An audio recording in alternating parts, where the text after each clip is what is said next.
Chapter 211. Funeral. In the basement of St. Selena Cathedral, in the guardroom outside Cheney's Gate, Leonard Mitchell was leaning on the back of his chair. His legs were propped up on the table. His eyes were vacant, without any focus.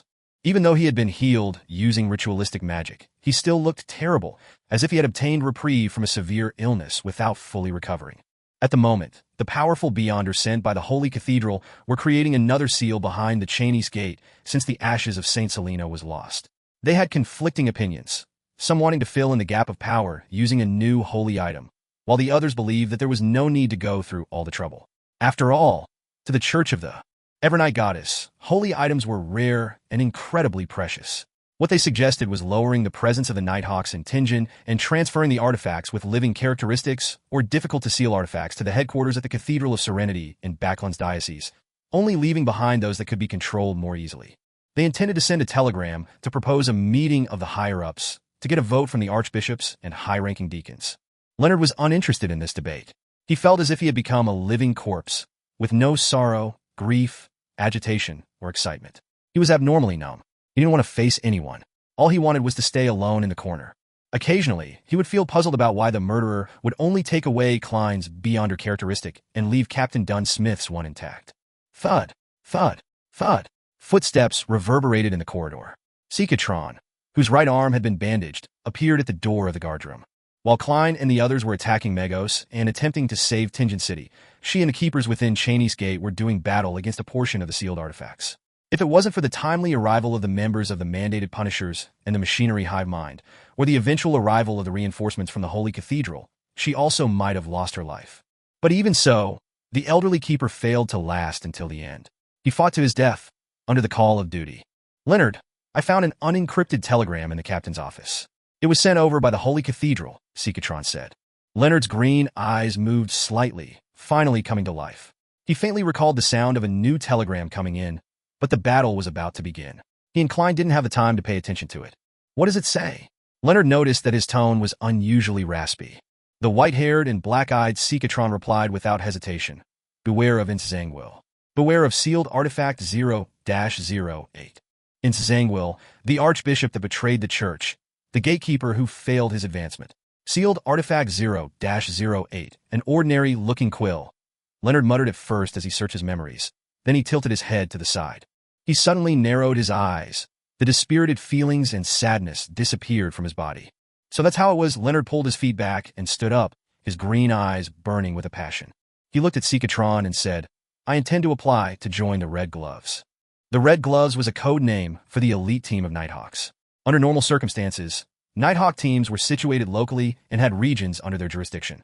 They were not permitted to capture criminals outside of their area of jurisdiction without permission.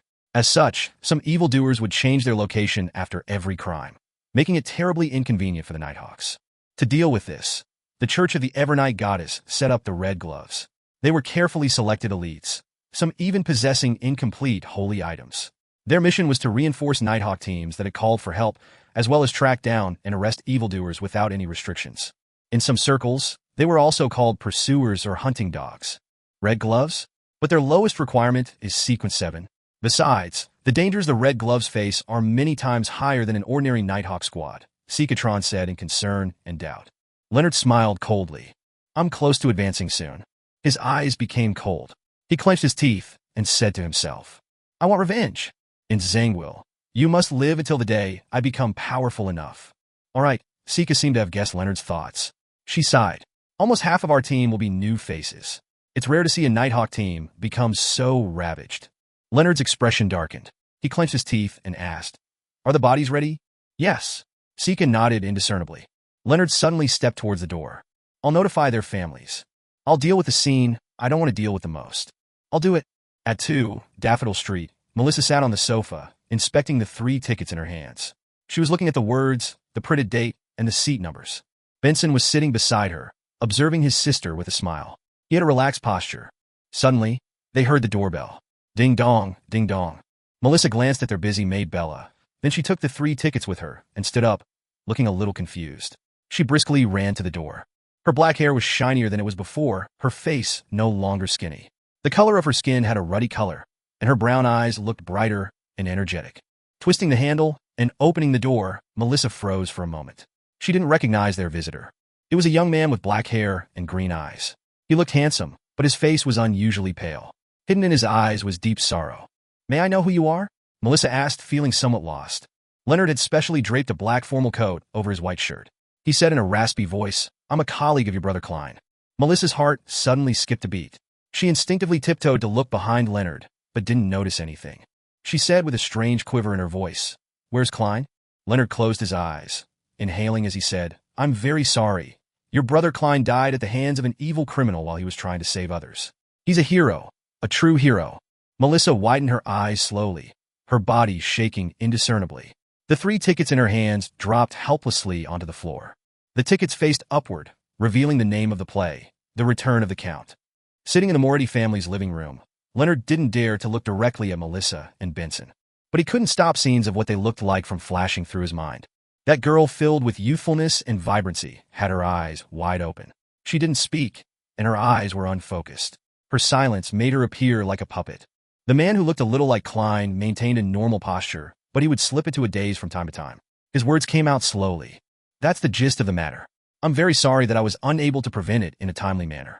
The Blackthorn Security Company, the police department, and those that he helped have promised a bereavement compensation of about £6,000, Leonard said, as his eyes darted around. Suddenly, Benson interrupted him. His voice was hoarse as he asked, "Where's his body?" "I'm asking where's Klein's body." He puckered his lips and paused. "When can we see him?" "In the company. You can see him now," Leonard answered, unable to mask his grief. "All right." Benson moved his rigid lips with great difficulty. "Let me use the bathroom first." Without waiting for Leonard's reply, he quickly entered the bathroom and slammed the door closed. He stood in front of the sink and turned on the tap, allowing the water to flow. He bent down and repeatedly splashed water onto his face. As he did that, his actions came to a sudden stop. Nothing changed for a long time, leaving only the sound of running water reverberating in the bathroom. A few minutes later, Benson lifted his head and looked into the mirror. He saw that his face was covered in water droplets. The redness in his eyes was impossible to hide now. A few days later, in a corner of the Raphael Cemetery, after finishing Dunn's funeral, the crowd gathered before a new tombstone. On it was Klein's black and white photograph, a very scholarly photograph. Melissa stood before the grave, her eyes without focus. Beside her, Elizabeth kept wiping away her tears. Leonard, Benson, Fry, and Brett carried the coffin and walked over, lowering the coffin into the grave. After the priest gave the eulogy and individual prayers, the grave was filled with soil, covering the black coffin bit by bit. At this moment, Melissa knelt down and tossed in the copper whistle she found on her brother's body. Leonard turned and looked at the scene, his heart wincing. However, he admired how strong this girl was. He knew that this girl didn't cry after receiving the bad news. Instead, she stayed pitifully quiet. The grave was leveled and a stone slab was laid over it. Leonard took a final look at Klein's tombstone. There were 3 lines to his epitaph. The best elder brother, the best younger brother, the best colleague. Under the mournful atmosphere, the members of the Blackthorn Security Company gradually left. Selina and Elizabeth also bade farewell under the urging of their families. The only people left behind were Benson and Melissa. "I'll get a rental carriage." Benson was in a terrible condition. It was as if he hadn't slept for a long time. "All right." Melissa nodded. After seeing her brother leave, she turned to look at the tombstone. She squatted down and buried her face in her arms. After some silence, Melissa suddenly scolded, "Stupid!" She cried as she wept silently. Her tears just wouldn't stop. Nighttime at the Raphael Cemetery. The copper-skinned Azek stood in front of Klein's grave holding a bouquet of white flowers. He didn't speak for the longest time until he finally sighed and muttered to himself, "I'm sorry, I was 10 minutes late, but I think I know who it was." He bent over and set the bouquet of flowers down before turning to leave the cemetery. He also left Tingen, but he didn't retrieve the copper whistle. The place was quiet and serene under the illumination of the crimson moonlight. Suddenly, the stone slab sealing the grave was flipped open. A pale hand extended out from the soil. A hand came out. Whoosh! The gravestone was shoved aside. The lid of the coffin was pushed open. Klein sat upright and looked around, lost. His memory was still frozen at the scene with the brand new leather boots and the palm that grabbed onto the urn of Saint Selina's ashes. Everything after that felt like a dreamless sleep. Klein instinctively lowered his head and unbuttoned his shirt. He looked at the left side of his chest, only to see that his ravaged injury and missing heart were squirming as they healed, similar to how he recovered from the bullet wound through his temple back when he looked into the mirror. The only difference was that this time, the recovery was much slower and much more difficult. Chapter 212, Avenger. In the northern part of the Lone Kingdom, the September breeze, that had an additional coldness to it, howled through the cemetery. It was even gloomier and colder than usual. The cold jolted Klein back to his senses as he muttered with a rueful smile, "It looks like there are still some secrets behind my transmigration. But it seems like I'll only be able to resurrect another 2 times at most, not anymore. And if I were to minced up or completely crushed, who knows if this recovery ability that doesn't usually appear would even be useful." After half a minute, Klein buttoned his suit and realized that he was wearing his newest shirt and tuxedo, but they were now covered in soil and dirt. Benson and Melissa really have no idea how to save money. The thought popped into his head. He supported his weight on his hand and flipped up into a standing position, realizing that he still had his clown abilities. The best elder brother, the best younger brother, the best colleague. Klein looked at his tombstone and read the inscription. He felt his heart wince, seemingly sensing the despondent feelings Melissa and Benson had experienced. "This is probably even more depressing than watching Captain die before my eyes." He sighed and retracted his gaze. He squatted down and closed the coffin lid. His thoughts were still scattered, but Klein knew that he had to take care of the scene as soon as possible and not let anyone notice. Resurrection wasn't something any commoner could accept. If the Nighthawks, mandated punishers, or the machinery hive mind learned of this, Klein believed that he wouldn't have a great ending. Of course, if it was on Earth, he could deceive the people into believing that he was the blessed one of God, the man of salvation, had he consumed the lawyer or swindler potions. However, in the world he was in, there was a real God that could respond to rituals. He scraped the soil back together and covered it with the stone slab. Klein clapped his hands and stood up once again. At that moment, the scene didn't appear strange. He was just like a gentleman who came to offer his condolences late at night. The only oddity was that the person in the photo on the tombstone looked exactly like him. During the process of filling his grave, his spirituality noticed the existence of Azek's copper whistle. Hence, he dug it out and wiped it clean. However, Klein didn't intend to summon the messenger immediately. He decided to figure out the situation first. Klein lifted his left hand and saw the topaz pendant that was still wrapped around his wrist. "I guess this is considered a burial object?" He gave a self-deprecating laugh and took off the pendulum. He looked around, and his face grew solemn. "Captain should be buried in this cemetery as well, I guess." He changed directions twice and finally determined the location of Dunn's tombstone using the pendulum. With the moonlight's aid, Klein walked around and searched for about 15 minutes until he finally saw Captain's monochrome photo. It had a gentle expression, high hairline, gray eyes, nothing unusual compared to before.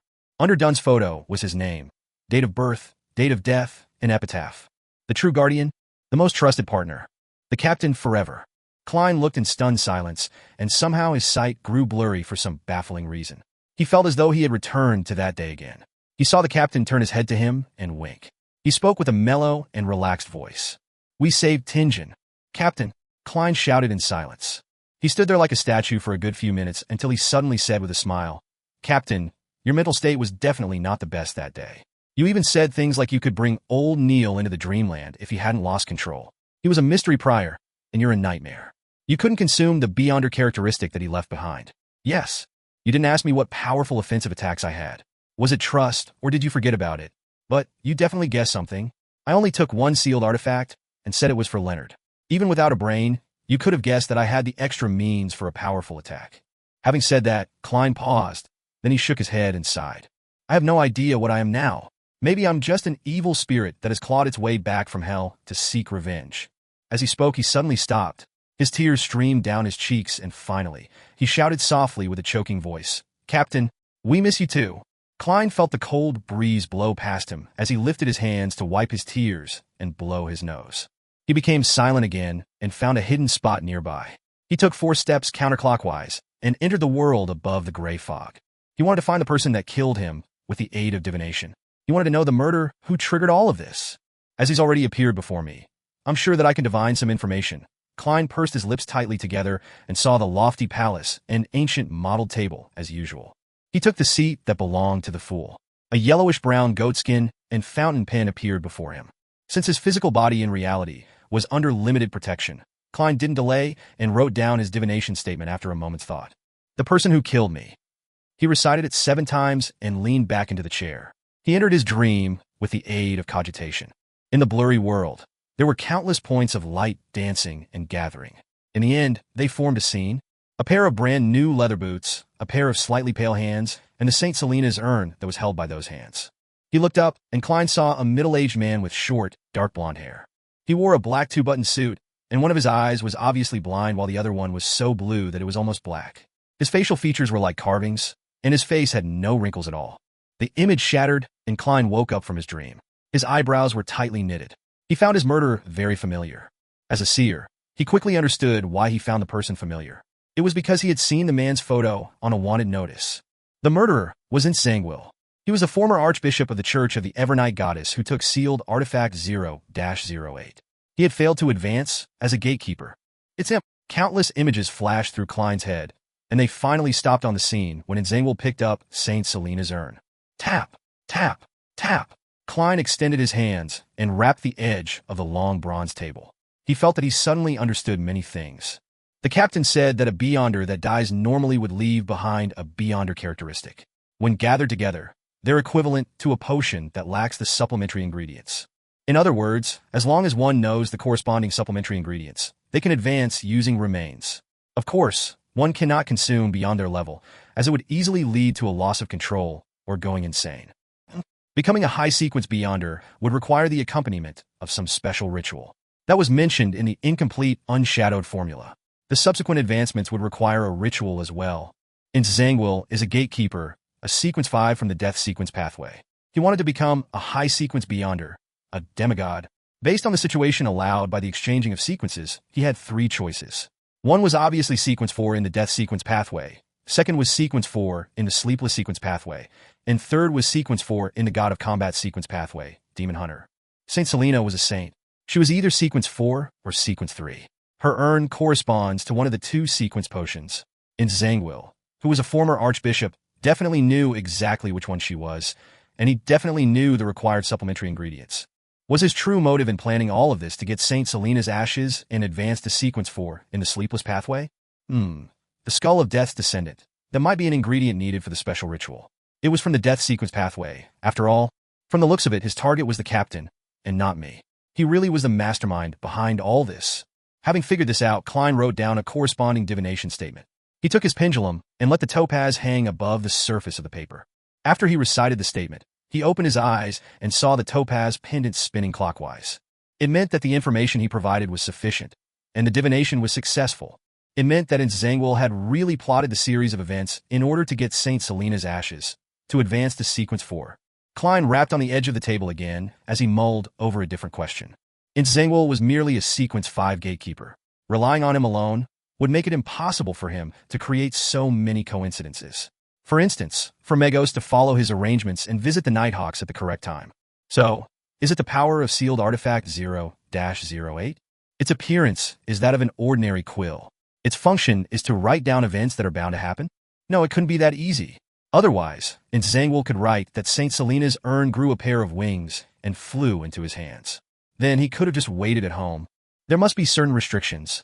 0-08 most likely doesn't possess direct combat ability. Otherwise, Zangwill could have stormed through Cheney's Gate in Tingen. As one of the most dangerous sealed artifacts, perhaps it can let people act according to its description without realizing it. That was the reason behind all the coincidences. If that's really true, then 0-08 is quite terrifying. Even Megos, who was pregnant with the son of an evil god, adhered to its arrangements. No wonder grade 0 sealed artifacts are extremely dangerous. They're of the highest importance and of the highest confidentiality. They're not to be inquired, disseminated, described, or spied. Klein stopped rapping the edge of the table. He divined his earlier guess, but unfortunately, it failed due to a lack of information. He saw that a few minutes had passed, and he planned to return to the real world as soon as possible. Hence, he didn't let his thoughts run wild, but wrote down the penultimate divination statement. The city wherein Zangwill currently is. Due to the existence of sealed artifact 0-08 and the fact that Zangwill had likely become a demigod, Klein couldn't divine his exact location directly. He could only make a rough inquiry of the general area. Of course, if there wasn't a mysterious space like the world above the gray fog to eliminate disturbances, he would definitely fail in divination, even if it was a rough inquiry. He leaned against the high-back chair and recited the divination statement 7 times. He dreamed again and entered the blurry world. The blurry world suddenly cracked, and there was a wide river which was slightly murky. There was a grand bridge above the river. Both banks had ports lined one after another. There were many goods and many workers. To the northeast of the river, there were rows upon rows of houses. Most of them had the Lone Kingdom's present-day architectural styles, such as polygenic roofs, oriel windows, and no veranda by the street. Other than that, there was a lot of Gothic architecture. The streets were filled with people and carriages. From time to time, strange machinery could be seen. The farther east he went, the more chimneys there were and the smokier it got. When he headed west, the elevation rose, and there were houses in grayish blue, beige, and light yellow that spiraled up opulent castles and Gothic clock towers. Gong! The chime of a clock sounded, and snapped Klein back to his senses. He knew which city he had seen. The Land of Hope and the City of Cities, Backlund. Chapter 213. Another look. So Zangwill has gone to Backlund. I wonder how long he'll stay there. Yes, I should confirm this every now and then. Klein leaned forward as he thought. He erased the contents on the goatskin and wrote a new divination statement. Lenevis's current location. From his point of view, the person that caused the captain and him to nearly die was undoubtedly in Zangwill. But the lunatic Lenevis was definitely an accomplice who cannot shirk from the responsibility. He had to pay the price in blood. After reciting the statement 7 times, Klein once again entered the dream. But the scene that appeared after the foggy world shattered was the same as the one he had seen before. A wide, slightly murky river, countless piers and buildings. The buildings were primarily in the present lone architectural style, some a little more Gothic. There were crowded streets, flourishing sites, chimneys that continually spewed smoke. There were opulent castles standing tall, with the trademark Gothic clock towers. Lenevis was also in the Land of Hope, the City of Cities, Backlund. Klein opened his eyes, a little confused. He had divined for Lenevis's specific location, but the results were still a very general, vague region. This tells me that Lenevis's sequence must be much higher than I imagined. No, it could also be that he's received a large benefit from helping the son of the true creator descend upon this world. For example, a little godhood characteristics, or some object similar to the placenta left behind by Magos baby. The latter would most likely have been taken away by Zangwill. Thoughts ran through Klein's mind as he muttered to himself, whilst he made initial assumptions.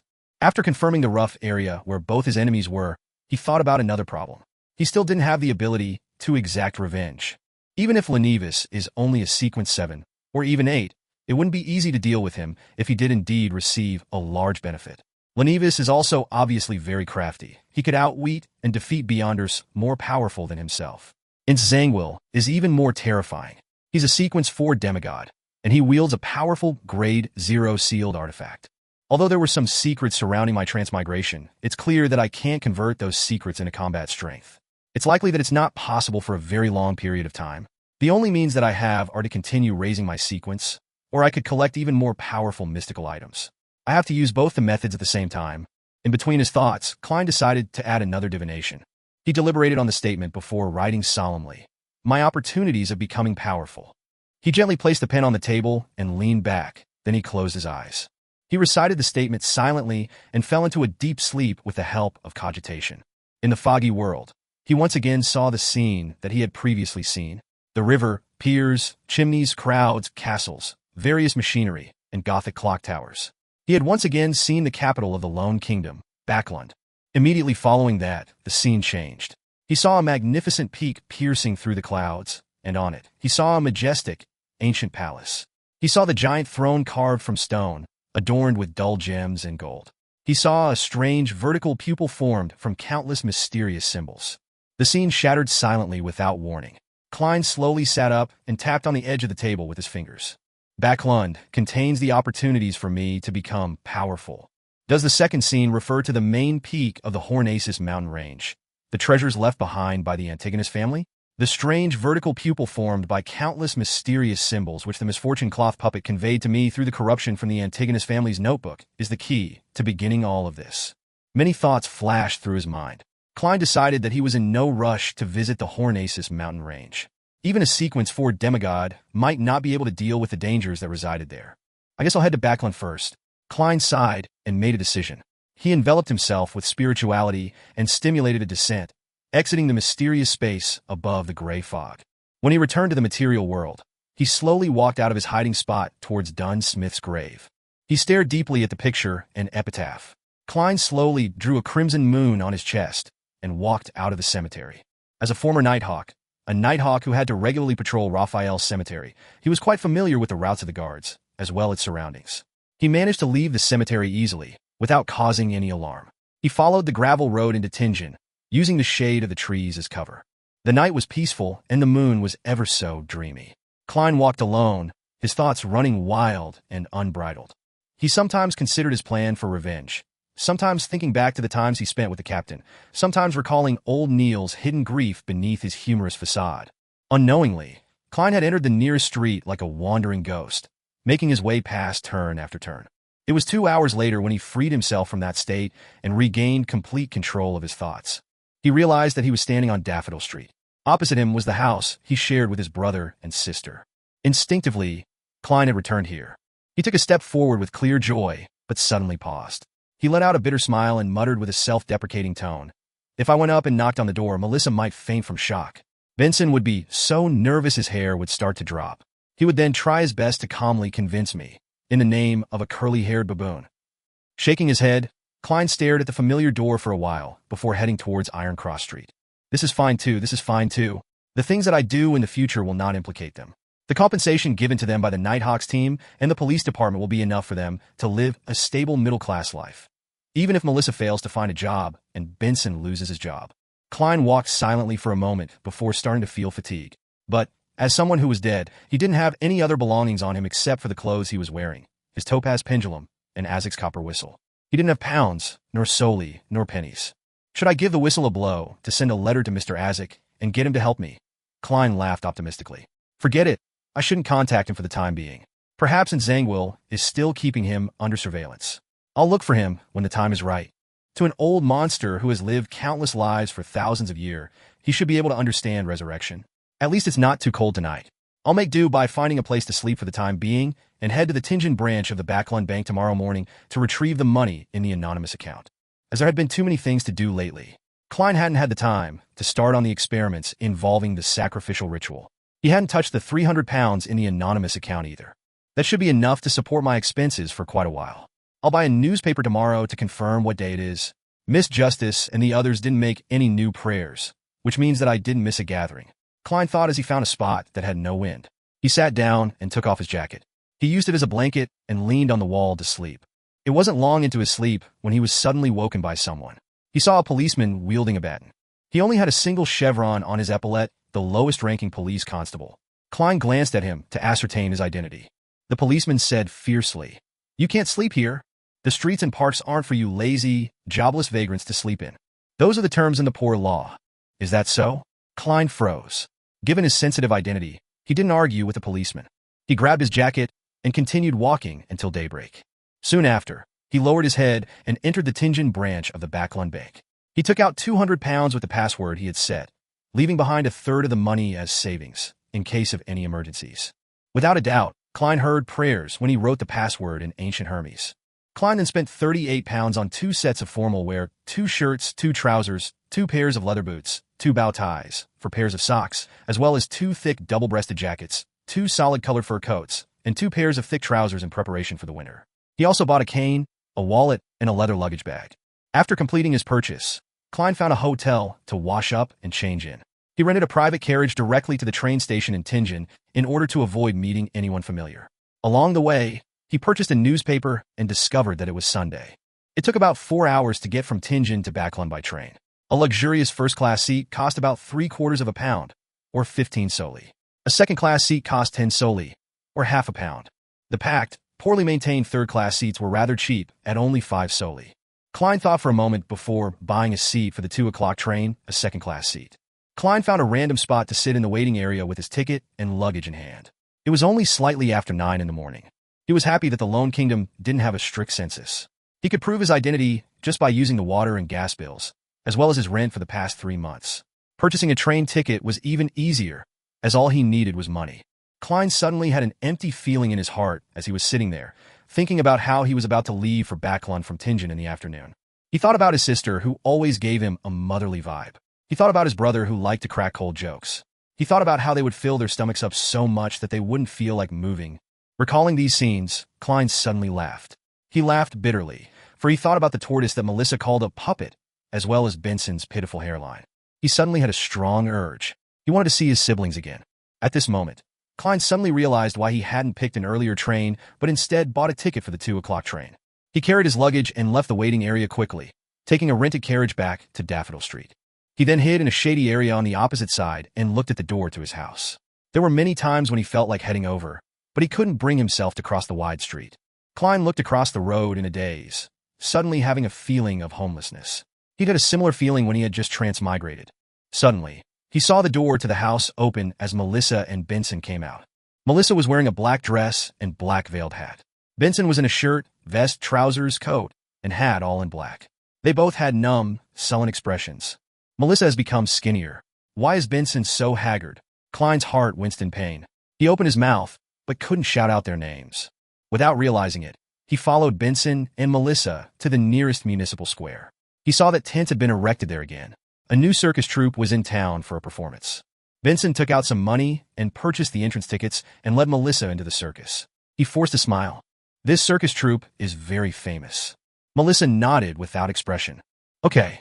Suddenly, she slipped and almost fell. Klein, who was also buying a ticket, opened his mouth. He wanted to help his sister, but he could only retract the hand he had instinctively extended and stood helplessly in the busy crowd. Benson jumped in fright, but he was too late to help. However, Melissa quickly steadied herself. She puckered her lips and said nothing. At this moment, clowns swarmed forward, some performing balancing acts on wheels or large rubber balls, others tossing countless tennis balls into the air, then ridiculously catching every one of them. Melissa seemed to disregard the clowns as she looked at the performance. Benson tried to lift his sister's spirits by cheering, but he didn't succeed. He slowly turned sullen too. Klein puckered his lips tightly as he watched this scene from afar. He wanted to approach them, but he didn't dare to. Suddenly, he touched the wallet in his jacket and had an idea. Benson and Melissa continued walking forward, silently watching the various performances. Some time later, they saw a clown running towards them. His face was painted in colorful pastels. At first, he threw a tennis ball into the air, and, while the attention of the surrounding people was drawn to the air, he conjured a flower out of thin air. It was a Seville chrysanthemum. The clown brought the flower before Melissa and Benson. The flower was golden in color and symbolized happiness. Melissa and Benson looked at the clown in a daze. All they saw was a wide smile plastered over the pastel face. It was a happy smile, an exaggerated smile, a ridiculous smile. End of the first volume. Chapter 214, Land of Hope. Choo-choo. A train whistle resounded in every corner of the station as a metal behemoth, in the form of a steam locomotive, came to a slow stop with more than 20 carriages in tow. Dressed in a tuxedo and half-top hat, Klein was carrying an exaggerated luggage bag that appeared incongruent with his figure. He took a firm step onto the ground of the Lone Kingdom's capital, Backlund. This city was divided into two regions by the Tussock River, which flowed to the southeast. The two lands were connected by the Backlund Bridge and ferries, with a population exceeding 5 million people. It was the most prosperous capital in the southern and northern continents. Klein looked far into the distance and saw faint yellow hazes everywhere. Visibility was terrible, and the gas lamps hanging above the train platform were already lit to dispel the gloominess and darkness. It's only 6:30? It looks like it's 9 or 10. Klein shook his head indiscernibly. Suddenly, he recalled a joke he read on the Tussock Times. A gentleman who just arrived in Backlund finds himself lost in the thick haze.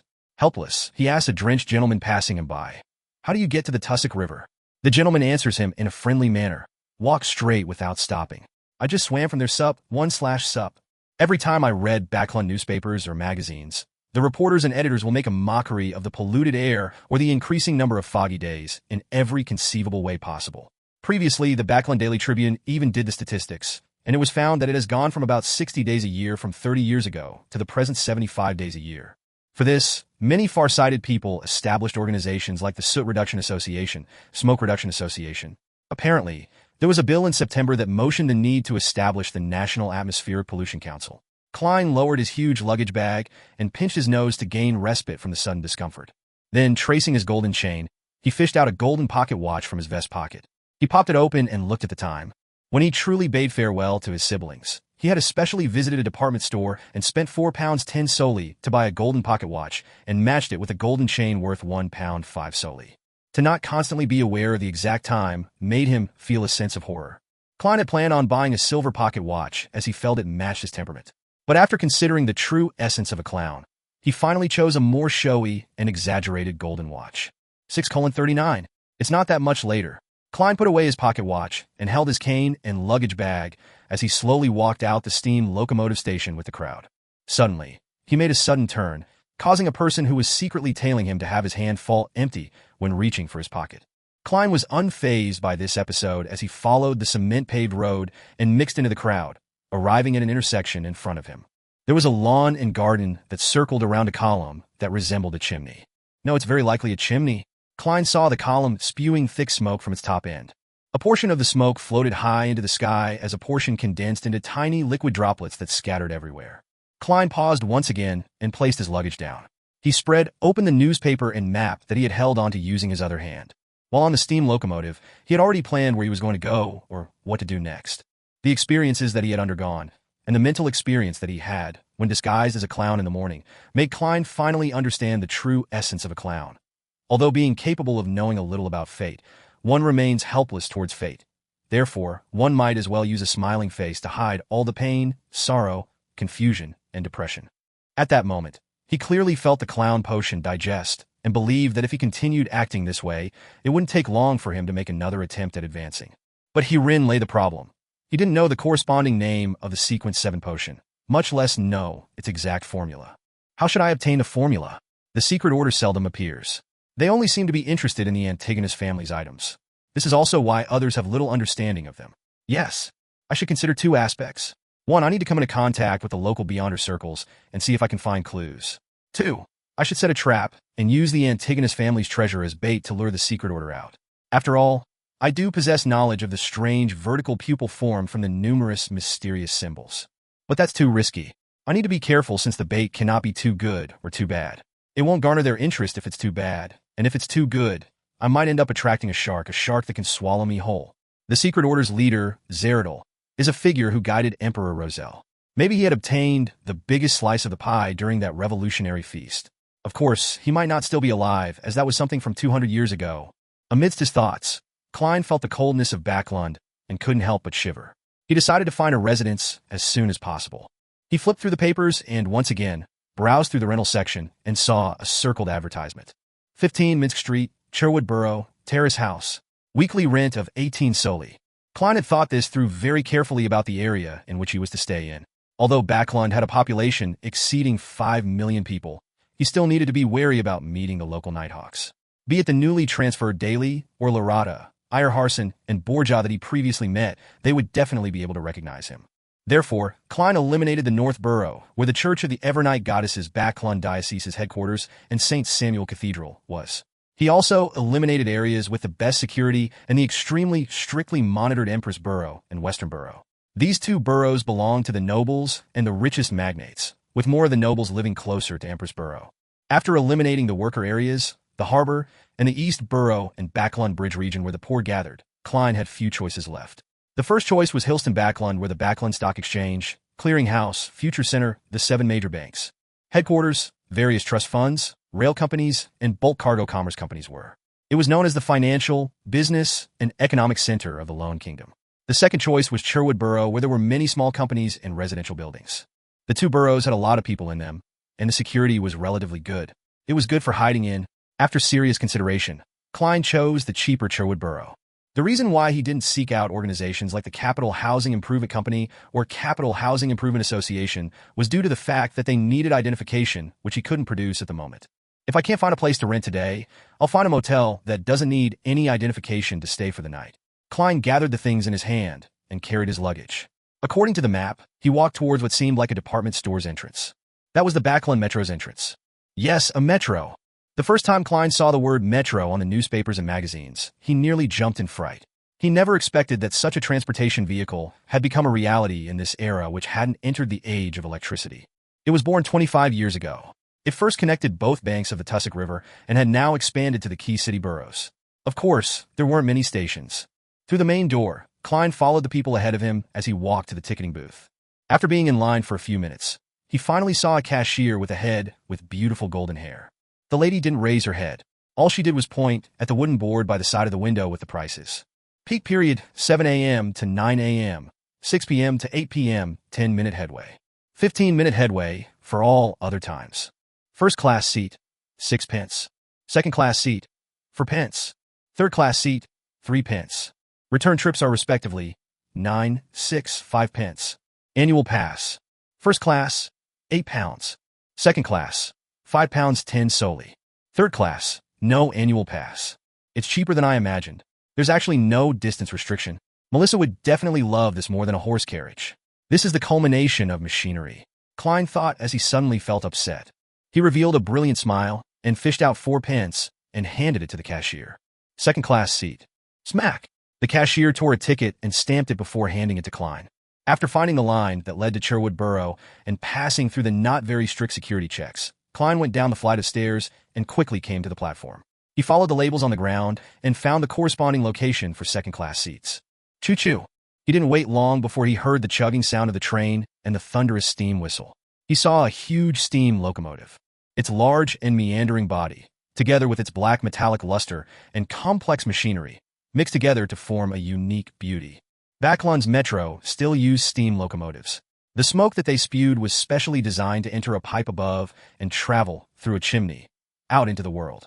This was also the true usage for the lawn and garden out on the streets. Amidst the screeching sound of metal, Klein first waited for the passengers to alight before carrying his cane and luggage over slowly. He then allowed the conductor to check his tickets.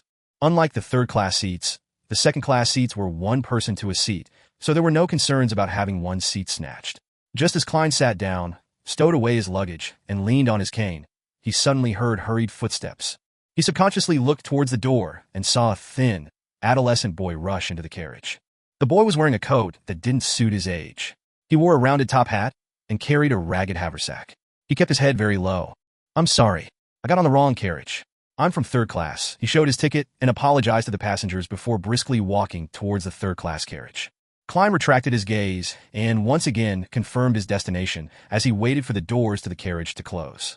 At that moment, he heard chaotic and hurried footsteps. He then saw a few men dressed in black coats and half-top hats rush into the carriage.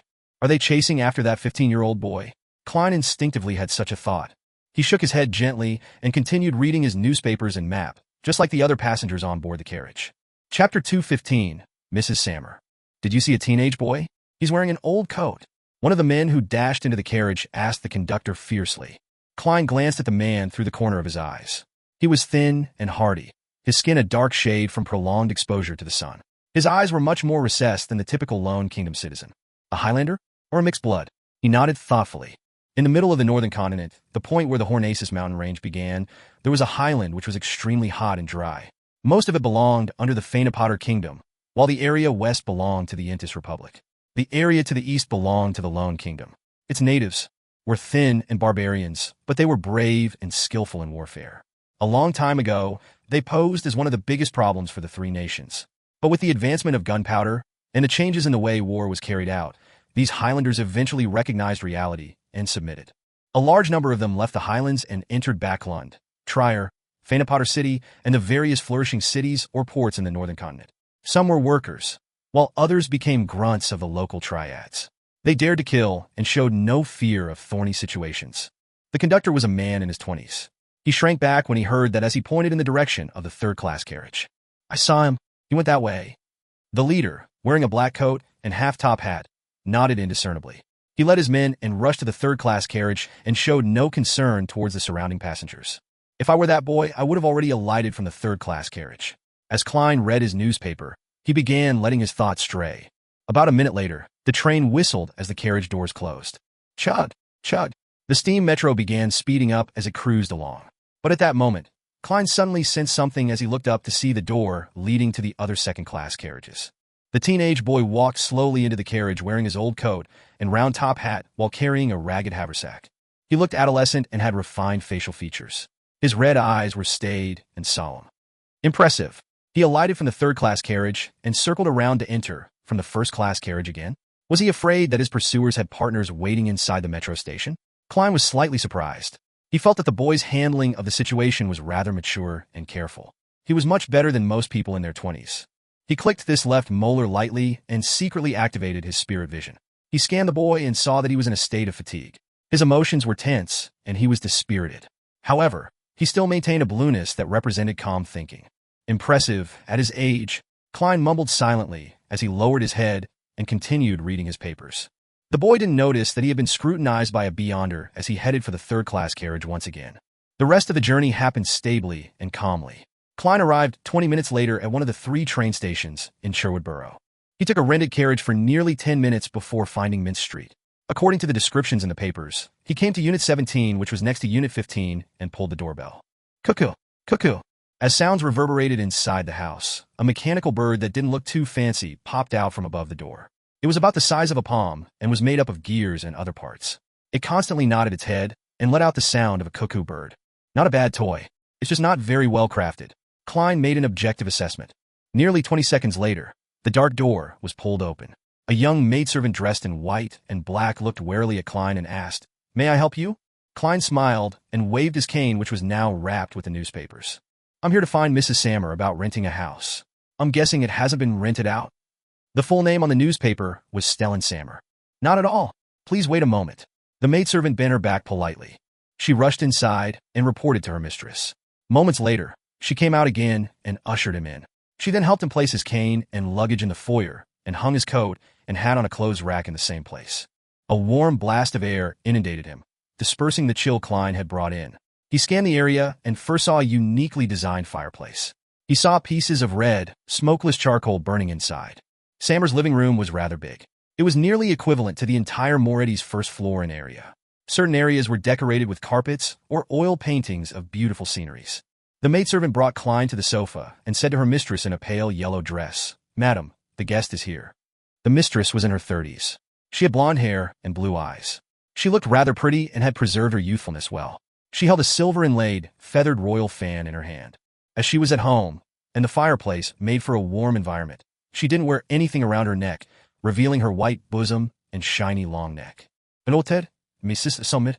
Klein pressed one palm to his chest and bowed. Mrs. Sammer smiled in a reserved manner. "Good evening. Please have a seat. Do you wish for some coffee or tea?" Klein sat on the sofa and answered frankly, "Tea, please." "Julianne, Marquis Black Tea," instructed Mrs. Sammer. She then turned her eyes to Klein and asked, "How might I address you?" "Sherlock Moriarty. You can call me Sherlock." Klein had long thought of a fake name. At that moment, he caught a whiff of a fragrance from the kitchen and saw complicated pipes. Those are my husband's designs." Although his actual job is a manager at the coin company, he's a machinery enthusiast.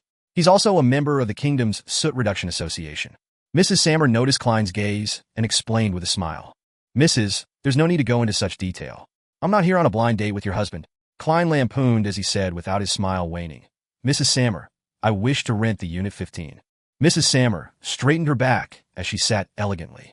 She said with a smile, "I have to remind you of certain things. Unit 15 doesn't have such pipes, reclining chairs, card tables, mahogany kitchen cabinets, fine porcelain, silver cutlery, gold-plated tea sets, or removable carpets." She pointed at the things in her house as she introduced them, one after another. After she was done, she added, "It originally belonged to my elder sister and brother-in-law, but due to a business failure, my brother-in-law had no choice but to move to the southern continent. They have a plantation at Balham. However, I don't agree with their choice. This is just too unfair for my niece and nephew. There are no good grammar schools there, not even a good home tutor." "Mrs., that's not something I would like to know." Klein nodded sincerely and said, "Apart from the weather, there's no place in the southern continent that can compare with Backlund." His agreement satisfied Mrs. Sammer greatly as her eyes darted slightly. "This house still has a 3-year lease. I wish for you to pay a year's rent at once. 18 soldi a week. The use of the furniture will cost 1 soldi. I can collect a deposit of £50. Klein shook his head and smiled. "Mrs. Sammer, you should be able to tell that I just arrived in Backlund. I don't know what will happen to me in time. To pay £50 for a deposit will lower my ability to resist any risks. My limit is half a year, £25. He still planned on renting another one-bedroom apartment in Backlund's East Borough. He would use it to change his clothes, undergo disguises, and shirk off any tailing. It was necessary for what he planned to do. Stellan nodded slightly and asked, "Have you studied at grammar school?" Klein chuckled and said, "Yes, I later self-studied history." "Do you have any identification with you?" asked Stellan casually. "I'm sorry. I was in a hurry when I left home and forgot to bring it with me. I forgot to introduce myself. I'm from Mid-Seashire." Klein deliberately used the accent his classmate, Welch, often used. When he said forgot, it reminded him of Captain Dunsmith. The smile on his face turned even more brilliant. At this moment, the maidservant, Julianne, brought a cup of black tea over. The cup was porcelain white with classic flowery patterns. Some areas were plated in gold. Klein took a sip and found the fragrance distant. The mix of sourness and sweetness were perfect, and it was clearly much better than the side black tea he often drank. Very authentic Marquis black tea. He complimented with a description which couldn't be faulted. Mrs. Stellan Sammer curled her lips and said, "Then, let's do half a year's rent. 25 pounds. Klein thanked her and engaged in a few minutes of idle chatter with her until another maidservant found a service contract from the study. After both parties signed the contract, Klein counted 25 pounds while feeling the pinch and pushed it to Mrs. Sammer. Stellan counted it silently before smiling. "Mr. Moriarty, I believe you'll be finding a job in Backlund?" "Yes," Klein answered, feeling a little lost. The corners of Stellan's mouth hooked up. "I can give you some suggestions. With a weekly salary lower than 3 pounds, it would be difficult for you to live in Sherwood Borough. Your rent, food expenses, water, gas and charcoal expenses, transport expenses, and everything else added up will cost at least 2 pounds 5 solely. Believe me, this is Backlund. One still has to consider new clothes and good cutlery and tea sets. A weekly salary of 3 pounds is the bare minimum. If your weekly salary reaches 5 pounds, you can hire a maidservant. At 6 pounds, you can consider hiring a chef. At 7 pounds, you can add a male servant. For 8 pounds, you can hire an additional maidservant. Mrs. Sammer, I think you are flaunting your wealth. I once earned more than 10 pounds a week." Klein maintained his smile as he listened attentively. At that moment, the door suddenly opened. A stout man walked in. He was dressed in a black, double-breasted suit and leather gloves of the same color. Above his lips were 2 elegant mustaches. "Luke, this is Mr. Moriarty. He will be our neighbor." Stellan Sammer went forward and introduced him. Obviously the master of the house, Luke took off his coat and handed it to the male servant beside him. He smiled politely and said, "Mr. Moriarty, would you like to join us for dinner? This is the manager of some coin company, a member of the Lone Kingdom's Soot Reduction Association." Klein said with a smile, "I'm very sorry, Mr. Sammer. I've eaten on a steam locomotive, although that taste does leave a deep impression on one." After exchanging some pleasantries, Klein was led by Julianne out of the house and into the neighboring Unit 15. The layout was very similar to the unit next door. The first floor had a huge living room, a dining room with decent lighting, 2 guest rooms, a bathroom, a cellar, a kitchen that extended all the way back. On the second floor, there were 4 bedrooms, an activity room, a solarium, a study, 2 bedrooms, and a huge balcony. Mrs. Sammer wishes to tell you that you can rent out part of it, but not to workers or make this place too packed or noisy. "Oh, I'll bring you clean blankets, sheets, and pillowcases in a while." Julianne returned to the Sammers after informing Klein. After doing a round of packing, Klein finally settled into Backlund. He sat in an empty living room and suddenly felt lonely. Hence, he forced himself to consider his future plans. Whether he liked it or not, revenge and advancement couldn't be done in the blink of an eye. Therefore, he had to obtain a lucrative job to prevent himself from facing any financial problems. However, the job couldn't restrict him and affect his movements and plans. In other words, he needed sufficient freedom. After some deliberation and eliminating unsuitable jobs, Klein was left with 3 choices. He could become an author by becoming a plagiarist. However, his identity was sensitive, so the more famous he became, the more trouble it meant. All he could do was give up unwillingly. The second choice was to be a news reporter. This was considered quite a decent job in this time and age. However, job applications required his educational certificates and other documents. Klein was helpless in that respect. Finally, he chose the third job, private detective.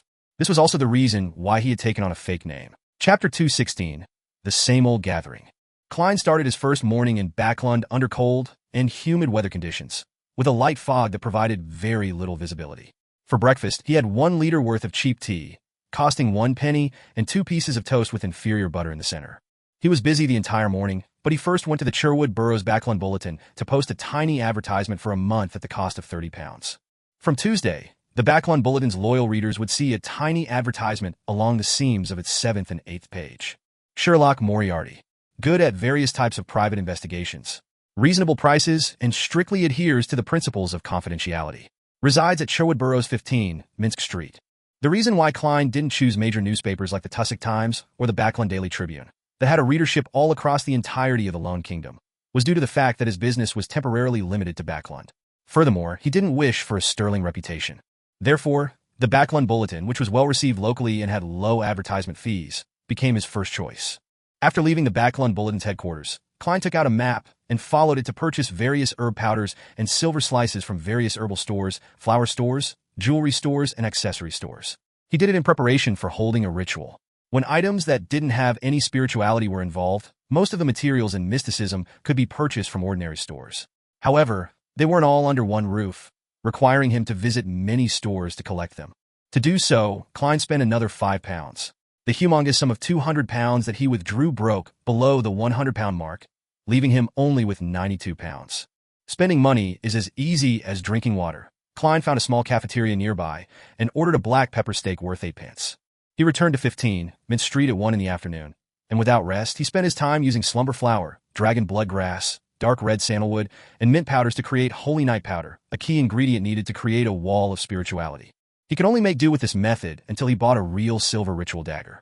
Klein speculated that he would have to advance to Sequence 7 before he could do away with this restriction. Phew, Miss Justice, Mr. Hangman, and the Sun haven't requested for leave yet. The gathering will be held on time today. I wonder what surprises Mr. Hangman will bring me, and how many pages of Roselle's diary he can provide. Klein laid back on his bed in the bedroom and thought about all sorts of things. To him, a private detective was a career that took into account both money and action. It allowed him to get in touch with people from all walks of life and slowly discover the Beyonder Circle in Backlund. From there, he could slowly find clues regarding the secret order. Of course, if he was lucky, he would even be able to figure out the Sequence 7, which corresponded to the clown through a particular circle of Beyonders, and by the corresponding potion formula and main ingredients. As for Ince Zangwill's whereabouts, Klein temporarily chose not to take the initiative to seek him out. He might even avoid him a little.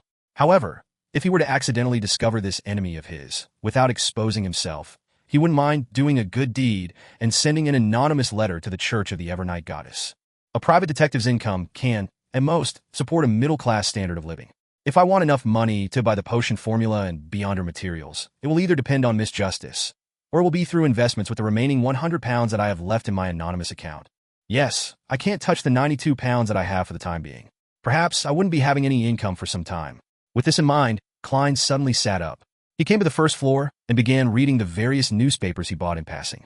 These newspapers often carried news about what had been invented and required investments, or how someone wished to form a joint venture with others to do a particular business. Klein relied on his knowledge from Earth and his understanding of this era to carefully sift through the projects. Unfortunately, none of the ones on the papers today were reliable. At 15 minutes to 3, he returned to his bedroom, locked the door, drew the curtains, and used holy night powder to create a wall of spirituality. Klein took 4 steps counterclockwise and arrived above the gray fog. He sat in the high-back chair belonging to the Fool before extending his spirituality and touching the crimson star that symbolized the sun as if he was responding to a prayer. This is one of the few things in my new life that hasn't changed, he suddenly sighed. In an area outside of the City of Silver, in a grayish-black tower that was half collapsed, 9 members of a patrol squad were gathered around a blazing bonfire, chatting about their experiences in the past few days. There were also a few other team members guarding the perimeter, prepared for any possible attacks that might break out from the darkness. Many of the City of Silver's Beyonders had used their blood to teach them a lesson. At all times, never let your guard down. The monsters in the darkness could very well be right behind you. On a night when the frequency of lightning was very low, it was necessary to keep the flames burning and the light shining. Once they were completely enveloped in darkness, it wasn't impossible for them to all disappear. No one could say for sure just what terrible things would happen in total darkness, because reality had broken the limits of their imagination time and time again. Derek Berg remained reserved and silent as he quietly listened to his companions reminiscing about the monster they had encountered before. It was a humanoid monster with eyes covering its entire body. In order to finish off the monster, their patrolling team suffered a heavy price with 5 injured, and 2 of them severely injured. Suddenly, Derek's vision blurred, and he felt himself being enveloped in a thick gray mist. In an inexplicably faraway place, in the depths of the gray fog, a blurry figure sat on an ancient high-back chair, looking down at him. Prepare for the gathering. The Fool's voice echoed in Derek's ears, but none of his teammates were aware of it. After withdrawing his gaze and observing the area for more than 10 seconds, Derek moved to the very edge of the fire, leaned against the broken wall, and pretended to be asleep. Ever since he found out that the members of the 6-member council and Elder Lovia were unable to discover the existence of Mr. Fool, he gradually believed that as long as he didn't carelessly reveal any clues, he would be able to quietly attend the Tarot Club's gathering above the gray fog, even under the gaze of others. Backlund, Empress Burrow. Using the excuse that she was tired, Audrey returned to her bedroom. She curbed her excitement and didn't pace back and forth. Instead, she sat quietly on the bed, waiting for Mr. Fool's summoning. Father was busy communicating with the other members of Parliament about the proposed bill, and the Beyonder Guard isn't tailing me constantly. Thank you, Goddess. My life has finally returned to normal. 2 weeks have passed. Mr. Hanged Man must have prepared the pituitary gland of a mature rainbow salamander. I'm about to advance to Sequence 8, Audrey thought with sparkling eyes. To her, This was even more exciting and worth looking forward to than the 30,000-pound bounty and the large plantation worth at least 8,000 pounds. Finally, she saw the familiar, illusory crimson surge towards her like a tidal wave, drowning her. On an ancient-looking sailboat, Alger Wilson locked the door to the captain's cabin and sat behind a sextant and the ship logs. He kept memorizing the contents of the thick stack of sheets in front of him. After the investigations, he left the bustle of Backlund without any qualms after being rewarded by the upper echelons and returned to the sea, carrying a batch of secretly copied Roselle diary pages. After digesting the seafarer potion, I'll be able to advance normally. My contributions are enough for me to trade for the formula and ingredients. However, this will expose the fact that I know the acting method. There are advantages and disadvantages. Alger shook his head, suddenly distracted. At that moment, he felt the summoning of the fool. His mind suddenly recalled the face of Rear Admiral Hurricane Kalangos, whose flesh and blood quickly rotted as pieces of his face peeled off. Alger instinctively lowered his head, allowing the crimson tide to engulf him. Above the gray fog, inside the palace that looked like a giant's residence. Having activated his spirit vision, Klein examined Justice, the Hanged Man, and the Sun to confirm their current states. Audrey was about to happily greet everyone when she suddenly saw the Hanged Man gesturing to her before rushing to speak before her. "Mr. Fool, I've obtained 19 pages of Roselle's diary this time. Here, I must thank you for sending your adorer to help me get rid of Kalangos. These diary pages will be the compensation I should pay." 19 pages? Not bad. Klein didn't talk much about the adorer as he smiled faintly. That is the principle of equivalent exchange. As expected of Mr. Fool, a pirate admiral with a mystical item was nothing to him. From the looks of it, I don't have to mention my claiming of the bounty. I wonder how many high-sequence beyonders Mr. Fool has as his adorers. Audrey had begun to use the word he, him, or his to refer to the fool without realizing it. Upon hearing the fool's answer, Alger said humbly, "The limit of my current memory is 6 pages. Please allow me to give them to you over separate occasions." "No problem." Klein, who was surrounded by thick gray fog, nodded gently. The Sun Derek looked at the pages that appeared before the Hanged Man and was very curious about the contents of the diary. With his previous experiences, he believed that the items that Mr. Fool was interested in definitely contained many mysteries. He looked at Miss Justice, and when he saw that she didn't have the impulse to ask, he cautiously maintained his silence. Soon, the 6 pages of the diary were complete and came into Klein's hands. Audrey and the others began to wait quietly. They were already used to such things. Klein looked down and read the first page. December 16th. I managed to contact the pathetic fellow who's trapped in the storm and was lost in the darkness. Finally, there's a follow-up to one of the previous pages of the diary. Klein was delighted, and he became more focused. He called himself Mr. Door and tried to teach me a complicated and difficult ritual. He wanted me to help him return to the real world and promised to fulfill 3 of my requests. Does he think I'm stupid? I've lived for more than 60 years over my 2 lives. Does he think I can't tell that this is the usual manipulation done by evil gods and devils? But the history of the 4th epoch that he described was truly interesting. Chapter 217, Mr. Door's description. Mr. Door, this naming style is very similar to mine. I wonder what was the real name of this pathetic fellow who was lost and trapped in the deep darkness amidst the storms is, and what his sequence is. Or rather, just as Emperor Roselle had guessed, he's one of the evil gods or devils. Klein let out a silent chuckle, which was mixed with ridicule and self-deprecating humor. He was also interested in the history of the 4th epoch. I know of the most famous war of the 4 emperors in the 4th epoch, but the specific details and the main figures involved are limited to the information spread by the major churches. For example, the Dark Emperor of the Solomon Empire. It wasn't until today that this so-called Mr. Door finally answered my questions by letting me know who the remaining 3 emperors are. The half-insane Blood Emperor of the Tudor dynasty, the Night Emperor of the Trunsoist Empire, and the Emperor of the Underworld of the Southern Continent, also known as Death. According to Mr. Door's description, in this war that changed the situation of the entire world, the Dark Emperor, Blood Emperor, and Night Emperor fell one after another. The Emperor of the Underworld reaped the greatest benefits. Having said that, Mr. Door added with profound significance that after over a century of digestion, Death went mad, but he also became stronger. Therefore, Death teamed up with the primordial Demonis and brought about a pale disaster for the Northern Continent. Of course, this isn't something he witnessed personally, but rather something that he hears when he comes close to the real world every month. Death went mad, but also became stronger. Even deities can go mad? What a horrifying sentence. However, this also confirms my guess. Before the 5th epoch, those deities would often descend into the real world, directly interfering with the situation in the northern and southern continents. They might even personally appear just like Death. I asked Mr. Dorr if he had participated in the War of the Four Emperors. If so, what role did he play? And what was the position the seven deities maintained in this war? What role did they play? Mr. Dorr didn't answer my question. He only said in a teasing manner that the number of preeminent mighty figures in the fourth epic far exceeds my imagination. In addition, he also mentioned two laws. One is the law of beyond or characteristics indestructibility, and the other is the law of similar sequence beyond or characteristics conservation, which is consistent with certain things that I have learned from that most secret and ancient organization, and also from some of the phenomena I have observed.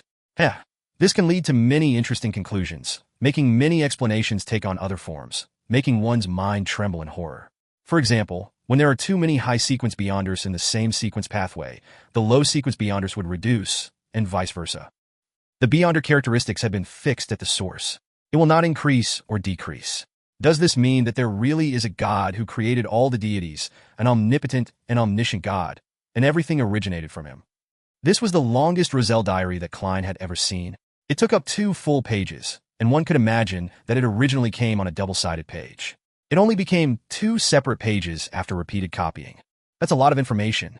Klein sighed silently. As a history student who had graduated normally, he had always believed that the Solomon Empire, the Tudor dynasty, and the Trunsoist Empire came one after the other in a line, with a certain degree of restoration before a new political outcome was established. To his surprise, the War of the Four Emperors described by Mr. Dorr clearly and unambiguously revealed one thing. All 3 empires had existed at the same time. If this were true, then it would really overturn most of the current research on the fourth epoch in the field of history. Klein suddenly thought of the original Klein, who was filled with interest towards archaeology and the history regarding the fourth epoch. Today I've helped him achieve his wish. I wonder if death had already become a true deity during the War of the Four Emperors. It's hard to determine according to Mr. Dorr's descriptions. I can only first assume that the Emperor of the Underworld, who had obtained benefits from the War of the Four Emperors, had broken through his limits and become a deity, but he also went mad as a result. To have a deity go mad was truly terrifying. Just thinking about the details makes one tremble from the bottom of their heart. It's no wonder that the knowledgeable Emperor Roselle would use the word horrifying to describe this matter. Could it be that the so-called evil gods were crazy orthodox deities? Would that mean that there might only be evil gods left in this world one day? Man, does this mean that the end of days cannot be stopped? Klein smiled to hide the growing solemnity of his emotions. He felt that the future he imagined was filled with a dark gray hue. At the same time, he raised his evaluation of the Dark Emperor, Blood Emperor, and Night Emperor, believing them to be the preeminent mighty figures who were close to being deities. Perhaps that means Sequence 1 is the peak existence of a single pathway. According to this logic, for Dark Emperor to live for centuries or over a millennium wouldn't be unacceptable. That would explain the original Klein's confusion. He had obtained contradictory findings from the content recorded in the Antigonus family's notebook with his own mentor's viewpoint. He believed that the Dark Emperor was the common name used by every emperor of the Solomon Empire. Perhaps the Dark Emperor had always been the same Dark Emperor. Of course, other possibilities cannot be eliminated. For example, they could have been replaced 2 or 3 times. But is the name of that pathway Sequence 1? Dark Emperor? I wonder who Mr. Dorr is in the history of the fourth epoch. Emperor Roselle didn't go into detail when describing his erroneous experiments and accidental coincidences, making it impossible for me to even try to converse with that Mr. Dorr. The laws of beyonder characteristics indestructibility and similar sequence beyonder characteristics conservation shares the same description as the one used by the captain. Perhaps the term he used came from Emperor Roselle. According to the 2 laws described by Mr. Gate, we can indeed deduce a lot of interesting speculations.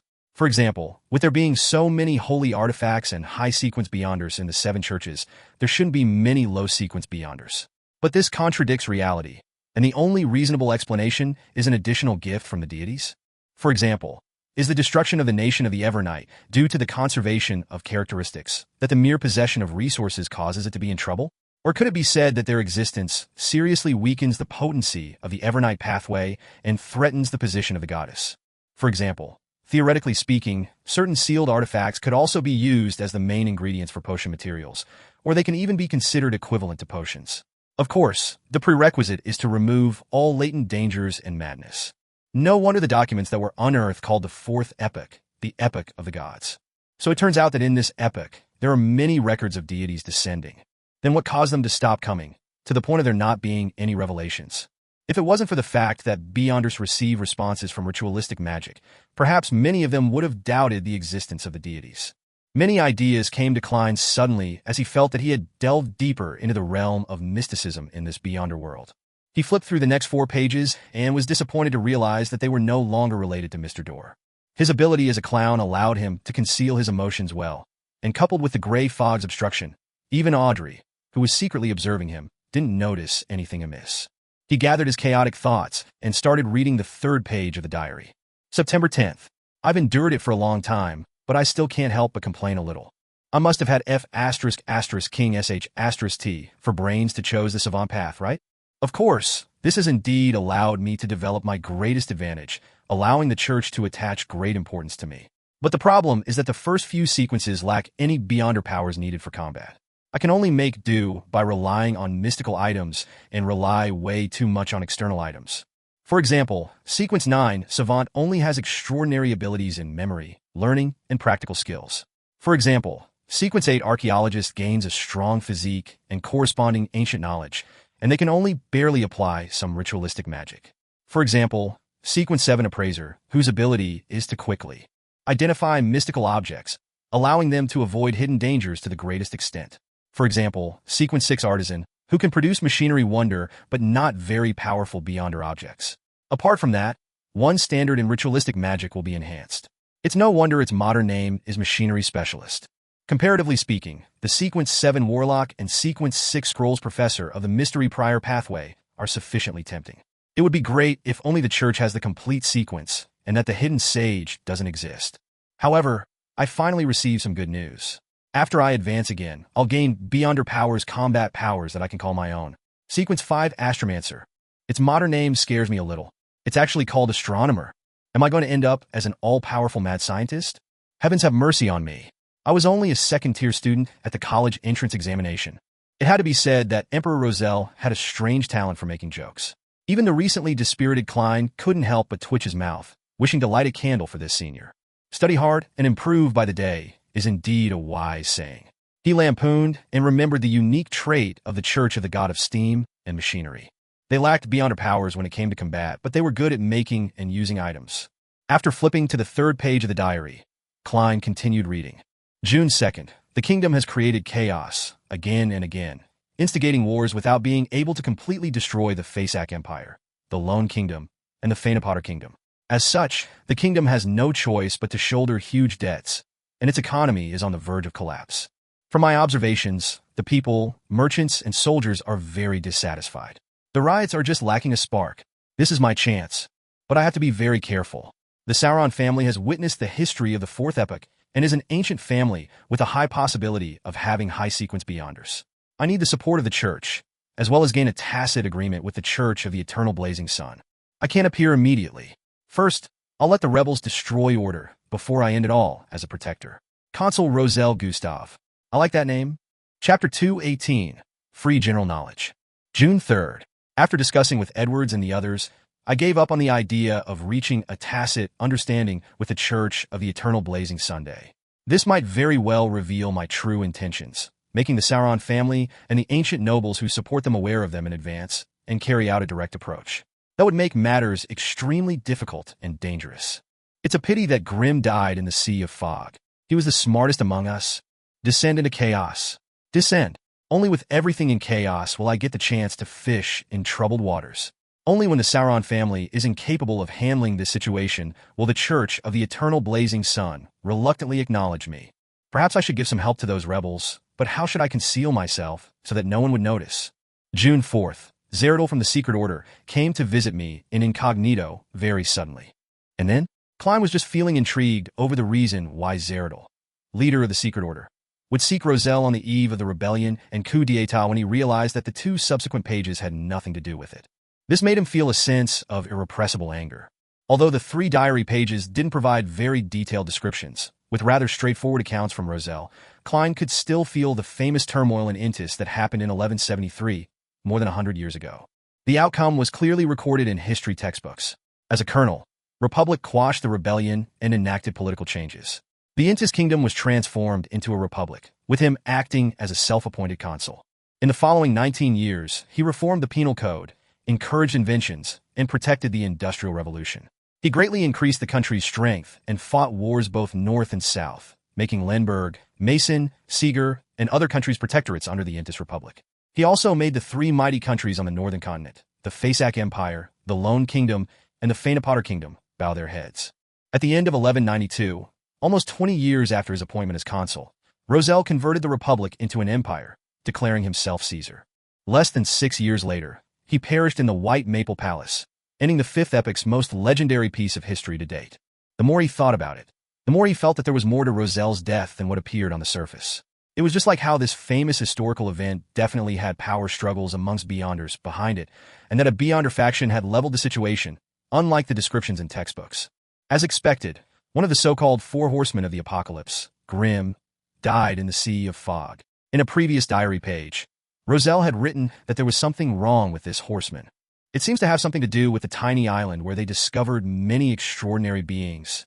Not only was it a fortuitous encounter, but it was also a dangerous one. Klein thought of a previous entry and turned to the 5th page, feeling emotional.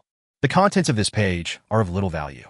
They consist of Roselle's comments after drinking an 1128 Ormer red wine, the disillusion of finding the woman who had gained his adoration in his youth to be aged and out of shape, as well as a degenerate summary of a certain period when he was addicted to playing cards. The 6th page was about the same as the first one, with accounts of his daily life. However, the last one made Klein's eyes light up. April 8th, I have to send someone to investigate the secret order to get more information. I can't repeat my passiveness from before. I can't let Zerdal lead me by the nose anymore. So, did you discover anything, Comrade Roselle? Since Klein couldn't find the rest of the information, he could only force himself to calm down and wait for the next gathering when the hangman would hand over another 6 pages. He knew that an investigation from over 100 years ago was unlikely to help him find any clues related to the Secret Order Association. After all, over such a long period of time, other than the special ones, many of the high-sequence Beyonders would have already died of old age, not to mention the middle or low-level members. However, Klein believed that this would help him obtain inspiration and grasp the precise identity and activity patterns that the Secret Order often used. Putting down the 6 diary pages, Klein tapped his right index finger on the edge of the long bronze table, slowly moving his gaze from Miss Justice to the hangman, and then to the sun. Right, in the diary just now, there was a line Emperor Roselle described. God who created all the deities, an omnipotent and omniscient God. This is very similar to the customs of the City of Silver. Where did he hear this from? Could it be from that most ancient and secret organization which controls the world from behind the scenes? This organization was established before the forsaken land of the gods was forsaken? Suddenly, Klein had a new idea. He said with a low and gentle smile, Roselle mentioned some hidden history in his diary, and mentioned some simple general knowledge. The latter reminded me of something that I don't recall informing you all. Audrey suddenly fell into a trance. She immediately turned her body around and looked at the very top of the ancient long table in pleasant surprise. Mr. Fool is taking the initiative to mention the contents of Roselle's diary? What would it say? She was so excited and thrilled that she completely forgot that she was a spectator. Compared to her, the hangman, Alger, was much more composed. However, the subconscious straightening of his back heartlessly betrayed him. Only the son, Derek, had always believed that the items of interest to Mr. Fool contained many mysteries, but he didn't know anything about Emperor Roselle and didn't know what this name represented in the northern continent. Thus, he just found it difficult to hide his curiosity and didn't reveal any unusual behavior. Mr. Fool, did Emperor Roselle mention some general knowledge? I'm willing to pay for this information, Audrey couldn't help but say. However, I want it to be communicated to me privately, she added silently in her heart. Klein chuckled and said, There's no need. This is very simple general knowledge. After reading this part of the diary, as the summoner of the Tarot Club, I feel it's necessary to let all of you know this. Of course, I'm very certain that some of you are already aware of this. He was mainly referring to the sun. The City of Silver had a history of 2,000 to 3,000 years, so it was impossible for them to not discover the law of Beyonder characteristics indestructibility. Moreover, they were in a relatively extreme environment. Even if the surrounding areas had no lack of monsters in the darkness, there would still be times when they failed to obtain the corresponding materials. In order to pass on their heritage, in order for their city to continue on, using the Beyonder characteristics of the remains of their predecessors to create a potion wasn't particularly unacceptable. To them, this was perhaps a sacred and glorious ceremony. Of course, Klein could see from a previous exchange that the hangman knew something. It's a pity that Miss Justice cannot always be made to pay in gold pounds and transfer the money to my adorers. My adorer can't appear any less impressive. I mustn't destroy the image of the powerful man that Mr. Azek has created. Yes, I'll give it a try when I have the chance. After all, No matter how powerful a being is, they'll have subordinates that run errands. For instance, the Evernight goddesses Sleepless. No one would ever suspect that the Evernight goddess isn't a true deity just because the low-level Nighthawks are weak. Klein sighed silently. Thank you very much, Mr. Fool. You are just too generous, Audrey replied in joy. She was originally feeling 3 seconds of regret for the course action of using cash to purchase the information. Klein stopped rapping the table and described with a calm voice. The first piece of general knowledge, law of Beyonder characteristics indestructibility. The characteristics of a Beyonder is never destroyed or reduced. It's only passed from one carrier to the next. Without realizing it, I used Captain's tone. Klein's lips subconsciously curled upwards. It cannot be destroyed or reduced. It just transfers from one carrier to another. Audrey ruminated over Mr. Fool's description, feeling that there was too much meaning in that simple sentence. Her emerald green eyes turned, and when she saw that neither the hanged man nor the sun showed any signs of surprise or contemplation, she immediately understood that these 2 members of the Tarot Club had long known of this law. Only I didn't know, she thought, feeling somewhat aggrieved, but she quickly began to praise Mr. Fool for his kindness. At this point, Klein added, after a rampager dies, they will leave behind an item of Beyonder characteristics. It could be the main ingredient, or it could be a mystical artifact that requires sealing. An ordinary Beyonder's death results in similar results. However, the item left behind will be equivalent to the corresponding potion without the supplementary ingredients. Of course, the item alone will contain Beyonder powers. They can be used as a half-mystical object. The plain and indifferent words instantly echoed in Audrey's mind. Layers stacked upon layers, and, bit by bit, it eventually reached a crescendo. Audrey thought of cannibalism and the question, would a sequence pathway be severed if the source of Beyonder materials ceased to exist? She had asked the hanged man previously came to mind. Now, she knew the answer, but she would have rather not heard it. She felt like she was having a nightmare. How can it be so cruel? Why is it so dark? Audrey had previously seen some bad situations that involved Beyonders, but those situations were only caused by a person's own perverse and evil nature. For example, Mr. A or Kalangos. They didn't affect her yearning and love for mysticism and the Beyonder world. However, this time, she discovered that the mystical world was filled with grayness and darkness. Wake up, Audrey, you can't be naive. Consider that the cruelty and darkness described by Mr. Fool are predictable. Since he had chosen this path, he had to bravely walk down it. Audrey consoled herself, easing her mood a little. She saw that the hanged man and the sun were making only habitual movements and appeared to understand what had just been said. Mr. Hangman is terrible. He even wanted to use this information as an exchange previously. This information is indeed worth a lot and is quite important, but it's only a simple piece of general knowledge to us and Mr. Fool. Audrey suddenly wanted to laugh a little. Her mood began to improve, and she slowly pushed all the extreme examples that she had just thought of aside. Klein wasn't surprised by the 3 members' reaction. He continued in a calm tone, the second piece of general knowledge. Law of similar sequence Beyonder characteristics conservation.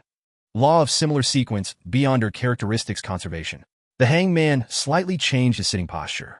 He felt that he understood something, but he was unable to fully understand what this law represented and what it consisted of. Justice and the sun shared the same feelings as he did.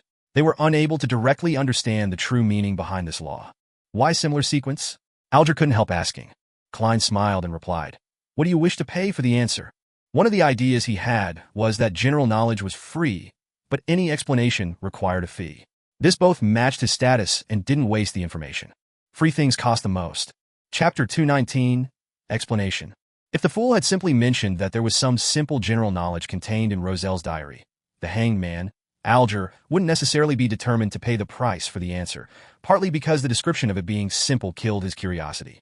Another aspect stemmed from his constant wariness against making trades with the fool, as it reminded him of the examples when deals were made with evil gods and devils. But now that he knew the so-called contents of simple general knowledge, his interest was piqued. Yet, he was unable to understand parts of the description, much less gain any actual or deep grasp of the concept. Therefore, he couldn't hold back his urges to ask in absolute reverence, "Mr. Fool, what kind of payment do you want?" Yes. Justice Audrey nodded her head, nearly indiscernibly, but very frequently, indicating that this was something she wanted to ask as well. Although the son Derek remained silent and didn't make any additional body gestures, the look he gave to the fool explained everything. Klein, who was waiting for such a response, smiled and said, "Information regarding the secret order." The secret order? The hanged man Alger muttered to himself. He wasn't unfamiliar with this term. He had once received payment for explaining to Miss Justice about many secret organizations, including the secret order. Audrey and Derek both frowned subconsciously. The former's only understanding of the secret order was limited to what the hangman had described, and the latter had never even heard of such an organization. Klein had long anticipated what the son would feel, but he wasn't surprised. According to his conjecture, the area where the City of Silver was located should have been a part of the third epoch after the appearance of the first blasphemy slate and before the appearance of the second blasphemy slate. It was even possible that it was the direct catalyst or manifestation of the cataclysm. The Zeradal family had only stepped onto the stage of history in the fourth epoch, and the secret order was created in the latter half of the fourth epoch. There was no way both entities could have existed in the same period. It would surprise Klein if the son were to know about the secret order. He would then have to overturn some of his speculations, reconstruct his knowledge of the City of Silver, the forsaken land of the gods, and the Zeradal family.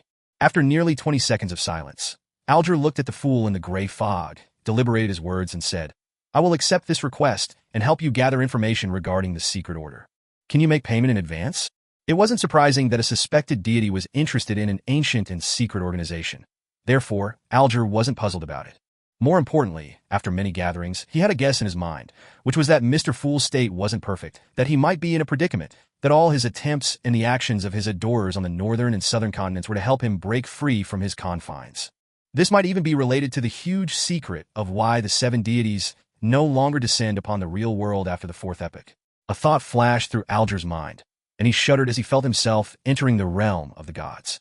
Upon hearing the hangman's request, Klein leaned back in his chair and nodded. "No problem. If the information you have collected exceeds the value of the answer, I will provide you with further compensation. As for the circumstances in which the value of the answer was lacking, it is naturally up to the esteemed Mr. Fool to decide. If he has the ability to make the additional payment, so be it. If not, forget it," Klein silently added. Justice Audrey's eyes lit up all of a sudden. She raised her hand and said, "I want to partake in this deal." Klein laughed and replied, "Sure." Frankly speaking, his main target was Miss Justice because she was a local of Backlund and she had mixed herself into several Beyonder circles. Her access to information in the Land of Hope far exceeded his, considering it was his first time in the capital. She was also more informed than the hangman, who was out at sea most of the time. According to the earlier revelation he received from his divination, Klein believed that the clues related to the secret order would appear in Backlund and not anywhere else. The son Derek listened quietly and after some thought said, "I'm willing to use the payment I reserved and exchange it for the answer." In the previous three-way deal, he had traded the Sequence 8 telepathist formula for Sequence 9 Bard. Klein had promised to compensate him, and his choice at the time had been to save it up and prepare for the subsequent potion formulas and main ingredients. Klein nodded his head and gave an explanation that he had long prepared. The so-called similar sequence refers to how high-sequence Beyonders are exchangeable with other pathways. Let me give an example. The Death Pathway's Sequence 5, Gatekeeper, can not only be advanced normally, but one can also choose the Giant Pathway, which is the Gatekeeper Pathway's Sequence 4, Demon Hunter.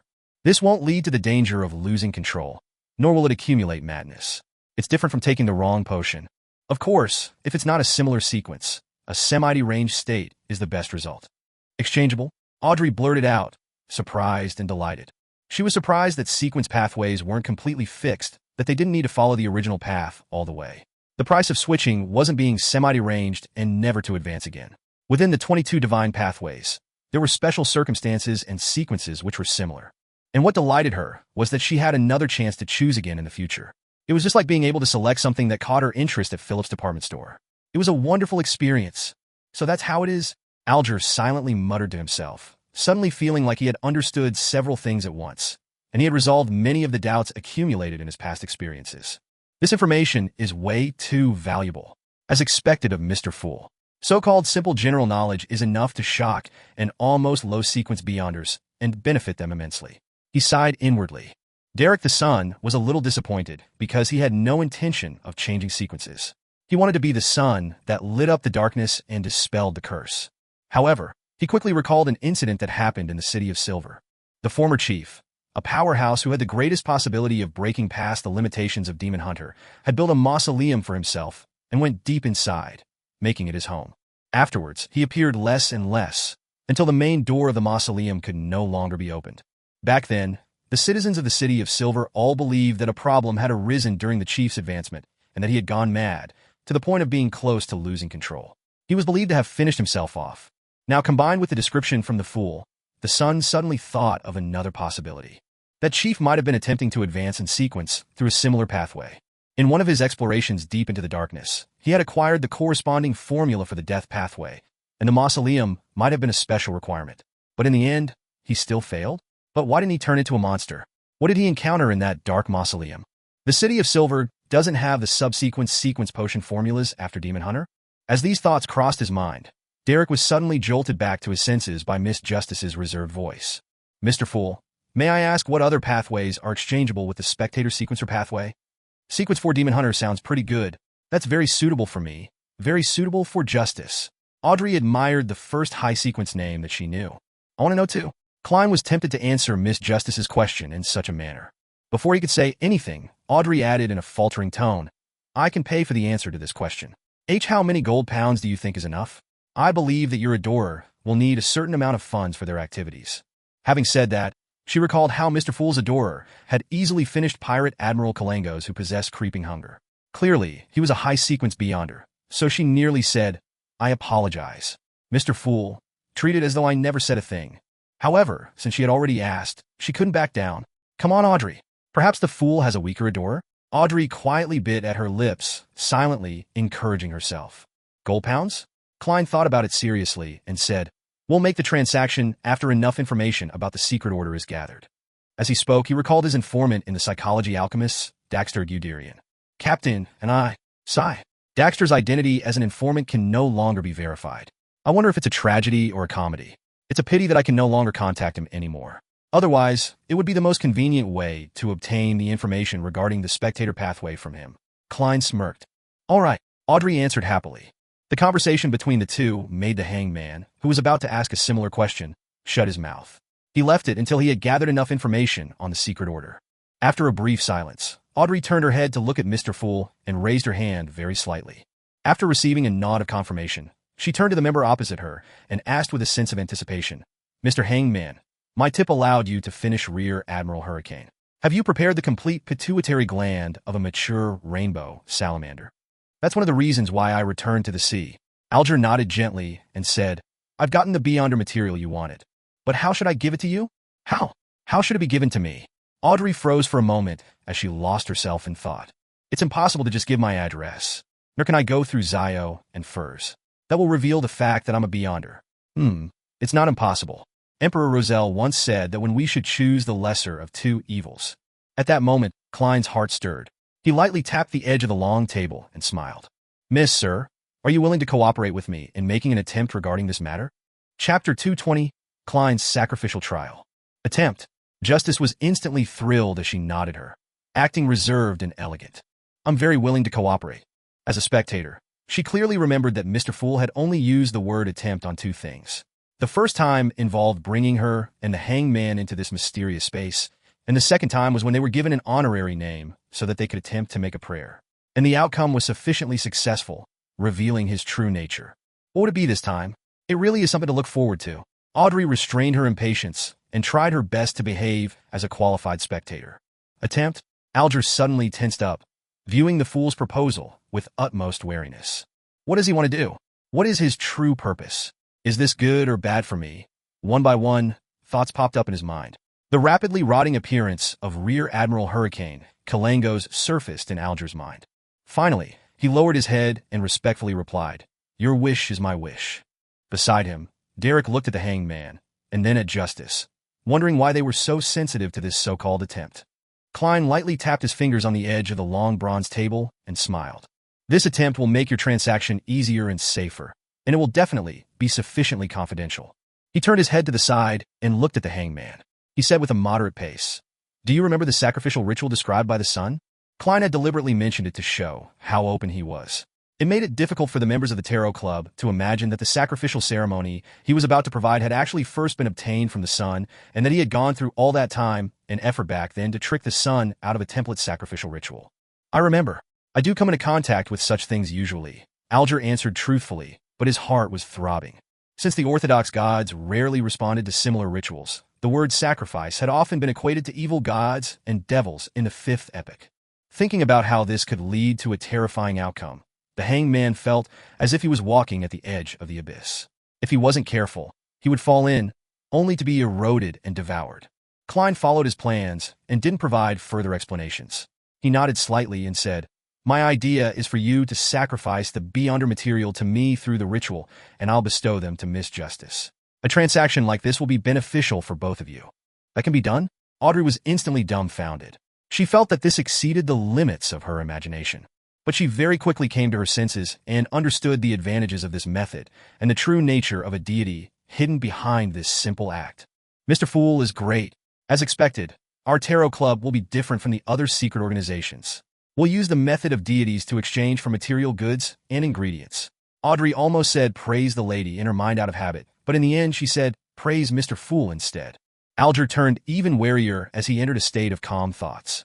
Honorable Mr. Fool, what do I need to do?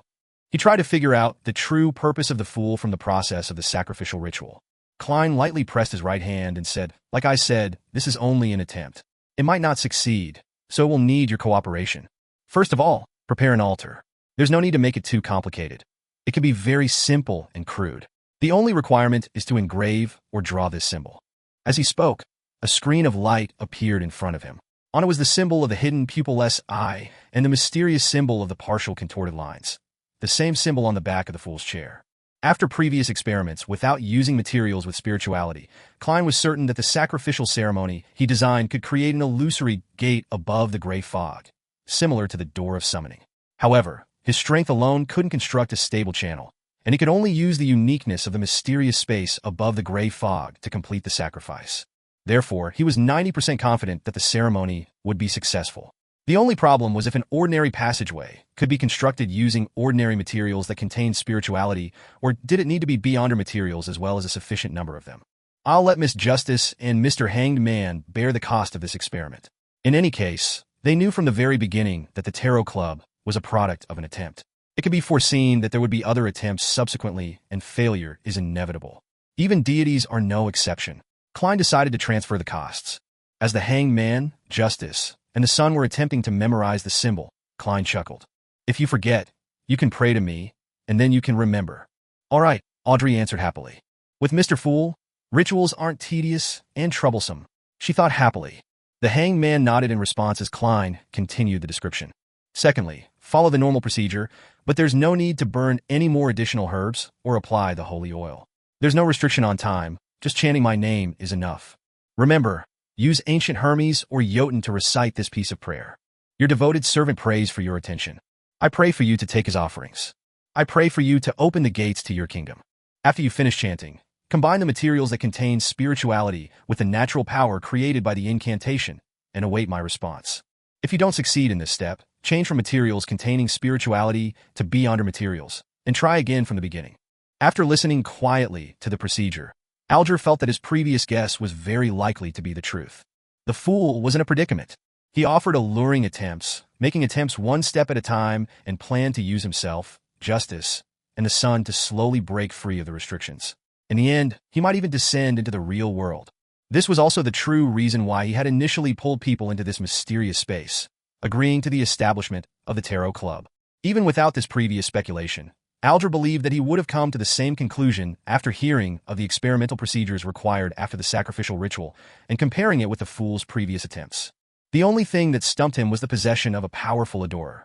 Therefore, there was no need for him to use himself, Justice, and the Sun. His adorer could make similar attempts.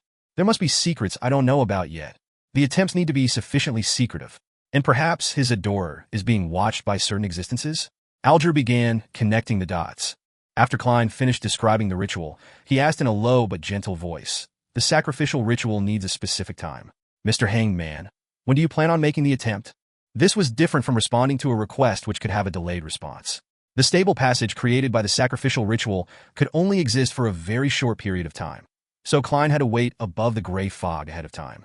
The rainbow salamander's pituitary gland is the only beyonder material I have with me for the time being. As for materials with spirituality, I do have quite a lot. Mr. Fool, once the gathering ends, I'll immediately attempt the first scenario. If it fails, I'll seek out other beyonder materials. Once I obtain anything, I'll inform you by praying to confirm a time, Alger said as he couldn't help but turn his gaze towards Miss Justice. As a spectator, Audrey instantly understood what he meant. She answered without the slightest hesitation. If any additional beyonder materials are required, I'll compensate you afterward. Well, I can't guarantee the specific type of material you would want. as expected of the wealthy Miss Justice. The fool, Klein, couldn't help but sigh before chuckling. We have come to an agreement. He looked at Justice and said after some thought, once Mr. Hangman's attempt succeeds, I'll inform you of the bestowment ceremony. All right. Audrey was entirely confident with Mr. Fool's abilities. After answering the question, a sudden thought struck her as she realized that the exchange of money could also be done through this method. Of course, this was only if the attempt was a success. I wonder if items without any spirituality would work or not. I'll ask Mr. Fool again after the attempt is successful.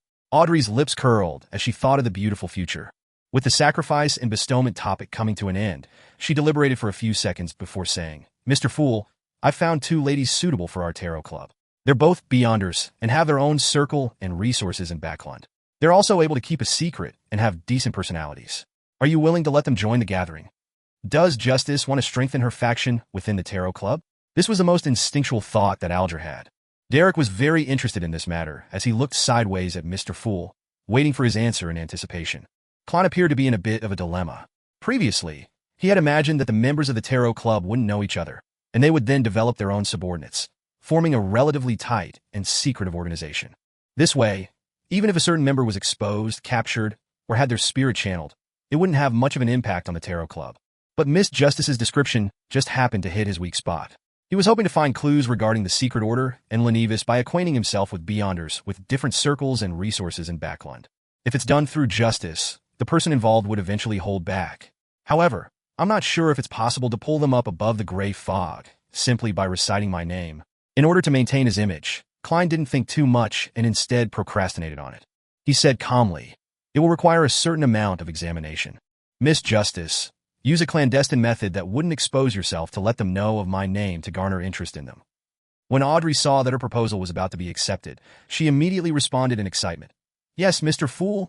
After a few more exchanges, the gathering came to an end. The sun, the hangman, and Justice returned, while Klein remained in the gray fog, waiting for the sacrifice. Chapter 221. The Tarot Club at a Higher Level. The Blue Avenger was like a leaf on the surface of the undulating waves of the Sonia Sea. At times, it was raised high and sometimes low from the ebbing of the waves, but there was no sign of it being at risk of capsizing. Alger Wilson stood in the captain cabin, his back to the shelves of red and white wine, as he subconsciously paced around. Finally, he gritted his teeth and returned to the mahogany desk with a grim expression. He removed the brass sextant, found a piece of paper and a pen, and leaned over to draw the complex, mysterious symbol given to him by the fool. With a seafarer's memory, Alger quickly completed the first step of the sacrificial ritual. Then, he opened the drawer and took out a candle. He set up the ritual according to the dualism principles and placed a candle above the symbol that was formed by the combination of the pupilless eye and the partial contorted lines. One candle was placed in the middle that represented the person making the sacrifice. After cleaning up all the items on the table, Alger condensed pure water in the palm of his hand and wiped the altar clean. He then used the silver dagger from the ceremony to create a sealing wall that surrounded his desk. After doing all this, he used his spirituality to light up the 2 candles and retreated a few steps under the dim light. Taking a deep breath, Alger lowered his head and recited an ancient Hermes. The fool that doesn't belong to this era. You are the mysterious ruler above the gray fog. You are the king of yellow and black who wields good luck. Your devoted servant prays for your attention. I pray for you to take his offerings. I pray for you to open the gates to your kingdom. This ancient incantation reverberated within the wall of spirituality, stirring up spiraling gales as they swept forth with the force of nature. It was the oldest sacrificial language created by human Beyonders, and it contained many mysteries itself. However, it lacked sufficient protection for the user. Bearing with the pain that was akin to having knives slicing across his skin, Alger took out a small dark brown glass bottle from his pocket, unscrewed the lid, and poured out a lot of sesame-shaped granules. These granules swirled with a metallic luster and exuded an indescribable sense of beauty. Alger scattered these granules into the wind. Whoosh! The gale grew stronger, but was no longer tempestuous. It was dyed in 2 separate colors, silver and black. As they continued to collide and mix, the 2 differently colored winds were infused into the candle flame that symbolized the fool, burgeoning and tearing open an illusory, ordinary-sized door. Its surface was carved with the same symbol that Alger had drawn. At this moment, Klein witnessed the appearance of the hazy door behind his high-back chair. He could feel the spirituality in the air that was rippling apart and stimulating the mysterious space. It seems to be working, Klein suddenly had a premonition and immediately spread out his spirituality, infusing it with upheavals and stimulation. Creak! Amidst the insubstantial sounds, the blurry door slowly opened. In the captain cabin, Alger suddenly saw the illusory door, formed out of wind and light, open. Behind it was deep darkness formed from an innumerable number of almost invisible shadows. They were lustrous splendors encompassing massive amounts of knowledge. Situated above them was the thick gray fog, with the ancient palace overlooking the real world. Such a scene caused Alger to involuntarily tremble. It was a deep fear, an indescribable excitement. He hurriedly picked up the rainbow salamander's pituitary gland that he had long prepared. He held it with both hands, and with his head bowed, he raised the palm-sized object which was constantly changing in color and had a soft feel to the ridges to the illusory door. Alger's hands grew lighter under the sudden appearance and instant disappearance of a suction force. He lost the slight tingling sensation that the rainbow salamander's pituitary gland gave him. He didn't dare raise his head until he heard the deep voice of the fool echoing in his ears. "You did well." "It's my honor," Alger answered without any hesitation. He looked ahead again, only to see that the illusory door had disappeared. The gale had stopped, and the candle flames had returned to their original state. After the candles were extinguished according to the normal procedures, Alger sat down with a complicated expression and said to himself silently, "In the beginning, only people could be pulled into the world above the gray fog. After a while, responses could be made by listening to prayers. Now, sacrifices and bestowment can be performed. Mr. Fool is freeing himself from his predicament one step at a time, and bit by bit, will he enter the real world?" This guess or conclusion frightened and worried Alger, but he also felt a bit of delight. "At least I'm a member of the Tarot Club, one of the earliest members." He sighed. In the majestic palace above the gray fog, Klein was playing with the pituitary gland of the rainbow salamander. Various colors were reflected on his face as they constantly changed colors. A slight tingling sensation came from his palm, and a strong sense of accomplishment filled his heart, causing him to reveal a genuine smile. In the future, the Tarot Club will become even more miraculous. After reflecting over the situation, Klein extended his spirituality and sent his will to the Crimson Star representing Miss Justice. After returning to her bedroom, Audrey was no longer able to sit quietly on the edge of the bed. She would restlessly flip through the books by her bed and from time to time scrutinize herself in the mirror with an unfocused gaze. She was looking forward to the completion of the hanged man's sacrificial ritual, but she was also afraid that the result would be a failure. Emperor Roselle had said that one must remain calm and collected when important matters arise. "Audrey, come on. Take a deep breath. Or perhaps I should go tease the dog." However, Susie can talk and think, so she's an entity with her own dignity. I can't just casually tease her. Audrey's mind wandered, her hand unconsciously wringing an ornate doll dressed in splendid clothing.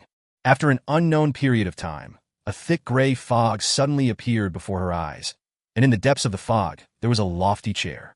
Sitting there, the fool said with a smile, "Miss Justice, the attempt was successful. Have you prepared the materials that contain spirituality?" "That's great." As expected of Mr. Fool, Audrey forgot the hangman's role in this matter. She held back her excitement and said, "Yes, I always have such materials with me." Audrey had been the same even before she joined the Tarot Club, but back then, she didn't know which materials could be considered to contain spirituality. She had merely moved them from the family treasury in accordance with the various essential oil formulas she had gathered. Klein nodded slightly and said, "When do you plan on holding the ritual?" "This is based on the premise that there are no Beyonders around you." "Does a Beyonder dog count?" Audrey looked at the tightly shut door, feeling a small tug at her conscience. "I can do it now," Klein tersely acknowledged. "The ritual's process is the same as I described previously. All you need to do is change the prayer to, 'Your devoted servant prays for your attention. I pray for you to open the gates to your kingdom. I pray for you to give me strength. In addition to this, use the dualism method.'" Audrey thought it over, fighting the urge to nod, and she began preparing for the ritual. When the illusory door opened, and a scene even more illusory than the starry sky appeared, Audrey felt intoxicated in both body and mind. "This is the mysterious world I've always been pursuing. This is the kind of feeling I've always wanted." She praised Mr. Fool wholeheartedly. It's faith towards the goddess, but for the fool, it's worship. Audrey silently explained herself in her mind. Soon after, she was stunned to see that there was something on the altar. It was a soft object with lustrous color and was filled with ridges. The rainbow salamander's pituitary gland. Audrey felt a surge of joy in her heart. Her eyes lit up as she had the urge to step forward and grab it. However, her customs of etiquette took hold of her as she sincerely praised Mr. Fool once again. After finishing the ritual, She impatiently walked forward and carefully examined the Beyonder material 5 times. Our tarot club is at a higher level than all the other secret organizations. Audrey secretly felt smug. She then glanced warily at the door, as if afraid of Susie's sudden intrusion. She had to redouble her efforts and immediately concoct the potion to complete her advancement. A few minutes later, she held a bottle of liquid that contained constantly changing lusters that could shine to the bottom of everyone's hearts. She confidently drank the telepathist potion and successfully tied through the integration stage with the Beyonder characteristics, achieving an advancement. The view before her seemed to clear up significantly, with a great increase in other aspects. Audrey familiarly used cogitation to restrain the dissipating spirituality. After her sequence stabilized, she smiled and walked briskly to the door, letting in the golden retriever. She saw the obvious suspicion on Susie's face. "You took far longer than usual."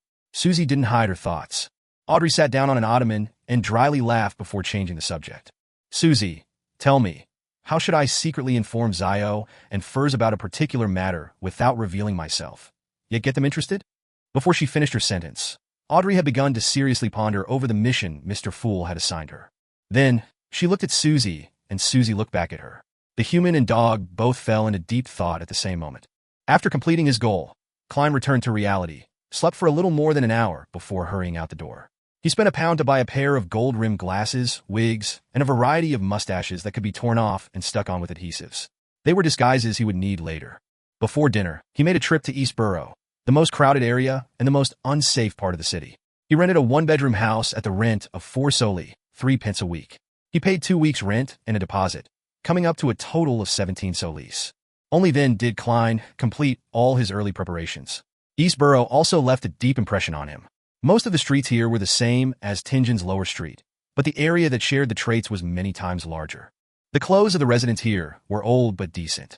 Many of them were dressed in shabby clothes with sallow skin and thin frames. It was as though they would turn into beasts at any moment due to their hunger or poverty. Therefore, gangs ran rampant in East Borough. When he got back to Cherwood Borough, Klein felt as if he had entered heaven from hell. For the next 2 days, he experimented with using his spirituality to perform the rituals and create charms. He no longer prayed to the goddess and waited for the effects of his tiny advertisements to bear fruit. On Thursday morning, Klein finally heard the doorbell ring. Chapter 222, The First Job. Ding! Dong! A rope was being tugged, causing the doorbell and the sound it made to constantly tinkle and send its sound echoing throughout the spacious but relatively empty living room. Klein, who was seated on the sofa reading a newspaper to study the various investment opportunities, stood up. He was wearing a white shirt and a black vest without a bow tie, just like what one would wear at home. "The first job in my career as a detective? But I can't always be at home, waiting for a mission to arrive. Yes, I need to hang a notice on the door, along with a fountain pen, so that clients can write down the time of their next visit and allow me to prepare in advance. However, for a new detective in this profession, without any fame, doing so would basically be the same as not having a next time. Sigh. I can only go through the trouble of performing a divination in the morning to see if I would receive any jobs for the day. And if so, what time so as to make plans. Of course, it's also possible that I would miss out on missions from powerful Beyonders. Well, so be it. It might be a good thing after all." He walked to the door, and without looking through the peephole, the image of the visitors outside appeared in his mind. One of them was an old lady in a black plush hat. Her back was slightly hunched, and her face was deeply wrinkled. Her skin was shriveled and sallow, but her dark dress was very formal and neat. Her temples were completely white, but her blue eyes were quite lively. She was looking at the young man beside her, gesturing for him to pull the doorbell again. The young man was in his 20s, with eyes similar to those of the old ladies. In the progressively cold weather, he wore a black double-breasted coat, a half-top hat, and a bow tie like he was about to attend a banquet. It was as if he wouldn't relax his demands of himself at any moment. With the help of a clown's premonition, Klein turned the handle, opened the door, and greeted his visitors with a smile before the bell could ring again. "Good morning, madam, sir. What a wonderful day it is, at least up to this point, for I have already seen the sun for 5 minutes." He spoke of the weather in a slightly exaggerated manner, small talk that had been popular in Backlund for more than a century. "Yes, it's always shy and doesn't come out from behind the fog and the dark clouds." The old lady nodded in agreement. By her side, the lad asked, "Are you Detective Sherlock Moriarty?" "Yes, and what may I help you with?" "I'm sorry, please come in. Let's sit down and talk." Klein turned his body to the side, making way for his guests as he pointed to the guest area. "No, there's no need. I don't want to waste any time. My poor Brody is still waiting for me to save it," the old lady said with a rather sharp voice. Klein noticed the most important pronoun and suddenly had a bad feeling. The very formally dressed young man nodded and said, Brody is a cat owned by my grandmother, Madame Doris. He went missing last night, and I hope you can help us find him. We live at the end of this street, and I'm willing to pay you 5 soldi for it. Of course, if you can prove that you've spent more time and effort than that, I'll make it up to you. Find a cat. The reason why you're entrusting me with this job is simply because of the convenience stemming from how we live on the same street. Klein felt that this wasn't the detective career that he had imagined. It makes me look like a clown. Well, I can't turn down my first business deal. This is a seer's point of view. He pondered for a few seconds and asked, Can you describe it in detail? Granny Doris spoke out before the young man could open his mouth. Brody is a lovely, lively black cat. It's very healthy, has beautiful green eyes, and loves to eat cooked chicken breast. Goddess, last night, he ran off just like that. No, it must have gotten lost. I placed lots of chicken breast in its bowl, but it refuses to return to take a look. Klein's lips curved up and said, I'm very satisfied with your description, Mrs. Doris. I accept this request. All right, let's go to your home now. I need to search for clues and find traces. You should be clear that the basis of my reasoning lies in the details. Mrs. Doris didn't consult her grandson as she nodded and said, You're the most proactive detective I've ever seen. It's a deal. Klein put on his coat and hat, picked up his cane, and followed Madame Doris and her grandson out onto the street. Unlike Tingen, roads in many parts of Backlund had been rebuilt with cement or asphalt. Even during a downpour, the roads were less muddy. While the old lady was leading the way, his grandson came close to Klein and said in a low voice, I hope you'll do your best to find Brody. It's been one of the pillars of my grandmother's life ever since my grandfather and parents passed away. After Brody went missing, something went wrong with my grandmother's mind, so much so that she started hearing things. She keeps telling me that she hears poor Brody mewing miserably. Klein immediately nodded and said, I'll do my best. Right? I still haven't gotten your name. Jurgen Cooper, a senior solicitor, the young man replied. Soon, they reached 58 Minsk Street and entered the dark house. This is Brody's bowl. This is his favorite box. He always sleeps here. Doris's wrinkled face was filled with worry and expectation. Klein squatted down and found several strands of black cat fur in the box. He straightened up and gripped his silver-inlaid cane with the hand that held the cat's fur. Klein's gaze turned deep as he pretended to observe his surroundings as he silently recited a divination sentence. His hand secretly slipped from the end of the cane, but didn't leave it completely. It just made it difficult for Jurgen or Doris to notice that the cane was standing on its own. Soon after, the black silver-inlaid cane tilted to the side. It fell very slowly, with very little movement. Klein gripped the cane again, looked in that direction, and observed it for more than 10 seconds. Then, he strode over to an old cupboard. Any signs of Brody running away? Jurgen asked with concern. The old lady, Doris, was also waiting for an answer. Without answering, Klein kneeled and pulled open the door at the bottom of the cupboard. Meow! A black cat darted out, tail high, and ran for its bowl. Brody, when did you get into the cupboard? How did you get locked in there? Mrs. Doris cried, surprised and confused. Jurgen turned his head in surprise and looked at Klein. How did you know it was in the cupboard? Klein smiled and replied in a deep voice. Inference, my good man. After obtaining the 5 soldi reward from Mrs. Doris and Jurgen, as well as their friendship, Klein returned to 15 Minsk Street under the gloomy weather. Before he even got close, he saw a figure loitering in front of his door. More business? When Klein looked over, he saw that the visitor was a boy of 15 or 16, dressed in an old coat and a round hat that didn't fit his age. It's him? Klein immediately recognized him as the boy he had met on the steam train the day he had arrived in Backlund. Back then, he was being pursued, but his maturity and calmness at the time had left quite a deep impression on Klein. What would he want to entrust me with? As he wondered, Klein walked over and smiled. Excuse me, are you looking for me? The teenage boy was startled as he quickly turned around, his bright red eyes filled with unconcealable fear. He composed himself and asked hesitantly, Are you Detective Sherlock Moriarty? Yes. Klein looked around and said, Let's talk inside. All right. The teenage boy didn't refuse. Inside, Klein didn't take off his coat, but he did take off his hat and put his cane away. He led the teenage boy to the guest area, pointed at the long sofa, and said, Please have a seat. How might I address you? What job do you have for me? You can call me Ian. The teenage boy surveyed his surroundings and fell silent for a few seconds. I was previously hired by another detective, Mr. Zriel Victor Lee, who helped me gather some news and information. Klein sat down, clasped his hands, and said, Does the job have anything to do with your former employer? Yes. Ian nodded solemnly. A few days ago, I suddenly found myself being followed by someone with ill intentions. Therefore, I thought of a way to lose their tail. I believe you saw this scene yourself, Mr. Moriarty. I recognized you as the man who was sizing me up on the metro that day, as soon as I saw you. This level of observational skills isn't any worse than a spectator's. Could it be that he was born with a special ability? Or is he a beyonder? Klein activated his spirit vision and looked at Ian, but he didn't find anything strange. He nodded and calmly replied, "Your response left an impression on me." Ian didn't harp on the topic and continued, "I suspect that my encounter has something to do with Mr. Zreal, so I went to visit him at his place. I found the place seemingly normal, but there were many hints that indicated that someone had infiltrated and triggered all the tiny mechanisms. I haven't seen Mr. Zreal since that day. I suspect that something has happened to him. I tried to call the police, but his disappearance period has yet to reach the required number of days to make the request. I tried to get help from other detectives that I knew, but all of them turned me down on the grounds that they had just met Mr. Zreal at a fellow detectives party. That surprised me, because I didn't receive any response from Mr. Zreal when I contacted him using the agreed-upon method. I still stood by my judgment and intended to ask for the help of a detective whom Mr. Zreal doesn't know. Well, as such, that meant it would be someone I don't know either. I had no idea who to look for as well.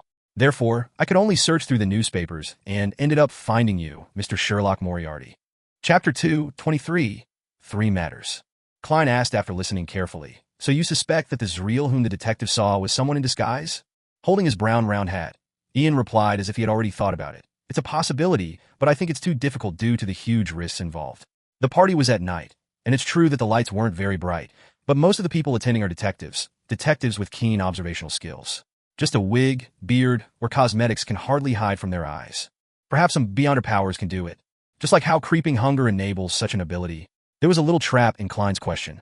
He wished to determine from the teenage boy's answer, the expression on his face, and his body language to determine if he had ever come into contact with beyonders, or if he knew things about mysticism. The initial answer was no. When Ian saw Detective Moriarty nodding slightly in agreement with his reasoning, he continued, "I believe that the detective saw Mr. Zreal, but he wasn't free. He was in a controlled state in which he couldn't send out distress signals.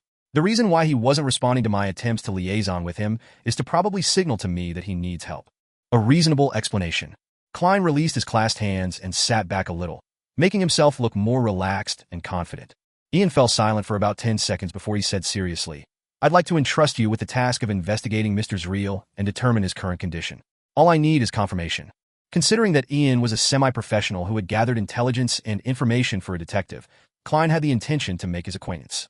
He smiled and said, "Then how much are you going to pay? You should be well aware that this may be very dangerous." Ian looked down at the pocket of his old coat and said after some deliberation, "There are 2 ways. The first, I can directly give you a payment that's enough to satisfy you. Afterward, regardless of whether the mission is simple or difficult, that will be all unless you suffer a relatively serious injury. Secondly, I could pay you £5 in advance, and when you finish the job, you can add on to the bill depending on the difficulty of the matter. But it's easy to cause a dispute, even if there's a contract." Klein pretended to be in thought, and after almost 30 seconds, he said in a low voice, "Why don't we do it this way? You can pay me £5 in advance and help me with 3 things after the mission is completed. Don't worry, they won't be anything difficult. They will be within your capabilities, and it won't make you feel too uncomfortable. This can be agreed upon in the contract." Ian knitted his brows before standing up. He leaned forward and stretched out his right hand. "All right." Klein shook hands with him, pulled out a standard contract that he had prepared, picked up a round fountain pen, added all the details he had discussed, and stamped it with his fingerprint. After signing the contract, he gave the teenage boy, Ian, a stack of white paper and watched him write Detective Zreal's relevant information. After a while, he browsed through the information and casually asked, "How can I contact you if there's an emergency, or if I've confirmed Zreal's condition?" Ian pursed his lips and remained silent for quite a while. Only when Klein looked over did he reply in a somewhat stiff manner, "You don't need to contact me. I will appear at the right time." Without another word, he took out a thick stack of cash from the pocket of his old coat. They seemed to be stacked up in a very neat order, from high face value to low face value. Ian pulled out 3 one-pound notes from the bottom, counted 6 5-soldi notes, and finally 10 one-soldi notes. When Klein saw that Ian had neatly arranged the notes, with even the portraits of the former kings facing up without a single mistake, Klein suddenly felt a bit frustrated. This is some late-stage obsessive-compulsive disorder. He silently exhaled and received the payment from Ian. According to his visual estimate, Ian had less than £3 left. He probably had all his savings with him. If I had asked for more, would he bail on me without paying? He doesn't look like the kind of person to do so, but one shouldn't judge a book by its cover. Klein folded the bills at random and stuffed them into his pocket, ignoring the untidiness. As such, he succeeded in seeing Ian's slightly twisted expression. I'll try to complete the investigation as soon as possible. Klein stood up and held out his hand as a gesture of bidding him farewell. Thank you for your help. Ian thanked him sincerely because the counteroffer was obviously a discount. Watching the boy, who was more mature than his age, leave, Klein stroked his chin and silently said to himself, "This matter goes deeper than it seems." Ian didn't mention anything about Zreel's recent investigations or what information he had been instructed to gather. "Forget it. I'll handle as much as the money is worth. All I need to do is confirm Zreel's current condition." He turned around and walked back into the living room. While doing so, he fished a quarter pence out of his trouser pocket. Ping! As the copper coin tumbled in the air, Klein's eyes turned dark as he muttered if there were any beyonder elements in the case he was handling. Then he opened his right hand and tried to catch the copper penny. Clang! The coin slipped from his fingertips and fell to the ground, rolling away. This result meant that the divination had failed. From the looks of it, Ian has withheld more things than I thought. The information is so lacking that I can't even obtain a vague divination result. He pursed his lips, took a few steps forward, and bent down to pick up the coin. That night, in the wee hours of the morning, at 138 Rose Street, Backlund Bridge, Klein had changed into a cheap light blue workman's outfit. His mouth, chin, and cheeks were covered with a black beard that, at first glance, made him look rough and savage. He wore a dark-colored cap and pressed it so low that it nearly covered his eyes. Such caps originated from the Intis Republic hunters. There were certain differences from the traditional deer hunting caps the lone kingdom hunters wore. However, such caps had become popular among the lower-class populace of Backlund. Hiding in the shadows of an Intis parasol tree by the side of the road, Klein studied the house across the street with the aid of the elegant gas lamps. It was Zreel's home. The detective was from Southville. His parents, relatives, and friends were all there, and he had come to Backlund alone, where he slowly forged a name for himself. He was still a bachelor and had only hired 2 temporary maids, the kind that came by every 3 days to clean up the place, without needing to provide them with food or lodging. At the moment, the terrace house he rented was pitch dark. Klein took off the silver chain inside his sleeve and let the topaz pendant hang down naturally.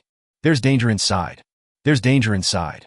After repeating it 7 times, he opened his eyes and saw the spirit pendulum spinning clockwise, but very slowly. "There's danger, but it's nothing serious," Klein muttered, and once again confirmed that he had his tarot cards, self-made charms, and holy night powder on him. After doing all this, he looked around, and taking advantage of the stillness of the night, he nimbly rushed across the street. There was no veranda, garden, or lawn as it directly faced the edge of the street.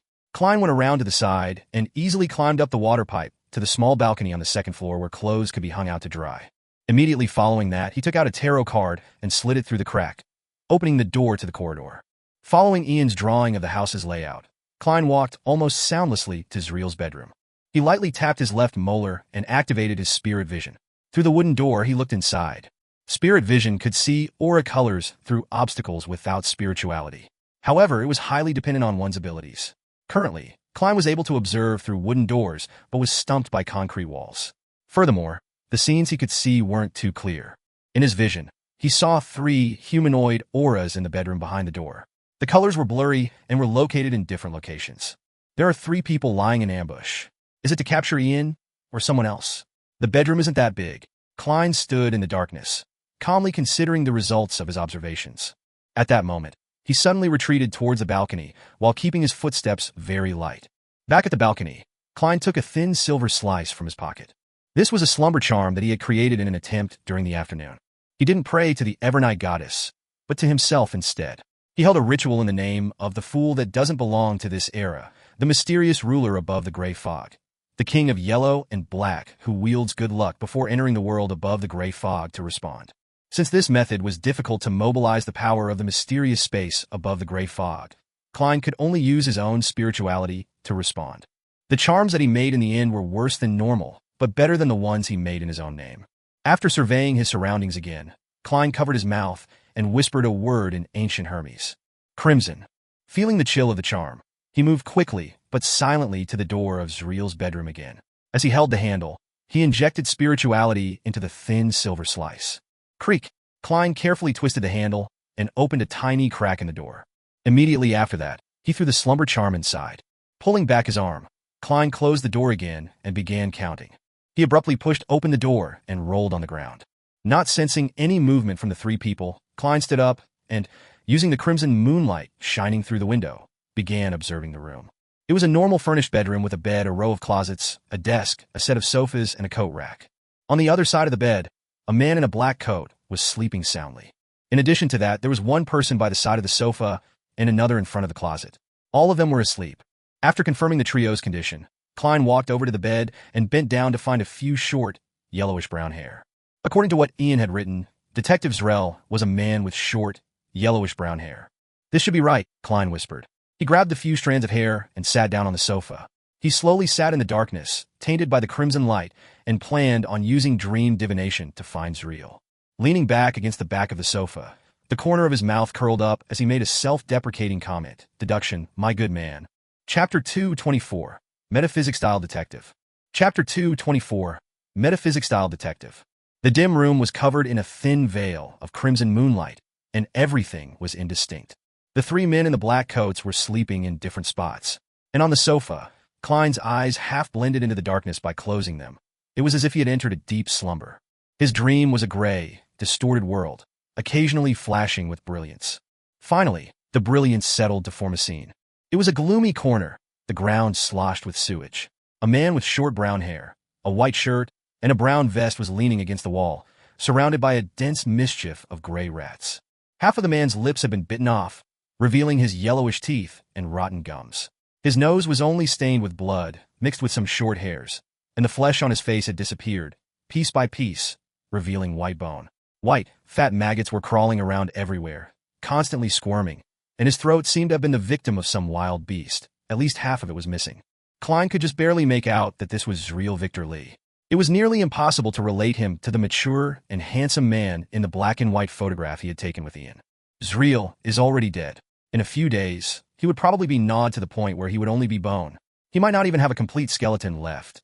Klein left the dream and recalled what he had just seen. His past experiences had allowed him to witness similar corpses more calmly. Looking out of the window at the crimson moon, Klein thought for more than 10 seconds and decided to try communicating with the soul of the man in black next to the sofa. During the last few days of preparations, he had concocted a bottle of amantha extract and eye of the spirit medication. As for Serenity Agent, Klein had no need for it. He was personally capable of invading the dreams of others and forcefully communicating with their souls while maintaining calm and rationale. After setting up a simple altar and letting the quiet and tranquil fragrance waft out to create a half-dreaming state, Klein prayed to himself, "The fool that doesn't belong to this era." Following that, he entered the world above the gray fog and used more than 2/3 of his spirituality to give a response. When I advance to Sequence 7, such prayers should also allow me to use a little of the power of the mysterious space above the gray fog, just like my summoning and bestowment rituals. Looking around, Klein made a rough judgment and quickly returned to the real world. He passed through what seemed like a starry sky and a chaotic storm of thoughts, entering the mental plane of the target. There, he saw the man's illusory figure floating in midair. "Who sent you to Zreel's home?" Klein looked at him and asked in a deep voice. The man replied in a daze, his illusory eyes vacant. "Masalt. Masalt sent me to wait for the boy named Ian." The light in his spiritual world changed, revealing a lean, capable-looking, dark-skinned man. He was none other than the leader of the group who was chasing Ian on the steam train. As expected, it's him. Klein, who had exhausted so much of his spirituality in responding to the prayer, was beginning to feel exhausted. He hurriedly asked, "Who ordered Masalt?" "No idea. He's an executioner of our Zmanger gang. No one can order him other than the boss," the man said blankly. Zmanger, the word warrior in the language of the Highlanders. Klein, a pseudo-historian but a true mysticism scholar, suddenly felt a sharp pain in his head, and his body involuntarily flew out of the storm of thoughts. Not long afterwards, he exited the mediumship and felt his head throbbing. He was in no hurry to leave. He methodically packed up the materials and the short yellowish-brown hair before opening the oriel window to let in the cold night wind to disperse the smell of the amantha extract and eye of the spirit medication. While this happened, Klein returned to the balcony, locked the door from the inside, and wiped off all the places he had touched. When Zreel's bedroom returned to its original state, he then held his hand to his chest and bowed towards the three men who were still sleeping soundly. Straightening his back, Klein put on his gloves and leaped, nimbly flipping out of the oriel window. He stood firmly, tiptoeing in the abnormally tight space. He raised the open window's vertical latch and used a tarot card to hold its bottom. With his clown abilities, he took in the details and adjusted the balance. After a few seconds, Klein slowly pulled back the tarot card, and the vertical latch suddenly stopped in place and didn't fall further. Whoosh! First, he closed the unlatched half of the window. Then he jumped over to the window with a latch. His right hand jerked inward, closing the other half of the window.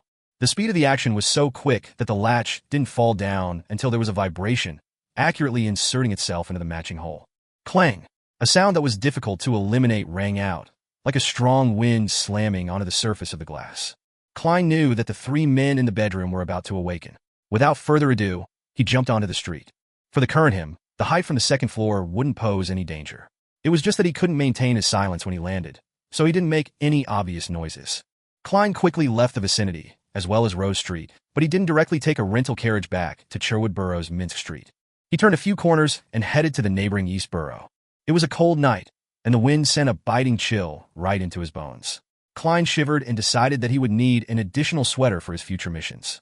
He decided to buy charcoal on one of the following days and let the fireplace carry out its role. After an unknown period of time, he entered Backlund's East Borough despite not having a map. He had completely relied on instinct.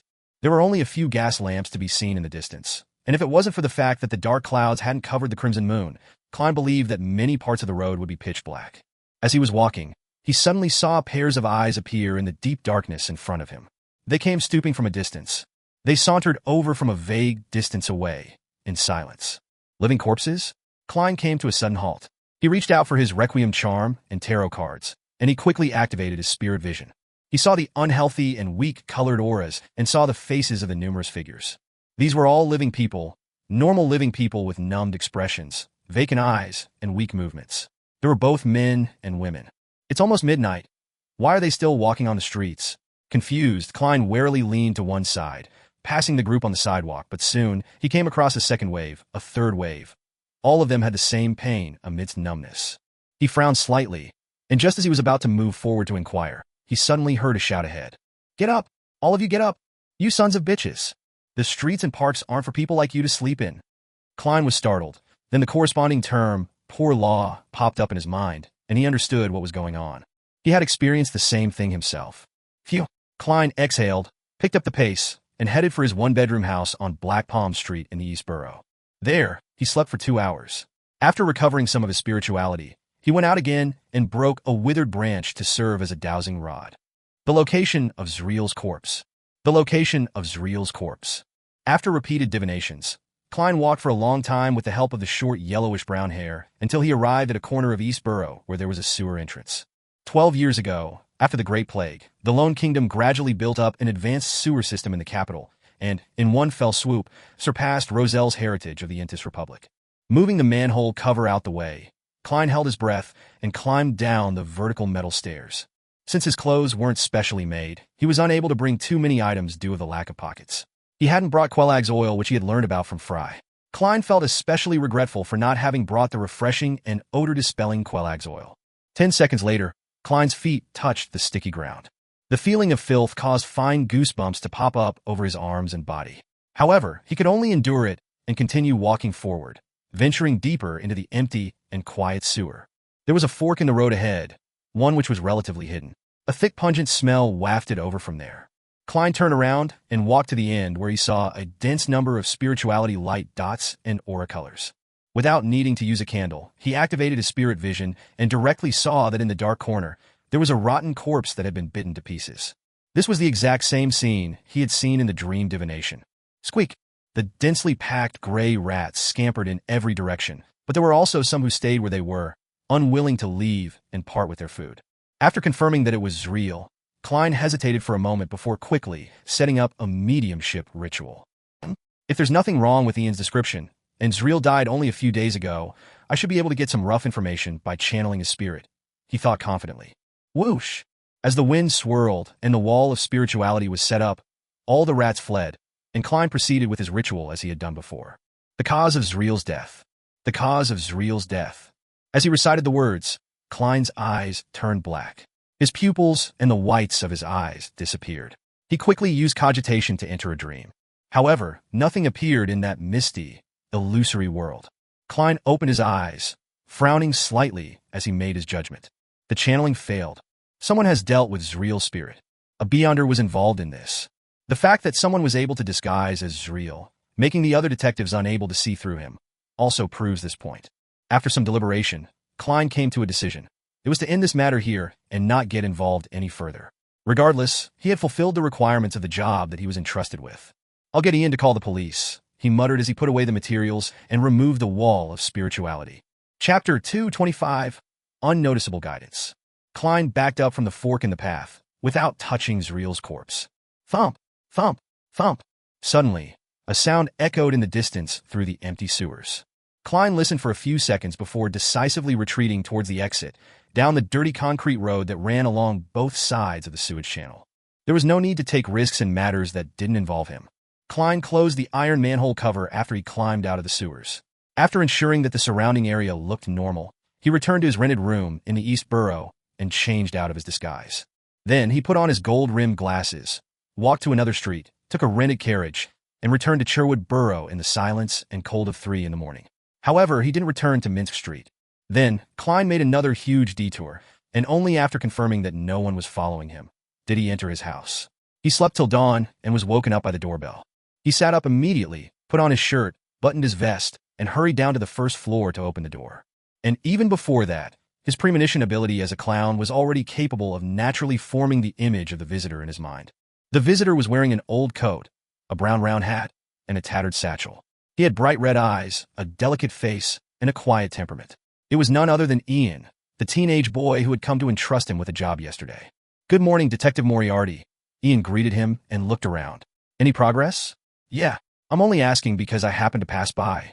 Klein nodded seriously and said, "Yes." Ian seemed shocked as he didn't say a word for quite a while. After a while, he stammered in surprise. "Have you determined Mr. Zreel's condition?" "Yes." Klein paused for a moment, then said seriously, "I found Zreel's corpse." "Corpse?" Ian's pupils shrank as he repeated it in a low tone. He wasn't too surprised, as if he had already expected the worst possible outcome. Klein watched silently, without interjecting. Sigh, Ian exhaled and warily surveyed his surroundings. "Your efficiency is amazing. Can you take me to see Mr. Zreel's body?" "No problem. In fact, that's what I was planning to do." Klein then thought for a moment before saying, "I hope you won't mention me when you call the police. Just say that you found the corpse yourself. I believe you know how to make up a reason." Ian wasn't surprised. He knew that not every detective liked to deal with the police. In fact, except for the very famous detectives who often gave advice to the police with mutual cooperation, the rest were discriminated against, ostracized, and even extorted from. This was the current situation of the Lone Kingdom. "All right," Ian readily agreed. Considering that they were entering the sewers, Klein changed into a set of clothes worn by the common working class, put on a deer hunting cap, and took a lantern with him. Both of them took the public carriage to the East Borough. They walked for half an hour to reach the remote sewer entrance under the watchful gazes filled with numbness and malicious intent. "How did you find it?" Ian asked, half surprised and half curious, as he watched Klein lift the manhole cover and climb down. Klein focused on the area beneath him and answered casually, "Skillful training which includes many techniques in reasoning, investigation, tracking, and interrogation." Ian followed him into the sewers. He nodded without looking disgusted. "You seem to have received very professional training." Klein didn't answer him directly. He held the already lit lantern and led Ian to the fork in the path where they arrived at the gloomy corner. He narrowed his eyes as he approached. More of Zreel's body was missing now when compared to the previous night. He was missing an arm and half of his ribs. That's not something a rat can do, Klein muttered to himself and didn't inform Ian of this. With the help of the lantern's light, Ian was able to clearly see the corpse's appearance. He squatted down suddenly, vomited, and gradually vomited yellow-green bile. Klein took out the Quelaag's oil he prepared, unscrewed the cap, and bent over to place the mouth close to Ian's nose. Ian's eyes lit up, and he calmed down. Nearly 20 seconds later, he weakly whispered, "Thank you." He stood up slowly and examined the mutilated corpse a few more times. "I can confirm that this is Detective Zreel." "My condolences," Klein replied out of politeness. "I suggest you call the police." "Okay." Ian nodded indiscernibly as he followed Klein back to the surface. At that moment, Klein clapped his hands. "This is the end of my mission. As for what should be done after this, that is up to you." Ian fell silent for a few seconds. "I still owe you 3 matters. You can tell me now." "Actually, I can only think of one at the moment," Klein answered frankly. "I want to know where I can get a gun and bullets without needing a full-class weapon permit." Ian spoke almost without thinking. "Go to Braveheart's Bar at Iron Gate Street in the Backlund Bridge District. Find Kasper's Kalinin. Tell him old geezer introduced you. All right, let's talk about the other 2 matters in the future. I have a feeling that we'll meet again." Klein deliberately nodded casually. Ian gave him a look, but didn't say anything. The two split up and headed down different streets in the East Borough. The secluded spot, once again, regained its silence. After walking for a while, Klein suddenly turned around and retraced his steps. He then hid himself in a secluded corner, peeking at the entrance to the sewer. After waiting for 2 or 3 minutes, he saw Ian return silently as he looked around warily. Klein withdrew his gaze in a timely manner, leaned his back against the wall, and listened. He heard the scraping sound of the manhole cover being removed and heard someone climbing down. Carefully poking his head out, Klein discovered that Ian had re-entered the sewers. Was there a clue or something on Zreel's body? Indeed, this matter goes deeper than it seems. He nodded thoughtfully. Having satisfied his curiosity, Klein decided to leave for real and planned to seek out Casper's 2 days later. At tea time, Viscount Glaint was in his home situated in Empress Borough. The door to the study was tightly shut, separating the 4 people inside from the participating guests in the salon outside.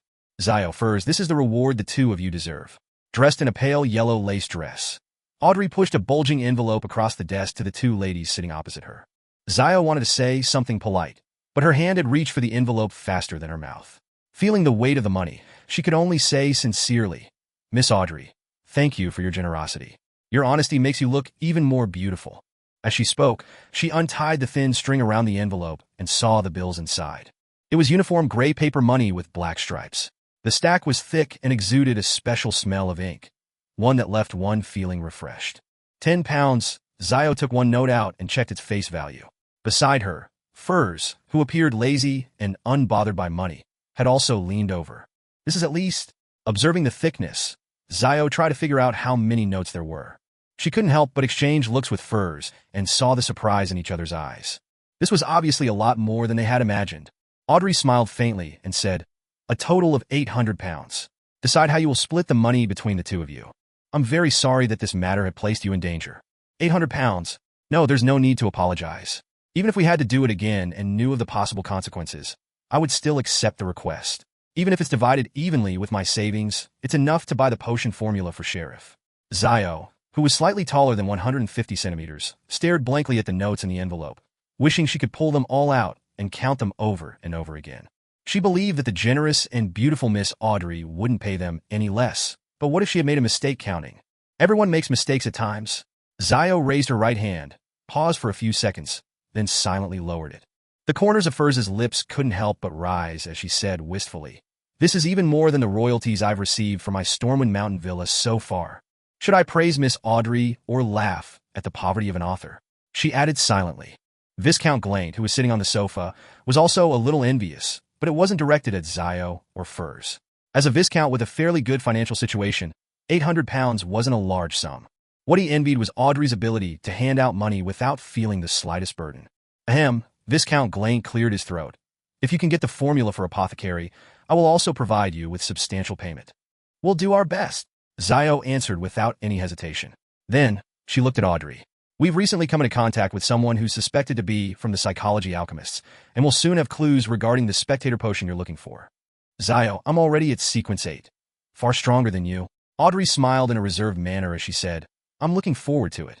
With that said, the 4 began chatting about various rumors among the Beyonder circles while following Audrey's example of finding books they wished to read. Suddenly, Zio's eyes lit up as she saw 2 hardcover books: History of the Lone Kingdom's Aristocracy and Study of the Code of Arms. Meanwhile, Furs also found books that interested her: Geography and People of the Faceac Empire, and Traveling the Northern Continent. "Honorable Viscount Glaint, may I borrow these 2 books? I'll return them soon." Zio looked pleadingly at the owner of the study. Glaint nodded without much care. "No problem." At his response, Furs hurriedly made a request as well and similarly obtained his approval. The corners of Audrey's mouth curved into a faint smile as she witnessed all of this. She looked modestly to the side, pretending to be looking for a book. As a qualified spectator who had just advanced, she had accurately grasped Zio's and Furz's preferences in certain domains after being in contact with them multiple times. Thus, she had made arrangements in advance without anyone realizing it, letting the one being guided feel like it was done out of their own what was a manifestation of the powers of a spectator. In the evening, Zio was curled up on the sofa in front of the fireplace, reading History of the Lone Kingdom's Aristocracy under the gas lamp's illumination. Furs had gone for a gathering meant for authors. After reading for quite a while, Zio suddenly felt something strange about the hardback cover, so she carefully examined it and found an interlayer where an ancient piece of paper was hidden inside. The front side of the paper was covered with the special symbols created by Emperor Roselle, and on the back was a paragraph written in ancient Hermes. Viscount Glaint's ancestors deciphered some of Emperor Roselle's special symbols? Zio was suddenly excited. She struggled to decipher the ancient Hermes as she muttered silently. The fool that doesn't belong to this era. The mysterious ruler above the gray fog. The king of yellow and black who wields good luck. Chapter 226, The Terrified Zio. Sherwood Borough. 15 Minsk Street. A satiated Klein sat in a reclining chair in the living room, beside a fireplace burning with charcoal. In a warm environment akin to summer, Klein wore a white shirt, a black vest, and thin trousers, while having a newspaper spread open in front of him as he flipped through the section with the most ads. A new type of transportation vehicle is an urgent need for investments. Details to be discussed in person. Klein read the advertisement twice before picking up a pencil from a small, dark red table to his side and circled the message. If there were no commissions tomorrow or the day after, he planned on seeing if this so-called new type of transportation vehicle had any investment value. Such matters were impossible to divine since there was a lack of sufficient information. I hope it's a product similar to a bicycle, Klein mumbled to himself before suddenly hearing an illusory prayer echo in his ears. Who is it? Miss Justice? Mr. Hangman? The Sun? Or some clerk at the Backlund Bank is copying my passcode? Thoughts flashed through Klein's mind as he put down the newspaper, returned to his bedroom, and locked the door behind him. Taking 4 steps counterclockwise, he entered the world above the gray fog. He saw that to the side of the fool's seat, and by the edge of the ancient mottled bronze table was a clear and bright brilliance that emitted waves of radiance. The experienced Klein calmly sat down and emanated his spirituality, touching the light ripples of light in response to the prayer. The scene in front of his eyes suddenly changed. It was a blurry sofa with a petite woman in a knight's trainee uniform curled up on it. She's not copying my passcode. She's reading a piece of paper. Klein suddenly realized the reason for this. She should be one of the 2 beyonders that Miss Justice mentioned that requires my vetting. After nearly 20 seconds of silence, Klein didn't give any form of formal response. He planned on taking the next step deep at night. He would then test her reaction, attitude, and way of handling things to test her personality and abilities. Of course, he would absolutely not force others to join the tarot club. The fool that doesn't belong to this era, Zio, who had just finished chanting the ancient Hermes sentence, froze for a few seconds. Then, she suddenly straightened her back and sat up straight. This seems to be the honorary name of a hidden existence. She realized this in horror. Furthermore, her knowledge in mysticism and the various rumors she had heard told her that once someone recited the full honorary name of a hidden existence, it would often attract the attention of said existence. The consequences of such attention was mostly misfortune or could even be described as tragic. Quite a few of those hidden beings were the incarnations of the evil gods and devils. Furthermore, I recited it in ancient Hermes completely unprotected. I'm so dumb. Why did I focus so much effort in identifying the sentence and actually read it in my head? Zio looked around in horror, terrified that an indescribable monster would suddenly appear in her house. The sofa, tea table, cupboard, dining table, chairs, oil painting, and other items were all reflected in her eyes, without any changes. After nearly a minute of heightened vigilance, Zio relaxed a little and comforted herself. Don't worry, don't be afraid. I just said the honorable name and didn't follow up with a prayer. This is an incomplete ceremony, so it shouldn't attract any attention. Moreover, there's a good chance that the name might have been translated by the owner of the paper based on the special symbols left behind by Emperor Roselle. It might not be correct, but I heard that if the evil gods and devils generate interest, they would still provide a response even if the ceremony is incomplete. I'm so stupid, really. As she thought over the matter, Zio's face scrunched up into a grimace. She felt that she had made a grave mistake. After waiting for a few more minutes, she slowly exhaled as she puffed out her cheeks when she realized that there was no obvious response. She stuffed the piece of paper back into the history of the Lone Kingdom's aristocracy as she entered the bathroom with a heavy heart. She turned on the faucet and tried to use the cold water to clear her head. Splash! As nearly transparent water flowed down, Zio hunched her back and reached out her palms to cup some water. Just as she was about to dab the cold water onto her face, she spotted a long, slightly curly brown hair in the mirror through the corner of her eye. As for her, she had shoulder-length, unkempt yellow hair. Suddenly, Zio's hair stood on end. She stomped on the ground, and with a push of her hands, she shot backwards, turning her body halfway around and slamming the entity with her elbow. Pow! She leaned against a warm body, causing the other party to let out a familiar scream before falling to the ground.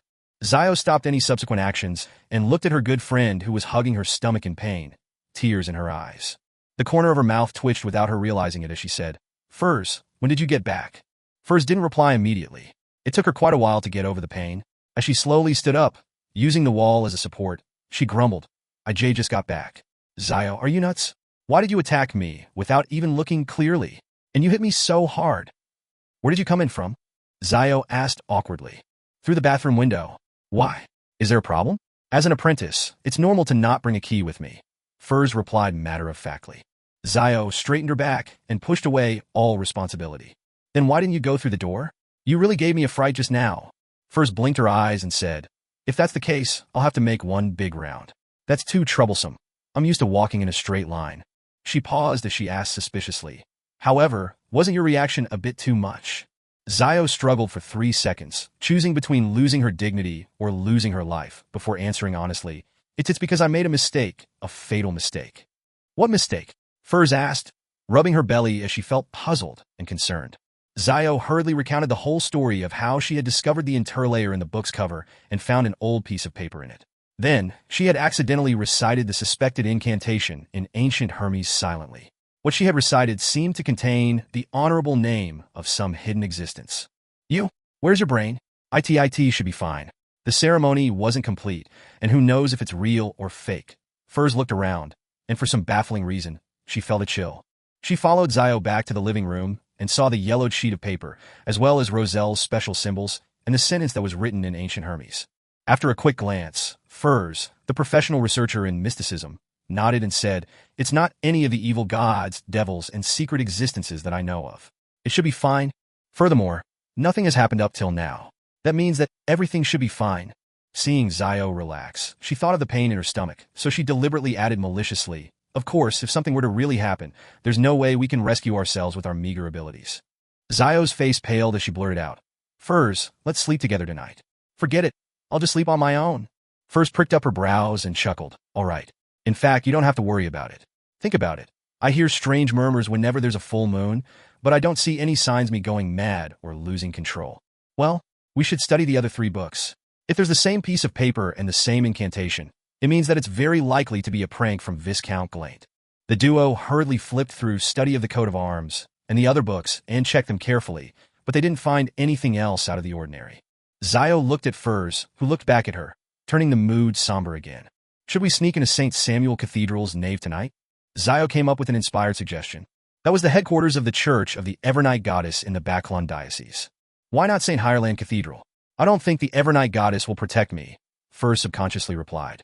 That was the headquarters of the Church of the God of Steam and Machinery, which was located in the St. George Borough, adjacent to many huge factories in the southeast. The 2 ladies with different faiths fell silent again, and after a while, Furs sighed and said, and that would make us end up being targeted by the Nighthawks or the Machinery hive mind. That might be the goal of that hidden existence. All right, go to sleep. We'll know the answer tomorrow morning. If nothing happens by then, it means that it'll really be okay. In the middle of the night, the waxing crimson moon was obscured by clouds, and the stars were barely visible in the sky above Backlund. Klein instinctively woke up, lifted his blanket, got off the bed, and entered the world above the gray fog. He sat down on the high back chair that belonged to the fool. He planned on responding to Miss Justice's companion and proceed with the examination process. At that moment, he suddenly had a new idea. Perhaps he could try and see if he could pull her into the world above the gray fog under the present circumstances. The young lady must have fallen asleep, and even if I succeed, she would probably treat it as a dream that appears clearer than usual. If I succeed, I can sever the connection in a timely manner to prevent her from seeing her surroundings clearly. After repeatedly deliberating over the matter, Klein stretched out his hand and tapped at the rippling ring of light to form a connection with it. Suddenly, Klein felt his spirituality surge out in an unstoppable manner, causing the mysterious space above the gray fog to tremble slightly. Just when Klein thought that his spirituality would be completely drained, everything calmed down. A blurry, distorted figure appeared at the edge of the long bronze table. In her reverie, Zio opened her eyes sleepily and saw the endless fog, the ancient high-back chair, and a dark figure watching her. Klein was overjoyed and immediately severed the connection according to his plan. The hazy, petite figure disappeared, but within the grayish-white mist, a crimson, illusory star appeared. Klein looked at this scene and confirmed one thing. As long as someone chanted his name, he would be able to pull that person into the world above the gray fog. The crimson star was a symbol of a stable connection. However, there are certain limitations. With my current strength, at most I can establish another connection. Based on my previous experiences, my current spirituality can only pull in beyonders who are a sequence higher than me, and it won't necessarily be a success. It's just a preliminary judgment, so it shouldn't be a problem if it's someone at the same sequence as me or lower. Klein thought, feeling satisfied. There was no need for him to respond. His attempt was already enough. Zio sat up in her sleep. She had been worrying about the potential dangers of chanting an honorary name the entire time. Not long after she fell asleep, she dreamed of a mysterious space and a gray, foggy figure looking down on her from above. The dream was so clear that Zio felt afraid. She looked at the sleeping furs beside her and thought with a tremble, is it a nightmare caused by fear, or is it because of the attention I garnered from some hidden existence, resulting in being haunted by evil spirits? Yes, there's going to be a gathering of Beyonders tomorrow night. In addition to buying the formula, I need to find a person who is good at exorcising evil spirits to purify myself. Chapter 227, Inventor Leopard. Sitting at his own dining table on a foggy morning, Klein broke up his specially bought wheat bread and soaked it in milk, improving the way he ate it. Although his body had changed a long time ago, his pursuit and obsession with delicacies were engraved into his soul. He was completely unable to adapt to the Lone Kingdom's monotonous and repetitive style of breakfast. He could only try his best at experimenting. He tried not to limit himself to toast, bread, bacon, sausages, and butter. He tried hard to expand the boundaries and improve the way he ate. For example, his recipes had new additions such as pork-filled pastries from the south, Fainapotter noodles, and roasted corn pastries. Caviar from the Fasak Empire isn't bad either, but it's too expensive. It's only suitable for formal meals. Klein scooped up a small piece of wheat bread he had softened and put it in his mouth. Just by chewing it a little, he could feel the intertwining flavors of milk with the fragrance of wheat. The aftertaste of the bread was even sweeter. After breakfast, Klein put down his cutlery, but he was in no hurry to tidy up the table. He picked up the newspapers and began to read. I'll do a divination in a while. If there's nothing else to do, I'll pay Mr. Leopard a visit at St. George Borough's Surd Street and see if his new transportation vehicle is worth investing in. Backland is really big. Every borough is almost the size of Tingen City. The East Borough is especially ridiculous. It's at least twice as large. The easiest and most economical way to travel is to walk, followed by the steam metro, before walking again. It's just quite a waste of time. Klein's mind wandered aimlessly. Backland's public horse carriage system was rather similar to Tingen's. The price was about the same, but the only problem was that most of them were confined to a single borough. If one wanted to go from Cherwood to St. George, a few transfers were needed, and that would naturally raise the price. Such a situation made the prospects for a new transportation vehicle very alluring. Knock, knock, knock. At that moment, knocks on the door sounded. It was as loud as the pounding of a hammer. Who is it? Don't they know how to ring the doorbell? He muttered a few words, straightened his collar, walked to the door, and pulled it open. In front of him was a familiar face. It was the Highlander man who had chased Ian at the steam metro. His skin was dark, his eye sockets recessed, and he was lean and hearty man. According to Klein's mediumship results, the man's name was Massault, an executioner of this Manger gang who was almost equal to the boss. Excuse me, who are you looking for? Do you have a commission to entrust with me? Klein deliberately acted somewhat confused. Massault was wearing a black coat and a pompous silk hat, but he didn't look anything like a gentleman at all. He coldly sized Klein up. Then he asked in Lone, with a thick Highlander accent, "Are you Detective Sherlock Moriarty?" "Yes," Klein replied, short and sweet. Massault nodded his head stiffly. "I want to hire you to find someone. We can talk about the exact situation inside." Klein prevented himself from acting odd in any way. Massault shook his head coldly. "There's no need." After saying that, his eyes suddenly became sharp. "The person I'm looking for is called Ian. Ian Wright. He has a pair of bright red eyes, maybe 15 or 16. He likes to wear a brown, old coat and a round hat of the same color. I believe you know him." Klein let out a soft chuckle. "I don't know what you're talking about." Massault seemed to ignore Klein's denial. "He's a thief who has stolen an important item from me.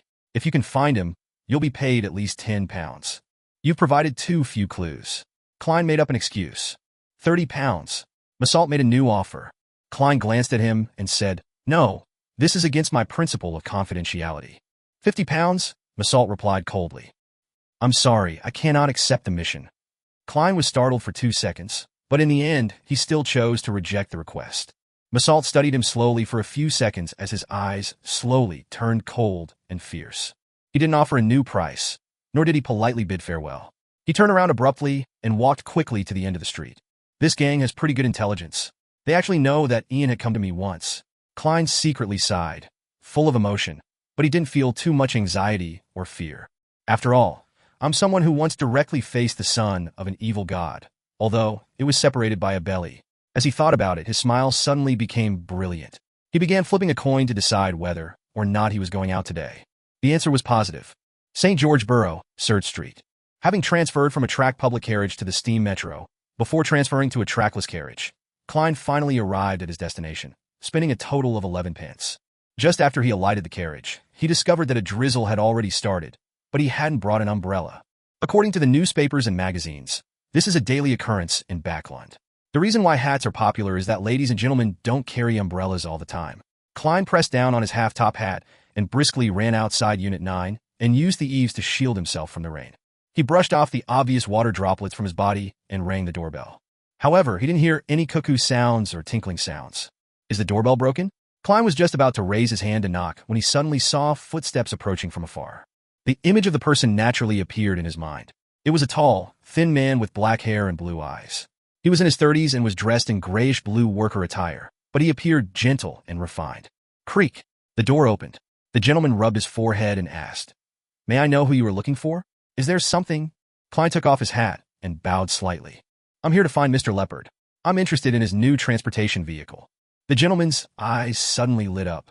"I'm Leopard. Come in, please." He turned to the side and allowed Klein entry. However, there was no coat rack in the foyer. Klein could only lean his cane and not take off his coat.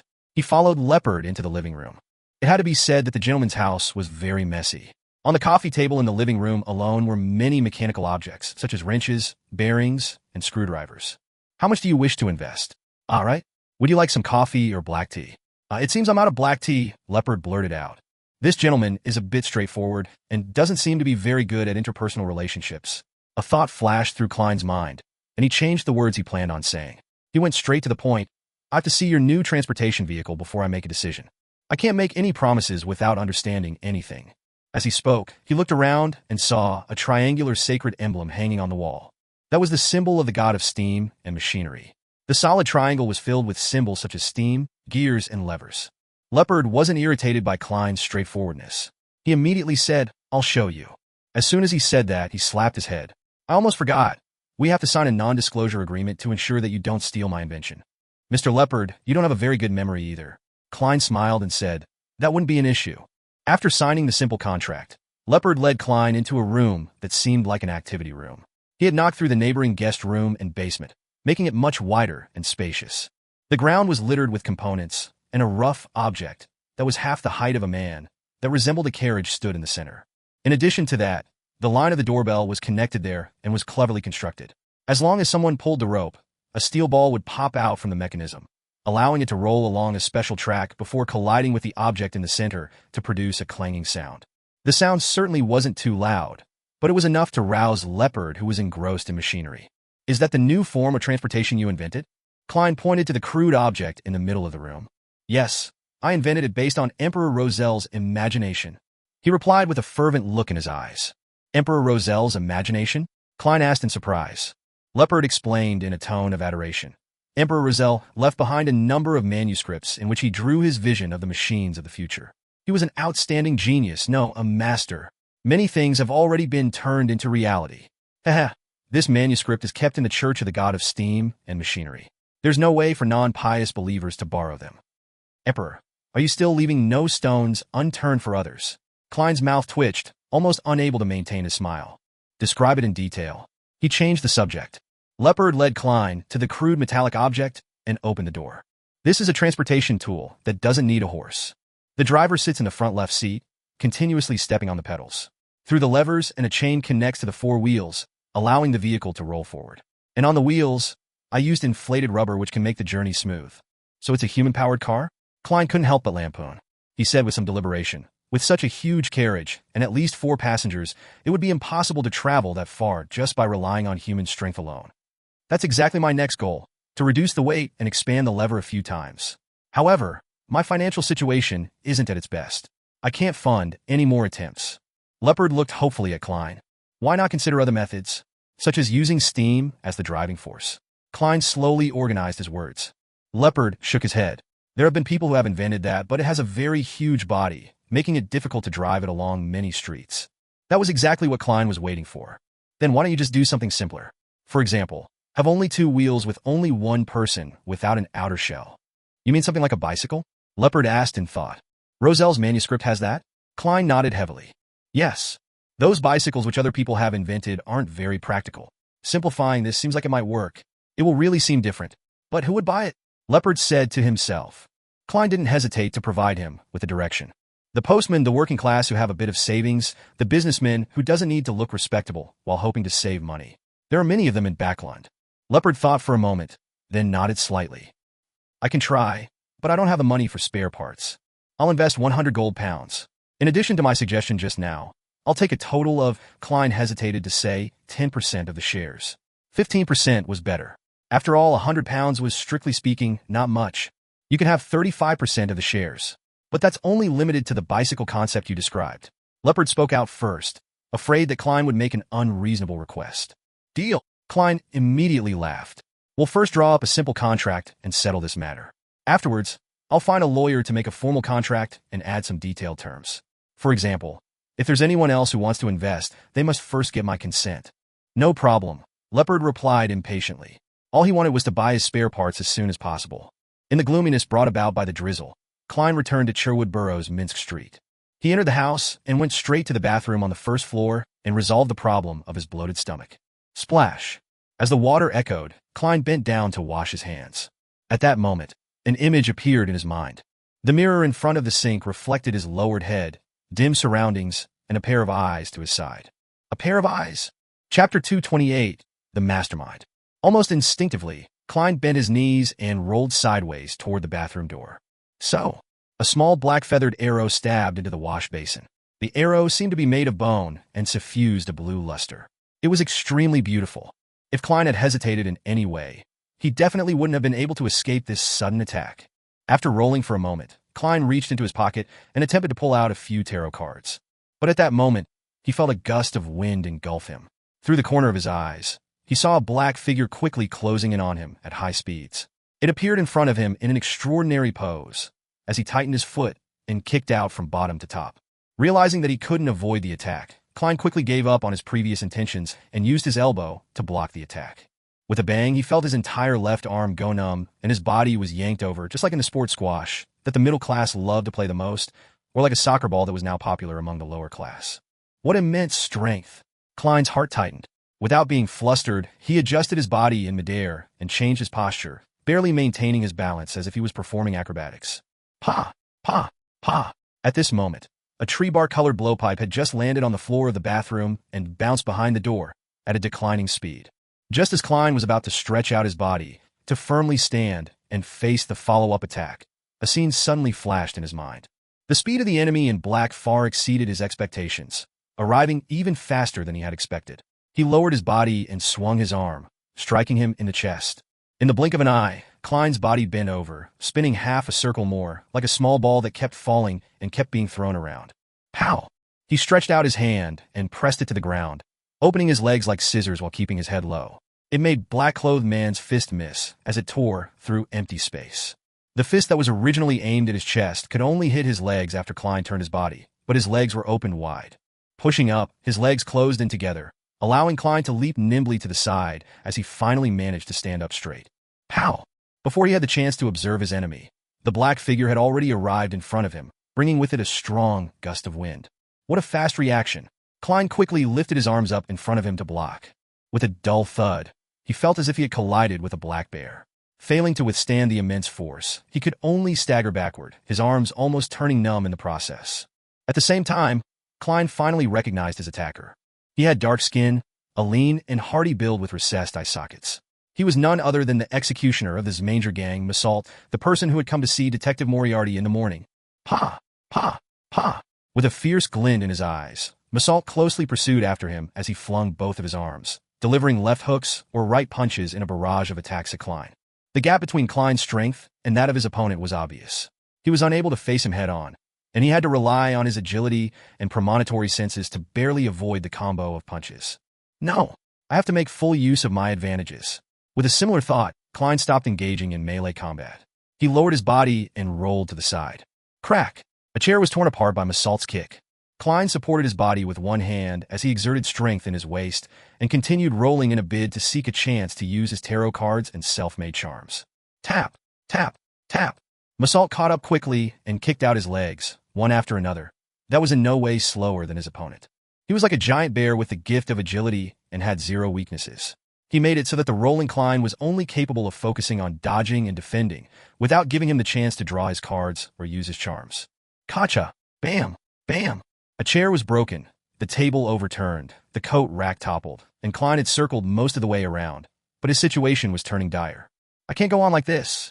He kept dodging, rolling, and tumbling, seeking every opportunity to turn the situation around. Suddenly, an idea came to him when he spotted the coffee table in the living room through the corner of his eyes. Bam! Klein defended a blow with one arm as jumped back towards the living room while enduring the pain. At this moment, Massault's leg muscles bulged suddenly like they were inflated with air. Boom! He stepped on the ground so hard that it seemed to shake, and he jumped up and shot at Klein like a bullet with one of his legs aimed at him.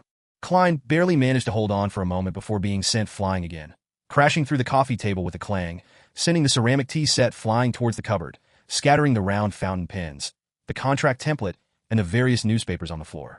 Seeing that the detective in the black, double-breasted coat was weakened from the impact and momentarily unable to stand up or roll, a fierce glint flashed in Massault's eyes.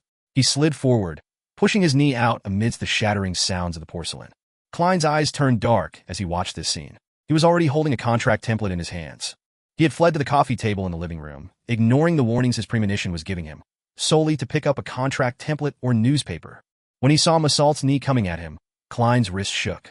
At that moment, a scene appeared in his mind once again, a scene with Massault's neck twisted backward.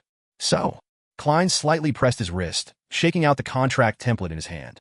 So, the contract was like a dart made of fine steel as it shot at Massault's throat. At that moment, the distance between the two of them was less than a meter. Moreover, as Massault closed in, the distance between them was decreasing. A white item was reflected in Massault's eyes as he instinctively tried to jump back to dodge it. Oof! The contract stabbed right through Massault's throat, penetrating his windpipe. Blood with patches of bubbling blood gushed out as Massault fell in front of Klein, his knees heavily hitting the ground. Huff! Huff! Huff! He pulled out the bloodied contract template and clutched his throat. However, he was unable to stop the blood from flowing out of his wound, and his eyes gradually became unfocused. In the end, his body twitched a few times, and he stopped moving. Klein took a moment to recover before he had the strength to turn around and stand up. He had a few tarot cards between his fingers, on guard against possible counterattacks and other enemies. After activating his spirit vision and confirming that his assailant was dead, Klein looked around and didn't see any other auras. Only then did he relax a little. He noticed that 2 of the chairs were broken, the coffee table was smashed up in several spots, and porcelain was strewn all over the floor. The entire living room, dining room, and foyer were in a mess. Lowering his head, he saw that the sleeves of his suit had been damaged and that the outer layer of the cloth had been stained with a great deal of dust. Suddenly, Klein said softly in a self-deprecating manner, "There's no way to claim reimbursement for this." Ha! Ha! Ha ha ha!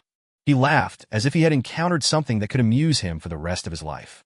He laughed so hard that his body bent forward and backward, to the point where only his laughter reverberated in the entire house.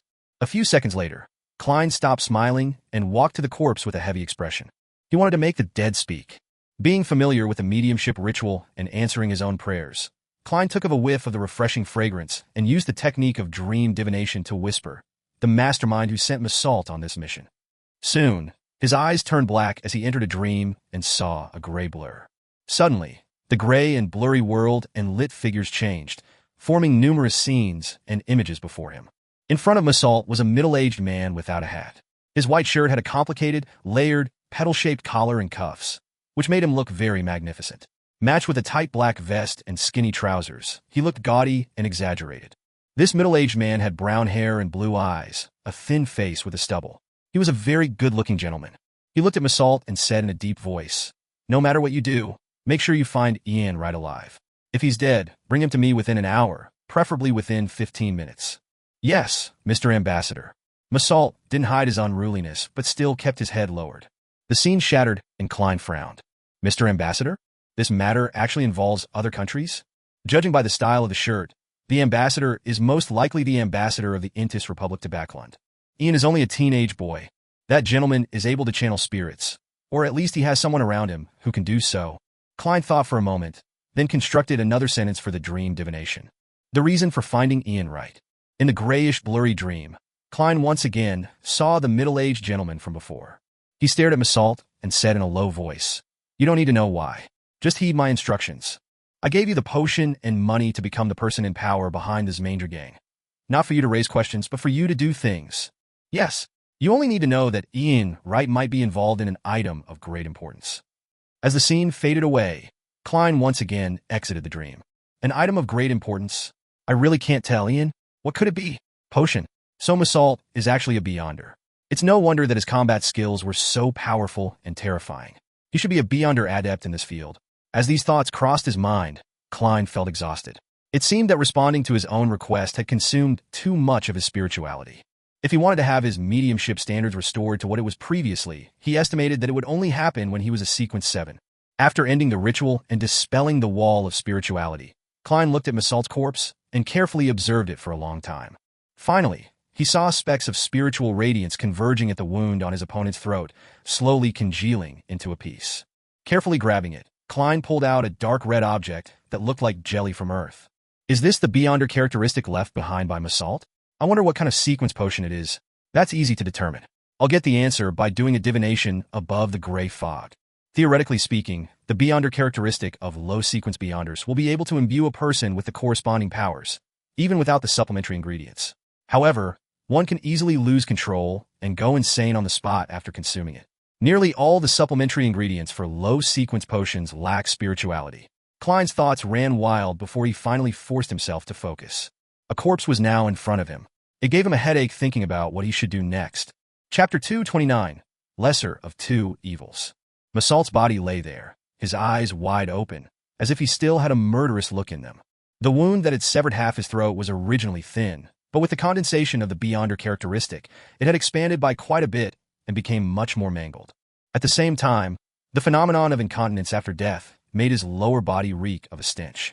Klein held onto the crimson, jelly-like object, feeling troubled about what he should do next. He had three general choices. The first was to clean up the scene, deal with his wounds, and to report it to the police in the name of legitimate self-defense. The second was to wait deep into night, throw the corpse into some sewer, and pretend that nothing had happened. The third was to immediately give up his current identity, flee to another borough, and change his name again. The problem with the first option was that Klein was still an illegal resident with skeletons in his closet. Reporting it to the police could easily lead to discovering a problem with his identity. As for the second option, other than being constantly worried that the corpse would be found and that the police would come knocking on his door, there was another hidden danger. When the ambassador behind Massault confirms the disappearance or death of his subordinate, he would definitely send someone else to 15 Minsk Street again. When that happens, Klein would be facing perhaps a Sequence 7 and/or a Sequence 6 enemy. He was facing a faction that might very well be a country, a powerful country.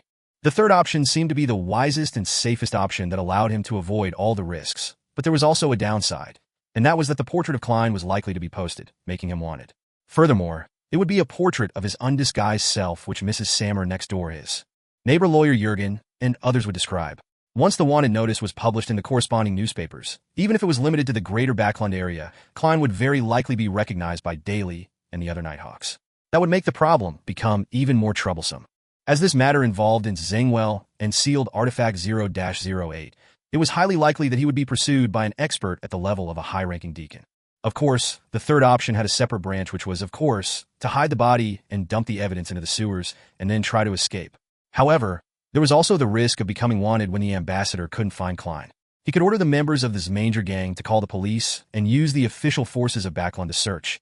And if he could track Klein down, that would be the same as the second option. After thinking about it, Klein quickly came to a decision: divination. Of course, he was inclined towards a particular option already, the lesser of two evils. The first option was relatively less risky, and it allowed him to take the initiative to a certain extent. Through exposure, he could attract the attention of the official factions and suppress the ambassador's subsequent actions from being too maniacal.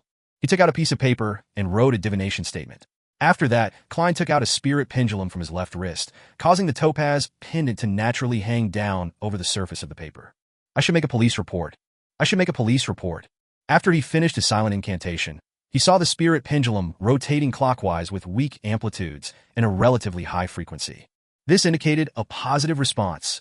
After divining the other two choices in turn and obtaining a negative answer from both of them, Klein no longer hesitated and began to deal with the scene. He put on a pair of black gloves and began to search the corpse.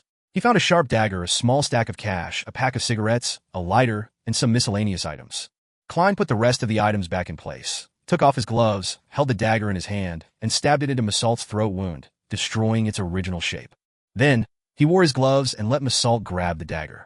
After doing all of this, Klein gathered together the Massault's Beyonder characteristic, the self-made charms, the tarot cards, the blood-stained contract, the paper on which the divination was written, and the various materials he carried around with him, and put them in a paper bag. Then, he summoned himself in a ritual and transformed into a special spirit. Carrying Azek's copper whistle, he felt himself become stronger and more corporeal. Klein picked up the paper bag, ended the summoning, and returned to the world above the gray fog. He placed the items from reality behind the fool's high back chair for the time being, leaving Azek's copper whistle as well. Then he relaxed himself as he stimulated the sensation of descending rapidly and re-entered his own body.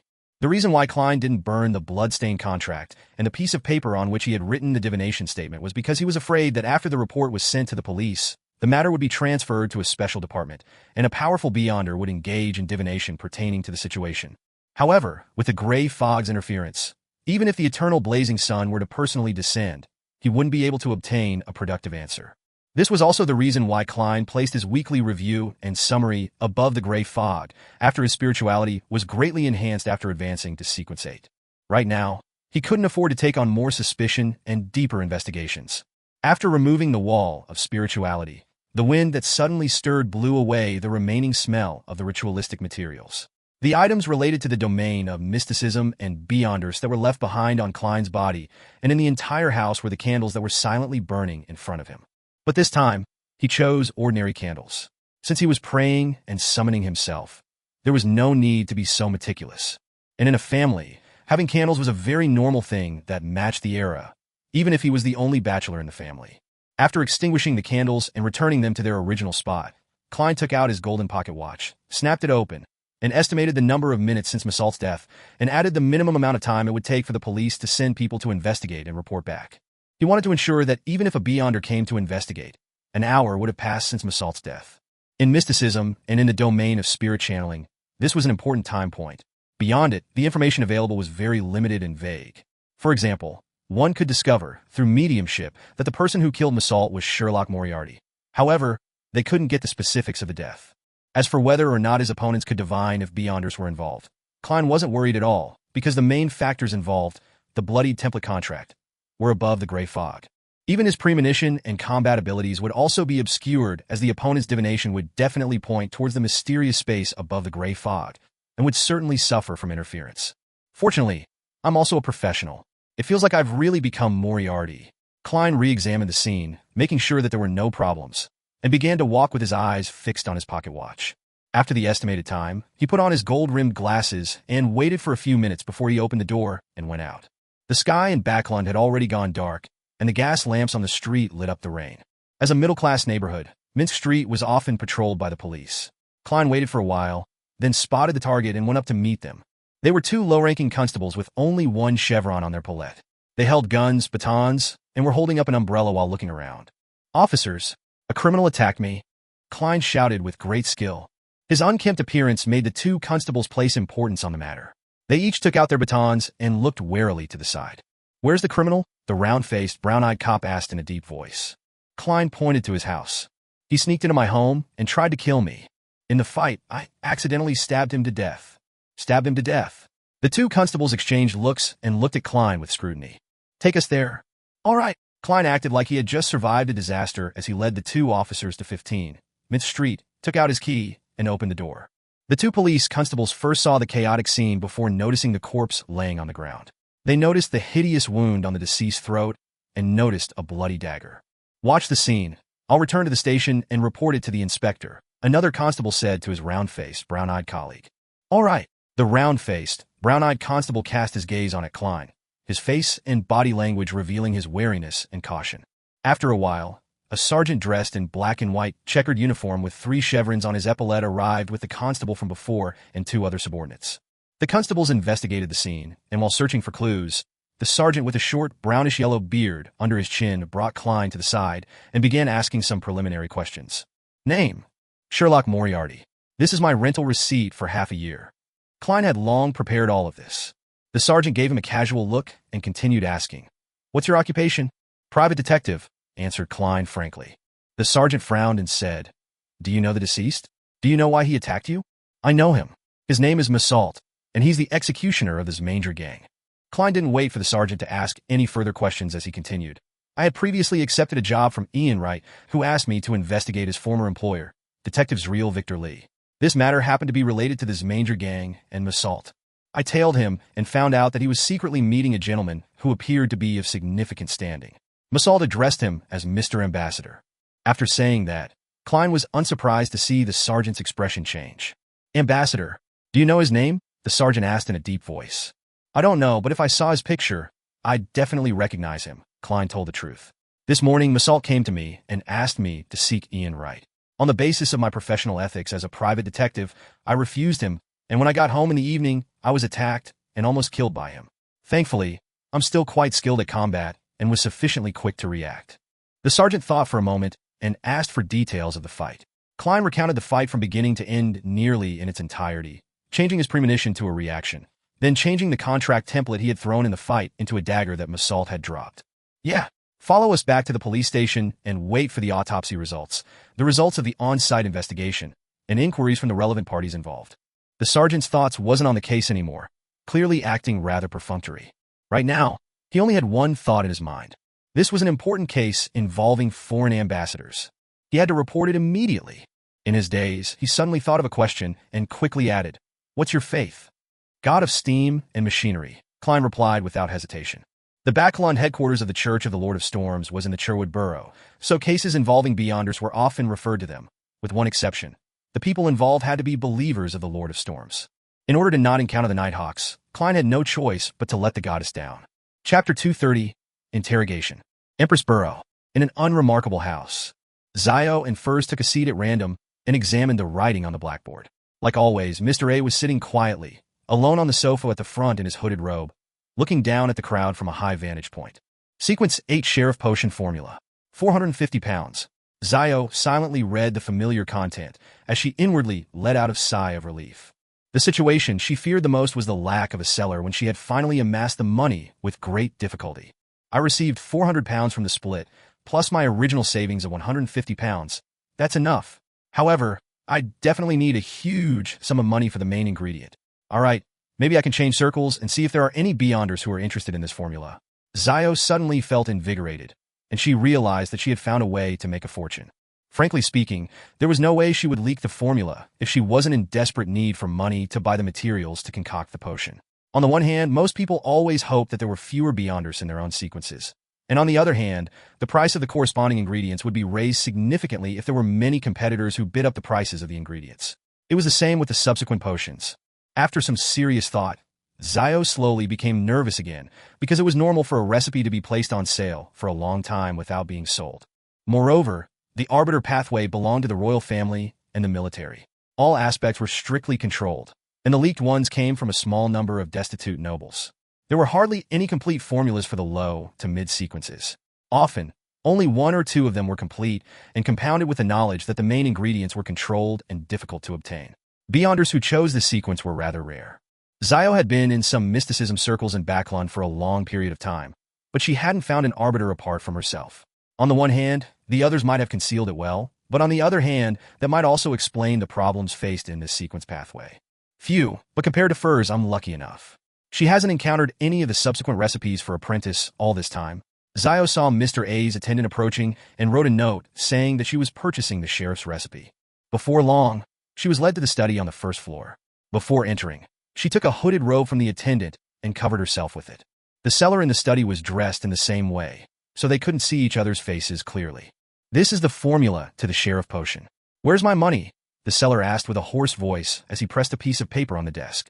Zio pulled out the cash that she had long counted numerous times and pushed it to the seller. After checking the authenticity of the notes and the total sum, the seller finally released the potion formula he held. Zio immediately took one step forward and grabbed the note.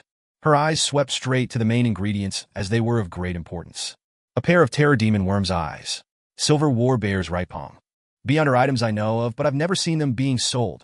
Zio sighed and walked out of the study and took off her robe. Back in the living room, she sat beside Furs. Having fulfilled her wish, she slowly began to worry about the unknown honorary name and the evil spirit that might be haunting her.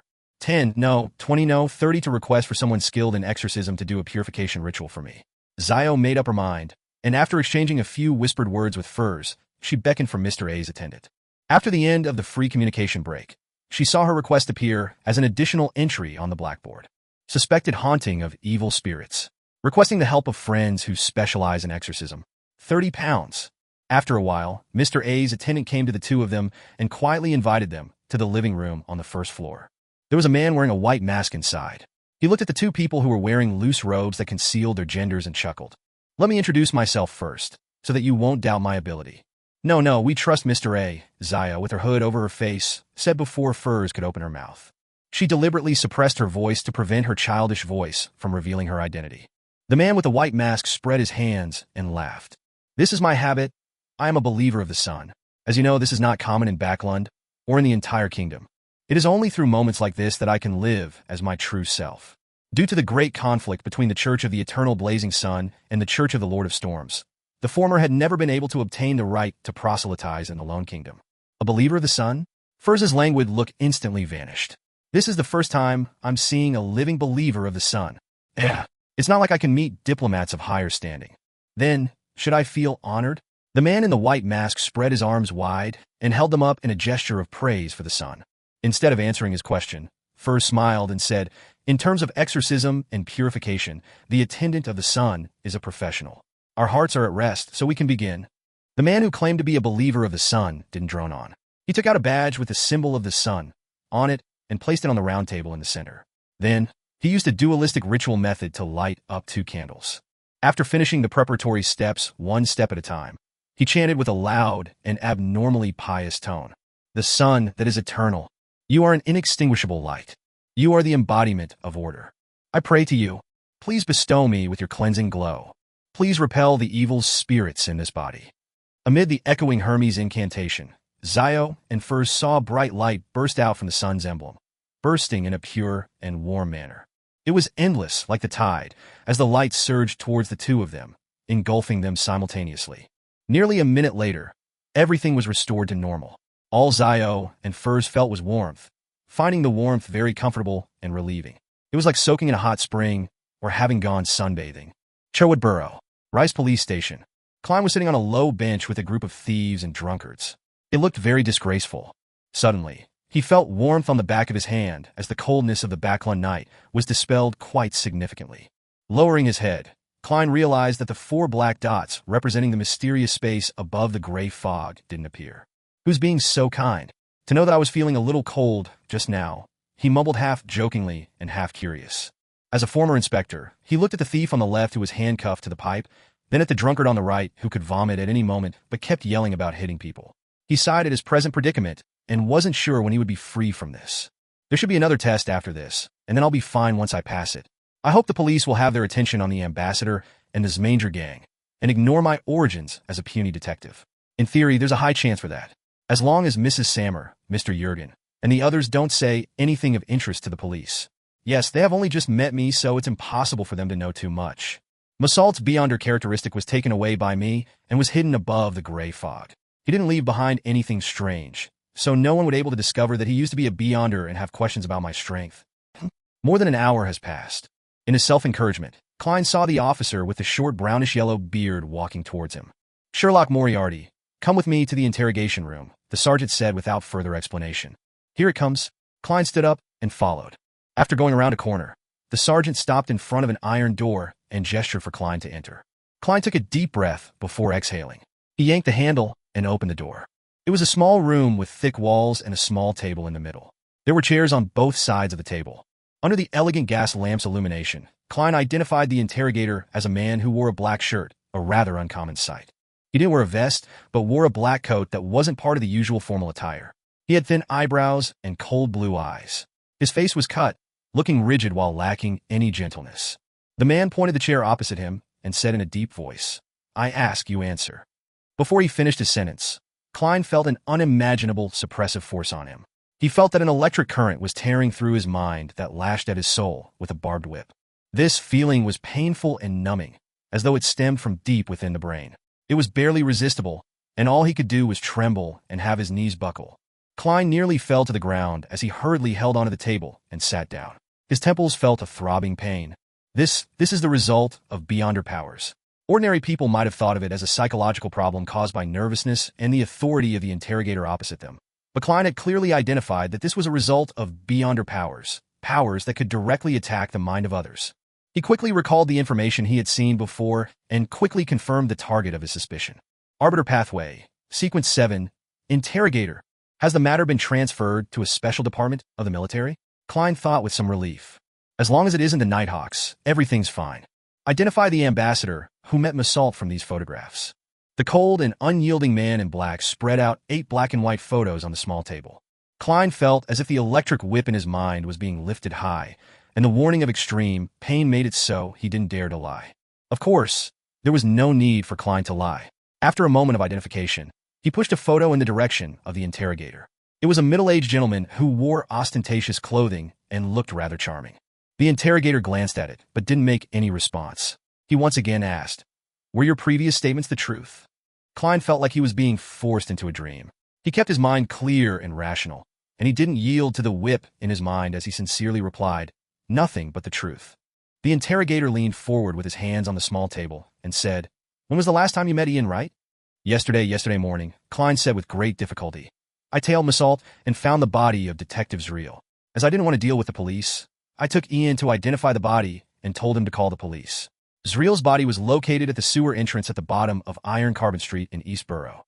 After a brief silence, the interrogator finally nodded his head. Klein immediately felt the enormous pressure disappear along with the whip in his mind. "You may leave now," he said without a trace of emotion in his voice.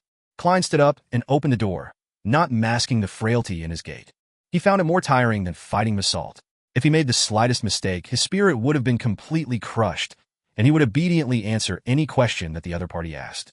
"No, if it wasn't for the fact that my spirit is special and how it's been subjected to the test of raving and screaming for a long period of time, allowing me to maintain my calm and rationality under certain circumstances, I would have most likely had a mental breakdown just now." Klein walked back down the corridor, his back feeling cold.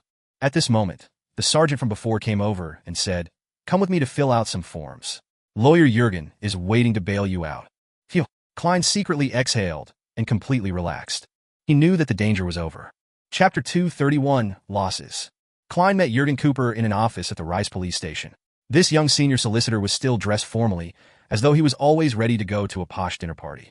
He wore a black double-breasted attire, a white shirt with a stiff collar, a huge bow tie, and bright leather boots, which made the policeman act very polite to him. Jurgen held his half-top hat and looked at Klein with his blue eyes while saying, "The formalities are over. You can leave if you pay the bail of £10. "Thank you." Klein didn't say anything more, but followed the good-looking but seemingly old-fashioned Jurgen to the police station's financial affairs office that was nearby, where he fished out his wallet and pulled out 2 5-pound notes. He was grateful that he had all his cash, £95, on him, or else he might have had to borrow it from his good neighbor Jurgen. Of course, the worst-case scenario would be if he had left the money at home. Klein wasn't certain how much of that would be left after the police searched the scene. Yet he couldn't put it in the world above the gray fog, because it was possible that he needed to offer bribes to free himself. At present, many newspapers and magazines were discrediting the police as being unsupervised, violent, corrupt, extortionary, and vicious. Klein didn't dare to believe it fully, but neither did he dare to doubt it. After all, Massault's money could very well end up in the pockets of someone in the police station. After paying the bail, Klein followed Jurgen out of the police station and shivered when hit by the humid, cold wind. After the case is closed, your bail will be returned to you. Of course, you can't expect them to voluntarily notify you. Yes, in a week, if no one notifies you that your presence is required back at the station, you can come here and ask for your bail to be returned. In theory, you could still get appropriate compensation, if any, from the other party's estate. Jurgen walked over to a carriage parked nearby. The rain that had poured down during the entire day had finally come to a stop, but the crimson moon remained hidden by the dark clouds. The only light that could be seen on the street was from the gas lamps. All right, Klein almost believed that he would have to part with the £10 forever. He couldn't help but calculate how much it cost him to take up Ian's job. He had been paid £5, but many pieces of furniture and tea sets were destroyed at his home. He either had to buy new ones or get someone to repair them for him. With the materials used, the cost of the carriage, and the cost of mending his clothes, the math seemed to imply that he would be losing money. If I don't manage to get back the 10 pounds worth of bail money, this would be a great loss. Well, the beyonder characteristic left behind by Mussault is actually worth quite a bit of money. Klein got into the carriage and frowned slightly. He had always thought that the private detectives who used their own residences as offices would, at most, not be entrusted with anything and wouldn't suffer any losses. But in the end, Klein turned his head to look at Jurgen, who was sitting up straight, and he said with sincerity, "Thank you. Thank you for coming to bail me out. How much should I pay you?" Jurgen nodded very formally and said, "This one's pro bono. I heard from Sergeant Faxine that you were involved in an incident. I believe that we'll have many opportunities to work together in the future." There will be many opportunities to work together in the future. Klein couldn't help but laugh as he said, "Lawyer Jurgen, are you cursing me?" Jurgen shook his head solemnly and said, "No, it's not what you think. It's very common for a private detective to have a fixed lawyer he works with." "Sir, you sure lack a sense of humor, even though you look rather young." Klein lampooned before saying with a smile, "Coincidentally, I'm in need of a lawyer to help me draw up an investment contract." "Investment contract?" Jurgen asked in a slightly stunned tone. "I know that this isn't part of the work of a private detective, but I happened to chance upon a good investment opportunity," Klein explained simply. "Lawyer Jurgen, how much would a contract cost according to your usual fees?" "Generally, it's based on the total amount of the contract and the level of ease," Jurgen answered seriously. "The total amount is 100 pounds. The terms needed are," Klein described his needs in detail, including a preemptive right, veto rights, and so on. Jurgen thought hard for a few minutes before saying, £2. "I'll give it to you Monday morning." "All right." Klein said no more regarding the matter. Instead, he began asking Jurgen information about the case that night. On the way back to Minsk Street, Klein took the initiative to pay the carriage's fare of 3 soldi. After bidding farewell to the young but serious lawyer, he walked back to his house. He opened the door, and when he saw the messy scene, his heart winced. He never expected that he would start his detective business with a loss. Just as Klein took off his coat and began working on cleaning up the mess, the doorbell rang. He opened the door in puzzlement and saw Julianne, the maid from next door in a black and white skirt. "Good evening, Mr. Moriarty. Mr. and Mrs. Sammer wish to invite you over to discuss something," Julianne said with a tone that had traces of fear. "Here it comes, the problem regarding compensation."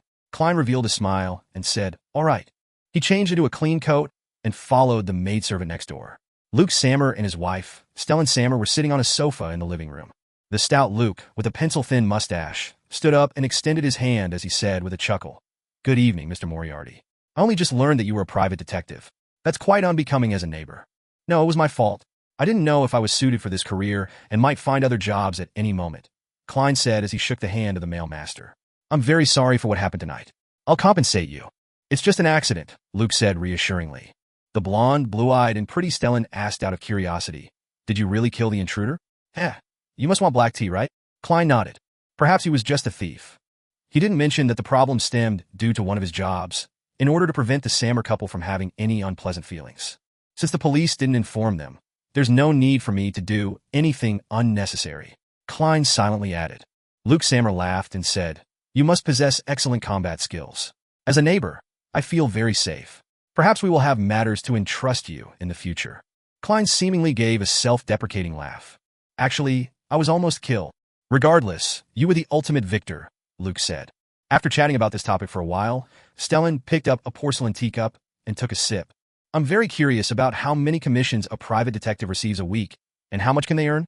Klein didn't try to hide anything as he laughed. "It depends on the situation, just like when there are good and bad harvests in the farms. I earned £5 and 5 soldi last week, but after last night's incident, I might have made a loss." As if she didn't hear the latter half of his words, she continued, "If you can maintain this income, you'll get a pretty good life in Backlund's Cherwood district at £5 a week. There's no need to sublet another room, and you can hire a maid to do odd jobs, listen to a symphony every other week, or go to the theatrical opera once. Once a week, you can play tennis or squash, join a reading salon, and go to a nice restaurant. Of course, if you're already preparing for marriage, you need to save a little money. A weekly salary of £5 is still a little short of being truly decent."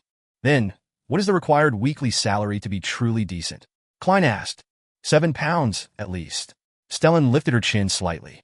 Klein turned to Luke and said casually, "I heard from your wife that you work at Coim, but I'm not sure what its main business is." "Anthracite and charcoal," Luke answered with a smile. "It's no wonder you became a member of the Soot Reduction Association."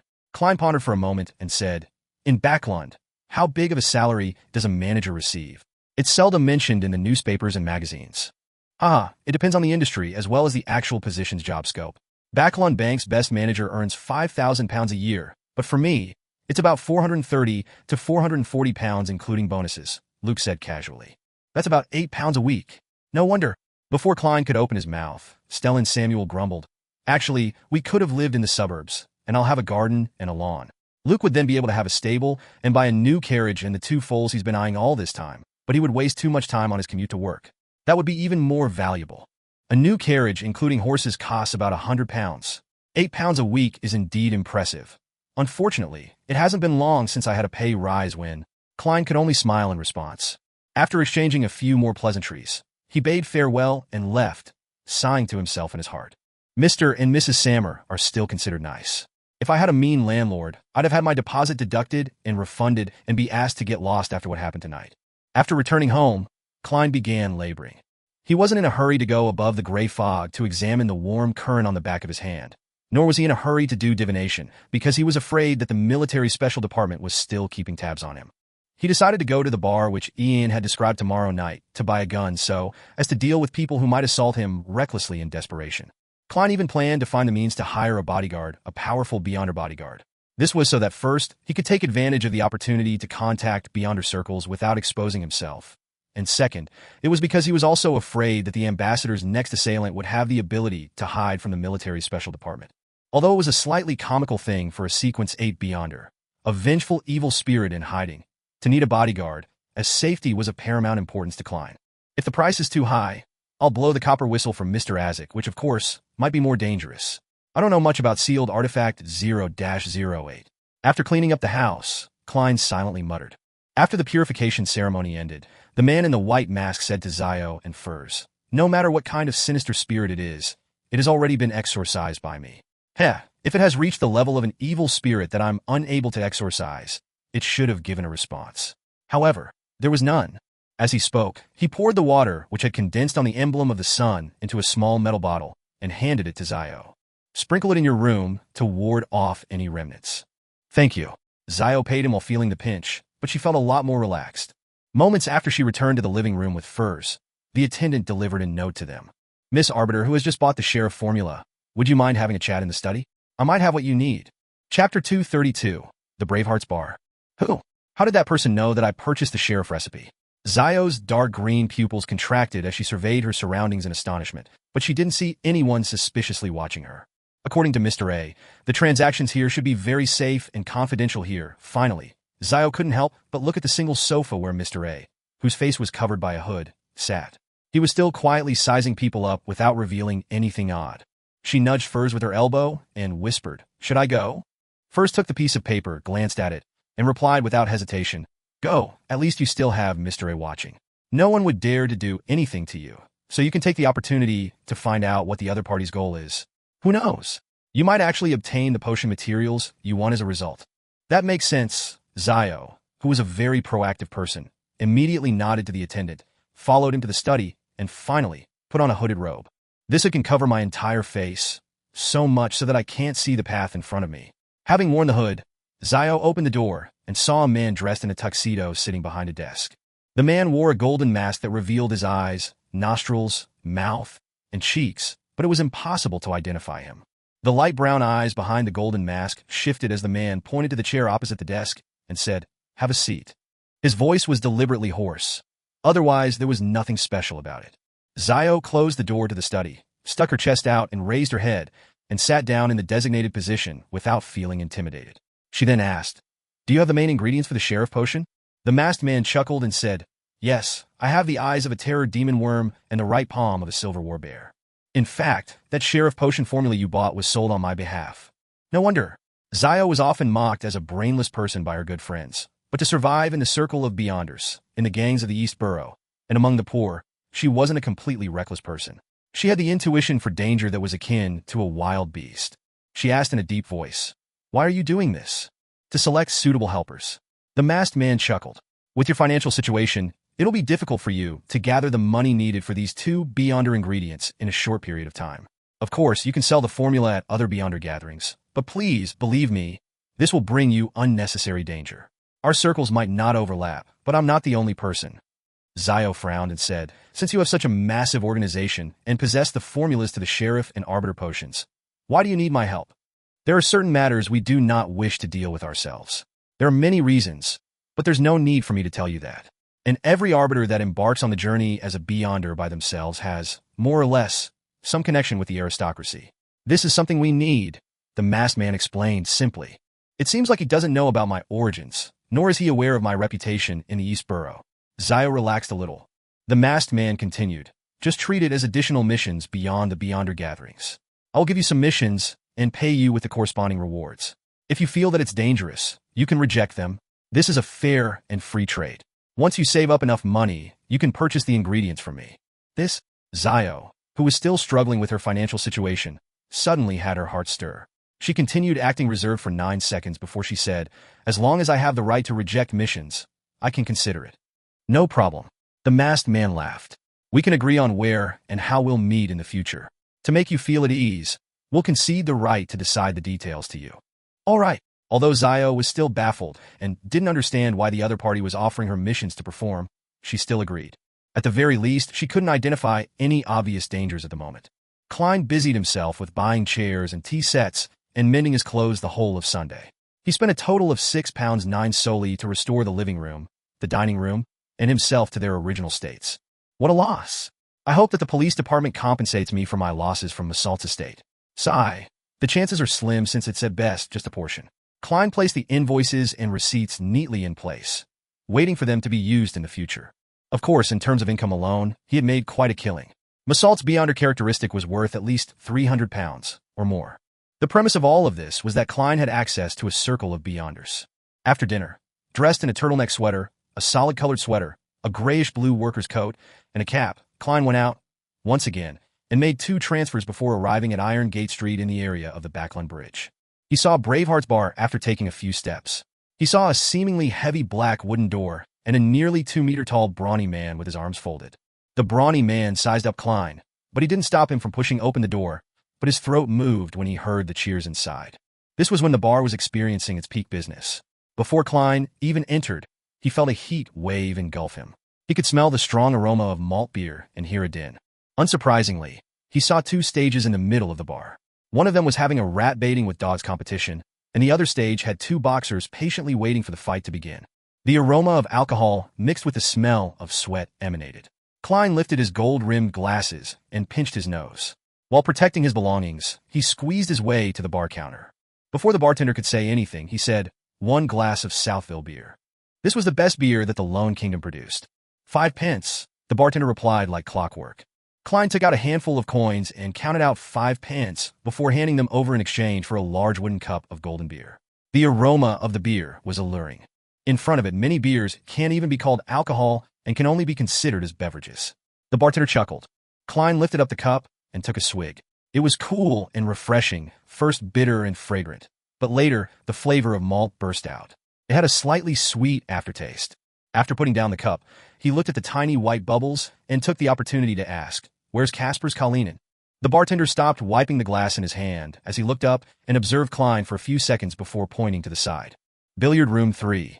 In the spirit of not wasting anything, Klein carried the cup and walked to the 3rd billiard room. With just a light tap, he allowed the door to creak open. The 2 men inside stopped and looked towards the door. "I'm looking for Kasper's Kalinin." Amidst the silence, Klein hurriedly added, "Old geezer introduced me." Upon hearing this, a 50-year-old man with a big nose and a linen shirt said in a deep voice, "Come in." He had a huge, twisted scar running from the corner of his right eye to the side of his mouth, and his nose was a typical brandy nose, one that almost completely red. Klein slowly walked in with the cup in his hand and saw that Kasper's billiard opponent had put aside his cue stick like clockwork and left the room before closing the door behind him. Kasper's Kalinin hobbled over and asked, "What do you want?" "A powerful custom revolver and 50 rounds. Klein took another sip of his Southville beer. £3.10 solely. Kasper's gave the price. "This will definitely be more expensive than a regular weapons store. The price includes the risks I have to undertake." "Deal." Klein took 5 one-pound notes he prepared from his trouser pocket and counted them. Kasper's checked for the notes' authenticity before nodding. "You're more straightforward than you look. Give me 5 minutes." He put the notes on the billiard table, leaned against a crutch, and limped to the door. After watching Kasper's leave, Klein glanced back at the currently trendy billiards and found it to be very similar to snooker on Earth. "It must be you, Emperor Roselle." He nearly lost his composure and laughed while shaking his head. After a short wait, Kaspers pushed the door open and entered, carrying a package wrapped in brown paper and 2 5-soldi notes. Klein took the money and the item and opened it on the spot. His eyes caught the long, silvery barrel of a revolver. The grip seemed to be made of walnut wood. In addition to that, there were 50 glistening rounds neatly placed in the box. Klein tried the empty gun, loaded 5 rounds, stuffed the revolver into his armpit holster he bought some time back. Then, he gathered up the remaining bullets and looked up at Kaspers. He deliberated and asked, "If I wish to hire a good bodyguard, who should I look for?" "A very good one, the kind that exceeds human limitations." Kaspers rubbed his red nose, and his eyes turned cold.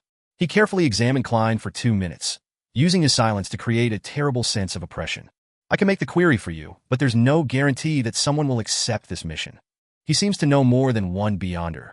Klein smiled and said, "No matter what the result is, please allow me to express my gratitude in advance." Kaspers put away the bills on the billiard table and walked out again. It was a full 10 minutes before he returned to his room, and by then, Klein had already finished his huge cup of Southville beer out of boredom. "He wants to meet you before making a decision," Kaspers said in a deep voice. "No problem. I would also determine the difficulty of the mission if it were me." Klein smiled and nodded. He followed behind Kaspers, who hobbled past the crowded boxing ring and into the kitchen of the bar. Kaspers suddenly stopped and lightly knocked on a door. After gaining permission, he pushed it open and entered with Klein in tow. It was a card room where more than 10 people were playing Texas poker. A man wearing a black vest and a white shirt slowly stood up after seeing Kaspers and Klein enter the room. The others who were playing cards stopped in their tracks and didn't make a sound. With a single glance, Klein frowned indiscernibly. Apart from the man that had stood up, he noticed that all the other players had an indescribable sense of strangeness to them. Their faces were pale, and their eyes were like those of wild beasts. Tapping his left molar twice, Klein secretly activated his spirit vision. His muscles tensed up abruptly, and he almost couldn't control his expression because the auras of those players were dark black. That meant that, apart from the man who stood up, the 10+ people playing cards were all dead. No, they weren't just dead, as the dead had no aura colors. These were all zombies. The feeling of rotting came over him, and the man in the white shirt and black vest walked in front of Klein. His face was equally pale, and there seemed to be deep malice in his eyes. Chapter 233. A man cannot be judged by his looks. The more he thought about how a living person was playing cards with more than 10 corpses in a dimly lit room into the night, the more his scalp tingled. Klein suppressed his instinctive fear and looked at the pale face, the malicious brown eyes, and the man who was about 28 years old that suffused madness. He pretended to be intimidated by the man's dominance and took a step back. During this time, Kaspers left the room and closed the door. The man asked in a deep voice, "You're the one looking for a bodyguard?" "Yes." Klein gulped deliberately. The man's strangeness made him feel fear, but it also brought him peace of mind. The stronger the bodyguard, the safer he would be. The pale-faced man in the black vest lifted his chin and asked, "Why are you looking for a bodyguard? How much are you willing to pay for this?" Klein didn't answer straight away. He thought for nearly 20 seconds before saying, "I'll tell you the details of the mission first. Give me a price after you assess it. If I can pay for it, or if I have an item of equivalent value, we would have ourselves a deal. Otherwise, I can only give up and look for someone else." The fierce-looking man didn't say a word. Instead, he nodded as a gesture for Klein to recount his story. Klein deliberately looked at the zombies, treating them as normal card players. Then he gave the man an inquisitive look, saying, "Before I answer, do you want to kick these guys out of the room?" "There's no need for that," the pale-faced man said in a deep voice.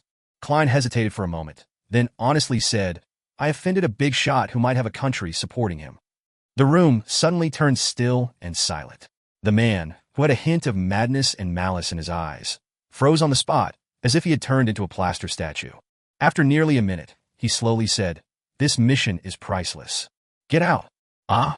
Klein didn't manage to react until the man turned and walked back to the card table. Only then did he realize that there was no deal. "You played cards with a bunch of living corpses in the room and presented yourself as a person of high standing and strength. Yet, you were scared off just like that? You're clearly a little crazy." Klein didn't know whether to laugh or cry as he added, "The big shot doesn't have that much freedom in Backland."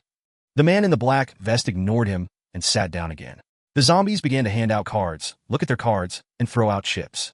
Klein exhaled and backed out of the room, only to see Kaspers Kalinin. He had been waiting outside with his brandy nose and hideous wound. "We didn't come to an arrangement." Klein threw up his hands. Caspers didn't show a look of surprise as he pondered for a few seconds before saying, "Did he request too high a price?" "No, he finds the mission too difficult." Klein didn't hide the reason. Caspers frowned. "Merrick is the scariest person I know. He isn't even afraid of bullets. And since he thinks the mission is difficult, I don't think I can help you get in touch with other powerful people." "What a pity." Klein sighed. Caspers clenched his right fist and struck his left chest. "May the storm be with you." "Then I'm dead," Klein said with a smile as he made the best out of it. "Thank you. You can try asking around for me.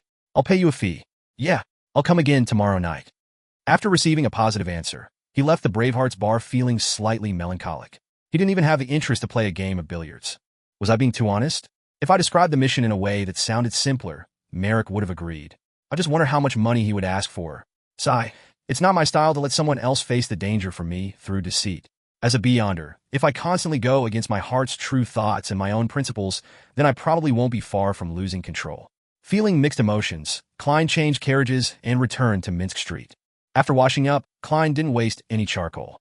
He directly went to the bedroom and pulled the curtain to isolate the room from the outside world.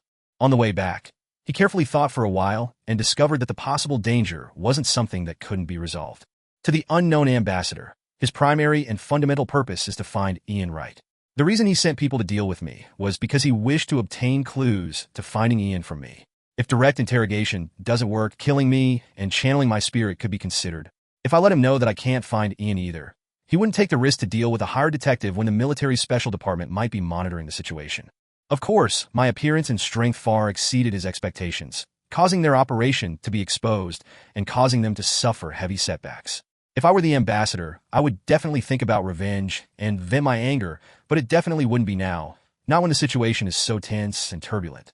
Yes, this is building on the premise that the ambassador has brains, and he isn't a good-for-nothing who got to his position through connections and only knows to act rashly.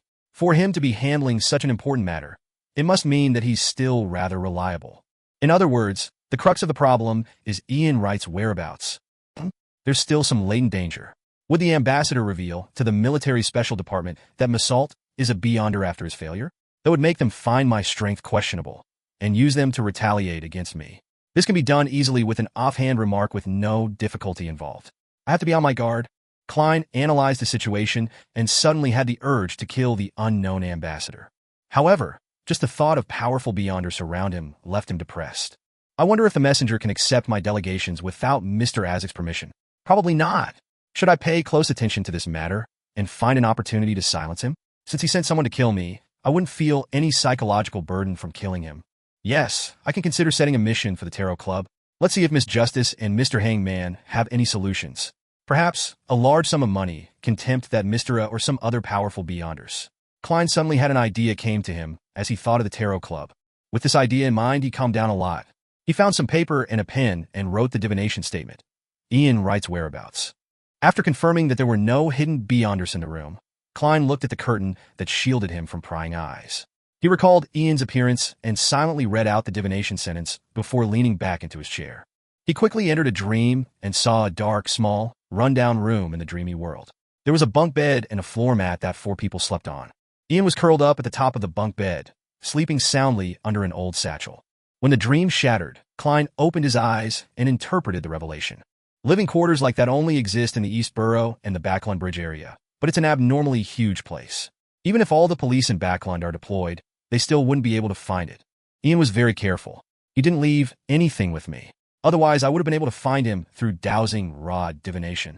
After a few minutes of consideration, Klein picked up the pen and added a paragraph to each of the divination statements, making it an excuse. I don't know Ian Wright's whereabouts. I haven't seen him since we found Zreel's body. That piece of paper was left on the desk with a pen pressed against its edge. After all was done, Klein got up and went back to his bed, making a quick, less obvious flick of the coin to make sure that no one was watching him. After obtaining a negative answer, he quickly took 4 steps counterclockwise, chanted the incantation, and entered the world above the gray fog.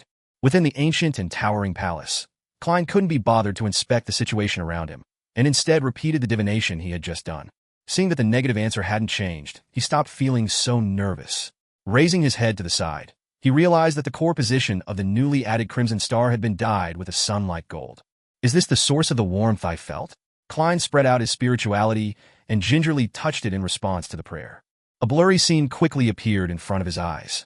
The petite lady he had tried to pull up above the gray fog was standing in front of an altar with a lady with slightly curled brown hair.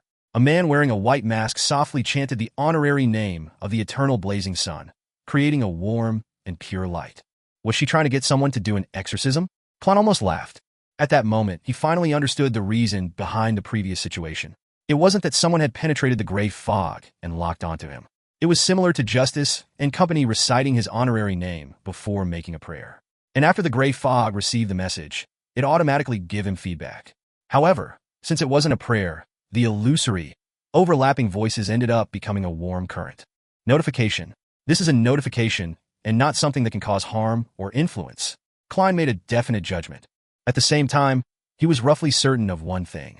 The way the mysterious space above the gray fog connected with Justice and the others wasn't absolutely abnormal or above the rules of this world. It still suffered particular restrictions that could cause effects of varying degrees by using specific methods. Klein continued watching the scene before him and listened to the voice speaking. He was surprised to find that it lasted longer than ever before. Before this, he wouldn't be able to take the initiative to spy on the corresponding target of the Crimson Stars, unless the other party had prayed for it, and only then would he be able to receive the corresponding scene. In another situation, when he gave his feedback, he would be able to see the scene and hear synchronized voices at the same time.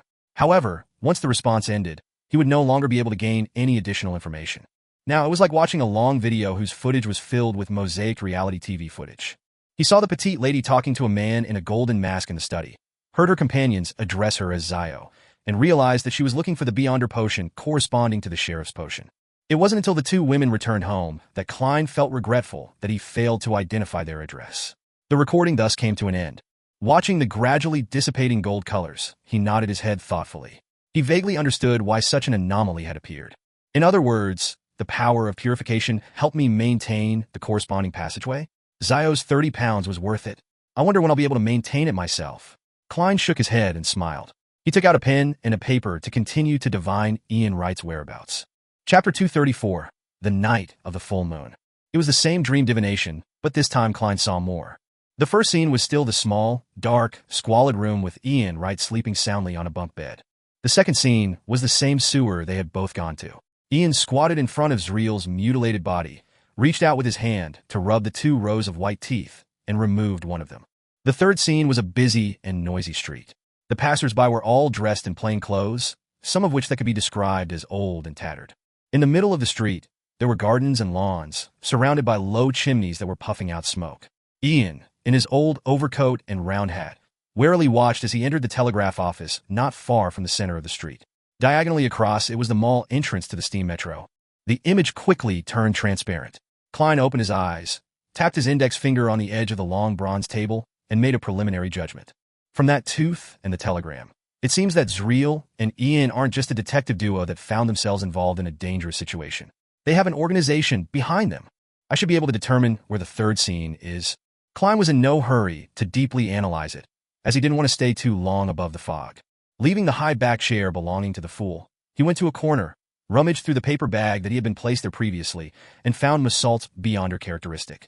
Holding the crimson, jelly-like object, Klein sat down again and wrote a new divination statement, the corresponding potion name. As he silently recited the statement, he held onto the Beyonder characteristic with one hand and the piece of paper with the divination statement in the other. With the help of cogitation, he fell into a deep sleep. In the gray, dreamy dream, the ambassador who was dressed to the nines appeared again before Klein with his thin, stubbly face. Holding a bottle of crimson liquid, he said to Massault, drink this hunter potion, and you'll rule this Manger gang. Of course, money is also indispensable, as Emperor Roselle once said, a stick in one hand and a carrot in the other. Hunter? Backlund is a huge metropolitan city. Massault frowned and asked curiously. To someone illiterate like him, hunters were associated with the wilderness and animals. The middle-aged ambassador chuckled and said, the biggest city is the largest dark forest. Here everyone has 2 identities. One, the prey, and the other, the hunter. Even the weakest hunter is a hunter. It's possible for them to harm stronger prey. Go, join this magnificent hunt. The scene shattered and turned into countless specks of light. Klein looked down at the crimson Beyonder characteristic in his hand and said to himself silently, so it's the hunter potion. It's no wonder Massault was so good at fighting. He even used a blowpipe to shoot poison darts. It's no wonder how he was able to track me here. However, he doesn't seem to fully understand the essence of being a hunter. He didn't set any traps ahead of time or use any weapons. He didn't put his advantages to use. This is partly because he didn't know that I'm also a Beyonder, one that happens to be a Sequence 8. He underestimated me. It's also evident that he only recently consumed the potion. The Hunter pathway is both wielded by the former Intis royal family, the Sauron family, and the Faceak Empire's rulers, the Einhorn family, as well as the secret organization, the Iron and Blood Cross Order, which appeared in the past 2 to 3 centuries. Taking into account his attire, that ambassador's identity can essentially be confirmed a high-ranking diplomat of the Intis Republic, an ambassador of the Lone Kingdom. I wonder what that important item he's trying to get his hands on is. As his mind churned, Klein wrapped himself in his spirituality and began the rapid descent.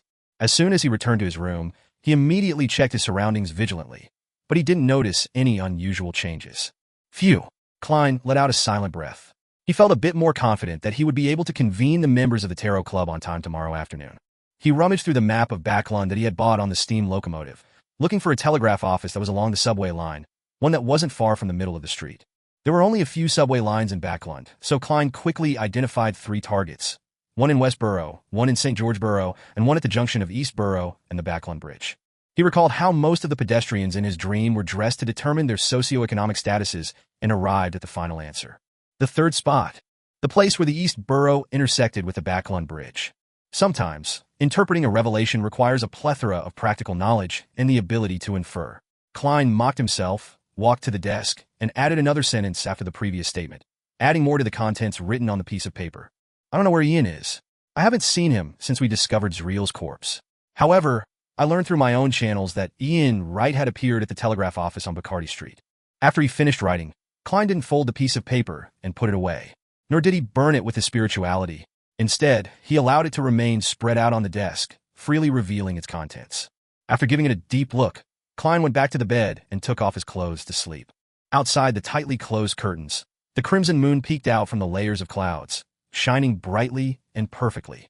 In a house at Hillstonborough, Furs, who didn't sleep with Zio, sat up suddenly and put her hands to her head. Her relatively pretty face was extremely twisted, as if she was a devil. Furs pressed against her ears and constantly tossed about in bed, as though she was resisting the illusory muttering. Sweat trickled down her forehead, and veins bulged on the back of her hands. Her body randomly tensed up or rolled. Her originally teasing and languid pale blue eyes were filled with pain. In the depths of those pupils, countless layers of light and shadows seemed to appear. No! Furs finally couldn't hold it in anymore as she let out a low, tragic cry. Her hands stopped covering her ears and resorted to yanking at her hair, as though she was going to fight pain with pain. After a few minutes of writhing, she finally stopped. She released her hands, looked at the handful of slightly curled brown hair, and weakly laughed at herself. I lied to Zio, telling her that the murmurs every full moon don't have much of a negative effect on me. At least losing hair is a serious concern. With difficulty, Furs sat up and looked at the curtain that half covered the window. Through it, she could see the dreamy crimson moon outside. It's getting worse each and every time. Will I lose control the next time because of this? Furs could no longer suppress the weakness that she had buried deep in her heart. She had attempted to separate herself from the bracelet that allowed people to teleport through the spiritual world, but it no longer resulted in the disappearance of the murmurs during a full moon.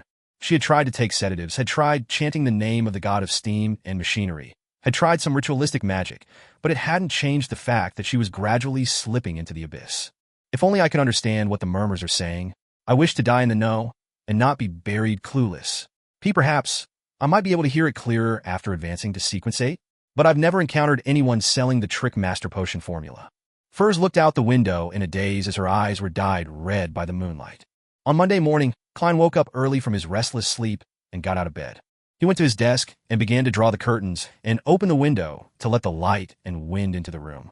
At that moment, he caught sight of the paper on the desk at the corner of his eye. It was facing the window, maintaining its original spot. However, Klein clearly remembered that before he slept, this piece of paper was facing the chair and the bed. It had flipped over and changed orientation after a night's sleep. Klein's pupils constricted as he abruptly reached out and pulled the curtains open. He saw that the oriel windows were still shut tight, not letting even a waft of wind in.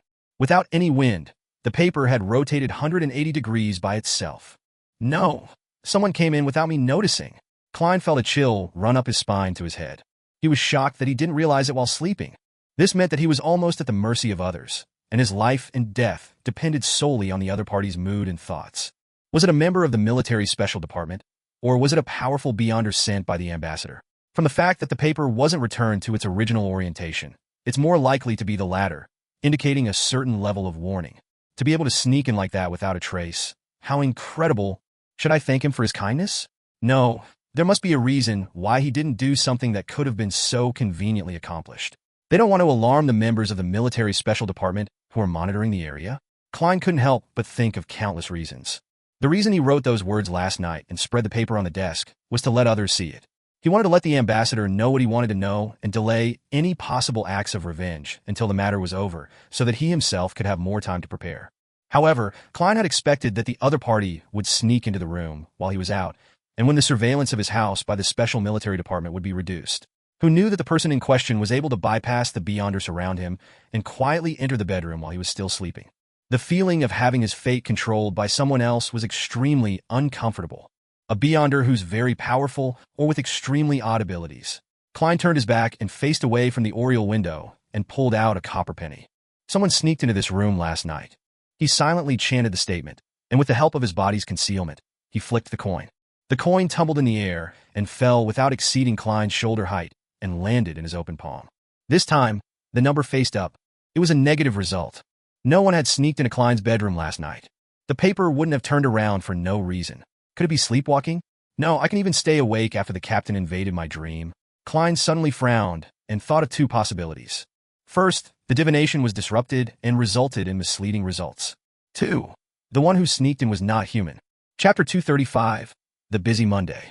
Klein was in no hurry to confirm his general assumptions. He pretended that nothing had happened and turned the page so that it faced him. The information he wrote about Ian Wright was completely true. He would still get a positive answer even if he used divination techniques to confirm. Therefore, he believed that the people under the ambassador's charge would follow this investigation's trail and gain something in return. It was unlikely that they would have the motivation to seek revenge on him for the time being. Similarly, he would continue to spread the paper out on his desk for the military special department who were monitoring him. It would direct their attention away from him as they shifted their focus to Ian Wright. It would then be a race against time to find him before the ambassador. This way, Klein would be even safer. It feels like I'm walking on a tightrope. Is this a clown's special trick? He shook his head in amusement. He opened the oriel window, hoping to take in the fresh morning air, but there was thick, choking smog outside that made him quietly close the windows. Pressing down the paper with Ian's information with an ink bottle, Klein went to the closest bathroom and quickly washed up. He then picked up the black, double-breasted suit and the half-top hat that hung from the rack and walked all the way to the first floor. He had an appointment with lawyer Jurgen for breakfast today. Pulling his black-silver inlaid cane from the umbrella stand in the foyer, Klein walked along the edge of the street in a thick fog that provided visibility of no more than 10 meters until he reached 58 Mid-Street. He rang the doorbell of the dark house. As the clanging sound echoed, a black green-eyed cat with a raised tail suddenly appeared in his mind. Brody the black cat walked straight to the door. After preparing itself for 2 seconds, it leaped up and grabbed the handle of the door. Then, it inevitably fell and twisted the handle with its weight and opened the door. With a creak, the morning wind blew in, and the door slowly opened. Brody the black cat glanced at Klein haughtily as it walked to the side. "What a clever cat," Klein praised as he faced the old lady Doris in her white apron. Doris laughed as her wrinkles eased. "It depends on its mood. Most of the time it acts stupid, as though it doesn't know what you're talking about. Oh, I prepared my best bean turnip soup for you. Eat it with bread." Bean turnip soup sounds like something randomly mashed together. Klein smiled. "I'm looking forward to it." The lawyer came out of the bathroom. Even at home, regardless if he had just woken up, he was dressed to the nines. His white shirt was ironed and his brownish-yellow vest was tightly fitted, the lines of his trousers appearing to be freshly ironed. "The contract you wanted is complete. Check to see if there are any omissions." Jurgen's blue eyes swept over. He didn't make small talk as he went straight to the point. His brown hair was neatly combed back, and the sheen from the pomade was unmistakable. "All right." Klein leaned his cane, took off his hat and coat, and followed Jurgen into the study on the first floor, where he received a thick contract. He stood there casually flipping through it. The more he read, the more his head hurt. In the end, he only skimmed through the key clauses. "I hope that everything that's needed is in there, as well as the previously omitted clauses, such as the establishment of the 3 instances that will determine how much money is to be supplied to Leopard based on his progress, rather than a lump sum payment of £100. The first instance involves £50. Yes, that way I won't have to go to the Backlund Bank for the time being and take out the remaining £100 from my anonymous account. What I have on me is enough." Klein closed the document, smiled at Jurgen, and said, "I'm satisfied." Your professional skills are better than I imagined. As he said that, he took out 2 one-pound notes that he had prepared. Jurgen took the money, gave Klein the remaining contracts, and said in a serious tone, "If an error is made during the signing, there are 2 extra copies. Remember to shred the remaining contracts when everything is over." The current iteration of shredding machines was a hand-cranked mechanical shredder. Klein was about to nod his head when Mrs. Doris suddenly shouted from the dining room, "Good lads, it's time for breakfast." "My grandmother's hearing has deteriorated," Jurgen explained as he invited Klein with a hand gesture. Klein followed him into the dining room and saw that Mrs. Doris had scooped out a spoonful of yellow and green liquid from a black pot and poured it onto the corresponding plate. "Here, try the bean turnip soup. Here's your bread." Mrs. Doris smiled and pointed to the suspicious pile of food. Klein looked at Jurgen, who looked even more serious than before. His heart skipped a beat. Forcing himself to sit, Klein broke off a piece of white bread, dipped it in the yellow-green soup, and stuffed it into his mouth with the spirit of an adventurer. He was surprised to find that the flavor was actually quite good. The faint salty taste had a sweet tang to it that stimulated his appetite.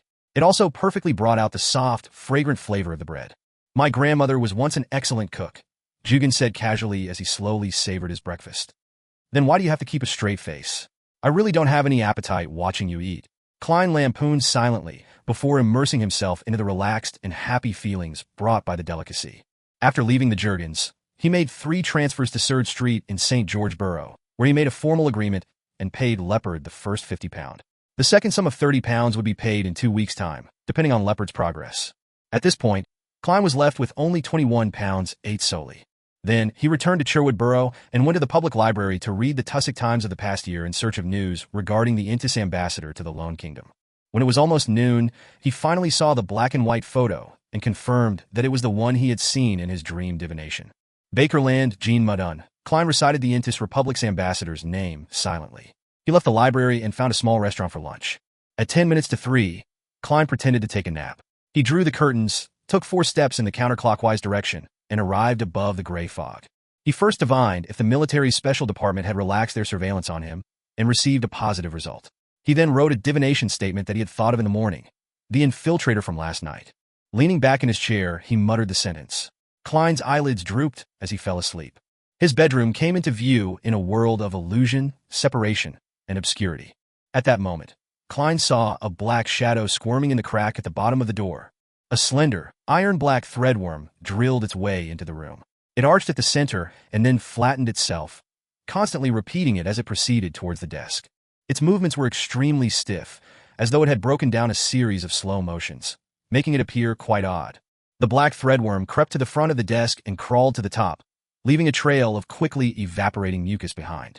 It stopped at the written piece regarding Ian Wright. Its head lifted up as the middle of its body rose, leaving only the tail to support the body. At this moment, it was just like a human. After examining it for a moment, the black iron threadworm turned the paper around and disappeared back the way it came from. So that was the case. That is to say, it wasn't that the infiltrator didn't want to take revenge on me last night. He simply didn't have the ability to do so, unless this iron-black threadworm is highly venomous. Klein nodded in enlightenment. He then used divination and obtained confirmation that the Beyonder who manipulated the black iron threadworm had done so under Ambassador Bakerland's orders. After doing all of this, he completely covered the paper bag in the corner with gray fog and sent a message to the son, Derek. When the hands of the pocket watch were in place, Klein pulled in Justice, the Hangman, and the Sun at the same time. This week's Tarot Club happened as scheduled. The familiar gray fog and blurry human silhouettes appeared. Audrey, who had successfully advanced to Sequence 8, half stood up, lifted her skirt, and happily greeted them. "Good afternoon, Mr. Fool. Good afternoon, Mr. Hangman. Good afternoon, Mr. Sun." Klein, who had activated his spirit vision earlier, noticed the change in the surface layer of the astral projection in the depths of Miss Justice's ether body with the help of the gray fog's uniqueness. With a chuckle, he said, "Welcome, our Miss Telepathist." Audrey smiled reservedly and said a few words of humility before turning to face the person across her. "Mr. Hangman, you should be handing this week's 6 pages. Perhaps, when Mr. Fool reads it, he will think of something and shares with us a little more of his general knowledge." The corners of her mouth curled up in anticipation. Alger nodded and began to produce the 6 pages of Roselle's diary with Klein's help. Previously, he had thought about consulting the Fool about whether he should directly submit the rest of the diary via sacrifice. However, seeing that the Fool didn't seem too interested or take the initiative to mention it, he gave up on this idea. And this was in line with his understanding of the Fool. Roselle's diary had a certain effect on the godlike man, Mr. Fool, but it wasn't that great. He would collect it, but he definitely wasn't in a rush. The 6 pages of the diary were completed very quickly. As Alger was about to offer it to the fool who sat at the end of the long bronze table, he suddenly remembered something.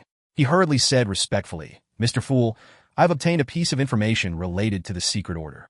There was no obstruction of information on the ocean. It just wasn't timely enough. The pirates also valued intelligence and often sent people to the colonial island to exchange information that they had gathered. It was through these channels that Alger learned something about the secret order. Very good.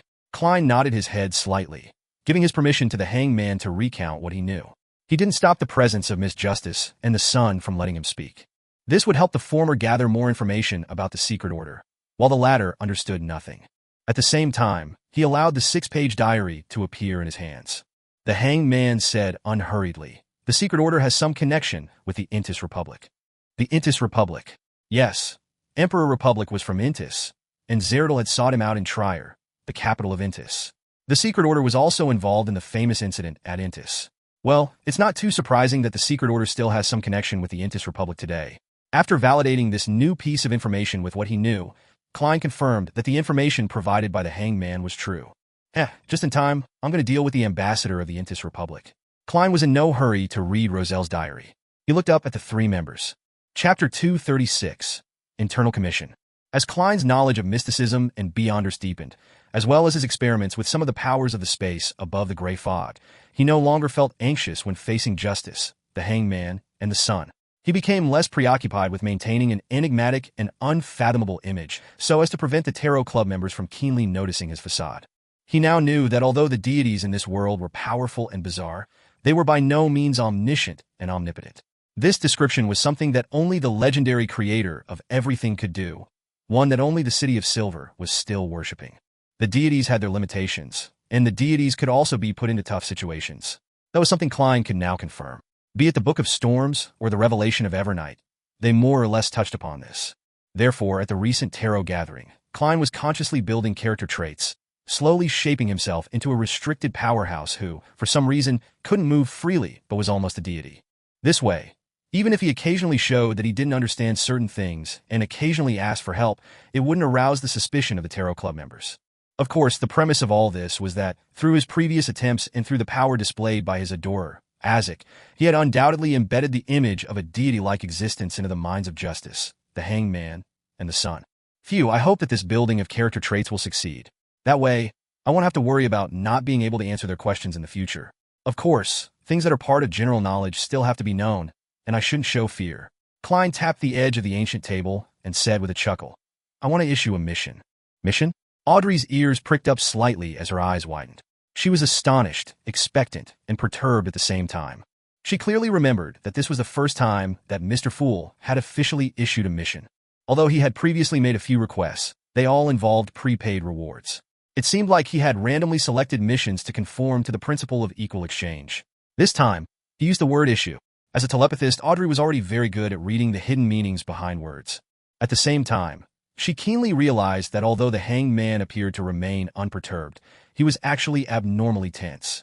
As for the Sun, he seemed to be muddle-headed, treating this as a very normal thing. You can choose to accept it or not. With the help of his clown's powers, Klein's tone sounded much more relaxed. Another adorer of mine has arrived in Backlund. He wants to finish a matter, but it's not convenient for him to show himself. Another adorer. The hanged man nodded, seemingly in thought. He wasn't surprised at all. In his eyes, for a powerful godlike existence like Mr. Fool, possessing many adorers was a matter of fact. I wonder what the sequence number of Mr. Fool's adorer is. Well, I still owe his previous adorer a reward. Even though Mr. Fool's reward was paid by Mr. Hangman, and he doesn't really care about money, I did pray for help at that time. Furthermore, Rear Admiral Hurricane was killed by that adorer. His adorer would still need some funds for their activities. Audrey thought with some guilt. Frankly speaking, 30,000 gold pounds and a large plantation was an enormous amount of wealth to her, but that alone didn't have any significant effect on her life. It's good having it, but it didn't matter if I didn't. Well, I might feel the pinch a little. Audrey nodded to herself earnestly. As a teenage girl who wasn't considered an adult yet, ignoring the large plantation, she actually didn't have absolute control over the remaining 30,000 pounds. She could only go with her father's arrangements, purchasing some stocks from Backlund Munitions Corporation and invest in a company that was attempting to spin off some of the technology in ironclad warships for commercial ships. The amount she ultimately received and could be used as an allowance was only £5,000. However, her fixed annuity had increased by at least £2,000 from its original range of £15,000 to £25,000. Seeing that Justice and the others hadn't spoken, Klein issued the mission. The task he wants to be completed is the assassination of the Intis Republic ambassador to the Lone Kingdom, Bakerland Jean Mudun. Assassinate the Intis Republic's ambassador? Audrey lost her composure as she asked in surprise. This would cause conflict between the two countries and might even be an act of war. As a qualified aristocratic lady, her first thought was about international foreign affairs. As for why Mr. Fool didn't do so himself, she found the answer obvious. Which mighty figure would always be helping their subordinates? After the kingdom suffered defeat at the east coast of Balam, the king didn't personally set off. At most, the general would be replaced and new troops deployed. Rumor has it that His Majesty wanted to set off for the front line, but was stopped by the nobles and officials. Alger was only mildly surprised by the task. His focus was on another matter. Mr. Fool is indeed unable to strongly interfere with the real world. My guess is right. I wonder to what extent can he influence us after establishing our connection. Can he easily take one's life away? Alger, a little pleased with himself, began to let his thoughts wander. Derek blanked out listening to the conversation. What's the Innis Republic? What's an ambassador? These words sound so strange in Jotun. Klein swept his gaze around and maintained his casual attitude. Which one of you is willing to accept this mission? What kind of reward do you want? I can't convince myself to kill an innocent man for no reason. And it could very well lead to a disaster caused by war. Audrey, who wanted to raise her hand, hesitated. Just then, the hangman chuckled and said, I've heard that this Ambassador Bakerland is also the intelligence chief of the Intis Republic in the kingdom. He secretly supports bloodshed, planned a number of incidents that destroyed the relationship between the nobility and the rich, and spread rumors to incite the public into standing against the government. He seemed to notice the hesitation in Justice, so he described the dark side of Bakerland in detail. Then he added, I'm not sure if the ambassador is a Beyonder, but there are many clues that suggest he may very well be. He has quite a number of Beyonders around him, Beyonders that come under the Intis intelligence web. And this department is influenced by the original royal family in Intis, the Sauron family. They're in control of the early sequences of the Hunter pathway. Moreover, the possibility of a war between the two countries depends only on whether or not the upper echelons of both sides want to fight. It has nothing to do with the life or death of a diplomat. After the assassination of Emperor Roselle, Intis suffered several great shocks, but ultimately managed to maintain a stable republican system. Because the Sauron family suffered a brutal blow during Roselle's reign, their strength fell tremendously in all aspects. All they could do was accept the reality and change their goal to fighting for a seat in parliament and secretly influence the country's intelligence department and parts of the army. After listening to the information provided by the hanged man, the hesitation in Audrey's heart disappeared. She gracefully nodded and said, For the past few years, the Fasak Empire has expanded rapidly, having defeated the kingdom and the Intis Republic on the Balam East Coast and the Highlands. As long as we push the blame to them, the higher-ups and the citizens of the Intis Empire, it will be something acceptable and believable. Audrey didn't know much about politics, but with her father being a member of parliament in the House of Lords, she still knew certain things. Be it the shirking of responsibility or shifting the focus onto the kingdom's internal problems, the unpopular northern barbarians were the popular and easiest targets for the nobles and ministers. Whether they did it or not didn't matter. Of course, more than 100 years ago, this role was played by Intis and Roselle. After pondering for a few seconds, Audrey looked at the seat of honor, feeling a little perturbed and a little guilty.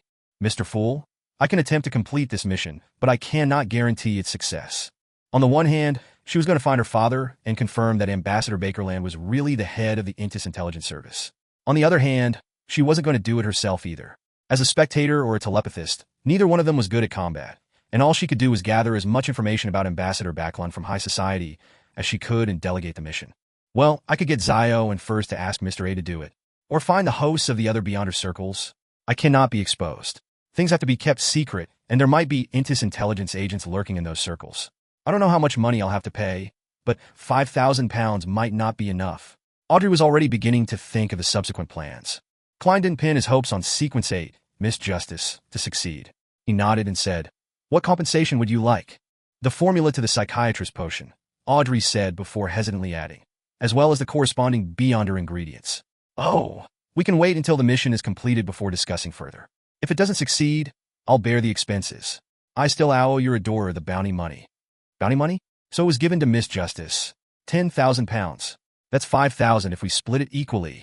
Shrouded in the gray fog, Klein pondered for a few seconds on how much Ambassador Bakerland was worth, and finally decided that he was definitely more valuable than Rear Admiral Hurricane Kalangos. Sure, Klein replied in a normal tone. At this moment, the hangman Alger added, I'll also accept this mission. The compensation can be determined after the mission is completed. Didn't you return to the sea? Audrey asked in surprise. Just because I'm not in Backlund doesn't mean I can't kill Ambassador Bakerland, Alger said with a smile without giving any detailed explanations. Derek, who was beside him, never had the chance to join in on the conversation. Klein nodded in agreement. Okay. He immediately turned his gaze to the Roselle diary in his hands. Chapter 237, Sequence 2. October 29th. The leader of the Secret Order, Zeradol, visited me once again. He didn't mention anything specific and just casually chatted with me. I wasn't able to guess his true intentions. It seems like he just wanted to strengthen the communication between us and understand each other better. I've already met the two high-sequence Beyonders from the church, but I felt that Zeradol was much more powerful and mysterious than them. So I asked him what sequence number he was without much hope, and in the end, he actually answered me. He told me that he was a Sequence 2, Miracle Invoker. Sequence 2? In the church's categorization, that's the position of an angel, close to that of a deity. He truly is more powerful than the alchemist and arcane scholar that I met before. But my intuition tells me that Zeradol isn't telling the whole truth. Sequence 2 might just be his former position, or that he's about to advance. Miracle Invoker?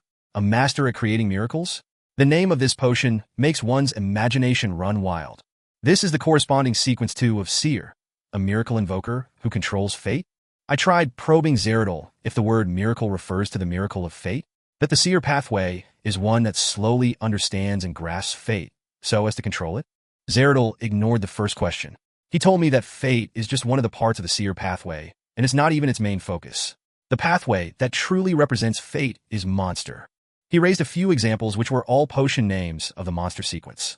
Sequence 7 the Lucky, Sequence 5 the Lucky, Sequence 2 Soothsayer, and Sequence 1 Snake of Mercury. It's also known as the Snake of Fate.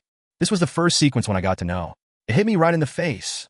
According to what I know, the Monster pathway should be controlled by the Life School of Thought. This school seems to also have parts of the Apothecary sequence pathway. They propose 3 major divisions: the world of absolute rationality, the world of the spirit, and the material world. Yeah, it's pretty cool. Zeradol told me that the Life School of Thought specializes in astromancy, seeking to use medicine, music, light, wine, and fragrance to eliminate paths with unfavorable star readings and fate. They believe that disasters and diseases are caused by the loss of balance between man and nature, as well as the balance between man and his own mind. He added meaningfully that the Life School of Thought worships the moon. Why worship the moon and not go one step further, the Evernight goddess? This diary took up 2 pages and was clearly copied from both sides of the original. That's a lot of information. Klein sighed in heartfelt silence. This was also the first time he was learning of a Sequence 1 potion's name. Snake of Mercury and Snake of Fate really made one feel a pining for. Similarly, it's my first time learning of a Sequence 2. I now know the corresponding Sequence 2 of Seer. The name Miracle Invoker sounds pretty good. It contains deep meaning and doesn't sound lowly. Of course, compared to Soothsayer, it does seem a little inferior. Fate is only part of the Seer pathway, and it's not even its main focus. I have to remember this. I should constantly reflect on myself and not end up steering towards fate. It might result in the failure of my acting. Zeradol's words don't seem contradictory. The Monster pathway is the real path of fate. So, Soothsayer is a Sequence 2. If that's the case, then I already knew of a Sequence 2 in the past. Although he didn't take his eyes off the paper, Klein was seriously considering his own sequence chain. Due to his experience in digesting the 2 potions, Seer and Clown, and because he could spy and revere fate, he was able to be a little prescient regarding fate. However, he would still be helpless toward the development of fate. He had slowly been equating the essence of his Beyonder pathway to fate. If it wasn't for this diary, it was very likely that he would have used this as a premise to comprehend and act for the subsequent sequences. As for whether or not Zeradol was lying, what Klein was certain of was that the Monster pathway was definitely the sequence of fate, which was consistent with what he had seen from the confidential information of the Nighthawks, and with the potion name he had heard of earlier, Soothsayer. Now that there was a fate sequence, the Seer pathway was unlikely to be a repeat.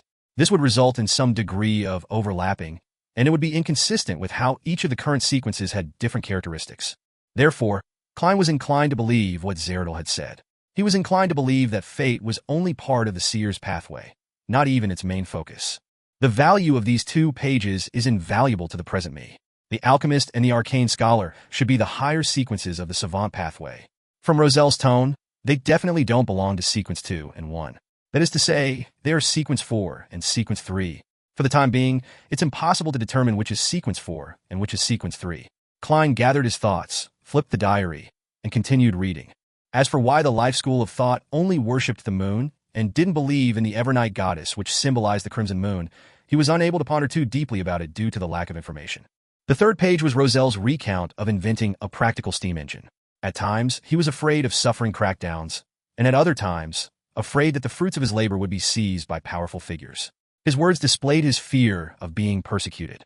To think that even Emperor Roselle, who thought of himself as the protagonist of an era, would have such a perturbed and worried side to him. The corners of Klein's mouth twitched as he flipped to the fourth page of the diary. April 18th. Matilda is pregnant. It's to be expected, and I can even tell you exactly which love-making session she conceived in because I felt a decrease in my Beyonder characteristic. Once the conception is successful, my own Beyonder characteristic will follow a mysterious connection, and part of it will be transferred to my child. After that, I asked Archbishop Fan Este worriedly. He told me that this is a normal phenomenon. For Sequence 7 and below, Beyonder characteristics will not be passed on to the next generation, but it isn't absolute. Sequence 6 and 5 will naturally pass down a portion, but it will not affect the parent's strength. As for the child, they would be born with certain Beyonder powers, close to that of Sequence 9. But as a result, their pathway is basically fixed. At high sequences, the inheritance of Beyonder characteristics is something one can control. One can choose to pass down or not, or one can even choose to pass down just a little bit, a third, half, or all of them. In other words, the children born from high-sequence Beyonders might be born as Beyonders. As for the sequence number, it's up to either one of the parents to decide. I wonder if the descendants of the deities are like this as well. After reading the diary, there were only two phrases in Klein's mind: Law of Beyonder Characteristics Indestructibility and Law of Beyonder Characteristics Conservation. Is the law governing the survival of Beyonder creatures? It's no wonder that some magical animals will reproduce only before they die. It's no wonder there would be the phenomenon of increased killing and bloodlust after childbirth. The target would be of their own race or even their partner. This is to supplement their Beyonder characteristics. According to this logic, if we trace this all the way back, where did the earliest Beyonder characteristics come from? Produced out of thin air? From the creator who created everything? Since Miss Justice had already advanced to telepathist, Klein controlled the urge to nod and continued to leaf through the pages. The fifth page was Roselle's criticisms about how no one could enjoy his pop music and thought that he was making noise, while at the same time, he mused how refreshing stories was a common pursuit of different people from different worlds, and that the popularity of the novels he plagiarized from the Count of Monte Cristo allowed the newspaper he founded to flourish. Emperor, is there anything else you haven't done? With a smile, Klein turned to the sixth and final page. November 10th, I received the great pirate Savigny Solomon in secret at the White Maple Palace. Solomon, I hope that he will plunder my opponents on the New Sea route and strike at the ships of Faceac, Lone, and Phaenopotter. And I promise to help him advance to a high-sequence Beyonder. The Beyonder pathway of Dark Emperor has names that are as strange as the Demonist pathway: corruption, confusion, the fallen, disorder. However, in order to match the Dark Emperor, they added on their own suffixes: Baron of Corruption, Mentor of Confusion, Count of the Fallen, and Prince of Disorder. In order for Savigny to live up to his name, I decided to confer him the title of Count of the Court in secret. Savigny has a child named Nas Solomon, and my intuition tells me that he will dominate the 5 seas in the future. Nas Solomon, the king of the 5 seas, Nast, who claims to be a descendant of the Solomon Empire.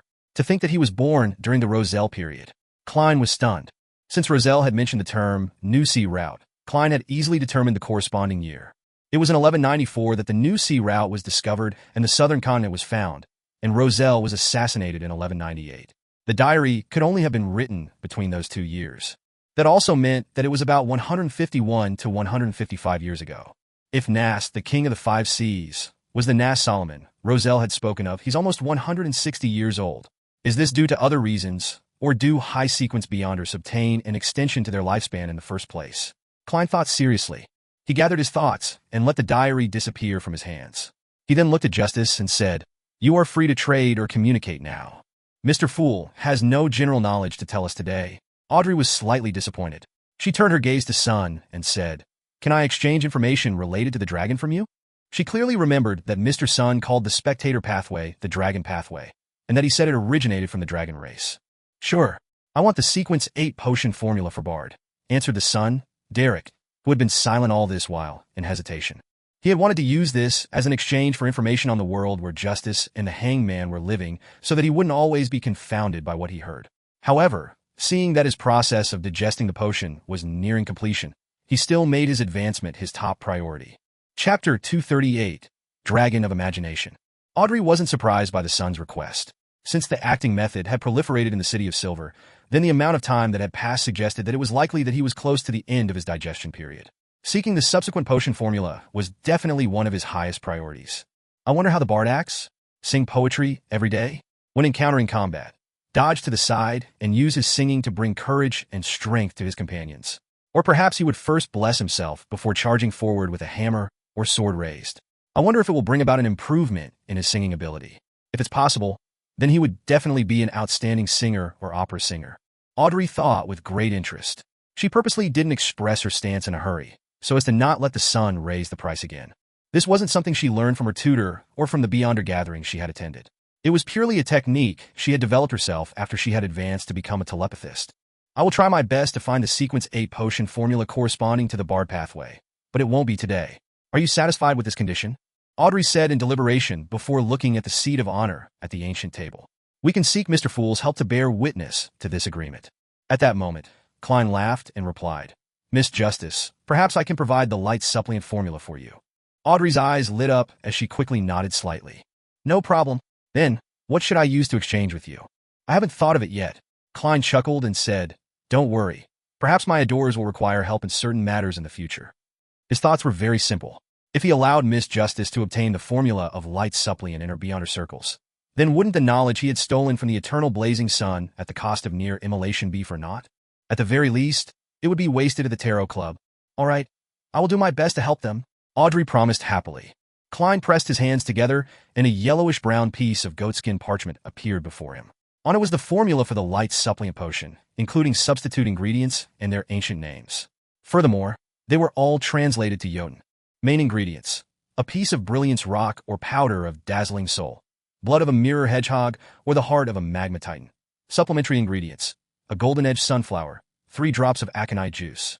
With a gentle push, the goatskin appeared in front of the son. Although he could pray to Mr. Fool to recall the formula even if he forgot it completely, Derek still diligently memorized the formula. It took him quite a while before he said, Miss Justice, we can talk about the dragons. Mr. Fool, I seek your permission to speak with Mr. Sun alone. Audrey quickly raised her hand. She originally believed that the son would put the appropriate content on paper for her to read, but it would be inconvenient for her to ask questions. She would have to pen her questions and push them back to him. Such a way of communication was utterly cumbersome. Speak with him alone? In such a conversation, you probably wouldn't understand what the son is saying. Likewise for the son. Klein nodded as his voice remained placid. All right. In the Beyonder circles, Hermes was a language one had to master. Ancient Hermes was something that one could learn and was relatively popular. Jotun, Dragonese, and Elvish were relatively less popular, so few people knew them. The moment that was said, Klein isolated the hangman, preventing him from seeing or hearing. Alger had a certain interest in the knowledge of the dragons, but it wasn't enough for him to pay the price of listening, so he kept silent and waited. Seeing that Mr. Fool had made a gesture for them to start talking, the son, Derek, remained silent for a few seconds, organized his words, and said, The dragons are mortal enemies of the giant king. They all look like magnified lizards, and their entire bodies are covered in scales of different colors. Their 4 limbs are thick and powerful, and their wings are wide enough to drive their giant bodies to flight. They are the rulers of the sky. They have a myriad of abilities. Some have the ability to breathe fire, others the ability to command lightning, bring corrosion, or even creating frost. But these are not mainstream among the dragons. The Dragon of the Mind occupies the greatest number of dragons, with Dragon King Anquelt as their representative. The Beyonder pathway that stems from the Dragon of the Mind is the Spectator. In the City of Silver, we typically call it the Dragon pathway. With regards to similar trades, Derek had initially prepared to regurgitate the historical texts, but upon discovering that Miss Justice and Mr. Hangman didn't seem to share the same world, he gradually realized the value of the widely known history of the City of Silver. Thus, he only talked about dragons this time and spoke nothing of giants, elves, mutants, phoenixes, vampires, etc. The King of Dragons, Anquelt. This aligns with the records of the church. Audrey nodded slightly, politely refraining from interrupting the son's narration.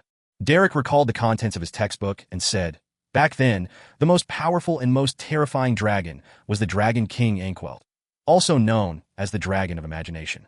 Apart from it, his son, Alzahad, blanketed the sky as well, overlooking the famous, powerful figures across the land and sea. Its name was the Dragon of Nightmare. Regarding the Dragon of Imagination Anquelt, there was a legend that whatever he imagined would manifest. The kingdom he imagined would definitely descend upon the material world. The future, it declares, would definitely play out and become reality. This, Klein suddenly frowned. If it wasn't for the fact that Justice Audrey was focused on listening to the son, she definitely would have noticed his abnormality, even if he was covered by the thick gray fog. The description made him think of sealed artifact 0-08. A declared future would definitely play out. They share similar characteristics. Klein leaned back in his chair. He looked relaxed, but in fact, he was even more focused. Dragon of Imagination. How cool. That's the mark of a deity. Audrey's eyes lit up when she heard him, filled with excitement and anticipation. Derek paused for a few seconds before continuing. Its son, Dragon of Nightmare, Alzahad, is similarly terrifying. It can control the hearts of every living creature and make them act according to his will. And these living creatures will find it hard to sense it, believing that their actions were of their own will. It will also fabricate real nightmares into reality, causing many living creatures to unknowingly participate in them.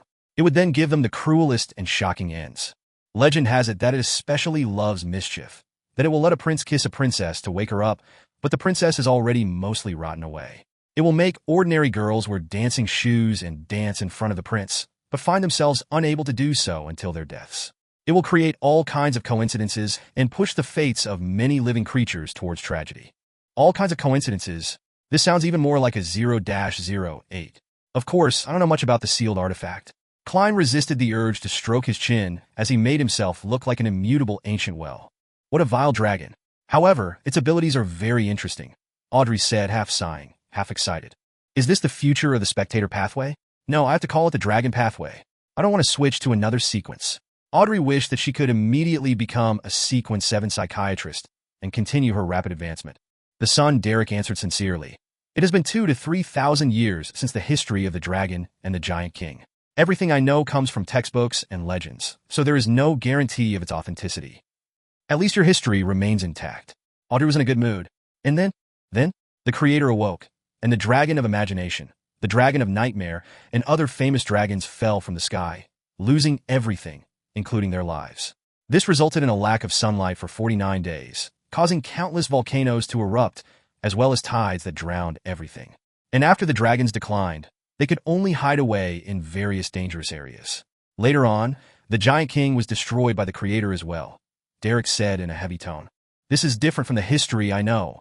Wasn't it the Lord of Storms, eternal blazing sun, and the God of knowledge and wisdom who led humanity to defeat the dragons, giants, and kill their kings?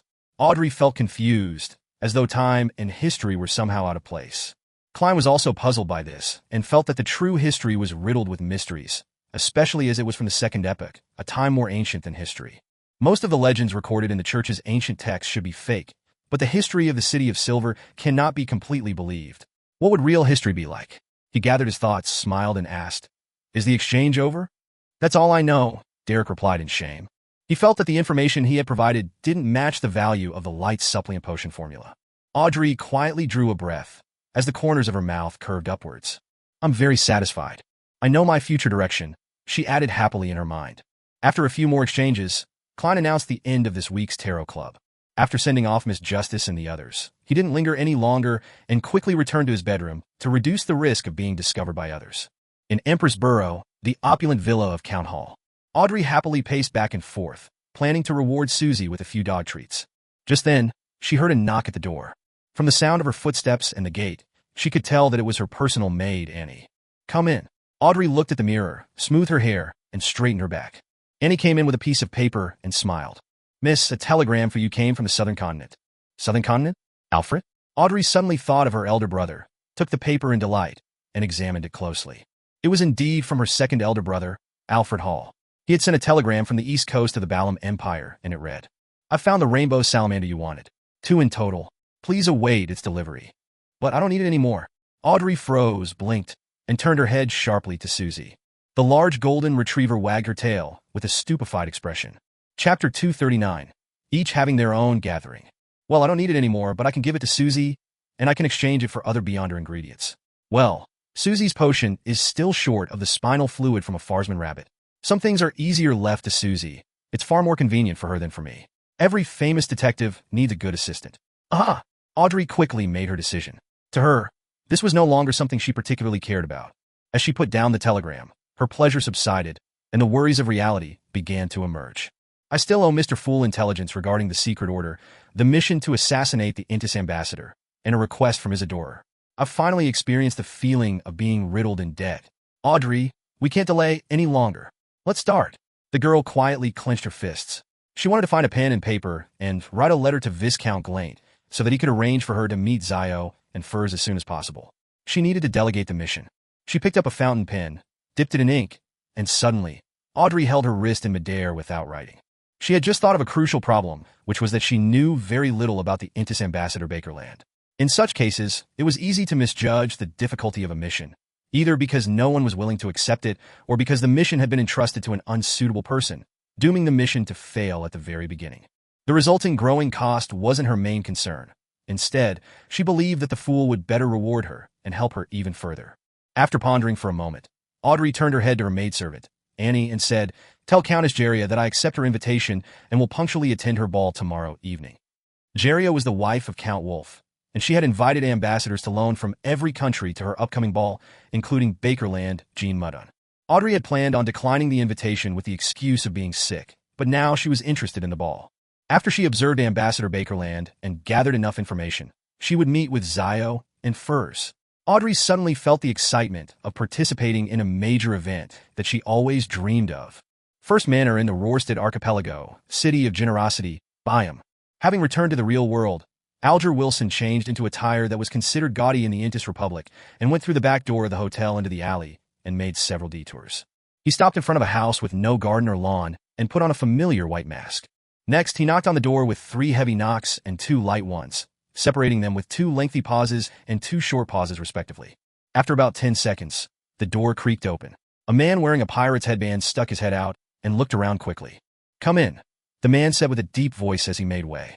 Without a word, Alger quietly walked into the room. Creak! The door slammed shut.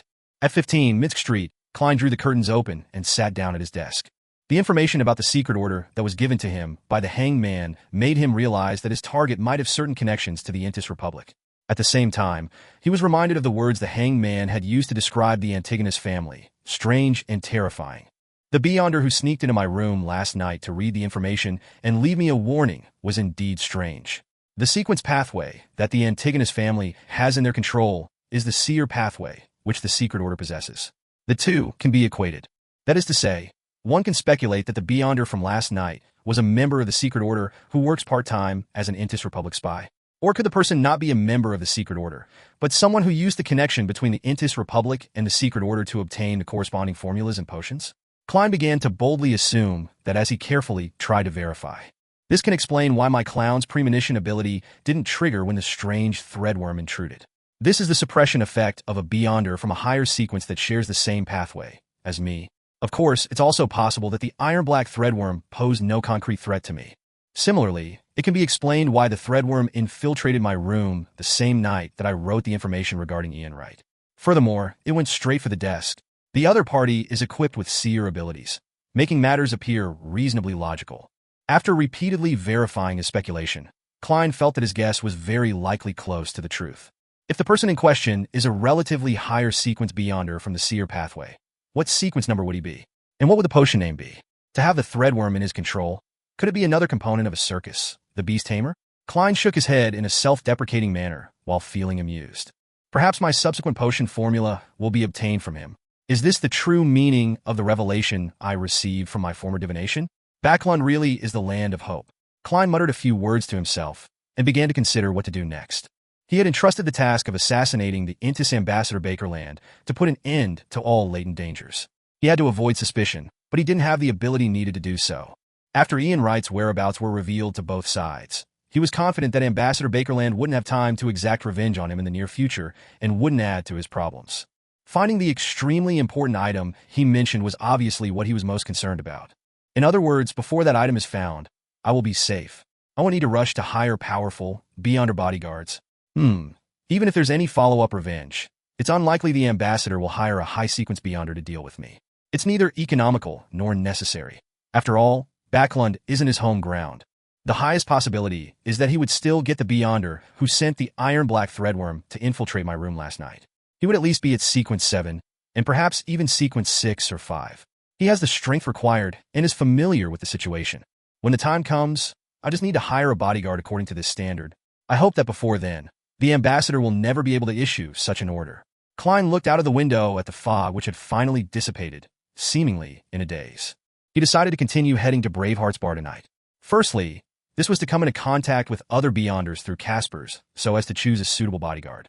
Secondly, he could find an opportunity to sell Masalt's Beyonder characteristic, gather some funds, and see if anyone was selling any powerful mystic items to enhance his strength.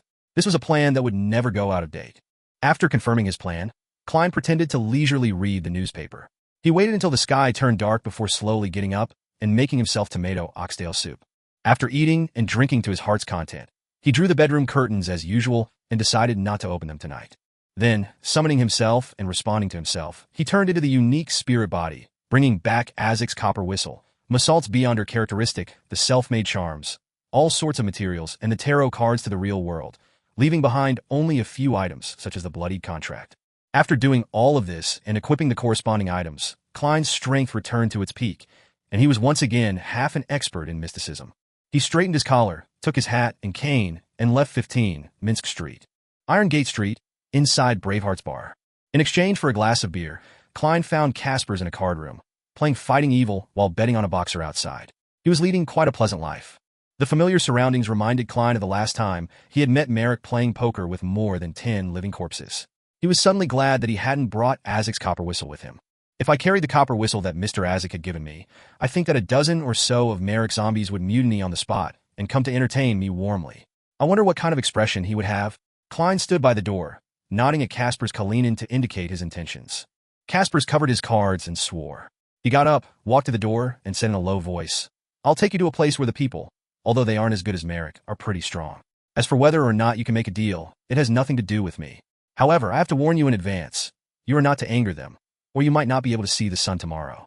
Of course, it's not easy to see the sun in Backlund after September." "Do I need to pay you?" Klein asked sincerely. Casper's nodded, pleased. £2.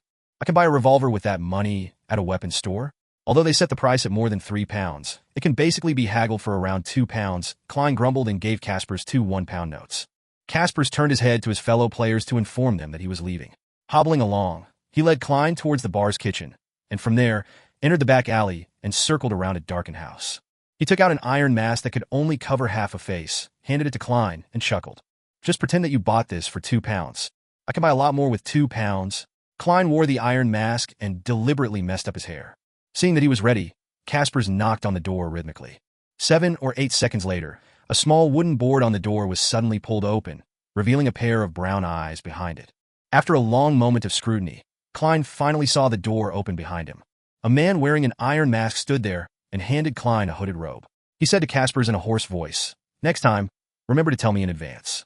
Otherwise, He closed the door, turned, and led Klein through the darkened living room into the activity room on the first floor. There was a candle burning on the coffee table, and the room was dimly lit. There were about 10 people sitting on the sofas and chairs around the coffee table.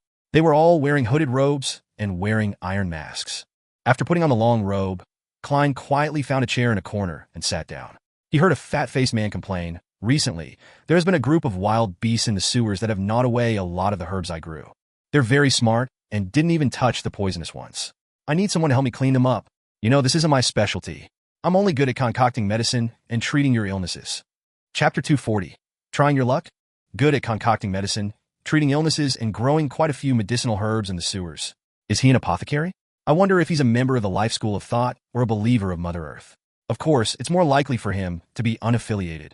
Klein listened thoughtfully, but didn't speak out carelessly. In the Lone Kingdom, due to the Church of the Lord of Storms rejecting the eternal blazing sun and the god of knowledge and wisdom, while the Church of the Evernight Goddess and the Church of the God of Combat were irreconcilable. As a result of this, among the foreign religions, only the Church of Mother Earth had obtained the right to preach. But under the tacit suppression from the 3 churches, they only had a few churches with very few believers, to the point that they didn't even need to form a team of Beyonders. And even if they did, they wouldn't be recognized by the government and couldn't cooperate with the police department. They would be considered as vigilantes. According to the confidential information of the Nighthawks, The Church of Mother Earth had two sequence paths in its control, planter and apothecary. However, the latter was apparently incomplete. The suspected apothecary didn't have his hood on. He revealed a black iron mask on his face, but it only covered the part above the bridge of his nose, making the quivering fat on his cheeks appear to stand out. I repeat, I need someone to clean up the newly appeared beast in the sewers. I only need the area around Backlund Bridge cleaned up. Payment will be with 4 bottles of my precious medicine. 2 of them can effectively stop bleeding and stimulate the healing of wounds. Trust me, this is better than going to the clinic to do a suture operation, and it's effective for 6 months. The man suspected to be an apothecary stated his requirements and corresponding conditions. He suddenly let out a soft laugh and continued to describe the case. The other 2 bottles can last 1.5 months and can allow a man to find the urges from back when he was 17 or 18 years old and become a beyonder on the bed. You know what? I mean, even if it exceeds the use-by date, it can still produce effects, but it will also spread throughout the body. The user will become abnormally violent, and their strength, speed, and agility will greatly increase before exhaustion kicks in half an hour later. Why does he look like those old military doctors who plaster their tiny advertisements everywhere and shamelessly promoting the effects of his expired drugs? Klein couldn't help but silently lampoon. Seeing the silent room after he said his piece, the suspected apothecary could only grit his teeth and say, "I'll add 30 pounds on top of my 4 precious bottles of medicine." Finally, a man sitting somewhere along the periphery of the couches spoke up. He surveyed the area and said in a deep voice, "I accept this commission. You should pay in advance with 2 bottles of medicine, 1 of each kind. Mr. Eye of Wisdom will bear witness." "No problem," said an elder seated on a single sofa with a nod. The lines on his cheeks were deep, his skin a little shriveled, and his voice had an ancient quality to it, so Klein judged him to be an elderly gentleman. "All right." The suspected apothecary heaved a sigh of relief. After the conclusion of this transaction, the gathering seemed to turn more lively. Soon, a woman with her face completely covered by a hood said, "I want to sell 2 weapons." "Weapons?" Klein adjusted his posture and became more focused. Since he was temporarily unable to advance, he could only increase his strength by using external items. One of them is an inscribed steel sword. It was smithied by the Church of the Eternal Blazing Sunday. It comes with purifying and evil-warding effects. It's the nemesis of water ghosts, wraiths, zombies, and other undead creatures. It can still be used for another 3 years.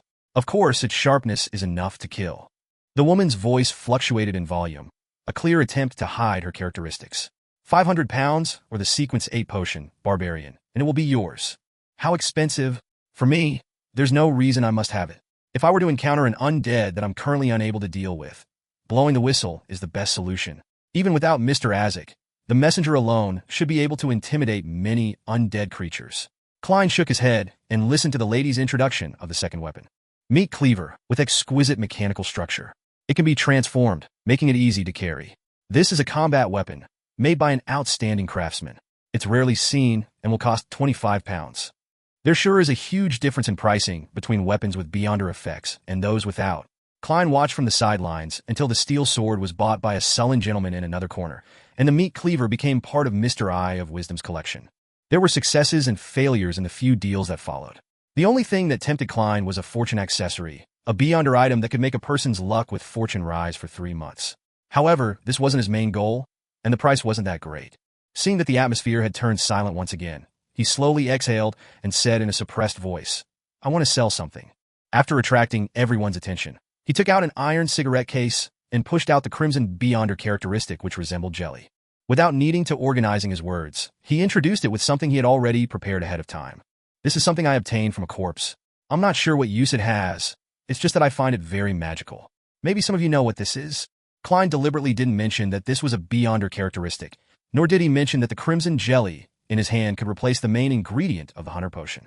This involved the law of Beyonder characteristics indestructibility, and he didn't want to benefit the members of this Beyonder gathering with this knowledge. In addition to this, Klein had the intention of probing to see if anyone there knew the law of Beyonder characteristics indestructibility. Such a person would definitely be stronger than the rest, or perhaps someone with a powerful background, making them suitable as a bodyguard. At the same time, he continued to disguise himself as an ordinary person who didn't know much about the Beyonder community. Although the members of the gathering couldn't see his appearance through the iron mask, Kasper's Kalinin knew what he looked like, and quite a few people in the room probably knew Kasper's.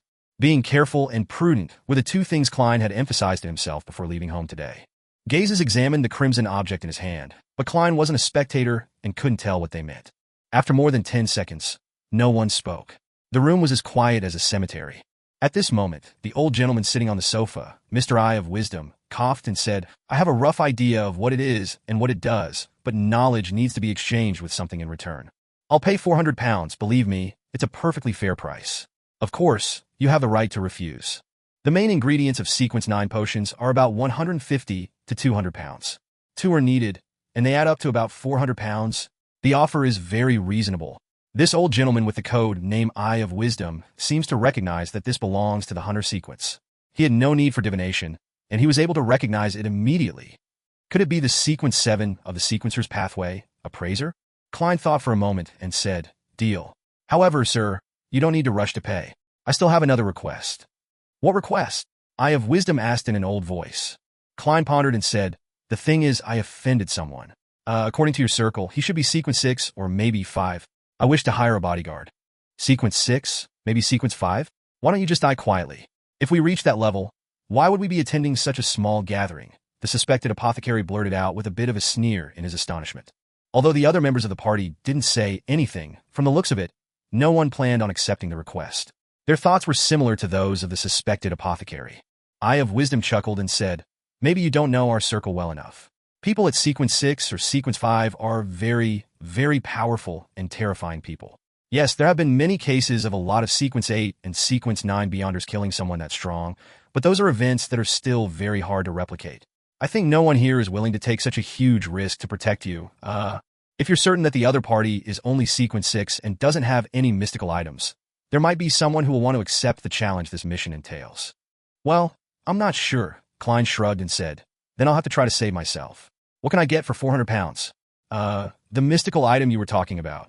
Believe me, a mystical item worth 400 pounds certainly won't be able to deal with your enemy, and it will even bring you more danger. I suggest that you apologize to him. Sincerely apologize, and perhaps 400 pounds will be enough to buy his understanding. Eye of Wisdom said sincerely. Frankly, I've thought about it, but I don't think they'll accept it. Klein was about to answer when the man who had accepted the task of cleaning the sewer beast suddenly laughed. Maybe you can try your luck. I have a mystical item here that I can sell you for 400 pounds. It can let you hear the voice of a great being. If you're lucky and can decipher some useful information, you'll become very powerful, and it will no longer be difficult for you to protect yourself. Well, if you're unlucky and end up deciphering a curse, or fail to decipher it, then you'll be hurt or even end up dying. Do you want to take the gamble? Before he could finish his sentence, Eye of Wisdom growled. Black Snake, don't mention that ominous item of yours. Black Snake laughed and said, I'm not lying. I'm not violating the rules here either. I told him about the advantages and disadvantages and left him to make his own choice. The probability of getting useful information is approximately 10%. Do you want to take the gamble? The Russian roulette of the Beyonder world. Hearing the voice of a great being. Is this the Aurora Order's listener? An item left behind after a listener lost control? Klein looked at Black Snake, that he suspected to be a member of the Aurora Order, and made many connections. Perhaps I can bet on it? No, I can't call it a bet, because I'll bring this item to the world above the gray fog before using it. I can already bring real objects there. This way, I can avoid most of the danger. However, this is only an item left behind by a Sequence 8 Beyonder. The corresponding benefit might not be that good. 400 pounds isn't cheap. As his thoughts raced through his mind, Klein nodded solemnly and said, Deal. Chapter 241, Language of Foulness. There was only a single candle that illuminated the room. The atmosphere in the living room was so silent that it was as if everything had frozen. A few seconds later, the suspected apothecary finally muttered, Why don't you leave an address? That way, I can get something out of your body. He looks like he's cursing me, but he's actually persuading me otherwise. Klein pretended not to understand and said to Black Snake, I don't have any chance of survival if I don't gamble. There'll be that sliver of hope if I gamble on it. I won't sit back and wait for death. Hearing this, Eye of Wisdom, who was about to say something, shut his mouth because he couldn't offer any other hope. I really admire your character. Black Snake laughed. I also admire you. In the past, I had quite a few friends who had such characters. Now, I visit their tombstones every year and place a bunch of flowers there. The suspected apothecary mused in a mocking but actually persuasive manner. He didn't care that Black Snake was a better fighter than he was. He said whatever he wanted to. Mr. Apothecary must have suffered because of his temper. Klein was secretly grateful. He handed the iron cigarette case, containing the Hunter Beyonder characteristic, to the attendant who brought it to Eye of Wisdom. The old gentleman counted out 400 pounds in cash from the suitcase beside him and got the attendant to pass it on to Black Snake. Black Snake casually took a glance and said, I believe in Mr. Eye of Wisdom. He took out a small wooden box, bent down, and placed it on the ground. He pushed the box so that the object slid to Klein without going through the attendant. The moment Klein's fingers touched the surface of the box, he heard faint illusory sounds and immediately felt a strong sense of dizziness. For him, this wasn't something he couldn't handle. It wasn't even comparable to the illusory voices of justice and company when they prayed to him. After sitting up straight again, Klein carefully opened the wooden box and saw an ear inside. The ears looked real, except that the skin was dark and there were a few green areas where it had rotted. How do I use it? Klein asked. Black Snake casually replied. Grasping it without gloves is the same as using it. You'd better go home and try it when you're alone. Klein didn't ask any further questions. He closed the box and put it into his pocket. He deliberately smiled bitterly and said, "This makes me dizzy." After a short moment of silence, the suspected apothecary suddenly shouted, "I want to buy Spring of the Elves marrow crystals. Who has it?" As his voice echoed in the air, no one answered. The apothecary smacked his lips and mumbled, "Seriously, there's no answer every time this is asked. Maybe you could book a cruise to Sonia Island." Eye of Wisdom quipped. The Spring of the Elves was also known as the Sonia Golden Springs, and one could tell from its name where it came from. The Spring of the Elves was a commonly seen liquid and was an object with rich spirituality. However, the marrow crystals were considered beyond their ingredients and not easily purchasable. After that, there were a few failed transactions at the gathering. Eye of Wisdom clapped his hands and said, "Let's end it here today. According to the convention, we leave one by one, each separated by 3 minutes. Leaving one by one, each separated by 3 minutes. This is to prevent the gathering members from being tailed and robbed." When Klein received the signal from Eye of Wisdom, he stood up and, guided by the attendant, left the activity room and went to the door. He took off his hooded robe and handed it back to the attendant before following the path in his memories back to the back door of the Bravehearts bar. He then removed his iron mask and walked through the kitchen to see Casper standing outside the card room, over the barking of dogs and clamoring of people. "I'm delighted that you could come back." The red-nosed elder heaved a sigh of relief, the nasty wounds on his face seemingly trembling.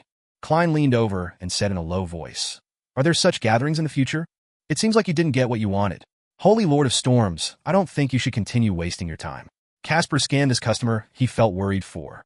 "Maybe it'll take a few days. I don't know the details. Let's see if you can make it in time." Klein nodded and asked, "Is Merrick here? You're still trying to convince him?" "No, it will only anger him." Caspers warned him in a deep voice. "He's in the card room behind you." "No, I'm not going to convince him. I'm trying to stay as far away from him as possible so that his zombies won't go into mutiny." Klein touched Azek's copper whistle in his pocket. "I understand." He left the Bravehearts bar at once, went to the one-bedroom apartment in East Borough to relieve himself before returning to Minsk Street. Inside the card room, Merrick had gone all in and confidently flipped open his cards. He had 3 kings and a pair of 9s, and the zombie opposite him had a pair of 6s and an 8. Suddenly, the zombie took the initiative to reveal its hidden cards, a pair of 6s. This round, it won with 4 6s. The pale Merrick sat there blankly and immediately felt all the surrounding zombies coldly staring at him.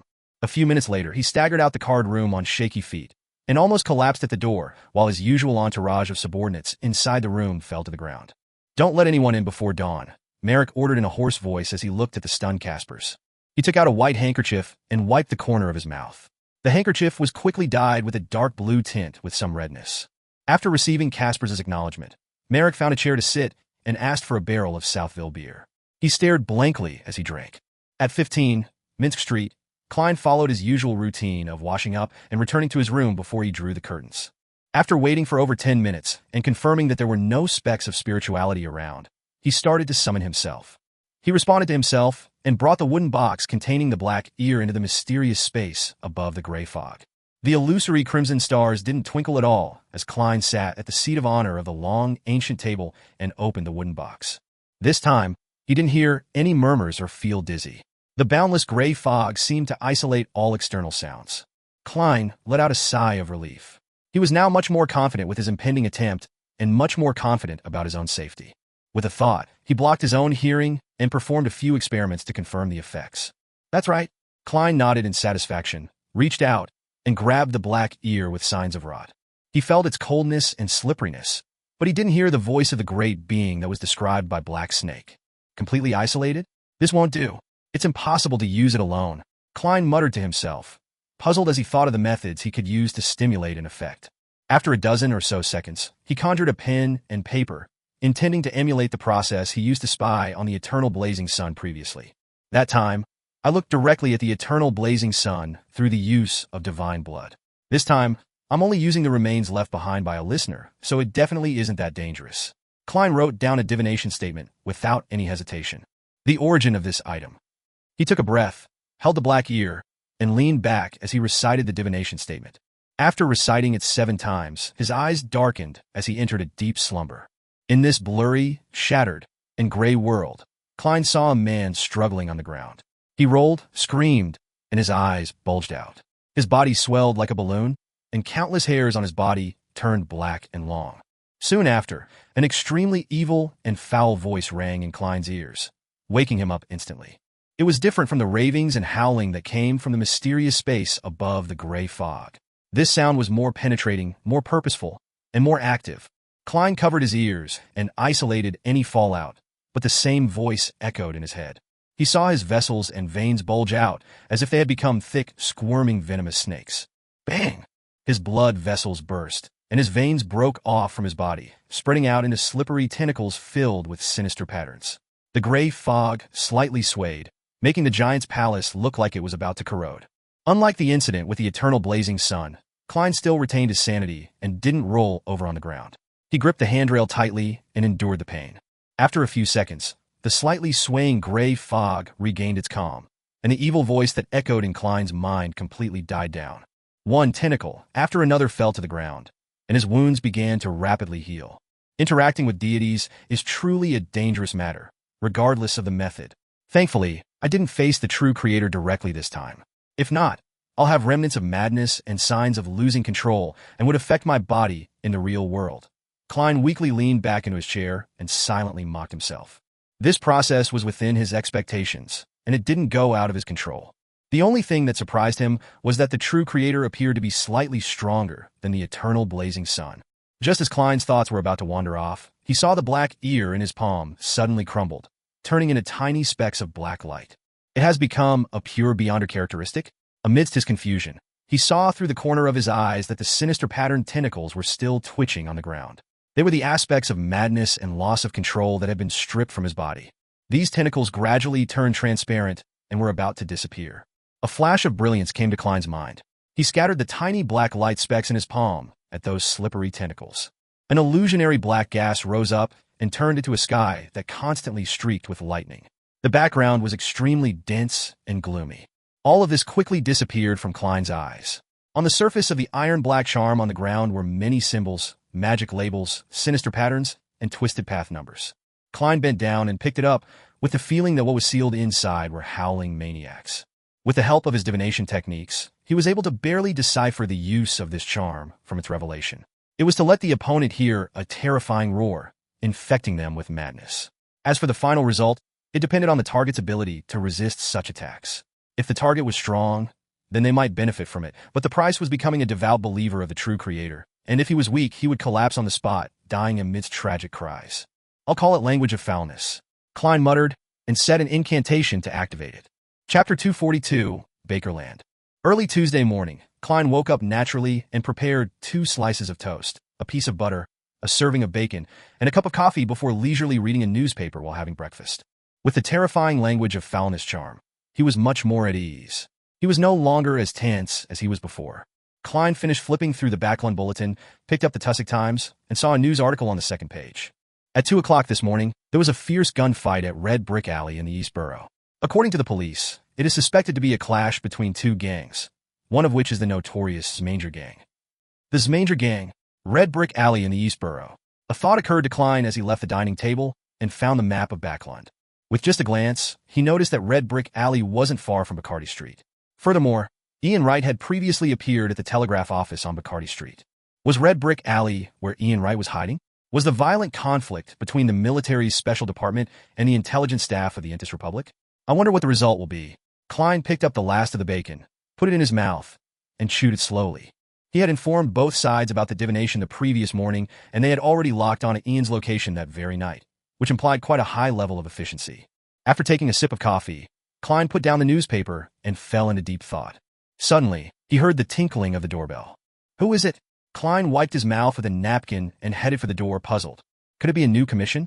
For the past few days, I've been out and about because of the Indus ambassador. I wonder how many jobs and potential clients I've lost. It's such a waste of my advertising money. If this goes on, my finances will be stretched to the limit. Klein suddenly thought of something and opened the door. Standing outside were two ladies, one of them being Mrs. Sammer, who wore a dressing gown. She had intricate makeup on her face, making her look more beautiful than at home and nothing like she was in her 30s. The other lady wore a wide-brimmed hat with a black tartan veil and a darker, more fluffy dress. Detective Moriarty, I have a friend who needs your help. Stellan Sammer held on her veiled hat, but there was no hint of a smile in her blue eyes. Please come in. Klein pointed to the living room, and while he was turning around, he took the opportunity to fasten the top button of his shirt and adjusted his black vest. Stellan nodded slightly and, without another word, led the black-veiled lady into the room. She knew the place very well, and without Klein's guidance, easily found the sofa and took her seat. Klein wanted to immediately start asking, but then thought about Stellan Sammer's style of doing things. So he asked with a smile, coffee or tea? In his eyes, Mrs. Sammer was a lady who pursued a high quality of life and tried to show her superiority all the time. There's no need. The other lady took off her hat. She had good features, but the combination was disappointing. In addition, her cheekbones were too high, and she looked older than her actual age. A little anger, a little sadness, a little hesitation, a little fear. Klein read the lady's emotions. It wasn't that he suddenly possessed the abilities of a spectator, but that the lady's actions were just too obvious. Yes, neither coffee nor tea can solve the problem. Stellan imitated a position found in magazines, trying her best to appear classy. This is Mrs. Mary Gale, a shareholder of Coin Company. What would you like to entrust me with, Mrs. Gale? Klein sat down on a single-seater, leaning forward slightly and resting his arms on his thighs. Don't call me Mrs. Gale. Just call me Mary. Mary Gale pursed her lips. I wish for you to tail my husband and confirm if he has a mistress. It's best if you can obtain material evidence. As a result of the Church of the Evernight Goddess's active push for years, the Lone Kingdom was more radical in its marriage laws than the other countries, such as Fasak, Intis, and Lindbergh. It stipulated that those who committed adultery had to pay a financial price for it, which meant that the adulterer would be at an absolute disadvantage during the division of property. I've heard that at least 4 out of 10 of the other private detectives are investigating extramarital affairs. I didn't expect that I would receive such a job too. Klein said thoughtfully, material evidence is not easy to obtain. I'll lend you the latest portable camera, Mary replied without any hesitation. As long as you have the evidence, I will pay you £10. If you only confirm that he has a mistress, you will only receive £3. You mean the so-called portable camera that's about 2/3 the size of my head? £10? This isn't a low price. Mr. Klein has been focusing on entrepreneurship and knew about the latest cameras. He hesitated for 2 seconds before saying, all right, but you have to provide me with detailed information about your husband and his regular activities. No problem. Mary paused for a second before gathering all her strength to say it. Thank you for your help. I hope you won't tell anyone else about this, Stellan reminded him. Hearing this, Klein immediately sighed. I'm a person who upholds confidentiality, and I often get into trouble for that. In the lobby of Count Wolf's house, men and women were dancing amid violin tunes. Audrey was carrying a glass of pale, gold champagne when she accidentally bumped into the Intis Republic ambassador to Lone, Bakerland Jean Madon. You're the most beautiful young lady I've ever met. Bakerland, with his thin face and slight stubble, pecked Audrey's white gauze glove with a kiss according to propriety customs. His eyes looked passionate and bold. Audrey rolled her eyes and said with a chuckle, is this the way people from Indus talk? Yes, we are never stingy with praise for beautiful things. Bakerland chuckled. If it wasn't for the style of the Lone Kingdom, I might have called you my angel. Old pervert. Audrey maintained her graceful smile and said, the people of Lone and Intis are indeed different. That makes me think of a joke. Please allow me to be presumptuous. Bakerland squinted his eyes and said, after a good time with a beautiful girl, most Lone men would say, oh dear, I'd like a cigarette, but most Intis men would say. He deliberately paused, and Audrey tilted her head, trying her best to keep her nausea in check while looking puzzled. What would they say? Most of the Indus men would say, oh baby, I have to return now and can't be discovered by my wife. Bakerland raised his glass and laughed. People who can laugh at themselves always have an additional charm to them. Audrey smiled politely. Her beautiful, clear, dark green eyes suddenly turned to look behind Ambassador Bakerland. I'm sorry, a friend is looking for me. It's a pleasure talking to you. Bakerland bowed and moved aside. Audrey moved forward gracefully and didn't look back again. Just as she was considering who she should find as the object of her excuse, a young gentleman approached her and, lowering his voice, warned her, Audrey, Don't be fooled by that Ambassador Bakerland. He's a dirty old man. I don't know how many women he's tricked into bed. Bakerland is lustful? This is in line with my observations. This is a weakness. Audrey smiled without hiding her disgust. Cance, do you have a misconception about me? Goddess, how could I be bewitched by that Ambassador Bakerland? His cologne makes me want to vomit. His words are so foul. And his taste is like a male peacock. Cance was Viscount Learson's youngest son, and their family was on fairly good terms with the Hall family. According to Audrey, Cance had entered Mine 9 after graduating from Tingen University and had become quite enigmatic. Her original plan had been to have a chat with Ambassador Backlund and observe him up close before using the pretext of exasperation to get more information from Cance and his other friends from the intelligence community to learn more about him. To her surprise, she didn't need to seek out Cance Learson since he came over and started the corresponding conversation on his own accord. Your feelings are correct. Cance gave a sincere smile. He surveyed his surroundings and whispered, besides, Bakerland is a very dangerous fellow. How dangerous? Audrey asked curiously. Have you heard of Beyonders? I know that you've always been interested in such matters, Cance said with some deliberation. Audrey gently nodded. I know quite a bit, most of it being told to me by Glaint. Cance took a glance at Bakerland, who was chatting with an affluent lady, and said with a serious expression, He's Indus's intelligence head in our kingdom. He's done numerous atrocities, but we haven't been able to gather any evidence of his crimes. He's a Sequence 6, a conspiracist. He didn't go into details with an outsider like Audrey, nor did he mention that conspiracist was part of the Hunter pathway. However, Audrey was already aware of this. She feigned naivety and sighed. He's really amazing. He has an assistant in the shadows, one that has perhaps reached Sequence 5. In addition to that, all of the Indus intelligence agents in the kingdom are under his management. Many of them are Beyonders. Unfortunately, we only know a few of them, Cance added in passing. Don't be too happy if Bakerland praises you either. It's not what he truly thinks. He just wants to use this opportunity to gather more information. I don't like what you're saying. Audrey looked up at the ornate chandelier and thought for a few seconds. Is Bakerland very smart? You haven't managed to get any incriminating evidence. He truly is good at scheming, but he also has a lot of problems. He likes to chase after women and loves the feeling of romance. He takes risks and is quite radical. If it wasn't for his identity as an ambassador preventing us from taking action easily, he would have been captured long ago. Cance stroked his chin and said, however, he'll be replaced very soon. Very soon. Why? Audrey asked in surprise. My dear, beautiful lady, this isn't something you should know. Cance adhered to the principle of confidentiality. When the ball was almost over, Audrey, who had gathered quite a bit of information, found Viscount Glaint and asked him to help her contact Zio and Furs.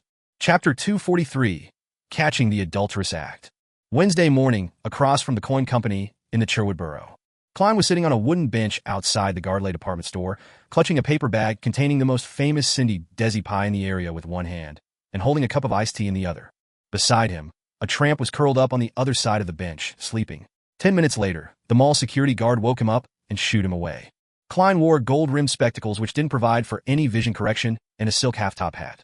He didn't look much different from most of the gentlemen around him. He idly looked across the street at the coin company, lifted his right hand, and took a large bite of the Cindy Desi pie. He felt the rich aroma gush out and fill his oral cavity. The reason why this pie from Desi Bay stood out amongst the southern pies was that it used a lot of oil and fat, but the meat was chopped into very tiny bits. With the fat and lean meat mixed together, it didn't feel too heavy. The rich, meaty juice seeped into the outer crust, neutralizing the dryness and made up for its shortcomings. The wheat fragrance was clearly brought out, and the small pieces of crushed apples were used to stimulate appetite with a slightly sour and sweet taste while neutralizing the oily taste. It's okay. Although the weather isn't good and the pollution is terrible, Backlund is far superior to Tingen in many other aspects. Foods of all styles can be found everywhere. There are all kinds of operas and plays available. They can be enjoyed as long as one isn't afraid to spend money. Although I might not necessarily eat or partake in such entertainment, I have these options at the very least. This is the advantage of a big city. Klein raised his sweet iced tea and took a sip. He never took his eyes off the coin company's entrance. For that 10 pounds, he had been sitting there since 8 in the morning. Even his breakfast was bought on the way there. Of course, for most private detectives, a commission of 10 pounds was an absolutely enviable business, equivalent to about 3 weeks' salary for a member of the middle class. According to the information provided by Mary Gale, her husband was currently the first manager of Coin Company and was Luke Sammer's superior. However, their shares in the Coin Company came from Mary's father, and Mary had inherited it. One of the immediate reasons she suspected her husband of having a mistress was that an employee in the company had divulged to her that Daraga Gale would leave the office on Wednesday and Friday mornings alone and only return in the afternoon. In addition, he would leave work early for 2 days a week, and Mary had never seen her husband return home before 7. After breakfast, Klein waited another hour plus before seeing his target walk out of coin. He was wearing a black top hat, a double-breasted tweed coat, and a standard bow tie.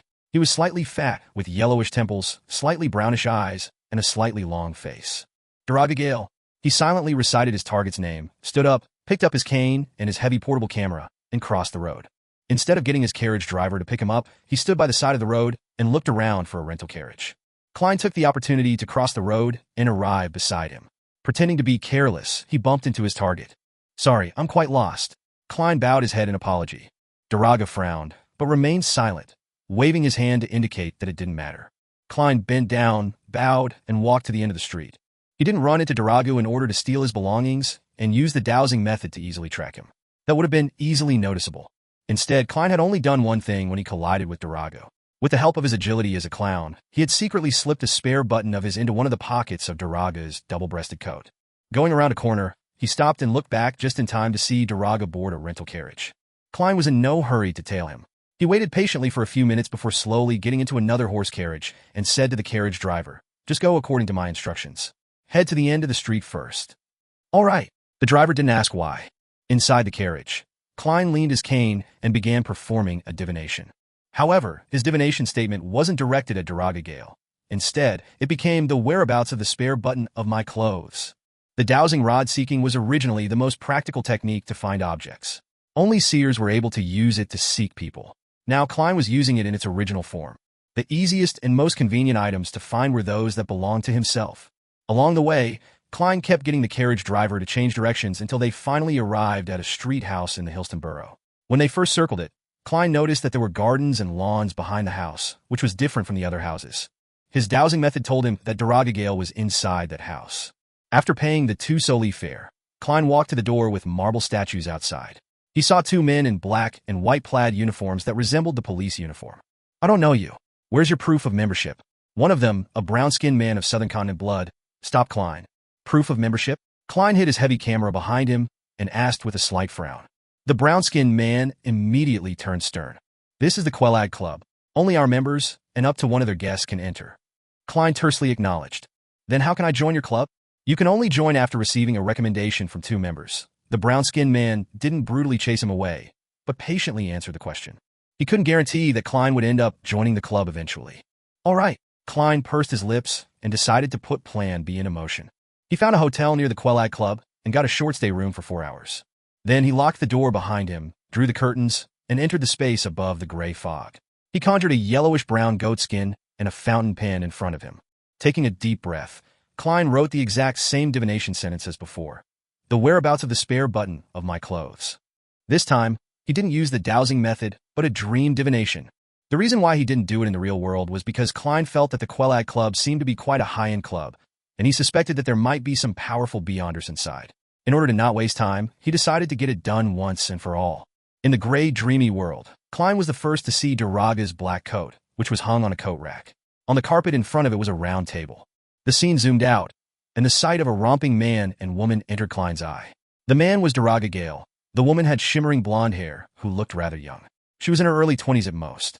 The pained expression with her knitted brows does look rather coquettish. Why am I always seeing scenes such as this? Klein covered his eyes and woke up. The fact that Daraga has a mistress is confirmed. How do I get material evidence? By responding to my prayers? But this is limited to what I can obtain with my own body.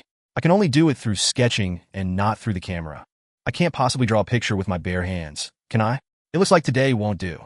I'll tail that girl and find out her address and name later. I refuse to believe that they'll be inside the Quelag Club every time they meet. Detective Klein quickly came up with his next course of action.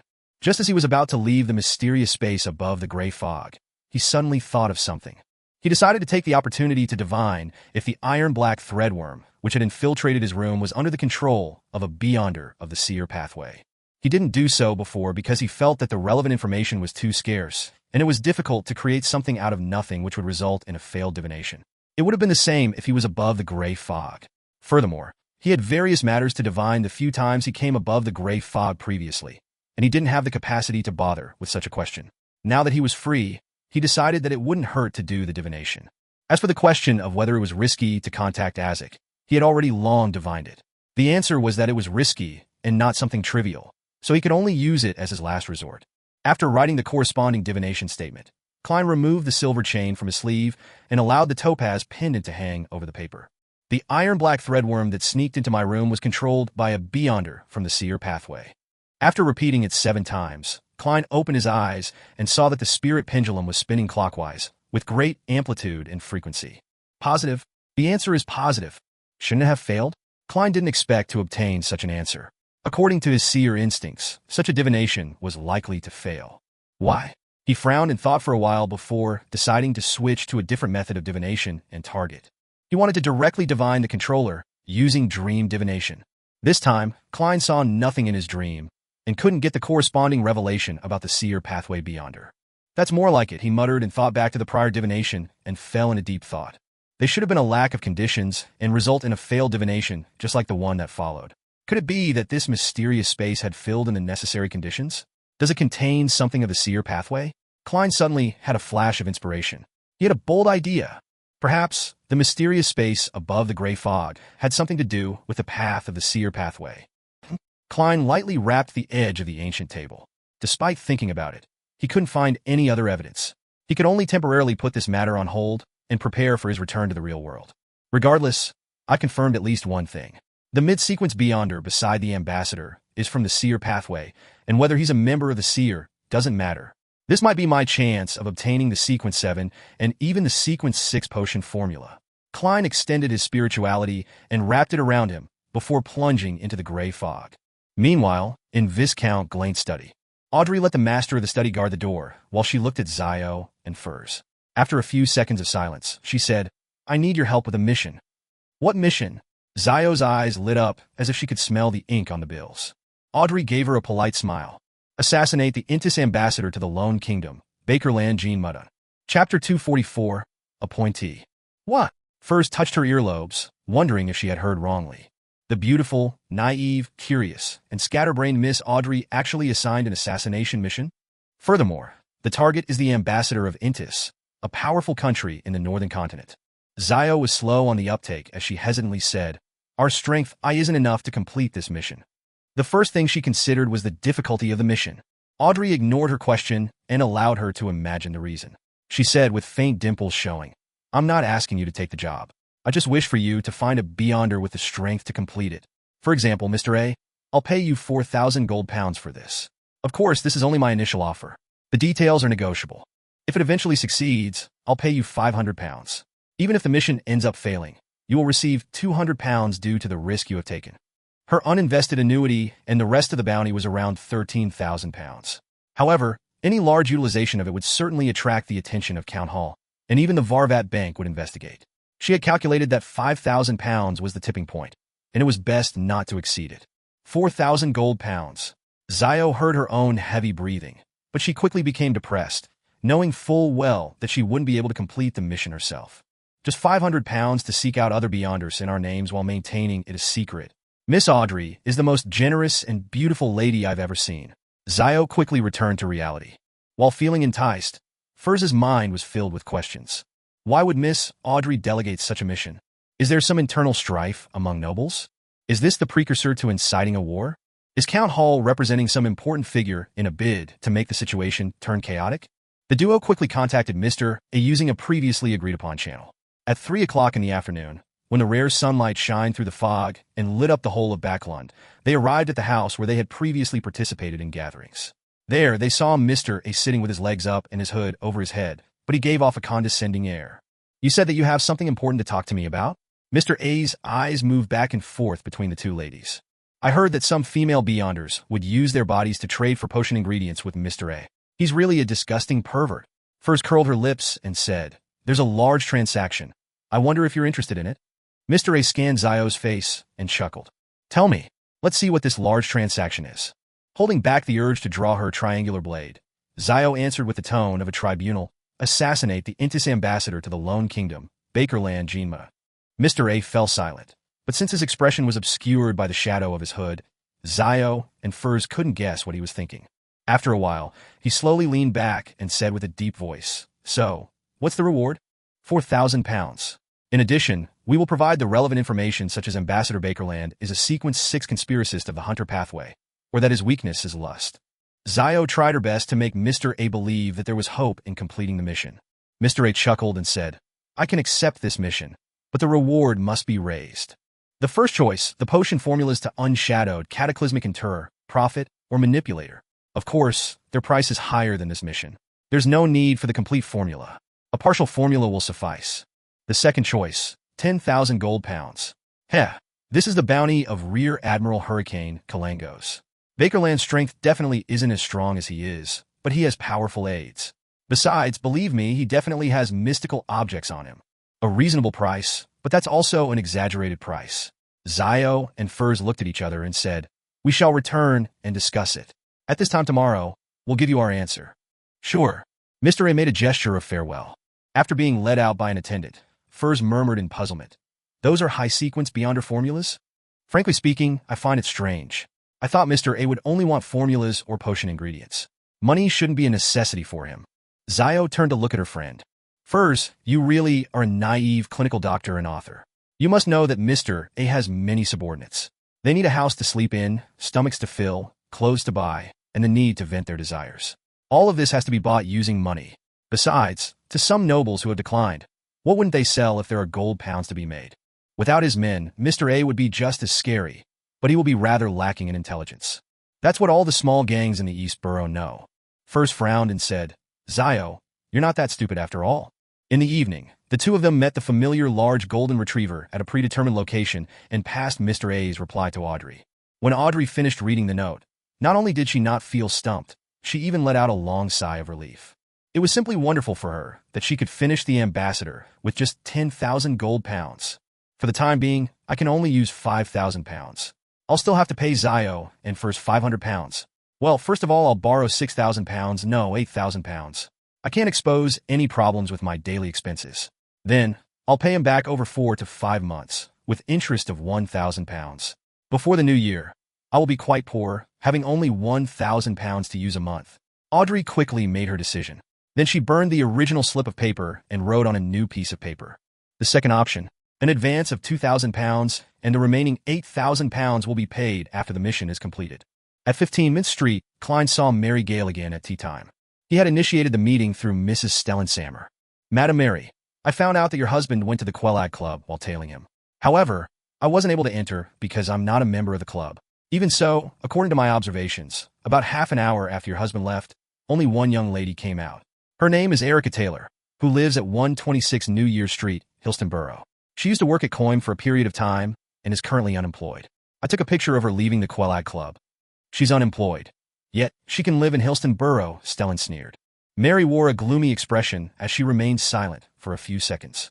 You have to obtain material evidence of them being intimate. Oh, the Quelag Club, right? I'll get 2 members to nominate you as a member, but you must fill in your particulars as famous detective. I can't get people to bring you in because it might not mesh well with the schedules of others. All right, Klein hesitated, but still asked, who will pay the club fees? I will be responsible for the initial fees. This is in return for your efficiency. If you wish to remain in the club, you will have to pay the annual fee of about 15 pounds yourself. There seemed to be a fire burning in Mary's eyes. The fee is 15 pounds a year, and the initiation fee is at least 50 pounds. A high-end club. Madam Mary, you sure are generous. Klein immediately nodded. I will provide you with the evidence as soon as possible. After dinner, Klein went out again and continued to the Bravehearts Bar in the Backlund Bridge area. There were 2 reasons for this. First, he wanted to show his helplessness in front of the military special department and the police who were observing him in secret. He wanted to appear as though he was trying every method to save himself. Second, he also wanted to deceive the mid-sequence Beyonder from the Seer pathway under the ambassador's command. In matters involving the Grey Fog, Klein believed that the gentleman or lady would never be able to succeed in a divination, including his own resurrection and past events, as well as how he had successfully created the language of foulness charm through the help of the true creator. This is definitely a powerful item that can affect my opponent. Klein had to maintain his act of feeling unsafe and his act of madly grasping at all kinds of straw to mislead his opponent in order to increase his chances of victory. Under the dark night, Klein entered the bar. Before he could get a beer, he saw Caspers, the old man with the brandy nose, standing in front of the rat-baiting ring with his arms crossed. Perfect timing. Merrick is looking for you. Casper spotted Klein and limped over. Merrick is looking for me? Klein asked in shock. Instinctively, he touched the ASIC's copper whistle in his pocket and considered what excuse he could use to politely decline the meeting. Or could it be that wrapping the copper whistle with one's spirituality wouldn't cause any zombie-like phenomenon? It wasn't like Mr. ASIC hadn't been to the cemetery before, nor had any corpses attacked him. Klein tensed up. Before he could come up with an excuse, he saw Merrick, his face pale and his eyes filled with malice, walking over. He wasn't surrounded by any zombies. Where are his zombies? Klein thought with a mixture of puzzlement and relief. Merrick pointed to the card room and walked over there first. Klein looked into the distance and followed him since there were no zombies. What's the matter? Klein took the initiative to ask. Merrick, in a black vest and white shirt, sat on the card table and stared into Klein's eyes. Does that job of yours still stand? Huh. Klein wasn't able to react in time. I have a friend who is short on money and is willing to accept this commission. She's stronger than me and should be able to protect you. However, she can only protect you for 3 days. The price is 1,000 pounds, Merrick said in a low, slurred voice. Why is a Beyonder willing to accept the commission only after I acquire the language of foulness? However, this is good as well. This will be able to confuse the ambassador's Beyonder. After he painstakingly defeats Merrick's friend, my chances of success will become extremely high. The only problem is determining if Merrick's friend is trustworthy. I'll go above the gray fog to divine it. Klein pondered for a moment and said, give me time to consider it and save up the necessary funds. It's not a small sum. Also, it's best if the person protecting me is hidden. It must be confidential. As for the 3 days of protection, that is up to me. It's definitely within these 2 weeks. Of course, the seer would definitely be aware of it. Klein silently added. As for money, he had already considered it from the beginning. If selling Massault's Beyonder characteristic wasn't enough, he would ask Miss Justice for money. After all, he had made the preparations. Roselle's diary still had a lot of knowledge that could be sold. Of course, if the price was simply unacceptable, he could forego it. Now, although Massault's Beyonder characteristic had become the language of foulness charm, I still have Miss Justice. She still owes me the money needed for Sequence 8 Light Suppliant, as well as the intelligence regarding the secret order. Combining those together, 1,000 pounds would be enough. Chapter 245, Confirmation. Back home at 15, Mint Street, Klein was in no hurry to head above the gray fog to perform a divination. Instead, he acted as though nothing had happened. In the process, he heard an illusory prayer and vaguely recognized it as a woman's voice. After experiencing the ravaging murmurs of the true creator, my ability in this aspect has apparently improved a little. Klein turned the newspaper while engrossed in thought and settled himself on the reclining chair in a motionless, half-slumped state. He waited until the clock nearly struck 10, before putting down what he was doing and went to the bathroom on the second floor to clean himself up. Entering the bedroom and pulling the curtains shut, Klein went above the gray fog. He saw that the crimson star, symbolizing justice, was constantly expanding and contracting, and it was also echoing with prayers. Klein spread out his spirituality and made contact. Dressed in a white silk nightgown, Miss Justice appeared in front of him. Her figure was still blurry, as if she was in bed. After reciting his honorable name, Audrey cut to the chase. Ambassador Bakerland is a Sequence 6 conspiracist of the Hunter Pathway. He's suspected to have a Sequence 5 assistant. After I obtained detailed information, I got someone to inquire Mr. A. He has agreed to accept the assassination mission, but the conditions are 10,000 gold pounds or any of the potion formulas of Unshadowed, Cataclysmic Interrer, Prophet, and Manipulator. They do not need to be complete. A portion of the formula would suffice. I chose the former and paid an advance of 2,000 pounds. Honorable Mr. Fool, was my decision correct? 10,000 gold pounds. The corner of Klein's lips twitched as he forced himself to focus on the matter. The Sequence 5 assistant should be that Seer Pathway infiltrator? The first thing that should be done is to overestimate the enemy. Would Mr. A have the ability to do it? Would he neglect the job after taking the money? Cataclysmic Interrer, Prophet, Manipulator, and Unshadowed are likely Sequence 4s. That is the threshold of a high Sequence Beyonder. It is very likely that Mr. A is one of the 22 oracles of the Aurora Order. To be stationed in the City of Cities, Backlund, means that he's second only to the 5 saints of the Aurora Order's upper echelons. He must be the cream of the crop among the oracles. The Aurora Order wields the secret suppliant pathway, which is the direct route to the true creator. As an oracle, he has a high probability of being a Beyonder of this sequence chain. Based on Backlund's position, it can be inferred that he's at Sequencer's 5 Shepherd. Of course, he could also be a Rose Bishop that's 1 sequence lower, but that would mean that he's more outstanding in other aspects, such as his intelligence. I have to remind Miss Justice that she shouldn't have too many interactions with Mr. A.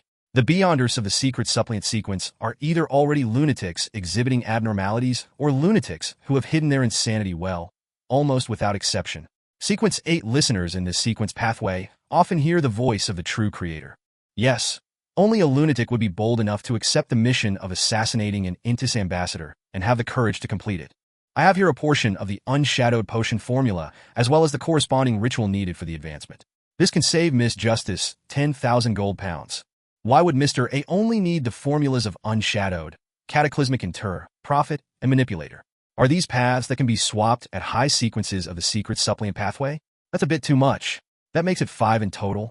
Unshadowed is from the Eternal Blazing Sunday. Cataclysmic Inter sounds like it's from the Lord of Storms, or maybe the Evernight Goddess.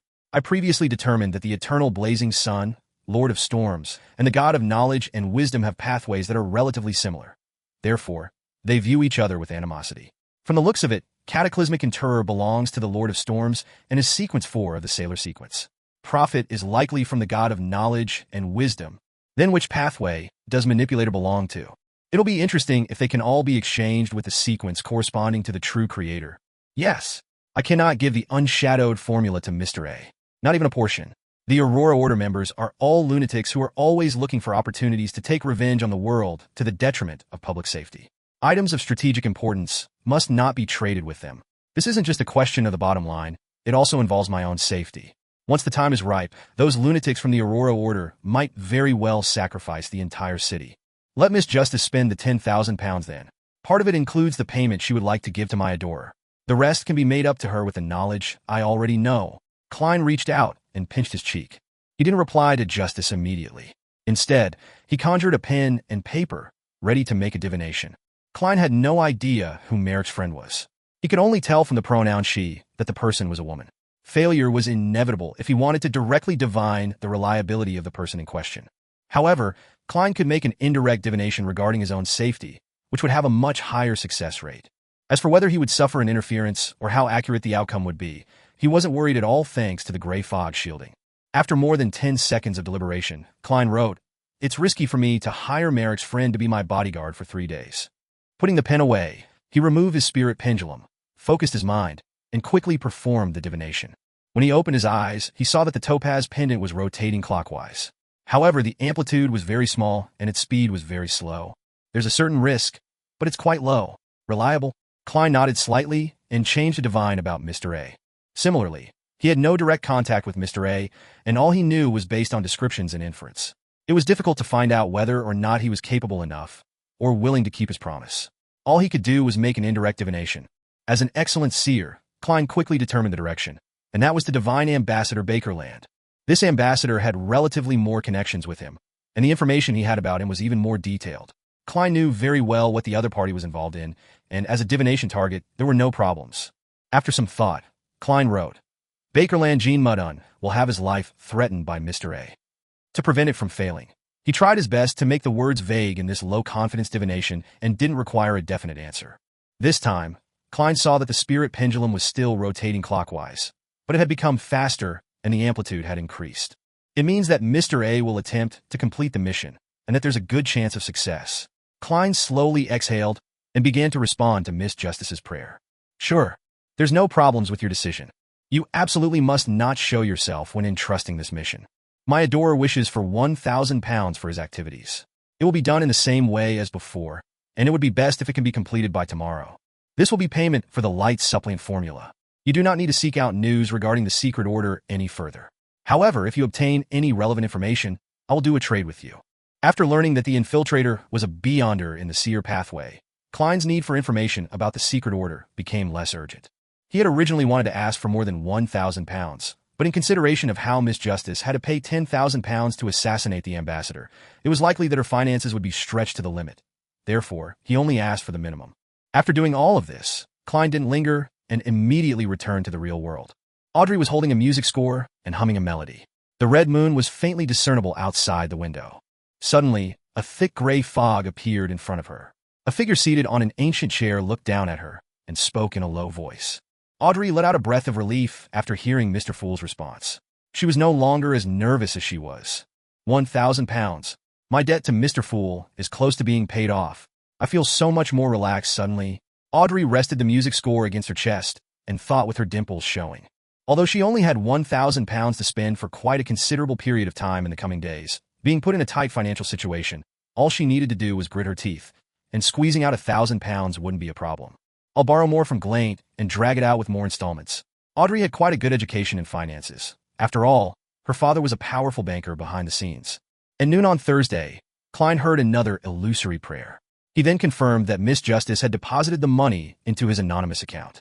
The bank reconciliation and liquidation done in Backlund could be completed on the same day, meaning that from Friday, Klein would be able to withdraw the cash from any Backlund bank branch in the city. After lunch, Klein once again saw Mary Gale. She led him outside the Quelag Club, where the two members were waiting. One was a well-known surgeon, Aaron Series, and the other was the aristocratic equestrian teacher, Talum Dumont. After greeting each other, the lanky and somewhat aloof doctor, wearing gold-rimmed glasses, entered the club first, leaving the equestrian teacher, Talum, who had short brown curly hair, to converse with Klein amid smiles. If it wasn't for Mary mentioning you, I wouldn't have known that Backlund has had an additional outstanding detective join its ranks. If there's anything I need to do in the future, I'll look for you. Then, let me thank you in advance. Klein smiled in response. According to Mary's introduction on the carriage, he learned that Talum was originally of noble blood. His grandfather had a noble title of Viscount, but it was a pity that his grandfather had squandered all his wealth.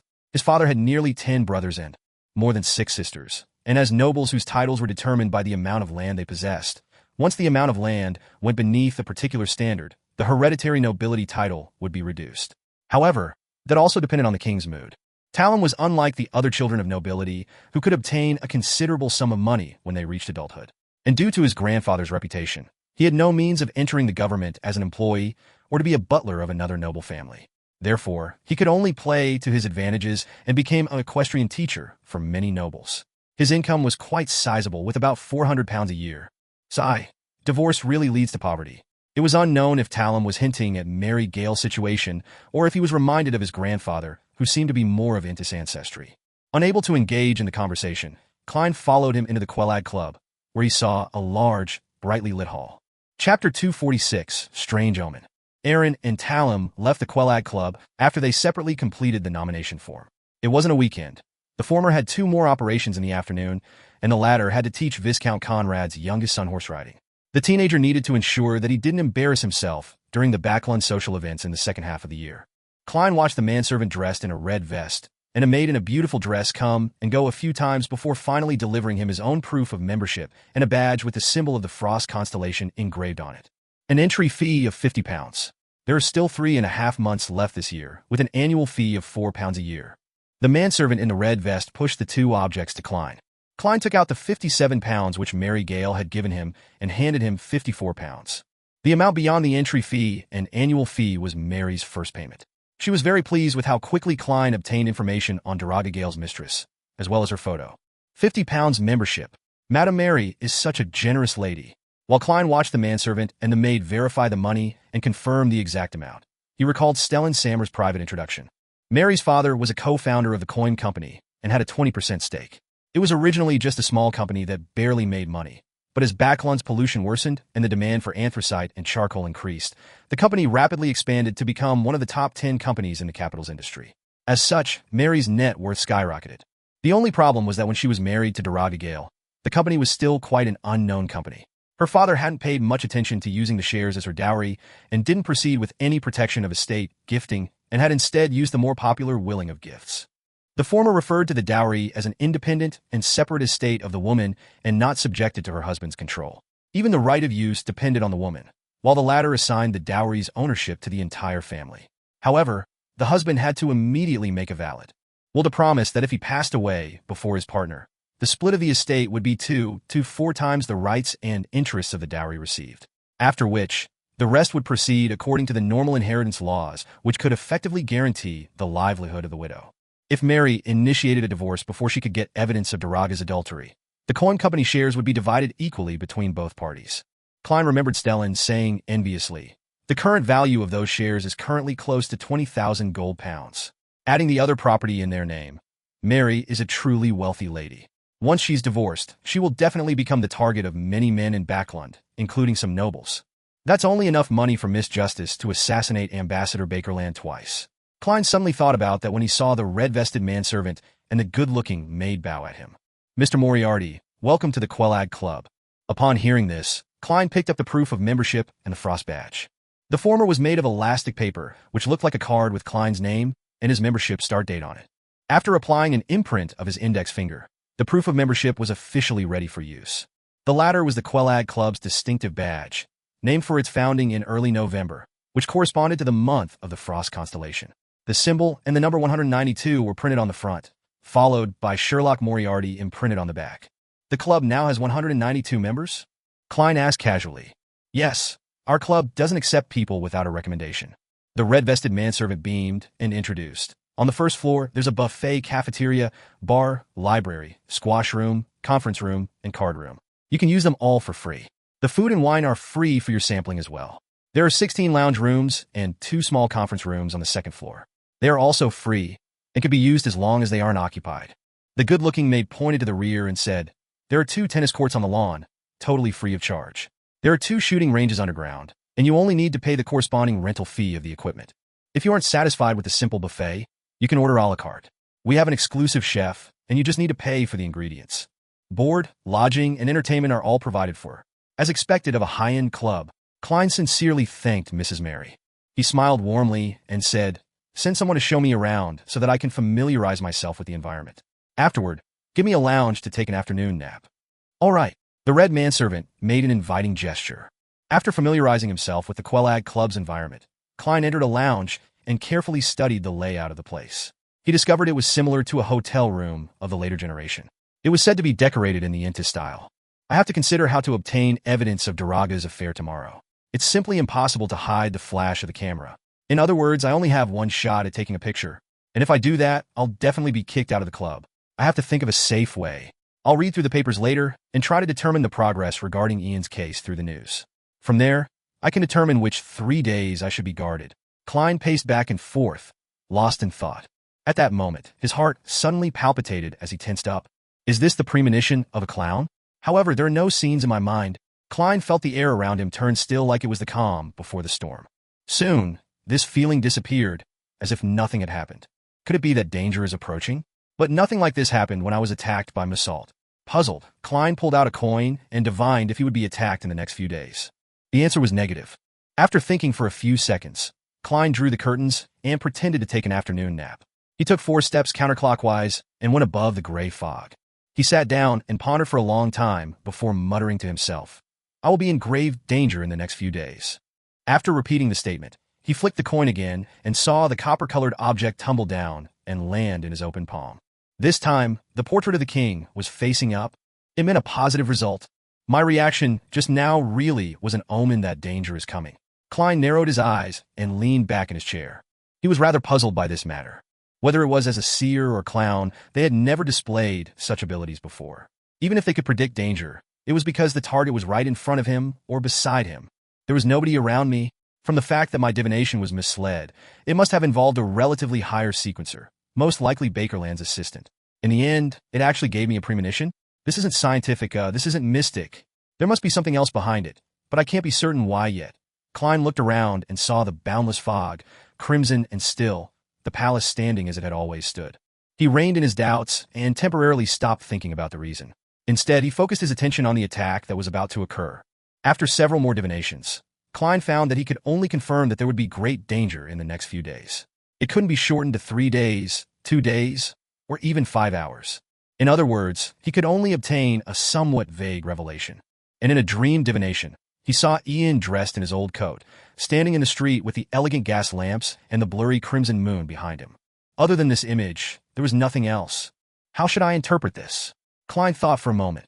He could only assume that this was the prelude to danger. Without further delay, he returned to the real world, left the Quelag Club, and went to the nearby Hillston branch of the Backlund Bank to withdraw the remaining £100 from his account. The sum of £1,000 from Justice hasn't been cleared yet and reconciled. Without the corresponding information sent to the branches, the account wasn't synchronized, and, theoretically speaking, there was a loophole. Klein could withdraw £100 from another branch and seize the opportunity when all the accounts were out of sync. However, this was only in theory. In order to avoid similar acts, the banks had many rules on anonymous accounts. First, it was to enhance the transmission of similar information in the same city. Second, it was to limit a single withdrawal to no more than 500 pounds. And third, if the last withdrawal wasn't done locally, a telegram was needed to inquire about it. And today, Klein encountered the third situation. Putting away the money, he took a horse carriage to the Backlund Bridge area and entered the Bravehearts bar. Under Kasper's guidance, he saw Merrick sitting in the card room. He wasn't surrounded by zombies. Klein discarded the idea of using his spirituality to wrap Isaac's copper whistle, slapped a 100 pounds on the table, and said to the pale Merrick, "I agree to the deal. I'll pay an advance of 100 pounds. I'll pay another 300 pounds every additional day I'm protected. The protection begins now." Merrick's gaze fell past him and landed somewhere behind him. He nodded and said, "All right, she has agreed." "Ah?" Klein turned back in surprise, only to see the wall and nothing but air. He secretly activated his spirit vision. He but failed to discover anything. Merrick stuffed the 100 pounds into his pocket and said indifferently, "You can return now. She has begun protecting you in a hidden way. If I hadn't divined this beforehand, I would definitely think of all of you as cheats." Klein surveyed his surroundings and deliberately acted as though he left with clenched teeth. Along the way, he would occasionally activate and deactivate his spirit vision, constantly observing the outside through the carriage windows, but he didn't find his so-called bodyguard. Back at 15 Mint Street, Klein closed the door, went into the bathroom, turned on the tap, and washed his hands. The sound of water splashing disappeared as he shook off the water droplets and wiped his palms with a towel. Then he raised his head to look at himself in the mirror to inspect his appearance. At this moment, he saw himself phasing away in the mirror before transforming into a woman wearing a black regal dress. The woman had light golden hair and blue eyes. She looked very delicate, but her face was abnormally pale. She wore a small black bonnet, lifted her skirt, and bowed at Klein. Without hiding his surprise, Klein took a few steps back and leaned against the wall. Only then did he realize that this might be the bodyguard he had hired for 1,000 pounds. The image in the mirror quickly dimmed, and Klein saw himself again. Everything had been restored back to normal. Chapter 247. The whole story. The figure in the mirror was clear, but it was as though the woman in the black regal dress had never appeared. Klein secretly activated his spirit vision, but didn't find anything. Did I just hire a female ghost as my bodyguard? She's even stranger than a female ghost. At the very least, one can see ghosts with spirit vision. Klein thoughtfully touched Isaac's copper whistle in his pocket, feeling nothing but its cold chill. Like before, it didn't have any additional changes. She's unaffected by the copper whistle. Seems like she isn't an undead creature. However, I can't be sure. Back then, the copper whistle was buried with me, but the corpses surrounding me didn't act abnormally. Was it because those buried in the cemetery have experienced the send-off by the priests and bishops? When does it work and when doesn't it? When this business with the ambassador is over, and if I'm still alive, I'll go to the cemetery and try to figure out the scope of its effect and its limits. I can't always carry a time bomb like this. Klein washed his face and walked out of the bathroom. Just as he picked up the newspaper in the living room and was going to read it in the living room or bedroom, he heard the doorbell ring. Klein's mind tensed up when he heard the tinkling sounds. He put on his coat with all kinds of materials in it and walked towards the door gingerly. He clearly knew that danger was approaching in the next few days. After standing behind the door and waiting for a moment, the scene outside naturally surfaced in Klein's mind. The crimson moon was faintly discernible in the sky. The elegant gas lamps on both sides of the street lit up the wet road. A boy wearing an old coat stood there. His bright red eyes were deep and adrift. Ian Wright? Why did he appear? Isn't this what I saw in my dream divination? Is this the prelude to danger? Klein opened the door and took 2 cautious steps back. Detective Moriarty. Ian took off his brown top hat, bowed, and said in a low voice, "I came to apologize. I'm sorry to have involved you in such a dangerous matter." Klein creased his eyebrows and probed. "What you should have done is head to the police station." Ian looked around and bowed his head. "I just came out from a mine 9. "Ah, is that the name of the military's special department?" Klein stepped aside, pointed at the living room, and said, "Maybe we can have a chat. I have to at least know what placed me in this situation." He sighed inwardly. Ian didn't stand on ceremony as he followed Klein into the living room and sat in the same spot as he did the last time. He was just about to open his mouth when Klein suddenly added, "If what you plan on saying will put me in greater danger, then there's no need to tell me about it." "No, everything will soon be over." Ian had a calmness that was beyond his age. Klein was relieved and asked out of curiosity, "So, what exactly happened?" Before he could finish his sentence, he saw a figure emerge from the panes of the oriel window across the room. A black regal dress, long hair tied in a bun, blue eyes, delicate features, and a pale face. It was the woman who had previously greeted Klein in the mirror. This woman seemed to find an illusory high-back chair and sat down. Her left palm supported her right elbow while her right hand supported her face, pretending to listen attentively while appearing expressionless. For a moment, Klein was left at a loss. Ian, who had been silent for a few seconds, said softly, "In fact, Detective Zriel is a spy for the Fasak Empire. He adopted several vagrant children and taught them how to gather intelligence. I am one of them. So that's how it is? I was involved in a huge spy conspiracy." Klein suddenly felt enlightened. Ian looked at the coffee table and continued, "We have the advantage of age and are often ignored by others, allowing us to gather a lot of useful information. 2 weeks ago, I stumbled upon clues regarding Helmisuin's manuscript." Helmisuin? Klein found the name familiar. Ian looked up at him and explained, "Tirani von Helmisuin, the greatest scientist after Emperor Roselle, a mathematician, a mechanist, and the father of the second-generation difference machine." So it's him. Klein suddenly remembered the relevant information. He wasn't only a great scientist, but also a crazy scientist. He believed that the inherent flaw in the existence of humans could only be fixed through machines. He loved eating sugar as if it was his own energy source. He mysteriously disappeared while researching a third-generation difference machine and was an important figure that every country was trying to find. His manuscript? Does the manuscript involve third-generation difference machines? Klein asked probingly. A difference machine was a mechanical device for computing. It could effectively improve the efficiency of scientific research and various projects. In Klein's opinion, it was an alternative computer in the age of steam. Of course, it could only do computation at present. Ian shook his head. "I'm not sure. I didn't actually see it. Perhaps it had some related ideas." He paused for a moment, then went on to recount what had happened. "When I reported this to Detective Zriel, he was very happy and told me to follow up on that lead while he immediately reported it to his superior. It took me some time to determine where the manuscript was, but I was afraid of the danger, so I didn't steal it directly. I decided to return to Detective Zriel, and after that, it was as I told you. Detective Zriel's house was infiltrated while many of the tiny traps were not restored, and he didn't respond to my contact request. The Zmanger gang tried to capture me. With your help, I confirmed the death of Detective Zriel. I took a fake tooth from his corpse. Oh, that happened after we parted. Detective Zriel told me that, inscribed on the inside of the fake tooth, there was a method to urgently contact his superior. It was a method that even he didn't know of and was something he would only remove if an accident occurred." Klein nodded slightly and said, "So you sent a telegram?" A rare look of surprise flashed across Ian's face as he asked, "Did the people from MI9 tell you that?" "No, a friend of mine happened to see you on Bacardi Street." Klein casually made up an excuse. "I see." Ian nodded in depression. "I got in touch with Detective Zriel's superior in Backlund via telegram and arranged the time, place, and manner of meeting. But soon enough, I was found by the Zmanger gang. No, to be exact, it was an intelligence officer of the Intis Republic. That was what the people from MI9 people told me. Fortunately, MI9 arrived in time, and both sides engaged in a chaotic battle. I took this opportunity to escape.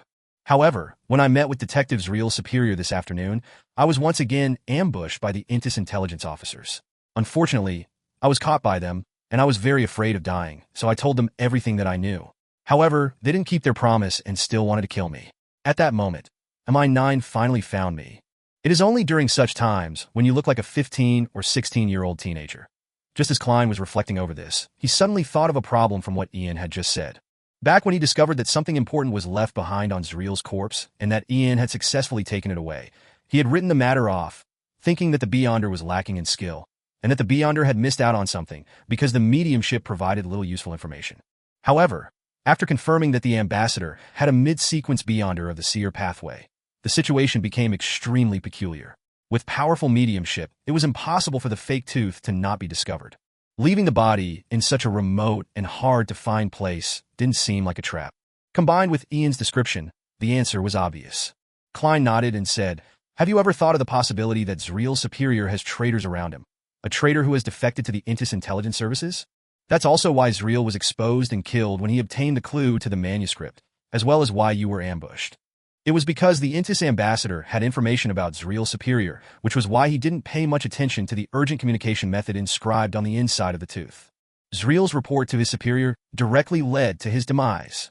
Ian fell into a daze when he heard that. It took him quite a while before he clenched his fists in anger, trying hard to compose himself as he said, "I didn't think of that. You really are an excellent detective." He quietly let out a breath of air and changed the topic. "I have divulged the whereabouts of the manuscript to MI9 and everything else. They also mentioned your predicament in passing. They didn't suspect me of lying, nor did they send anyone to watch me. All of them went to vie for the manuscript. However, with that kind of pressure, no one can lie." Having said that, Ian stood up and gave a deep bow. Please allow me to apologize again. Sorry to have involved you in this. Actually, you don't need to hide anything from me. Having understood the entire situation, Klein smiled and said, no, the main problem in this matter was because I made a mistake that made me end up in my current situation. As he was listening, he used Ian's description of the entire situation and his reflections of the past few days and confirmed that he had made 2 mistakes. When I discovered that Ian's matter ran deeper than it appeared, I still accepted the request. That wasn't a problem since I only felt that it involved gangs, and there would be, at most, 1 or 2 Beyonders who wouldn't dare expose themselves. But the divination lacked enough information and ended with a failure. This was within the limits of what I could have resolved by myself, and typically speaking, there wouldn't have been any trouble. I could even take the opportunity to come into contact with Backlund's Beyonders. After finding Zreel's corpse and confirming that the matter ran deep, I should have considered the sensitivity of my identity and decisively extricated myself from this case. I should have let Ian deal with the subsequent matters himself. This wouldn't be problematic and would be a rather careful choice. One of the mistakes I made was that I didn't flinch or reveal anything about Ian when Masal came to me. I only thought that he was from a gang, and that there were some Beyonders behind that gang. Who would have guessed that it would involve a figure like the Intis ambassador? Even more so, I never expected Masal to be so rash. After failing his mission, he didn't threaten, intimidate me, or proceed with other options. Instead, he came straight to kill me so that mediumship could be performed. He didn't even give me the chance to regret my decision. As a result, my situation worsened. So, this isn't too subjective or too serious a mistake. The one mistake that really caused me to be in such a passive situation was a tiny mistake I made from the very beginning. I had rented the house and accepted the mission as Sherlock Moriarty without donning a disguise. This resulted in me not being able to flee after my identity as a Beyonder was exposed to the ambassador. Even as I acted horrified and frantic, making MI9 and the police department believe that my taking flight would only be normal, I didn't dare flee. I was afraid that when the ambassador failed to find a target for revenge, he would inform the officials about me. And according to my experience as a Nighthawk, most official enforcers like the Nighthawks, Machinery Hive Mind, and mandated punishers harbor animosity towards uncontrolled Beyonders. They definitely wouldn't ignore me just because I'm a low-sequence Beyonder and would begin an investigation. In time, my looks will be clear evidence. I will then be pursued by high-sequence Beyonders from the Church of the Goddess because I resurrected despite having been involved with a Grade 0 sealed artifact. There's no chance for such matters to be suddenly forgotten or thought of as nothing by others. I had to plan for the worst-case scenario in advance, and if I only reacted when the ambassador took action, it would definitely be too late. Whether it's an assassination, finding a bodyguard, or buying items, all of them will require time. Only if the ambassador and his assistant dies or attention is diverted to the investigation of his death will I be able to resolve this latent danger. His assistant doesn't have an official status, so he can't interact with the officials. For a mere Sequence 9 or Sequence 8 at best, someone whose whereabouts are unknown, there's no reason to go through the effort to report me. Of course, his death is the best outcome, then there won't be any latent danger. Compared to finding Mr. Azek for help or having attention placed on me because of 0-08 again, as well as being pursued by high-sequence Beyonders, assassinating the ambassador is the relatively simpler choice. Even if it fails, I can only bear one of the 2 outcomes. Sigh, everything originated from a small oversight at the beginning. I just imagined that in a metropolis with over 5 million people and few people knowing me while I deliberately avoided the Nighthawks, there was no need for me to don a disguise every day, since it would be easier for others to notice something amiss. Yet, for such a small mistake, I would have to pay over 10,000 gold pounds as the price without having any guarantee of resolving it. I'm really like a clown, with one mistake triggering a chain reaction, only to result in a desperate attempt to balance myself, so as to please the audience. This is all because of my lack of experience. This is the first time in my 2 lifetimes combined that I've ever been a fugitive. Once this matter is completely resolved, exposing my identity as a Beyonder would no longer be that dangerous. They would only think that I obtained a potion while finding a bodyguard, and not doubt my origins. Of course, I'll have to get used to wearing glasses and a mustache in the future, so that the people around me will gradually get used to my new image. In the future, when they ask me about me, they will only think of this new image. Having thought through the entire matter, Klein's laugh became more pronounced, making Ian feel strange. It's time for me to leave. I'll need to disappear for a while. Otherwise, I might be thrown into jail. Ian put on his hat, bade farewell, and left. Klein didn't stop him, watching him disappear into the crimson moonlight, while the woman by the oriel window had disappeared without him realizing it. Chapter 248, Waiting from Both Sides. With both sides being aware of the whereabouts of Helmisuin's manuscript, this matter would come to an end tonight. Therefore, the ambassador would have the freedom to take revenge. Is this the reason for the impending danger? Klein gained a rough understanding of the divination results and the inexplicable omen. If he didn't have the language of foulness charm, or the powerful bodyguard that cost him 1,000 pounds for 3 days, he would have shamelessly gone to the police station or the Church of the God of Steam and Machinery's headquarters in Backlund, St. Hierland Cathedral for a temporary stay. He could avoid any possible attacks and await the assassination of the ambassador. As for how successful the assassination would be, Klein wasn't confident either. He had already considered the worst outcome and had a plan for it. But now, with double the preparations, he no longer wanted to avoid it. He would stay at home and pretend that he knew nothing. Deep down, he was even looking forward to having his attackers come knocking at his door. Sequence 900 Massault was killed by me. If they sent someone else again, they would at least be a Sequence 7 or even a Sequence 6 or 5. They might even come in numbers, but regardless, as long as I finish them, I'll obtain formulas and Beyonder characteristics. I can then make up for some of my losses. Yes, I'll tell Miss Bodyguard that I had good luck and managed to benefit from the black ear that I bought and became a Beyonder. After all, when the battle becomes intense, there's no way to hide it at that point. Besides, what I'm saying is nearly the truth. I did benefit quite significantly from the black ear. As Klein considered what would soon follow, he almost instinctively drew the sign of the crimson moon on his chest. May the goddess bless me that the Beyonder who comes is the one from the seer pathway. He prayed silently. As he thought of this, he looked around the room for his bodyguard. He was worried that she would run away without a sound after hearing the whole story. The lights in the dining room were warm, illuminating the coffee table, sofa, and chairs. There was no one else in the room except him. As Klein gradually grew nervous, he suddenly saw a face appear on the glass cover of the gas lamp in the living room. The face was pale, with pale gold hair and delicate looks. This lady is quite confident in her own strength. Klein's mind calmed down, and he whispered to himself, I'm also a Beyonder. I made a gamble on an item I bought from Casper's gathering and benefited from it, but it was only beneficial for me. What he said was true. No matter what method he had to face, these sentences would endure a truth test. But when these two sentences were put together, one would think that the benefits made him a Beyonder. The face on the glass cover nodded slightly and quickly disappeared without any other reaction. Klein's expression didn't seem to change, but he secretly exhaled in his heart. Without taking off his coat, he went back to the sofa and picked up a newspaper and started reading. After a while, the tinkling sound echoed again. Someone had rung his doorbell again. Who was it? Klein immediately tensed up. He stuffed his hands into his pockets, touching his tarot cards and language of foulness charm. He slowly walked towards the door, and with the help of his abilities as a clown, he predicted what he would see after opening the door. The crimson moon was still faintly visible. The elegant gas lamps were unchanged, and a sergeant in a black and white checkered uniform with 3 chevrons on his epaulets was impatiently waiting by the door. He had a short, brown beard, and he was none other than the sergeant who had dealt with Sherlock Moriarty's case of self-defense. I think Jurgen mentioned his name. Sergeant Faxine? Well, I can receive the 10-pound bail tomorrow, or the next day. What is he doing here? Did MI9 send him to find Ian Wright?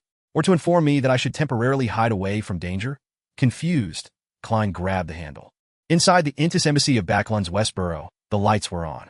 The scent of various perfumes and alcohol, accompanied by melodious melodies, stretched out to every corner. A ball was being held. During his years as an ambassador, Bakerland had often held balls at the embassy, inviting the kingdom's bankers, big factory owners, philanthropists, and other well-known, rich and powerful people, as well as lawyers. Random opportunities were also given to some of the lower-ranked merchants. In this atmosphere, he would tell the guests about the prosperity and openness of Trier, and how the Intis Republic was no longer dominated by the likes of the nobles, bankers, factory owners, and lawyers. They directly and indirectly took over a large portion of the parliamentary seats, determining the direction of the government policies, enjoying true freedom and high statuses. Today, Bakerland was doing the same thing. With a wine glass in hand, he flitted around the guests, as if to prove that he was present at the ball without leaving. They should have gotten the manuscript by now.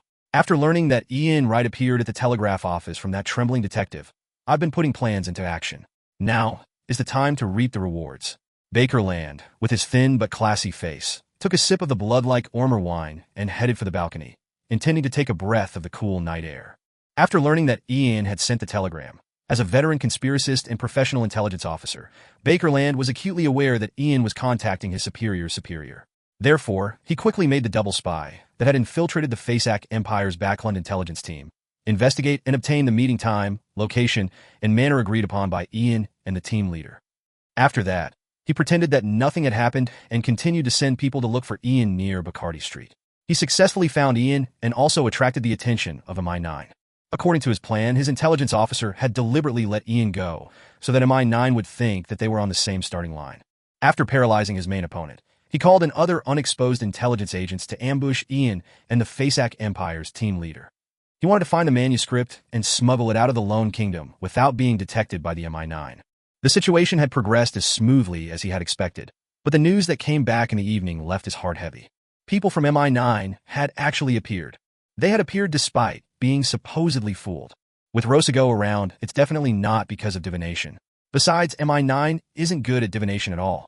That means we have a spy among our ranks.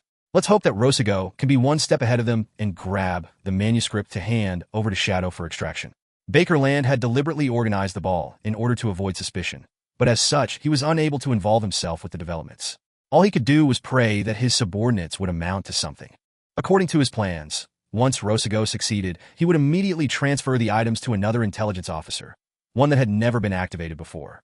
Then Rosago would lure MI9 away and, by creating some trouble, keep them out of sight and distract them from his partner. During this process, Baker Land requested Rosago to kill the detective while he was at it. If it wasn't for him, no one from MI9 would have known about it.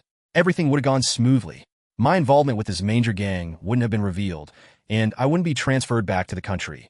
He actually didn't run away, thinking that MI9 would keep protecting him, and that staying at home is safer than running away. Baker Land rubbed his face. He had already received orders that after the operation regarding the manuscript had been completed, and he would hand all intelligence matters to the highest-ranking military officer at the embassy and await the arrival of the new ambassador. Baker Land was rather reluctant to part with Backlund. Despite the bad weather and heavy pollution, Backlund was one of the most prosperous cities in the world. Besides, the ladies here are more conservative, unlike those sluts back home. Slowly seducing them into bed and removing their restraint, bit by bit, is a very satisfying and fascinating achievement. Unfortunately, I have to bid farewell to these beautiful ladies, Baker Land thought gloomily, and he felt more and more resentful of the detective who dared to put up resistance. As for Rosago's own safety, Baker Land wasn't worried at all. He believed that as long as Rosago wanted to, as long as he wasn't targeted by a high-sequence Beyonder, he would be able to escape immediately. This was because Rosago had special Beyonder powers. As he lost himself in thought, Baker Land's eyes suddenly lit up. He saw a young lady in a crimson dress standing at the edge of the balcony with a glass of wine in her hand. She had a pretty face and a gentle temperament. Her hair was ink black and luxuriant, and her light brown eyes seemed to speak volumes. Baker Land went over at once and began to chat with her. He learned that the lady was the daughter of a timber merchant named Eileen, and that her father wasn't very rich and was trying to make his way up the ranks. With his status as Intis ambassador, Baker Land quickly received Eileen's affection. After sharing 2 dances, their bodies became more intimate. Beautiful lady, I'd like to invite you to my room to sample some Ormer wine of 1286. Eileen replied, almost without any hesitation, all right. The 2 of them left the ballroom and secretly went to the 2nd floor. They entered Baker Land's room, and he ordered the guards to stay away from them and not to disturb him. Before the so-called Ormer wine 1286 appeared, Baker Land had passionately brought Eileen to the bed. While romping around in bed, Eileen's simple skirt came undone as her pure, fair arms hugged him.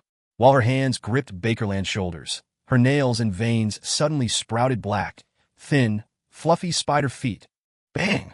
Eileen's eyes suddenly bulged as white foam poured out of her mouth. Baker Land retracted the fist that he had used to hit her abdomen and stood up from the bed. He no longer had the hasty actions from before and instead wore a cold expression. Who sent you? Baker Land asked in a deep voice. Eileen attempted to stand up, but the pain was too much to bear. Her eyes were filled with shock and fear. Seeing the expression on the pretty girl's face, Baker Land smiled and said, It's true that I'm into beautiful ladies, but I know this problem of mine. So, every time I meet a beautiful lady, I'm especially careful. Speak, who sent you? Don't bother resisting. I'm very good at using fire. Chapter 249, The Assassination. Eileen clamped her mouth shut and angrily looked at the thin, smiling face of the ambassador, with a touch of terror. Baker Land stretched out his right hand, which was covered in a plume of orange flames that danced silently. He took 2 steps forward, making a gesture as if he was pressing his palm against Eileen's skin. This made Eileen think of the descriptions in many novels in which cruel interrogators would use red-hot iron to brand their target's body, bringing about an extremely painful experience. No, I can't be that brutal to such a beautiful lady. Baker Land suddenly stopped his outstretched right palm and chuckled softly. He shook suddenly, turning the orange flame into a long red whip. The long whip ignited the air around it, which took on the form of thorns. Pow! Bakerland lashed his flaming whip at Eileen, burning her clothes and leaving a dark mark on her skin. Her face contorted as she screamed. "Who sent you?" Bakerland asked again in a gentle voice. Eileen's lips quivered a few times before she finally opened them. It was... As Bakerland subconsciously listened for the answer, his eyes suddenly turned bloodshot. Oh no! Bakerland jerked back and rolled to the ground. In the spot where he had been standing, a flame rose up and formed a wall of fire. Splat! Splat! Splat! Rain like blood and flesh splattered against the wall and produced sizzling sounds. Some of them penetrated the flame, leaving a thin trail of blood on the ground. At the end of this path was the Intis ambassador, Bakerland, who had stood up once again. He saw that Eileen's abdomen had been torn open and 2 arms wrapped in viscous liquid were sticking out from inside. With a sudden push of the 2 arms, a figure drilled its way out from the belly of the beautiful Eileen.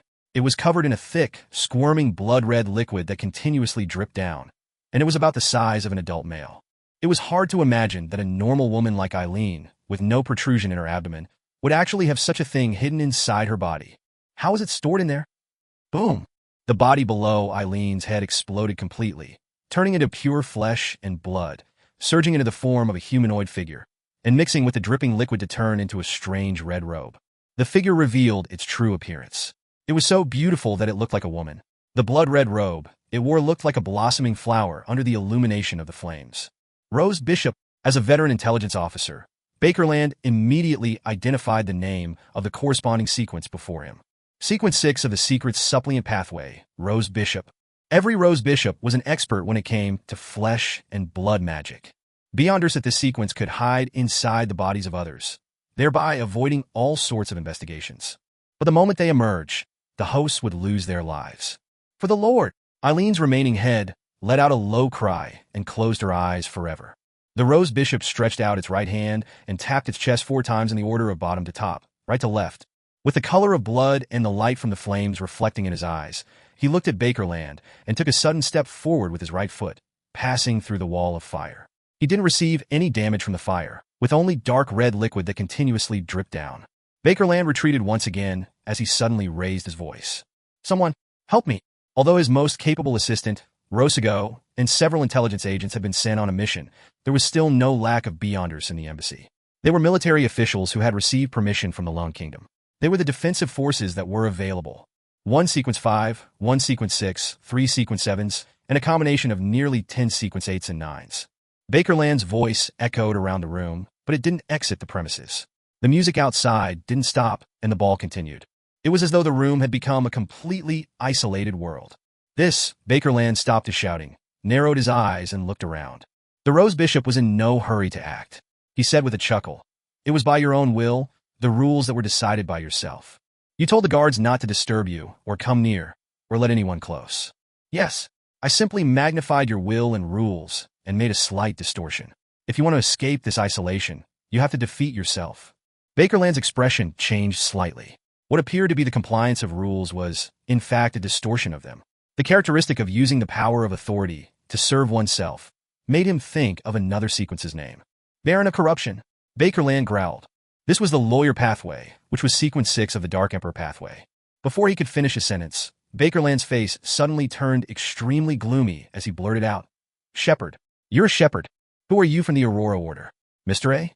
Why are you assassinating me?" The Rose Bishop, "No," Shepherd chuckled. "You don't need to know who I am. Accept the Lord's blessings." His body suddenly stiffened before he could finish his sentence. It was as though his joints were covered in rust, and he seemed to have turned into a puppet. Bakerland laughed rapturously. The gloominess from before disappeared in an instant. He took out a white handkerchief from his left breast pocket and wiped the corner of his mouth. "I'm glad that you were able to chat with me for so long. It gave me enough time." After the white handkerchief was taken away, a thumb-sized head emerged from his left breast pocket. It was the head of a puppet with completely black eyes. The shepherd opened his mouth and was about to speak when he heard a hollow voice that seemed to come from afar. "You!" After pausing, his body suddenly burgeoned, and his skin turned dark.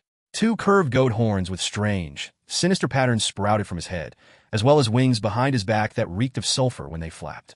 The shepherd instantly moved 3 meters forward, having transformed into a devil-like creature. But even so, it was as if every one of his joints was firmly shackled. His movements were stiff and slow, and his thoughts were starting to blur. You still have the power of the devil? As expected of a shepherd, let me send you to your lord.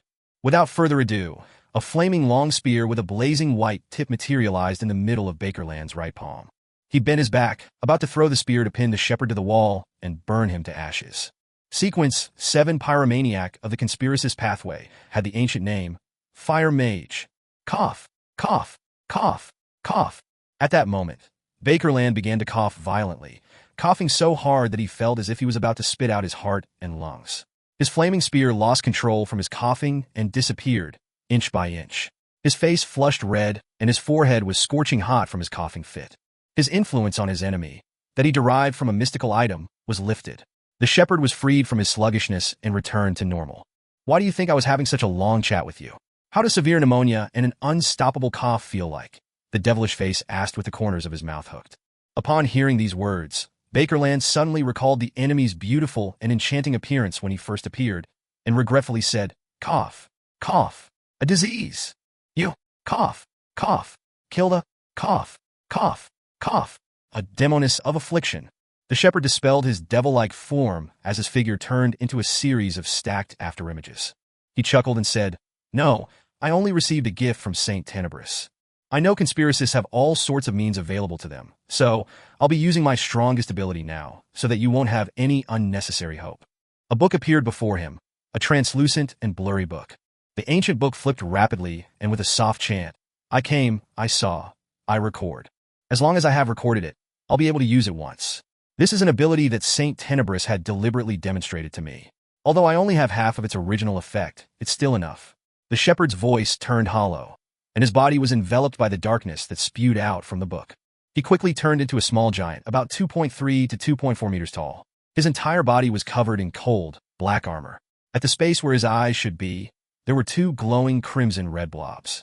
The Dark Knight raised a broadsword in his hands, took a step forward, and delivered an unrelenting chop. "No! Why?" As Bakerland tragically screamed, the layers of flames that gushed out of his body were split apart. All sorts of lights exploded and were split open, and his body was split into 2 halves. Thud! Bakerland fell to the ground. No blood came out of his massive wound. Even his soul seemed to be corroded and destroyed by the black sword that didn't seem to exist. Boom! Boom! Boom! The plumes of fire that spewed out of Bakerland's body lost control, causing the blast that shook the room and sent the glass rattling. And at that moment, the isolation that had been created by his own will vanished with his death. The shepherd didn't stop, nor did he wait for the beyonder characteristic to appear. He restored his inconspicuous appearance and seized the opportunity before the military officials of the embassy arrived, sprinting through the layers of walls and into the darkness outside. At 15 Minsk Street, Klein paused with his right hand on the handle. He decided to throw a coin before he opened the door. Since Ian had already come, the revelation that he had seen in the dream had already happened. That meant that danger could come at any moment. While muttering the words, "The visitor outside will bring danger," Klein flicked up a quarter pence and watched it fall to his palm, its number side facing up. "Negative," Klein muttered to himself as he reached for the handle. However, he didn't let his guard down. He knew that there was a mid-sequence beyonder of the same pathway as him on the ambassador's side who could interfere with his divination. If it was that person, it would be normal for him to get the wrong result. It's a pity that I don't have the time or an opportunity to investigate it above the gray fog. Klein looked through the door for a moment with his spirit vision. Realizing that nothing was amiss, he opened the door and took 2 steps back.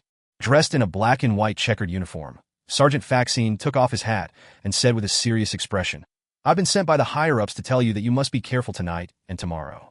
Be careful of strangers." Chapter 250, Rich Experience in Courting Death. "All right," Klein nodded solemnly. Sergeant Faxine touched his short hair and said, "There are other arrangements. I'll explain them to you in detail, and you can decide on your own." He cast his gaze towards the living room. Klein made a polite gesture of invitation, then watched as Sergeant Faxine closed the door behind him, walked over to the sofa, and sat down. "What are your plans?" Klein kept his coat on, hands still in his pockets. Faxine leaned forward slightly, clasped his hands, and said, "You should be well aware that you have offended that ambassador. Tonight or tomorrow will be the most dangerous period for you. The higher-ups have given you 3 choices. The first is to go to the Holy Wind Cathedral for 2 days. I know that you're a believer of the god of steam and machinery, but St. Hireland Cathedral is too far, and it's easy for trouble to arise on the way there." Klein nodded indiscernibly and waited for the sergeant to give him the second choice. Suddenly, his vision blurred and his head went numb. He felt as if there was a layer of thick glass around him. He saw that Sergeant Faxine's opening and closing of his mouth was slowing down, and he noticed that his thoughts had become sluggish. This feeling was very familiar. Klein suddenly thought of the puppet from the Antigonus family, sealed artifact 2-049. Back then, he was repeatedly affected in a similar way, but he had been awakened by Captain Dunn Smith and the others. To ensure that the others could detect any abnormalities in a timely manner, they kept stretching and retracting their arms. The Antigonus family holds the seer pathway. This person's ability is similar to the Antigonus family's puppet. He is the mid-sequence beyonder of the seer pathway. As expected, it's him. Klein came to his senses, but there was no Dunn Smith to wake him. The muscles on Officer Faxine's face started squirming. Soon, he turned into a gentleman with black hair and blue eyes. He had a handsome face and a tiny stubble. He said with a smile, "Given time, this is one of the most difficult abilities to deal with for anyone that isn't a high-sequence beyonder." As he spoke, Klein saw the image of the woman in the black regal dress appear in the glass of the oriel window. She walked slowly and stiffly out of the glass. Her blonde hair, her delicate face, and her pale face made her seem more like a doll than a living person.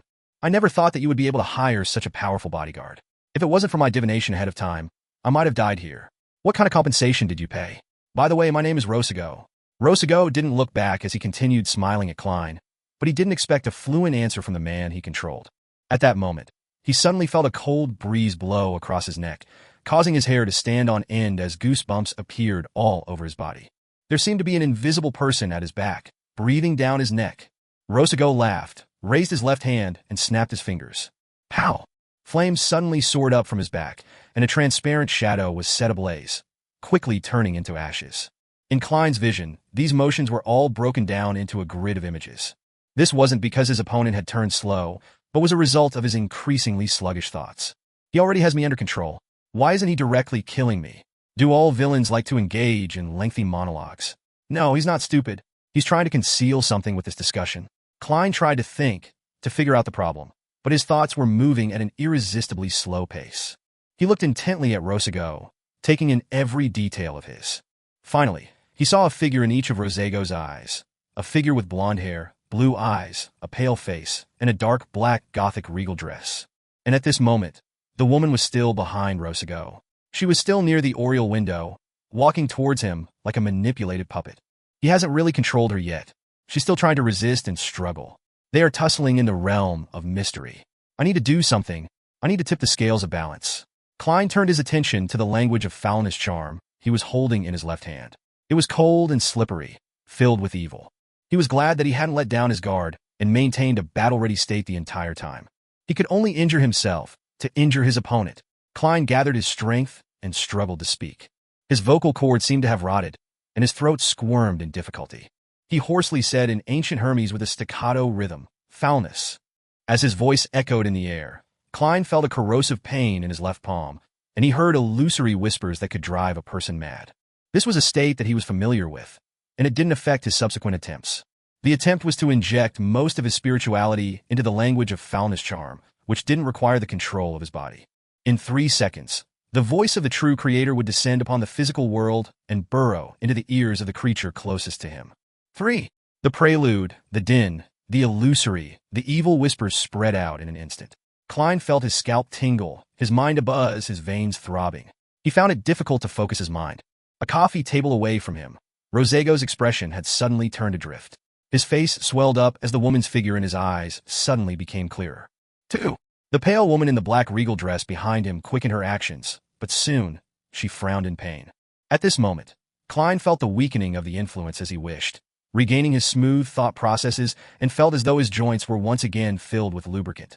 Having experienced ravings all this time, he endured the madness and pain, quickly pulling out and throwing the language of foulness charm from his left palm at Rosago. 1. The iron black charm, with its many symbols and sinister-looking patterns, melted. Rosago had just regained some of his composure and was trying to leap to the side when he saw a rich darkness and heard a murmur that contained immense knowledge and extreme madness. No human being was able to describe such a sound. All the veins in Rosago's head protruded as if they were about to explode. He tumbled to the ground, writhing and struggling as his skin ruptured, inch by inch, revealing the flesh underneath.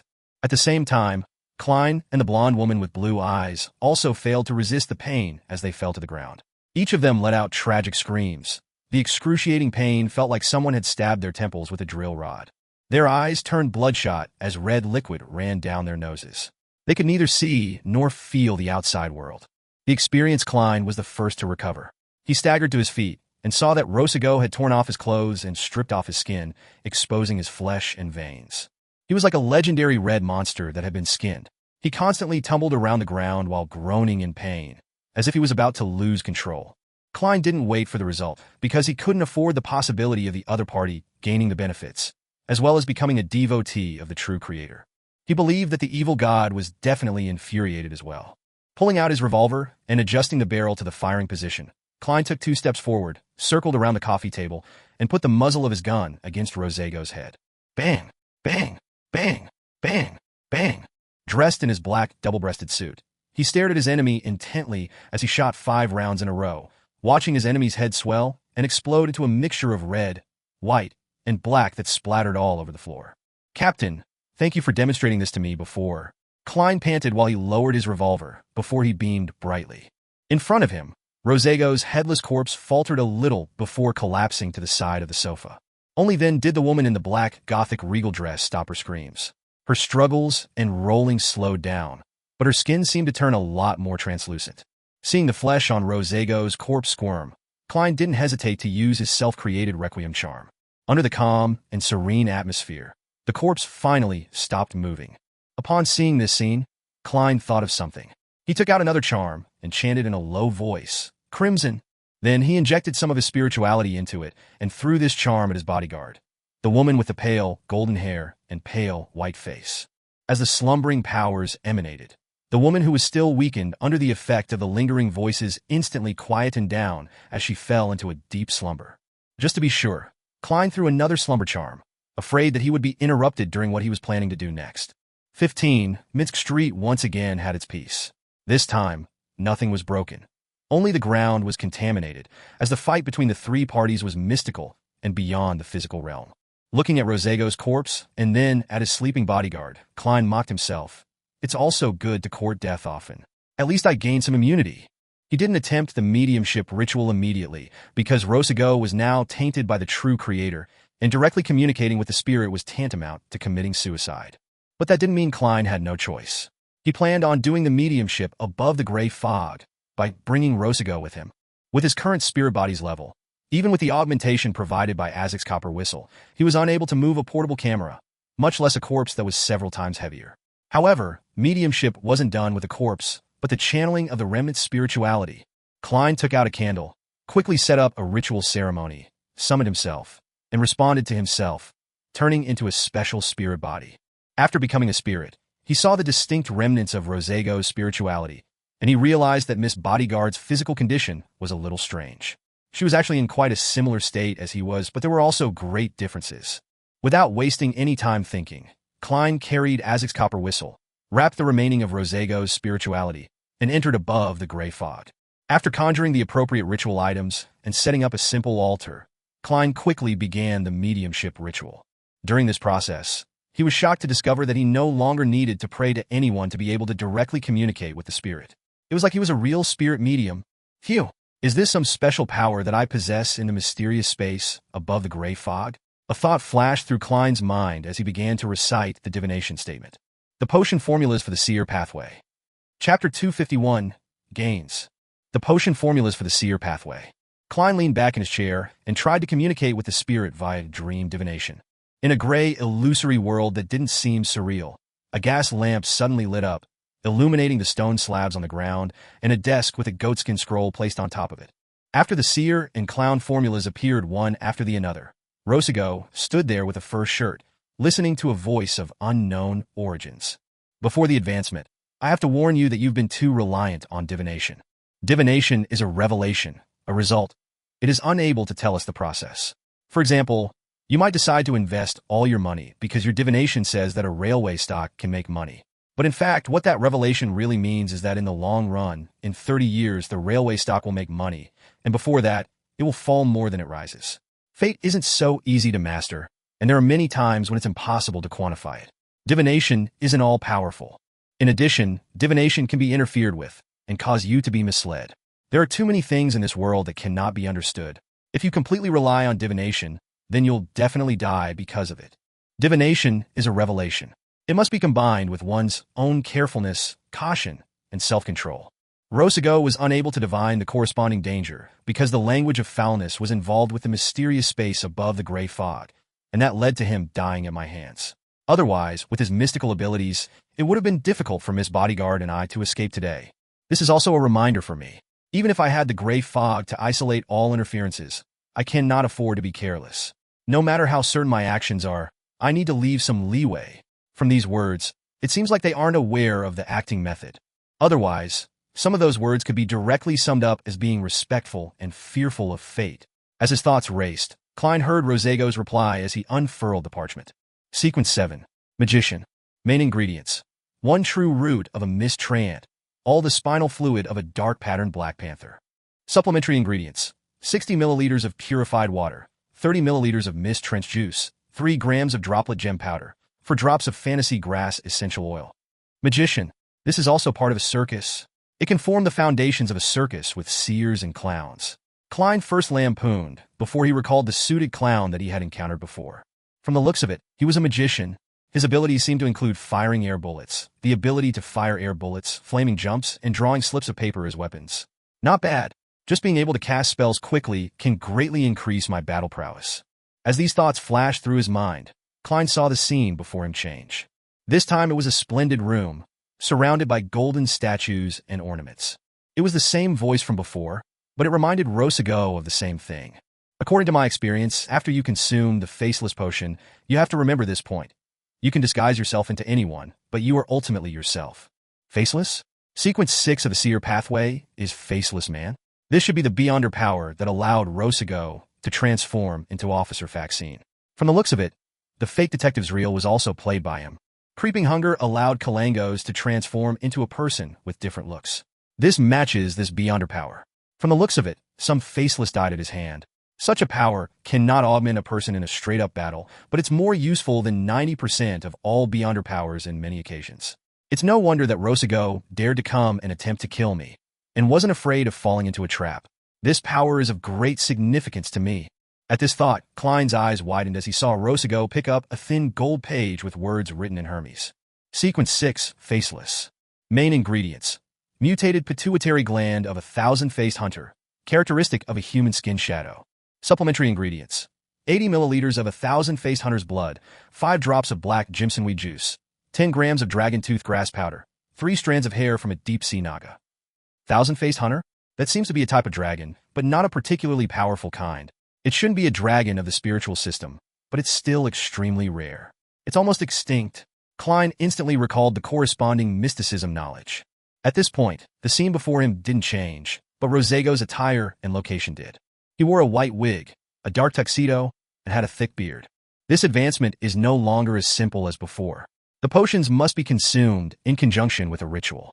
If you succeed, you'll obtain one of the most irresistible Beyonder powers beneath that of the high-sequence Beyonders. The speaker's voice had changed, turning into one that sounded even older.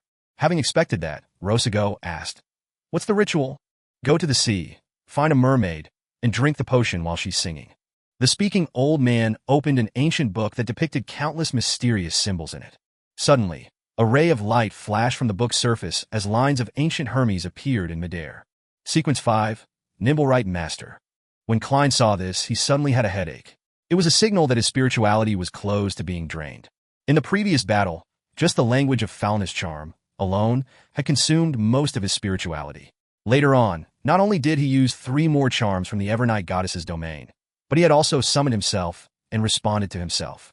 To hold out until now showed how much progress he had made compared to before, as well as the noticeable improvement in the digestion of the clown potion. The scene flickered and was on the brink of shattering. Klein held on and scanned the remaining content of the formula. Main ingredients: dust of ancient wraiths, core crystal of a 6-winged gargoyle. Supplementary ingredients: 80 milliliters of spring water from Sonia Island's Golden Spring, 10 grams of Drago bark, remnant spirituality of ancient wraiths, 1 pair of eyes from a 6-winged gargoyle. Advancement ritual: consume potion in the midst of a singing mermaid song. Kacha! Klein stopped holding out any longer as he allowed the dream to shatter into countless illusory specks of light that disappeared. He pinched his forehead, almost fainting. As the remnants of Rosego's spirituality and the hints of madness faded away, he was pushed back into the real world by an invisible force. The ground, stained with blood, brains, hair, and all sorts of fragments, entered Klein's vision. He bent over and retched a little, clearing his head a little. I'll be sent out of the mysterious space above the gray fog when I'm out of spirituality. Klein looked around and saw that Miss Bodyguard was still asleep. He hurriedly extinguished the candle, tidied up the items related to the ritual, and then panted heavily. After a while, he finally regained some of his spirituality. At that moment, a gust of cold wind blew at the back of his neck, causing him to shiver as his mind froze. Klein turned his head abruptly and looked at the oriel window again. He saw that Miss Bodyguard in her black Gothic regal dress had woken up and was floating in the air. Her pale blonde hair and pale face seemed to have diminished a little. Her entire person seemed less corporeal, to the point of her skin appearing somewhat transparent. Klein quickly explained according to the explanation he had thought of. After I blew his head off, I discovered that his body was still squirming. Because I was afraid he would come back alive, I quickly used all the charms on me. I was very nervous and panicked at the time. It might have affected you. This is probably the risk that the divination had revealed earlier. If she's not satisfied with the explanation and thinks that I attacked her, then I'm finished, Klein thought nervously. His true feelings made his performance even more perfect. Miss Bodyguard lowered her head and looked at herself, then asked with an unperturbed tone, "What charm was it at the beginning?" "I bought a black ear at the gathering for 400 pounds. I was told that I could hear the voice of a great existence, and that if I was lucky enough, I would benefit greatly. If I was unlucky, I would die on the spot. Back then, I couldn't get a bodyguard, and since I was in such danger, I could only take the gamble. The result was pretty good," Klein replied absolutely truthfully. "When I heard the voice of the great existence, that black ear shattered by itself and turned into such a charm." Miss Bodyguard's blue eyes swept over him slowly. The room was silent, as if it was frozen. Finally, the lady in the black regal dress nodded. "You'd better find a psychiatrist." "Do you mean that I've become a potential lunatic?" "Yes, she has guessed that it was a relic of a listener, and she understands that Rosego's spirituality must have been tainted by the true creator. She wouldn't suspect that I had deliberately made her sleep to take that opportunity to perform a mediumship. It would also explain why I had gotten rid of the effects of the ravings faster than she did. After all, I'm a potential lunatic created by the true creator." Klein smirked. "Let's hurry up and clean up the scene. MI9 might come over to take a look." He pointed at Rosego's headless body. As he spoke, Klein put on a pair of gloves and squatted down to look for any relics. He quickly found more than 10 pounds in cash, some essential oils and herbal powder, 2 crudely cut paper figurines, and a strange piece of paper. This piece of paper was orange in color, and on it were symbols corresponding to the sun. The magic emblem formed a blank rectangle, and just by holding it in his hand, he found it very warm and sedate. "What is this?" Klein didn't hide his puzzlement. Without him realizing it, Miss Bodyguard was already floating behind him. She answered simply, "A mystical object corresponding to a notary." Notary? Klein was surprised at first, but he soon remembered that Rosego was an intelligence officer in the Intis Republic. People there believed in the eternal blazing sun and the god of steam and machinery. Similarly, the eternal blazing sun was also the god of deeds. This is the sequence 6 or sequence 5 of the Bard pathway. If the notarization is valid, the Beyonder powers will be temporarily enhanced. If the notarization is fake, the Beyonder powers will be forcefully dispersed. Miss Bodyguard didn't explain any further and gave a rough description of its use. Klein was about to say something when he saw an eerie glow emitting out of Rosego's headless body and bloody brain mush. They attracted each other to form a blob that transformed into a black, pupilless eye. "Then, what is this?" Klein asked again, feigning ignorance. "Something worthless." Miss Bodyguard maintained her way of speaking. "Worthless?" Klein asked with a frown. He actually understood what Miss Bodyguard meant. Normally, if Rosego eventually lost control, he would leave behind a strange and terrifying sealed artifact. If he didn't, his Beyonder characteristic could be used as the main ingredient of a Nimblewright master. In short, it would be of great value. However, the problem was that he hadn't lost control, but was also tainted by the true creator. Hence, it had become a potion's main ingredient that was branded by an evil god. Using it to concoct a Nimblewright master potion was equivalent to committing suicide by ingesting poison. Miss Bodyguard looked at the entirely black eye and said in a low and ethereal voice, "It has been contaminated by an evil god. It has no value anymore. If it really is a value, and one that's very valuable, I would even worry that you'd finish me off in passing." Klein pointed at Rosego's remains and said, "These are our common spoils of war. We'll each pick a few. You first." Miss Bodyguard shot him a glance. Without a word, she floated over and took the notary document. Just like I thought, in the future, I should find and learn the knowledge in mysticism to remove an evil god's contamination. Klein took out an iron cigarette case and bent down to pick up the black eye. Chapter 252. Epilogue. As soon as Klein's fingers touched the black eye, he heard illusory sounds as a throbbing pain seared through his head. But at the same time, something strange appeared in his vision. These were countless illusory black threads that spread out from Miss Bodyguard and his own body. They emanated from their bodies, out into the void towards some boundless distance. This was a scene that would horrify people with trypophobia. Klein suddenly gritted his teeth, unable to endure the corruptive feeling any longer as he placed the black eye into the iron cigarette case. Everything restored to normal, and the negative side effects he suffered subsided. Only then did Klein have the energy to make guesses. Is that the essence of a Nimblewright Master's Beyonder powers? It allows one to see and control certain threads connecting every person's body and spirit? What a pity that it's contaminated. The side effects are too great, and it cannot be used as a mystical item. For now, disregarding an attempt to purify it above the gray fog, this will be considered the second time that I'm provoking the true creator, so it is very likely that he would prepare himself and seek me out. If that happened, I probably wouldn't have a chance of reviving again. I should learn and master the relevant knowledge before making a decision. Phew. He exhaled, and after Miss Bodyguard chose the crude paper figurines and the corresponding materials, he bent down again to pick up the 13 pounds 5 soldi and 8 pence. Then, looking at Rosego's headless body and the blood all over the floor, he said, with a slight headache, "Let's clean up the scene." The pale blonde Miss Bodyguard floated to the side and calmly said, "Let me do it." "You?" Klein stopped, puzzled and shocked before turning his head. Miss Bodyguard floated to Rosego's side, crouched down, and went to lie down over the body. She slowly sank in and fused with the corpse.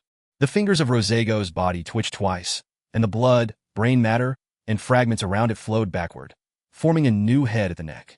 However, the head was covered with countless cracks, just like a disgusting toy made from tiny fragments.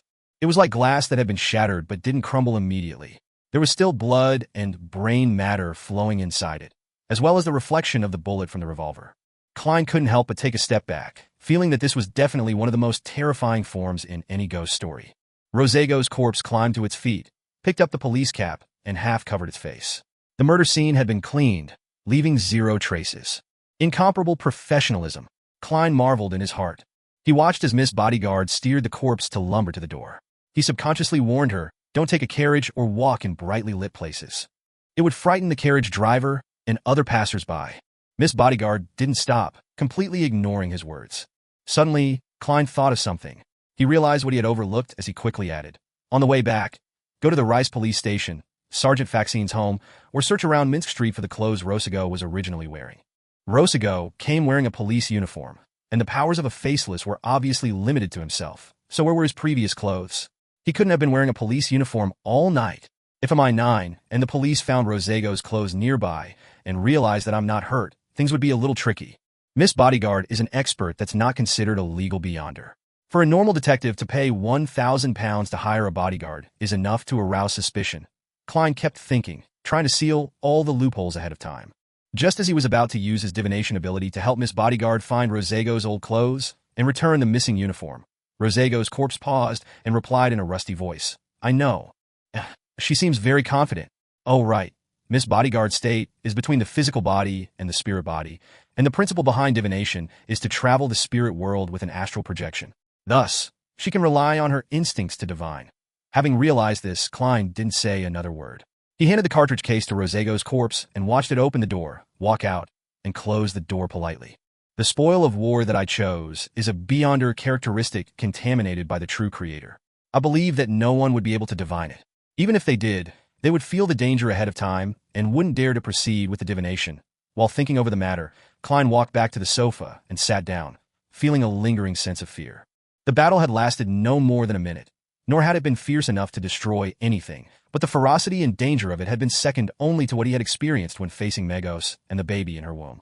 Even with the powerful Miss Bodyguard and the language of foulness, he had almost fallen under Rosego's control and killed without being able to put up a resistance. The ability of a Nimblewright Master is very odd and very powerful. According to the law of Beyonder Characteristics Conservation, the Beyonder characteristic left behind by Rosego should include all of the main ingredients of the potion sequences 5, 6, 7, 8, and 9. If it wasn't contaminated by an evil god, if it was matched with the supplementary ingredients, an ordinary person could instantly become a sequence 5 Beyonder. Of course, this kind of advancement method, one depending entirely on luck, has long been abandoned by history. It's the most primitive and most dangerous method. Advancing step by step according to the sequence is the best way that has been verified by the lives of countless predecessors. If I can get rid of the corruption of the true creator in the future, then I can also use the Beyonder characteristic left behind by Rosago when advancing from sequence 6 to sequence 5. The additional characteristics will only make me stronger, like the captain. As Klein recalled the past, he raised his hand to pinch his forehead. He turned to think about something more important. Rosago's appearance meant that the struggle for the manuscript had ended. Could his lack of charms have to do with him finishing all his charms in the battle? To come at such a critical juncture, it's likely he had the intention of diverting attention. MI9 probably didn't expect him to seek revenge so boldly under such circumstances. They didn't send anyone to monitor me and could only passively wait for Rosago to give them the signal. Rosago was Bakerland's assistant, and his actions should be directed only by Bakerland. After his death, as long as Bakerland is dead, there would be no more latent dangers left. I wonder if the assassination has begun or if it succeeded. Tonight, because of the battle over Helmasuin's manuscript, the powers defending Bakerland would be at its weakest. If it were me, I'd definitely not miss this opportunity. I'm sure Bakerland didn't think that someone would assassinate him. With nothing to do, Klein fished out a coin and recited with a suppressed tone, Bakerland is already dead. Ding! The penny tumbled in the air and fell down into the palm of Klein's hand, head facing up. It meant a positive result. Bakerland is dead? The assassination was a success? Klein was overjoyed, his tensed-up nerves immediately relaxed. Without Rosago's interference, he believed that the result was correct. This matter has finally ended. Klein took a deep breath and slowly exhaled. He leaned back slowly on the sofa and looked out of the window at the faint crimson moon amid his fatigue and relief. Inside the Intis Republic's embassy, 2 military officials were squatting beside Bakerland's body, examining the cause of his death. Their partners and their superior had already gone out, chasing in a bid to capture the assassin. However, everyone knew that it was already too late. There was no hope left. Their severe lung damage, suspected to be the result of a disease, an extremely strong fatal blow, one much stronger than all the sequence 5 Beyonder attacks I've ever seen. One of the military officials said in a low voice. Disease? On the floor and on the bed, there are obvious marks of flesh and blood magic on the ground and on the bed, but none on the wall. Besides, the commotion of the fight wasn't transmitted outside. Finally, with the lethal blow having the characteristics of corruption and obliteration, there are at least 4 unconnected Beyonder powers. Another military official stood up and began to describe the situation as if he was talking to himself. He suddenly stopped and looked at the other military official. They said in unison, Shepherd. After a few seconds of silence, the squatting military official frowned and said, it might be a group with at least 4 different Beyonders. Then we'll wait to be judged. It's normal for us not to discover the infiltration of a single Rose Bishop, but how did the other 3 do it? It's impossible. The standing military official denied the guess as he hesitantly said, however, I have heard of another sequence that can create similar effects. I think it's called Scribe. I don't know what pathway it is, nor do I know which organization it belongs. The squatting military official nodded and said, a shepherd is the prime suspect. The Aurora Order are a bunch of lunatics. It's nothing odd for them to do anything. Let's begin investigating the identity of the woman that seduced the ambassador. Damn it. The Lone Kingdom definitely won't permit our investigations. Those Aurora Order bastards are lunatics who deserve to be ked by donkeys. The standing military official shook his head in frustration. They were bound to be punished for the ambassador's assassination. At 15, Minsk Street, Klein pretended as though nothing had happened. Putting up with his fatigue, he flipped through the papers. After about 20 minutes, he suddenly saw Miss Bodyguard, in her black regal dress and long, pale blonde hair, appear in the oriel window. Is it done? Klein subconsciously asked. Miss Bodyguard nodded slightly, without a word. Phew. Klein thought for a moment before saying, thank you for your protection. This matter ends here. I'll pay you the remaining £900 in 2 days. As you know, there's a withdrawal limit. Or should I hand it over to Merrick? The pale-faced lady opened and closed her mouth, her voice seemingly ethereal as it echoed in the air. Just give it to me. I promise to protect you for 3 days, not just once. Lady, you really abide by the contract. However, this would be very inconvenient for me. Are you going with me to catch the adulterers in bed tomorrow? 3 days. Today is Thursday, and the protection would be over by Sunday afternoon. Yes, thankfully it wouldn't affect the tarot gathering. Klein rubbed his forehead and said, all right, how should I address you? You don't need to know. Miss Bodyguard lifted her gothic regal dress, bowed slightly, and disappeared from the oriel window. Chapter 253, Night Thoughts. She really has quite the character. Klein smiled in response to Miss Bodyguard's reply, a very obvious smile. Yes, to be able to fend off Rosago, a nimble right master, for a short period of time, to the extent of having a seesaw battle. She's most likely a Sequence 5 Beyonder. I wonder what sequence pathway she belongs to, and what her potion name is. Her state is rather unique. If it weren't for her, I wouldn't have even had the chance to use the language of foulness. Klein picked up the newspaper beside him and pretended to read, but he was actually thinking. However, he quickly turned his attention back to the issue of whether there were still loopholes on the matter. For example, the contaminated Beyonder characteristic left behind by Rosago had an intense luster of spirituality. It was very likely that it couldn't be concealed by the iron cigarette case alone, so it would be exposed under the prying eyes of others using spirit vision. Klein secretly activated his spirit vision and looked down at his pocket. He could see faint colorful lusters emanating from within the iron cigarette case, but it wasn't obvious and was rather thin. This was mixed with the color of his own aura, making it difficult to distinguish or detect it. That's right. Only a high-sequence Beyonder can identify it through 2 levels of interference.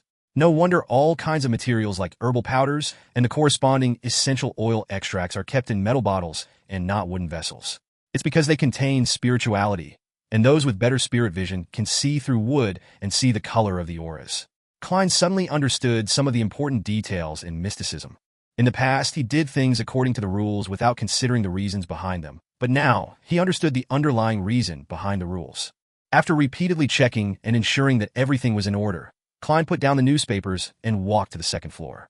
He had originally planned to take off his clothes and take a bath to completely relax himself, but when he thought of how Miss Bodyguard could appear out of nowhere in his house, he felt a little uneasy. Therefore, he only washed his face, brushed his teeth, and soaked his feet in hot water.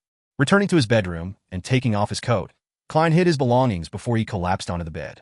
As he was exhausted and had held on for quite a while, he ended up with tense nerves that prevented him from quickly falling asleep. Opening his eyes to look at the crimson moonlight on the ceiling, Klein didn't attempt to sleep with the help of cogitation. Instead, he aimlessly unfurled his thoughts, as if he were riding a horse without pulling at the reins. As his thoughts wandered, he quickly noticed a problem, having encountered too many coincidences in Tingent City, and later learning how it was related to sealed artifact 0-08. My second case, after arriving at Backlund, allowed me to get the next 3 potions formulas. Is that too much of a coincidence? Although this is in line with the revelation from my divination, Backlund contains the opportunities for me to become powerful. Isn't it too fast and simple? Simple doesn't refer to the difficulty, but rather to the degree of twists and turns in the matter. This matter was very difficult and dangerous, but it wasn't complex and appeared simple. According to my expectations, I would have gathered information regarding the secret order through Miss Justice, Mr. Hangman, and Miss Zio and her companion, and then I would catch the tail of this ancient organization. After numerous twists and turns, I would eventually obtain the formulas, and that would have taken at least 3 months. Who knew that I would have succeeded in less than 3 weeks? It can't be that it was arranged by someone again, right? Yes. Let me think through the circumstances again. It's no coincidence that the Intis Republic is related to the Secret Order. Emperor Roselle's diary has confirmed this circumstantially. The abilities of the Seer and Faceless are very suited for an intelligence organization. For a mid-sequence Beyonder of a similar pathway to become the assistant of an intelligence czar like Bakerland is reasonable and normal. That's not a coincidence. The reason that the ambassador sent someone to take revenge on me likely has to do with him wanting to divert attention.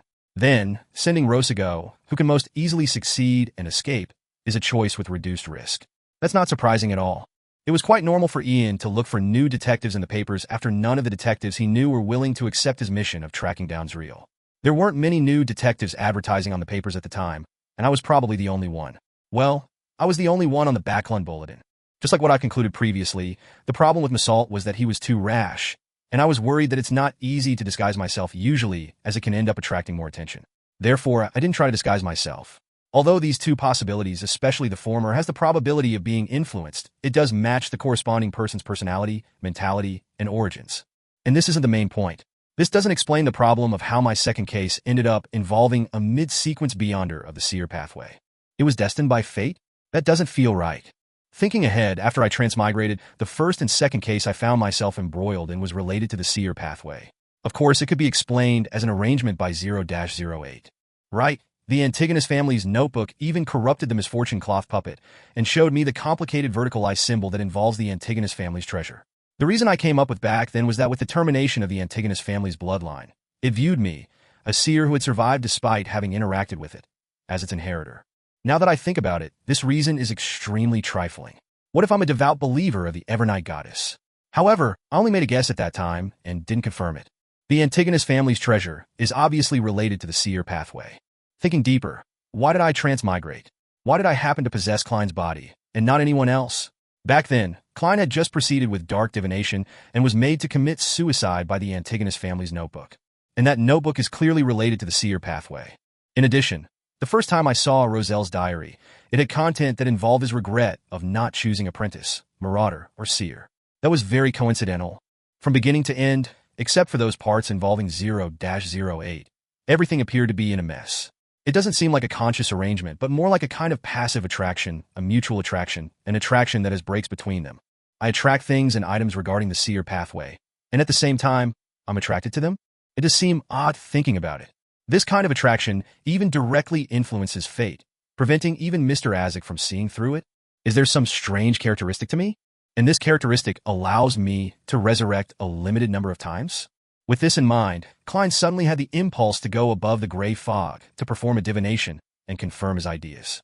But he quickly rejected this idea, not only because Miss Bodyguard might be watching in the mirror, but also because he believed that his greatest characteristic was the mysterious space above the gray fog. Therefore, it was obviously impossible for him to have an answer if he were to use it to divine about it. At least for now, there aren't any obvious signs of manipulation. It would be acceptable if it's just pure attraction, and I've already chosen a beyonder pathway that cannot be changed until sequence 4, so I can only take things one step at a time, right? I should be firm about not heading to the Hornaces mountain range to seek out the Antigonus family's treasure. I have a feeling that I would say how nice it is in the future when I actually do it. Klein silently made a self-deprecating remark as he felt his exhaustion gradually wash over him. His eyelids couldn't help but close. The last thought before he fell asleep was, I should participate in more Beyonder gatherings and gather the corresponding Beyonder ingredients for magician through Miss Justice, Mr. Hangman, and the Sun. I wouldn't reject anything for Faceless if they were available. In addition, I should obtain mystical items that have less severe negative effects. Before my digestion and increase in strength, it's best to have more life preservation abilities. Apart from this, investing, taking on jobs, saving up money, and attempts to look for Lenevis to use him as the starting point for my revenge can also be considered a form of practice. Those were Klein's future plans. At 7 in the morning, he woke up as usual. It was still gloomy and hazy outside. Klein got up and walked to the door. As he passed by the full-length mirror, he saw that Miss Bodyguard had suddenly appeared. She wore the same black bonnet. Her face was as pale as ever. Her voice pierced through the glass and slipped into Klein's ear in an ethereal fashion. Someone from a mine 9 came last night. I should say, as expected. The police came late, but I still have to thank them for being late. Klein smiled and asked, they didn't find anything, right? In regards to the answer, he was very certain that if a mine 9 had discovered something, he wouldn't have been able to sleep undisturbed. No, Miss Bodyguard's figure faded and disappeared into the mirror. This ability of hers is very powerful. Even spirit vision can't detect her. Perhaps she can be seen with Rosego's Beyonder characteristic? Find Miss Bodyguard through those hidden threads? Klein's mind stirred as he returned to the bed and took out the iron cigarette case from under his pillow. Just as he touched it, before he could even open it, a bone-piercing cold rushed at his neck. He felt his hair stand on end, and his entire body trembled. Pow! His hand loosened, and the iron cigarette case fell to the ground. This is a warning from Miss Bodyguard. Klein laughed dryly, pretending as though nothing had happened as he stuffed the iron cigarette case into his pocket. After washing up and putting on his clothes, he arrived at the first floor and took out the newspapers that he had subscribed to from his letterbox. Flipping open the Tussock Times, Klein saw the headline. Intis Ambassador, to Backlund murdered. Terrorist organization, the Aurora Order, claims responsibility. The result is out so quickly? Besides, the Aurora Order had only accepted a job. So why would they claim responsibility? Yes, a terrorist organization needs to show off their stature and build up their image. Only then would they be able to attract enough fresh blood. This complements their secret preachings. Mr. A is very good. He should be a shepherd. Klein stood in the hallway, reading the news. According to the news, there was evidence of the Aurora Order's assault on Ambassador Bakerland. In the follow-up investigation, they found a letter deliberately left behind by the Aurora Order, which claimed responsibility for it. At the end of the news, the reporter briefly introduced the Aurora Order and listed some of the illegal crimes that they had committed. Their fame instantly surpassed most of the secret organizations. Regardless, this matter had come to an end. Klein exhaled, turned his head to look out the window, and he saw a thin mist filling the air as a drizzle began pattering down. Shouldn't there be bright sunshine and sunny weather during such moments? Klein gave a self-deprecating laugh. And now, he had to go out to catch some adulterers. Chapter 254, Various Parties. In Empress Borough, the opulent villa of Count Hall, Audrey, with a white napkin covering her, watched as the dining maidservant cut her a piece of bacon, laid out 2 fully fried eggs, spread fruit jam on a piece of soft bread, and added sauce to some grilled mushrooms. In a true noble family, maidservants were divided into many categories. Apart from personal maids, there were maids for the different bedrooms, study room maids, activity room maids, guest room maids, dressing maids, shoe maids, jewelry maids, dining maids, laundry maids, and kitchen maids. They were strictly assigned to their own tasks, with one task handled by one maid. Although this was a great waste of manpower, for nobles, propriety was everything. Unless there was a large amount of debt, they would never reduce their requirements in such matters. Audrey took a sip of the brownish-red tea, allowing the faint scent of malt and rose slush in her mouth. At this moment, she heard her father, a member of Parliament of the House of Lords, the powerful banker, Count Hall, mumbling as he held a newspaper in his hands. The Aurora Order is really crazy. Aurora Order? Audrey blinked and asked curiously, what did they do? Oh, baby, you don't want to know. They assassinated the Intis ambassador, Bakerland. It does them no good. Count Hall shook his head as he flipped through the newspaper. Audrey's elder brother, the Count's eldest son, Hibbert Hall, swallowed the grilled mushrooms in his mouth and expressed his opinion. Perhaps they want to destroy the relationship between the kingdom and Intis and let the wars spread from the colonies to the northern continent. This child of noble birth had a handsome face and bright golden hair. He looked like a classical sculpture, regardless of which angle one viewed him from. No, if that was the case, then they wouldn't leave behind so much obvious evidence. Moreover, recently, the kingdom has too many new policies that will be implemented and will need some time to stabilize the environment, so we won't rashly start a war. What happened last night was already reported in the newspaper this morning, and the details of the events and the murder are enough to explain the thoughts of His Majesty and the ministers. Count Hall directed his son. Audrey listened to her father and brother discuss the matter in a daze before realizing what had happened. Bakerland has been assassinated? Mr. A succeeded? He really is from the Aurora Order? The reason why he intentionally exposed that it was the Aurora Order who did it was to prove that he was the one who completed the task and that he hadn't cheated me out of my money? This is too fast and efficient. I only paid the first sum yesterday afternoon, and I'm hearing the result this morning. A good result. Audrey was astonished and delighted. It was an uncontrollable joy, but also an instinctive fear.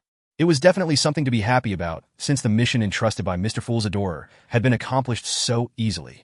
However, the power and actions displayed by Mr. A and the Aurora Order, who was backing him, left Audrey subconsciously scared. Thankfully, I talked with Glint yesterday and reached a loan agreement. As a Viscount, he should have successfully raised the money without drawing attention to himself. I'll give Mr. A the remaining funds in the coming 2 days through Zio and Furs. I can't afford to show my face. I won't be attending Mr. A's gathering for the next month or 2. It's good that I already have other circles. Audrey took a reserved bite of the soft bread, which was slathered with jam. As breakfast drew to a close, small cakes of cream, cherries, and strawberries were served to her plate, and she suddenly felt a little smug as she calmed down. Mr. Hanged Man wanted to take part in the mission, but he might have only just now completed his initial assignment, but it's already over. Serves him right to be at sea. Audrey was in a good mood, and she was smiling as she savored the dessert. At Hillston Borough, Zio and Furs looked at the newspaper in front of them and made no further movements for a long time. This was done by Mr. It, wasn't it? Zio looked at her friend with a shocked and puzzled look. Furs turned the stone bracelet on her wrist and shook her head in a daze. Perhaps. I know about the Aurora Order, but I don't know if Mr. A is a member of the Aurora Order. He should be. After all, we only gave him £2,000 yesterday. I doubt anyone else would also want to assassinate Ambassador Bakerland, Zio said with uncertainty. Furs was silent for a few seconds before she suddenly sighed and said, whether it was Mr. A or not, we still have to give him the remaining £8,000. At the moment, no one can prove that he didn't do it. If we want to stay in this circle, we can't renege on the debt. Anyway, we're not the ones paying, and we'll still get £500 for the work. With that, Zio became happy. The thing is, I always have a feeling that finding Mr. A again would be dangerous. Furs pondered and said, I'll go by myself to make the last payment. It'll be better for the both of us. But Zio was a little worried. If you follow me, it'll affect my escape. Furs shook the bracelet on her wrist and said in a disdainful tone. All right then. Zio scratched her short, rough blonde hair as she helplessly replied. While the two of them were fretting about this, a new message from Mr. A came to them from a private communication channel. He told them not to look for him, but to deposit the rest of the money in separate anonymous accounts at different banks. Phew. Zio and Furs breathed a sigh of relief in unison. In a basement that was as wide as a temple, Mr. A, wearing a hooded black robe, was kneeling in the darkness, murmuring something reverently. In front of him was a 3-meter statue of a man hanging upside down with his legs chained up. This hanged man had a giant's unique single vertical eye, and his arms were stretched out horizontally, forming a cross. At this moment, a man with a black robe came in and humbly reported, "Mr. A, I've already sent the news." "Well done," Mr. A said without turning his head. The man in the black robe asked curiously, "Why don't you let us investigate who commissioned this mission?" Mr. A lowered his head and said with an indifferent tone, "There's no need. You must remember that this is a critical moment. We will cause chaos throughout the continent, try our best to attract the attention of others, and use these to welcome the return of our Lord." "Ha! Cough, cough, cough." Mr. A suddenly laughed before he started having a fit of coughing. It was so serious that he fell to the ground. "Cough, cough." He coughed out blood-colored fragments which continued squirming after falling to the ground as if they were alive. The man in the black robe immediately lowered his head, pretending as though he had seen nothing. After quite some time, Mr. finally calmed down. He crawled forward, his mouth pressed against the ground as he licked all the blood-colored fragments that he had coughed out back into his mouth. 126 New Year's Street, Hillstonboro. The relaxed Klein didn't tail Daraga Gale this time. Instead, he chose his mistress, Erica Taylor. After all, adultery needed two to clap. The pretty blonde, with the intricate makeup, arrived early at the Quelag Club via a rental carriage. Klein, who carried a suitcase containing a portable camera and all sorts of disguises, followed her in. "Are there any more rooms to rest in?" Wearing the club's frost badge on his chest, he asked the elegant maid responsible for receiving guests today. The maid, wearing a black and white dress, politely smiled. "Yes, please follow the attendant upstairs." Klein nodded slightly.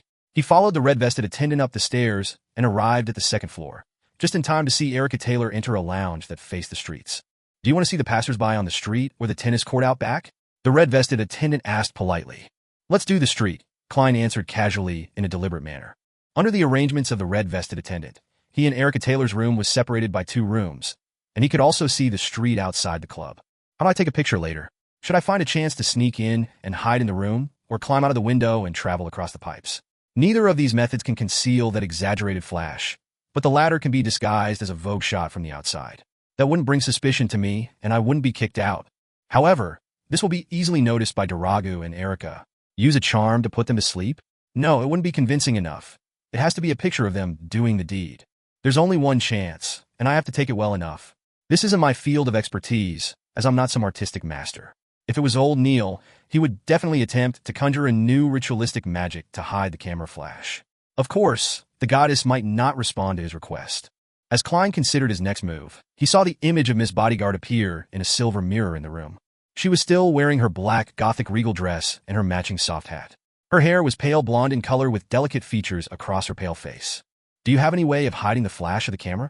Klein asked casually. Before he could finish his sentence, he saw ripples on the surface of the silver mirror as a slightly transparent palm suddenly extended. Miss Bodyguard came out of the silver mirror like a ghost, walked in front of Klein, and said with a nod, "Yes." She lowered her body and leaned over, slowly fusing into the camera's lens. Klein's mouth slightly opened as he watched this horrifying scene, taking quite a while to recover from his shock. He picked up his portable camera and tried a test shot in his lounge. The effect was beyond his expectations. The flash was limited to the vicinity of the camera, and the resulting image was also quite good. Perhaps it should now be called a spectral camera, Klein lampooned. He took the camera, went to the window, and patiently waited. Not long after, he saw Daraga Gale arrive via carriage. In the other room, Erica Taylor saw her lover and hastily left the lounge to meet him on the first floor. Klein seized the opportunity to use a tarot card to open her room, carefully hiding in the cupboard where the extra sheets and quilts were kept. The darkness around him reminded him of the previous night, of that creepy and terrifying Numblerite master, Rosago. Last night was filled with danger, yet today, here I am catching adulterers in the act. Life sure is marvelous. While Klein was making fun of himself, he heard the door open. Chapter 255, Photography Expert. Huddled in the cupboard, Klein secretly activated his spirit vision and saw 2 interfering auras enter. "Erica, I brought you a present," a deep voice sounded as the door closed. As expected, he's a gentleman of the Lone Kingdom. Even in an affair, he seems a little old-fashioned. If it was a man from Intis, he would definitely be shouting sweetheart, baby, angel, and the like. Klein couldn't help but lampoon. Of course, this was based on the stereotypes from newspapers, magazines, and novels. Erica Taylor asked in surprise. Let me guess. Is it Fastman eye cream, face cream, or essence? Or Lashini's? What the heck are all those? Klein was stunned by what he heard. It was clear that Daraga Gale wasn't able to react in time either. It took him about 8 seconds before he said, No, stockings. In this world, since oil hasn't been discovered, there were no corresponding cheap chemical products. Therefore, silk stockings were considered high-class items. Not bad. Let me take a look. Erica's joy didn't diminish. I bought them yesterday at Phillips. 1 pair for 30 soli, a total of 5 pairs, Daraga said in a flaunting tone. How expensive. That's expensive. Erica and Klein both said the same thing, one exclaiming, the other secretly sighing. Benson has worked for so many years, earning only £1 10 soli a week, which is 30 soli. That's just equivalent to a pair of stockings, and with that salary, he was able to provide his brother and sister with an education, feed them fairly well, and even provided them with a place to sleep. An average worker with a bit of skill would only be paid around 20 soli a week. Kleins clicked his tongue. No, it's not expensive. Silk stockings are worth that much. I even gave an extra tip of 5 soli. As he spoke, the color of his aura turned more vivid, and Klein guessed that he had taken off his coat. Then I'll give it a try, Erica Taylor softly said in a suggestive manner. I feel like I'm watching a porno again, and it's even a live broadcast. Besides, Miss Bodyguard is also here. The corner of Klein's mouth twitched as he watched red colors flowing across red colors, signifying the passion between the two was igniting like fire. The purple color is almost red and isn't stopping. Red wrapped around green, orange. While listening to the wheezing and the low laughter, Klein judged the movements and positions of the couple outside by the change in the color of their auras. Feeling that this was enough, Klein silently pushed open the cupboard door and looked in the direction of the bed. Daragu and Erica were already entangled, their clothes half undone, their movements intense. Klein lifted the spectral camera and aimed it at the passionate couple, waiting to see their faces at the same time. As Daragu and Erica fell back onto the bed, Klein finally captured the most appropriate frame and pressed the shutter button. The click of the camera wasn't distinct, and the intense flash and other abnormalities were limited to a very small area, so the couple wasn't alarmed. With no confidence in his photography skills, Klein added a few more shots, intending to have options to choose from later. He was only planning on handing his employer a single picture because too many photos would make the lawyer suspect why the couple didn't notice him taking the picture. A piece of underwear landed lightly on the floor, and the sound of breathing intensified as Klein grabbed his portable camera and adeptly rolled out of the cupboard, closing the door behind him. He rolled on the floor until he reached the lounge's door. Then, he quietly pulled it open and returned to the corridor. Done. With a sigh of relief, Klein politely closed the door in silence, pressed his hand to his chest, and bowed in the direction of the bed. Without further ado, he returned to his lounge. The last £7 will soon be obtained, and I also earned an additional Quelag Club membership worth £50. It covers board, lodging, and entertainment.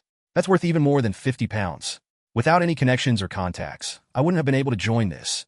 Even with £100, this mission isn't bad at all. It's simple, safe, and profitable. Klein put down his portable camera and sighed with emotion in his heart.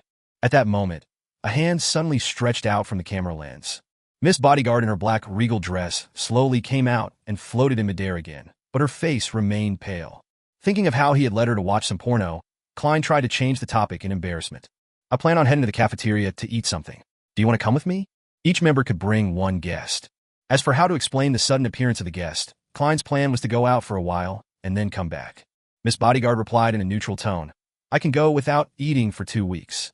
As she spoke, she turned her back to Klein and floated toward the mirror, disappearing in an instant. What exactly is her sequence? Klein thought curiously, putting the portable camera back in its case. After doing all of this, he went to the bathroom and relieved himself.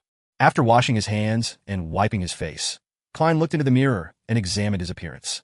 As he hadn't shaved this morning, he had quite a stubble. His hair was parted to the sides in a 3-to-7 ratio, and a pair of gold-rimmed glasses hung on his face. He looked refined and scholarly, with a tinge of maturity. There's a definite difference from the past. I can still be recognized if scrutinized. Once my beard grows to a certain extent, I wouldn't have to worry that much. I wouldn't need to be afraid of anything when I advanced to Sequence 6 Faceless. Klein took out his golden pocket watch, opened it, and walked out of the bathroom. He took his suitcase and went to the cafeteria on the first floor. It was just after 9, so breakfast was still served.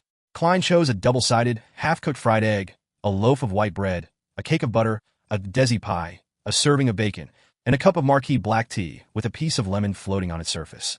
While looking for a seat, he suddenly saw a familiar face. It was the surgeon who had recommended him to the club, Aaron Series. The tall, thin gentleman was sitting alone in the corner, having finished his breakfast, and was sipping his coffee as he leafed through the newspaper. "Good morning, Dr. Series." Klein walked over and greeted the slightly cold Aaron. The surgeon nudged the frame over his nose and said, "Just call me Aaron, Detective Moriarty. According to the principle of reciprocity, you have to call me Sherlock." Klein sat down. "Any news today? I came out in such a hurry that I haven't read the newspapers." The Intis ambassador was assassinated. A terrorist organization by the name of the Aurora Order declared responsibility for it. Sigh. This world is becoming more and more chaotic. Sooner or later, there will be an all-out war in the southern and northern continent. Aaron expressed his feelings. "The war has never stopped, sir. It's just that we've been able to enjoy peace." Klein finished his fried egg and replied with a smile. "What a pity that such an important case wouldn't seek the help of private detectives like us." Aaron flipped through the newspaper. "This news doesn't have much to do with us. What's really important is that the House of Lords and the House of Commons will pass a motion either today or tomorrow after a long debate. First, it's the Civil Servant Unified Examination Bill, as well as the relevant guidance and actual plans. Second is the establishment of the Atmospheric Pollution Council. And third, the establishment of the Independent Alkaline Industry Inspector. The latter two involve pollution. God, they're finally paying attention to this problem. The patients in the hospital with pulmonary attacks have been rising constantly. Has it finally been passed? I wonder how Benson's preparations are. Will it be affected by my death?" Klein's smile suddenly beamed. "That's good news. To Mary, this is extremely good news. She wishes to make herself or her husband, Durago, become one of the members of the National Atmospheric Pollution Council. She has a higher chance since she doesn't hold any positions in a commercial company and is a devotee of the goddess. Besides, in any organization, there's ultimately a need for balance." Aaron mentioned Klein's employer. "I suggested to her that she should frequent the club since we have quite a number of House of Commons members of Parliament as club members. In the Lone Kingdom, the members of Parliament of the House of Commons were mainly composed of wealthy people and the representatives of certain nobles. However, there were also many professionals such as doctors, lawyers, priests, teachers, scientists, and accountants. The Quelag Club targeted a variety of professionals in the middle class, without distinguishing between them by their political inclinations. Klein didn't know much about such things, so he just said a few words in response before changing the subject. "Aaron, it's Friday today. Don't you need to head back to the hospital?" "No, I'm on leave. It's been terrible lately." Aaron suddenly frowned. "What happened?" Klein drank a mouthful of black tea. Since Bakerland had just been assassinated, and Rosego's body had been thrown into a sewer far away, he didn't know when it would be found. Klein was concerned about the after-effects and the imperfection of his disguise, so he didn't plan on taking missions that were too difficult or easily exposed his identity. Therefore, he was interested in simple matters which held potential and handsome rewards. Aaron put down the newspaper and sighed. "I've been very unlucky recently. I've had a few consecutive failed surgeries. Fortunately, there were no serious consequences. Otherwise, my license would have been revoked. Although it wasn't big news for surgeons to cause deaths in the present era since it was common, the penalties were still quite severe if a serious accident occurred due to a surgeon's negligence. Well, I can't help much. Well, actually, I know of a luck enhancement ritual, but its effect is to send you above a gray fog." Klein lowered his head and began to nibble at his bread. After breakfast, he said goodbye to Aaron, went to withdraw £500 in cash, and gave £300 to Miss Bodyguard before returning home. While waiting for the photos to develop, he hoped for a simple job to be entrusted to him. Unfortunately, none of them came to him. In the evening, Klein prepared to head out again, his target, Braveheart's Bar. Taking the opportunity of having Miss Bodyguard around, he hoped to get in touch with more Beyonder circles. Chapter 256, Meeting the Apothecary Again. Before leaving the house, Klein tossed a coin to inquire if it was beneficial for him to visit the Braveheart's Bar that day. After receiving a negative result, he looked around before whispering into the air, "Is someone monitoring me today?" After a few seconds of silence, Miss Bodyguard's ethereal voice suddenly sounded from behind him. "No." Klein subconsciously looked back, but he failed to find Miss Bodyguard. His attention quickly returned to the answer he received as he couldn't help but let out a snicker in his heart. MI9 isn't even putting me on their suspect list at all. After confirming that Rosego hadn't sought me out, they completely put me aside. Should I feel honored or insulted? It's true that a detective that busies himself looking for cats has no way of being associated with the assassination of an ambassador or getting rid of a Sequence 5 expert. Furthermore, MI9 has been monitoring me for quite some time. My panic, my helplessness, and my struggle for self-preservation were laid out for them to see. It's obvious that I can't inflict any substantial harm to the ambassador. With that in mind, Klein put on his half-top hat, carried his black, silver-inlaid cane, and walked out of 15 Minsk Street. He spent 2 solely for a rental carriage that brought him to Braveheart's Bar on Iron Gate Street in the Backland Bridge area. He entered like a regular, walked past the cheering drunkards around the boxing ring, and rapped the countertop when he came to the bar counter. 1 glass of Southville beer. The bartender looked up at him and mumbled, "Casper's is in card room 3. Klein smiled and pushed 5 one-penny copper coins to the man. Then, carrying the wooden cup and sipping a white, smooth, frothy Southville beer, he walked around 2 of the rowdiest, liveliest stages that stank the most and knocked on the door of card room 3. Casper's was playing Texas poker with unlimited stakes. Stacks of cash were piled high in front of him, as well as yellow coins that piled up in a dazzling heap. Noticing Klein's gaze, the black market arms dealer with the huge scar on his face twitched his big red nose and casually said, "I don't like using chips as they don't feel real to me. It's still the texture of cash and the weight of the coins that leaves me intoxicated. It's the same as F*** king women." After finishing that sentence, Casper's frowned slightly. "What are you doing here again?" Klein didn't answer directly, but he gestured with his mouth to speak outside. "Damn it, I was going to clean them up with this hand. Bullshit. I'm folding." Casper's tossed the 2 cards in front of him into the middle of the table. Then he limped to the door and said to Klein, "You'd better have a good reason." After leaving the card room and coming to the corner, Klein said in a suppressed voice, "I want to know when the most recent gathering will be, just like the last one." Casper's looked at him suspiciously. "Haven't you struck a deal with Merrick? It's not about hiring bodyguards. Regarding that, I've become very interested in it." Klein was telling the truth. Casper's hesitated and then said, "There will be a gathering tonight. The organizer is the same person as last time, but you'll have to wait for more than half an hour. I'll inform them first. You showed your reputation last time, so I don't think there'll be too much of a problem." "No problem. I'll pay you." Klein touched the bills in his pocket. "You just need to pay £1 this time." Casper's acted like he was very generous. "It's worth it," Klein said as the corners of his lips curled up. After paying Casper's, he found a seat and sat down, drinking the rich, malt-scented Southville beer and enjoying the competition on the ring. "I can beat and take them down at the same time," Klein quickly came to this conclusion. After about 10 minutes, Casper's returned to the bar, looked around, and said in a low voice, "They agreed. We'll head there after half an hour." "Holy Lord of Storms, I hope you haven't forgotten that mask." Klein gave a positive answer. He slowed down his drinking as he began sipping, and he took half an hour to finish the 500 milliliters of Southville beer. It was the same path they took as the previous time, and it was the same house without any light. Klein put on the iron mask that only covered half of his face, and he watched as Casper's knocked on the door rhythmically. The rhythm is different from last time. The knocking changes all the time. Klein listened carefully for a moment, then saw the small plank of the door open and a pair of eyes peer out. After the indistinguishable process like before, he put on the hooded robe and hid his entire face in the shadows. It was still the same living room, with a candle flickering in the dim light. Klein randomly found a seat and quietly sat down. But unlike before, he no longer felt suppressed or tensed. Instead, he leisurely looked around. The cold wind that blew across the back of his neck made him certain that Miss Bodyguard had followed him in without anyone noticing. As expected, there are no Sequence 5 experts in this gathering. There might not even be a Sequence 6, Klein thought. After listening in on the conversation for a while, he saw the round-faced apothecary change his posture as if he wanted to speak. As expected, the apothecary, who had half his chubby face exposed, quickly raised his hand and said, "Black Snake has apparently died in the sewers. Those beasts are still rampant." Black Snake died? Klein was surprised to hear the news. Black Snake was the man who had sold him the remains of a listener, allowing him to successfully create the language of foulness.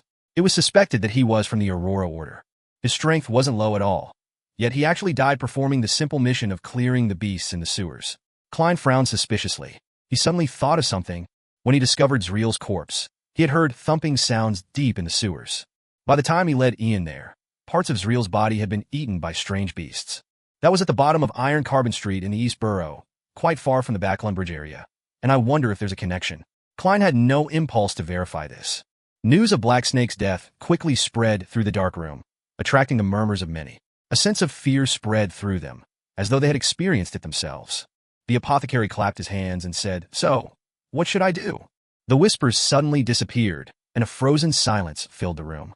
As the apothecary had advised him without being afraid of offending him, Klein thought for a moment and said, "If I were you, I would give up on the rest of the herbs and never go there again."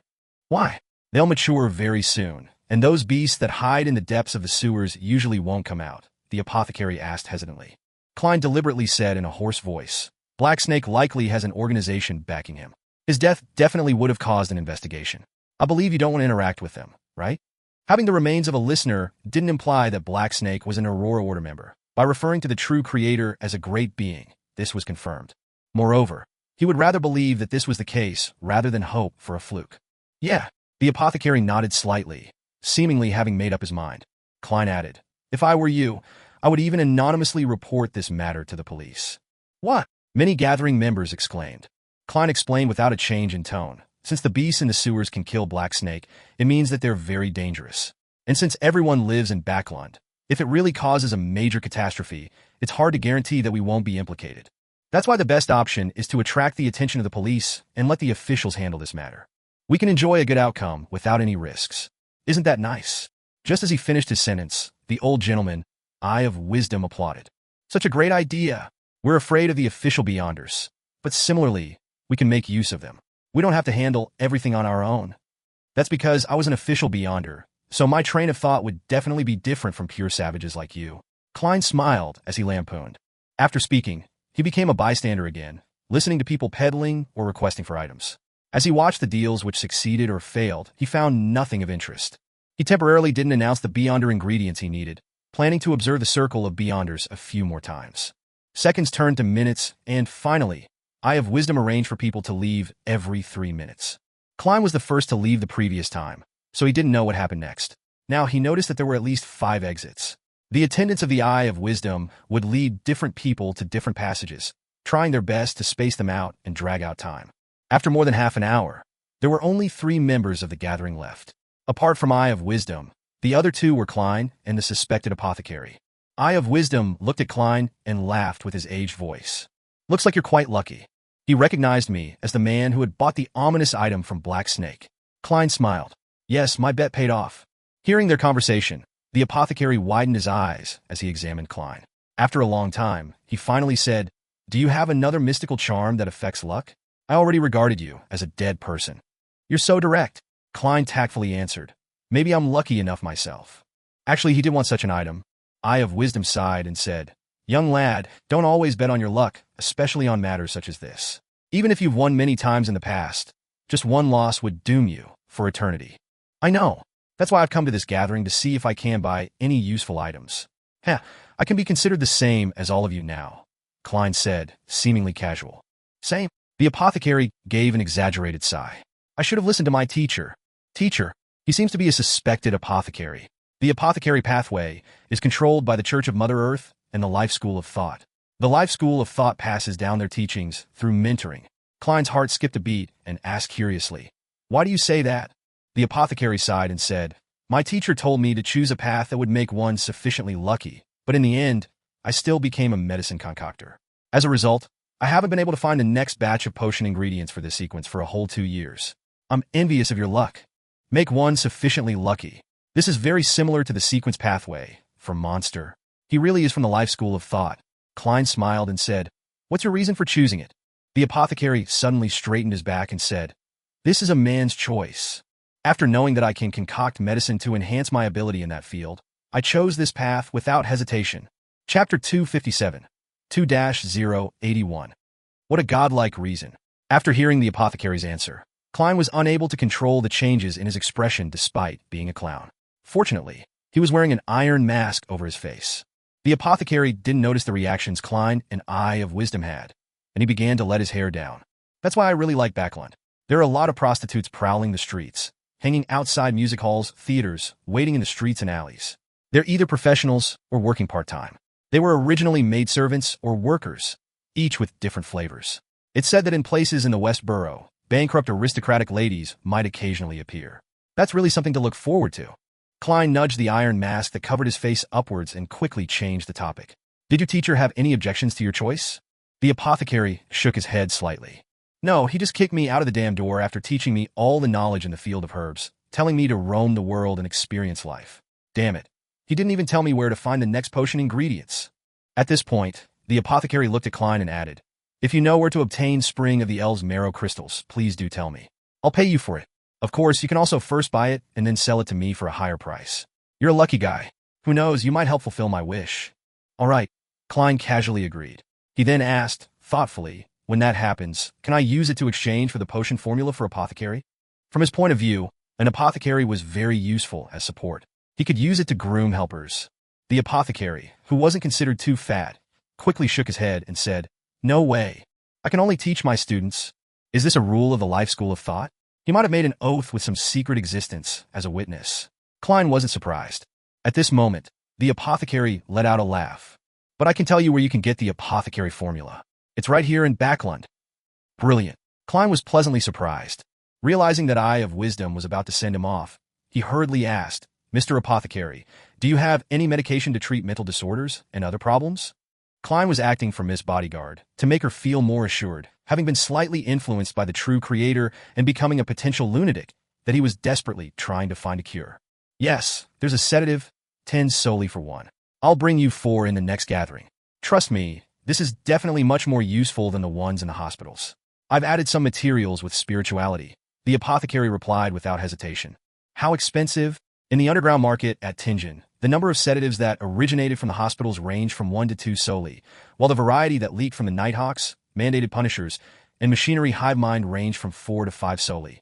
As this thought flashed through his mind, Klein put on a show, looked at Eye of Wisdom, and said, "Dear sir, may I attend the next gathering?" "Yes, your last 2 performances are proof of your goodwill. Young lad, watch out for the Backlund Morning Post daily. When there's an advertisement for the purchase of goods by the Ernst firm on the 5th page, it means that there would be a meeting here at 8 o'clock the next evening. The strength and the frequency of the knocking is based on the prices listed. The first number is the number of heavy strikes. The second number is the number of light strikes. The third number is the number of long pauses, and the fourth is the number of short pauses. The rest are meaningless," Eye of Wisdom said with a nod. After describing the information, he sighed and said, "The lives of Beyonders who are neither official or part of an organization aren't as nice as you imagine. On the one hand, we have to keep secrets, avoid the officials, and at any time, we have to maintain a cautious and careful state. On the other hand, we have to fight against the possibility of losing control and madness. Too many of our kind have died because of these 2 matters. Even if we successfully evade the officials' notice and avoid losing control and going crazy, we would still fall into the predicament of lacking ingredients and the inability to find items we want or obtain sufficient knowledge. I organized such a gathering to get everyone to help each other. Unfortunately, this is an era of scarce mysteries. Many Beyonder ingredients are rarely seen. Yes, but I have Mr. Hangman who knows the coordinates of some of the primitive islands, and City of Silver's the Sun, who is constantly fighting against the various monsters in the depths of the darkness. I can rely on them to obtain some of the Beyonder ingredients." Klein politely stood up with his back bent as he bowed to Eye of Wisdom. "Your character is admirable." After sitting down again, Klein suddenly remembered something and asked after some deliberation, "Gentlemen, do you have any mystical items? The kind that Black Snake sold me, but ones without too serious negative effects. I wish to have some sort of ability to protect myself." His plan was to find something that caught his interest, determine the price, and then determine the target accordingly. "However, I don't have any money right now, but that doesn't mean I wouldn't have any in the future. Can I make an inquiry about the price without money?" Klein silently added in his heart. The apothecary spread out his hands, indicating that he didn't have any, and even if he did, he wouldn't sell them. Eye of Wisdom chuckled and said, "I do have some, but I don't know what you would like to buy. Give me an approximate range." "Some?" "He's most likely a savant pathway beyonder who relies on external items." Klein didn't hide his envy as he said, "Something stronger than me. Not something that improves my combat skills. It's best if it has some mystical powers." He didn't go into details so as to maintain his image as a newcomer. Eye of Wisdom smiled and said, "I have an item that suits your requirements. Its former codename was 2-081. 2-081? Klein asked, puzzled. His puzzlement was just a disguise on the surface, but on the inside, he was very shocked. Is this a sealed artifact that leaked out from the Chinese gate of the Church of the Evernight Goddess? Klein didn't expect to see a familiar codename here. Eye of Wisdom casually explained simply, many mystical items have rather obvious side effects that can cause certain harm. Therefore, the 7 Orthodox churches would seek them out and seal them. They're called sealed artifacts and are distinguished using numbers as code names. Over a long period of debate and exchanges, the 7 churches formed a uniform naming convention. It labels the different danger grades with 0, 1, 2, and 3. Among them, 0 is the most dangerous. Rumors say that some are terrifying items that can destroy countries or even the world. The 7 Orthodox churches will exchange information regarding grade 0 and grade 1, telling each other which ones they possess. Therefore, Grade 0 and Grade 1 code names won't be repeated. Grade 2 and Grade 3 are arranged by their respective churches, so different churches might have the same code name. Klein had long known about the general situation within the Nighthawks, but he was puzzled by something. Information regarding Grade 0 and Grade 1 sealed artifacts is exchanged? Wouldn't that be disclosing major secrets? It will allow the other churches to know how many hidden cards they have. Of course, this could also be seen as a form of strategic deterrence to avoid direct conflict between the 7 churches. Klein considered the possible reasons. Yes, although I'm unable to explain the reason for doing that, it has indeed happened. Legend has it that during the end of the 4th epoch or the beginning of the 5th epoch, the 7 churches came to an agreement.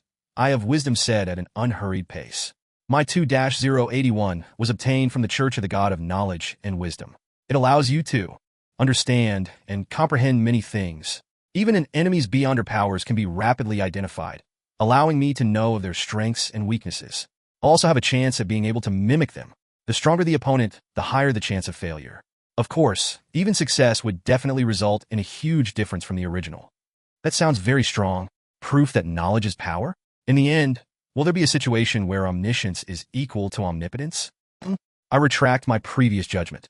Old Mr. Eye of Wisdom might not be an appraiser. His identification of items might have relied on sealed artifact 2-081. Klein clicked his tongue silently as he asked with interest, so, how much would I need to buy it? What flaws does it have? It will keep you in a state where your mind is churning at high speeds. Once it exceeds the time limit, you'll become a retard. Eye of Wisdom replied simply without providing enough details. At this moment, the apothecary beside him muttered, perhaps your brain has already been damaged. You keep talking about your collection. Sooner or later, someone will rob you and kill you. Sir, your persuasions are always so repugnant. Klein couldn't help but lampoon. Eye of Wisdom laughed and said, how do you know that I'm not saying it on purpose to make greedy people attack me? Yes, it's like the entrapment law once described by Emperor Roselle. After the laughter stopped, he patted the armrest of his sofa and sighed. As a person who loves collecting things, it's excruciating not being able to flaunt my collection to others. He then looked at Klein. I'm sorry, 2-081 isn't for sale. It's my best collection, and back then I spent £6,800 to buy it. A sealed artifact at this level can cost from £4,000 to £20,000 and is determined by its effects and negative side effects. However, most of the time, they can't be bought with money. Then why did you say so much? Klein controlled the twitching of his mouth. Seemingly sensing his reaction, Eye of Wisdom chuckled and said, what I really wish to recommend are 2 items. The first is a brooch. It can allow you to ward off spirits and purify them, as well as use a portion of the spells in the Sun domain. The flaw is that as long as you wear it, you will never feel coolness. You will forever be stuck in the warm summer of the South. The other is a hat that can change shapes. Wearing it allows you to move freely underwater for at least half an hour, and allows you to use some water or wind domain spells. The flaw is that you will desire water. Once you walk on land, you will gradually weaken. The prices of similar items range from £1,500 to £3,500, and sometimes, even if you raise the price several-fold, they aren't necessarily for sale because they rarely appear. It took me more than 3 decades to collect a few. Klein nodded slightly and said, I'll think about it, and I'll make the decision during the next gathering. At this point, he deliberately smiled and said, besides, I don't have that much money right now. Chapter 258, Murder Case. The concrete road had turned dirty from prolonged rain. 2 gas lamps, the height of an adult male, along the 2 sides of the road, emitted a bright but misty light due to the moisture on the glass.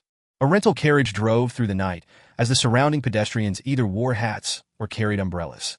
Klein leaned against the wall, idly admiring the evening streets of Backlund.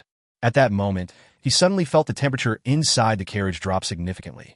A gloomy and cold wind was swirling about.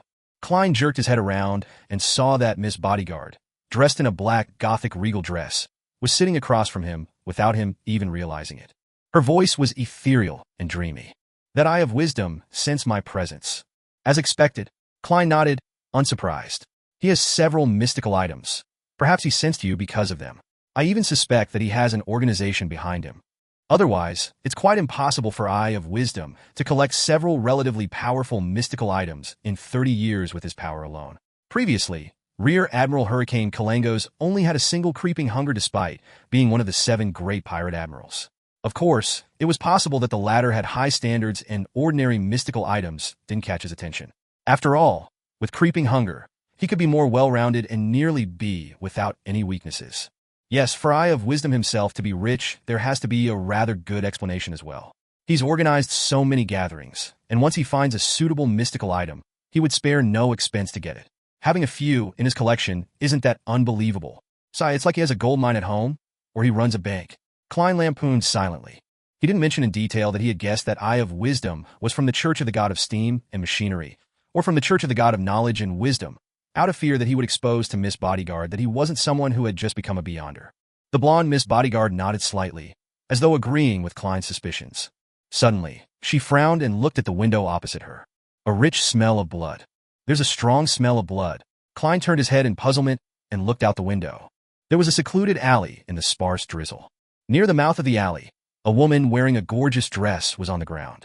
At that moment, a pedestrian walked past and on careful inspection, let out a sudden scream. The scream startled the horse slightly as the carriage driver quickly tightened the reins, slowing down the carriage. Under the light of the gas lamp, Klein saw the pale face of the woman lying on the ground at the mouth of the alley. There was a deep gash in her stomach, and her internal organs seemed to have been hollowed out. The blood on the ground around her was flowing slowly, crimson and thick. This, as a qualified former Nighthawk, he quickly thought of many similar cases. These were often related to devil worship, and when it came to devil worship, it was almost always tied to ancient organizations. It was the Blood Sanctify sect that first appeared in the Fourth Epoch. According to the records, this was a loose alliance formed due to the worship of devils. It consisted of several so-called devil clans, such as the Noise, Anariel, and Beria clans. They weren't subordinate to each other. In their bid to proselytize faith in the devil, they committed many murders. Back in Tingen, the accountant for the Nighthawks, Mrs. Oriana, was one such victim who was thankfully saved. Of course, not all similar cases were committed by them. Many people felt that such acts were very cool and began to imitate them. It looks like it was done by the Blood Sanctify sect, Miss Bodyguard whispered as her figure rapidly turned translucent before vanishing. She didn't care if Klein understood her or comprehended the situation. At that moment, the carriage had already passed the scene of the crime. Klein also noticed that the patrolling police had arrived, so he held back his idea of getting off the carriage to observe and instead chose to act as an ordinary citizen who was passing by. Yes, citizen Mr. Moriarty.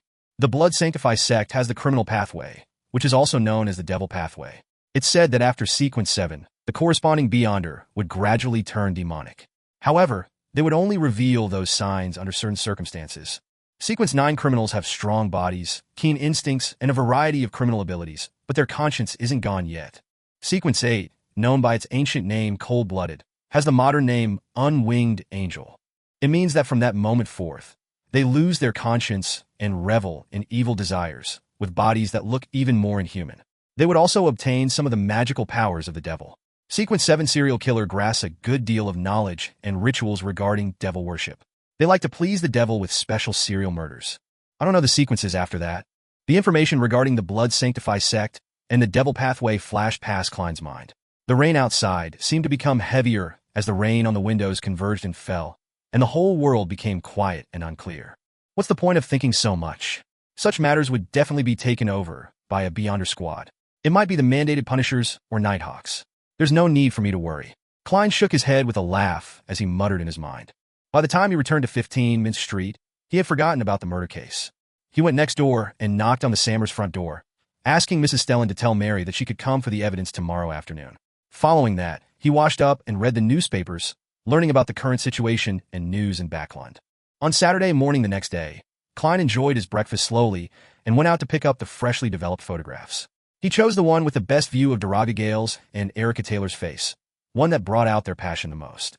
After putting the photos away, he went to the Rice police station before Mrs. Mary arrived and successfully got the bail money that was worth £10 back.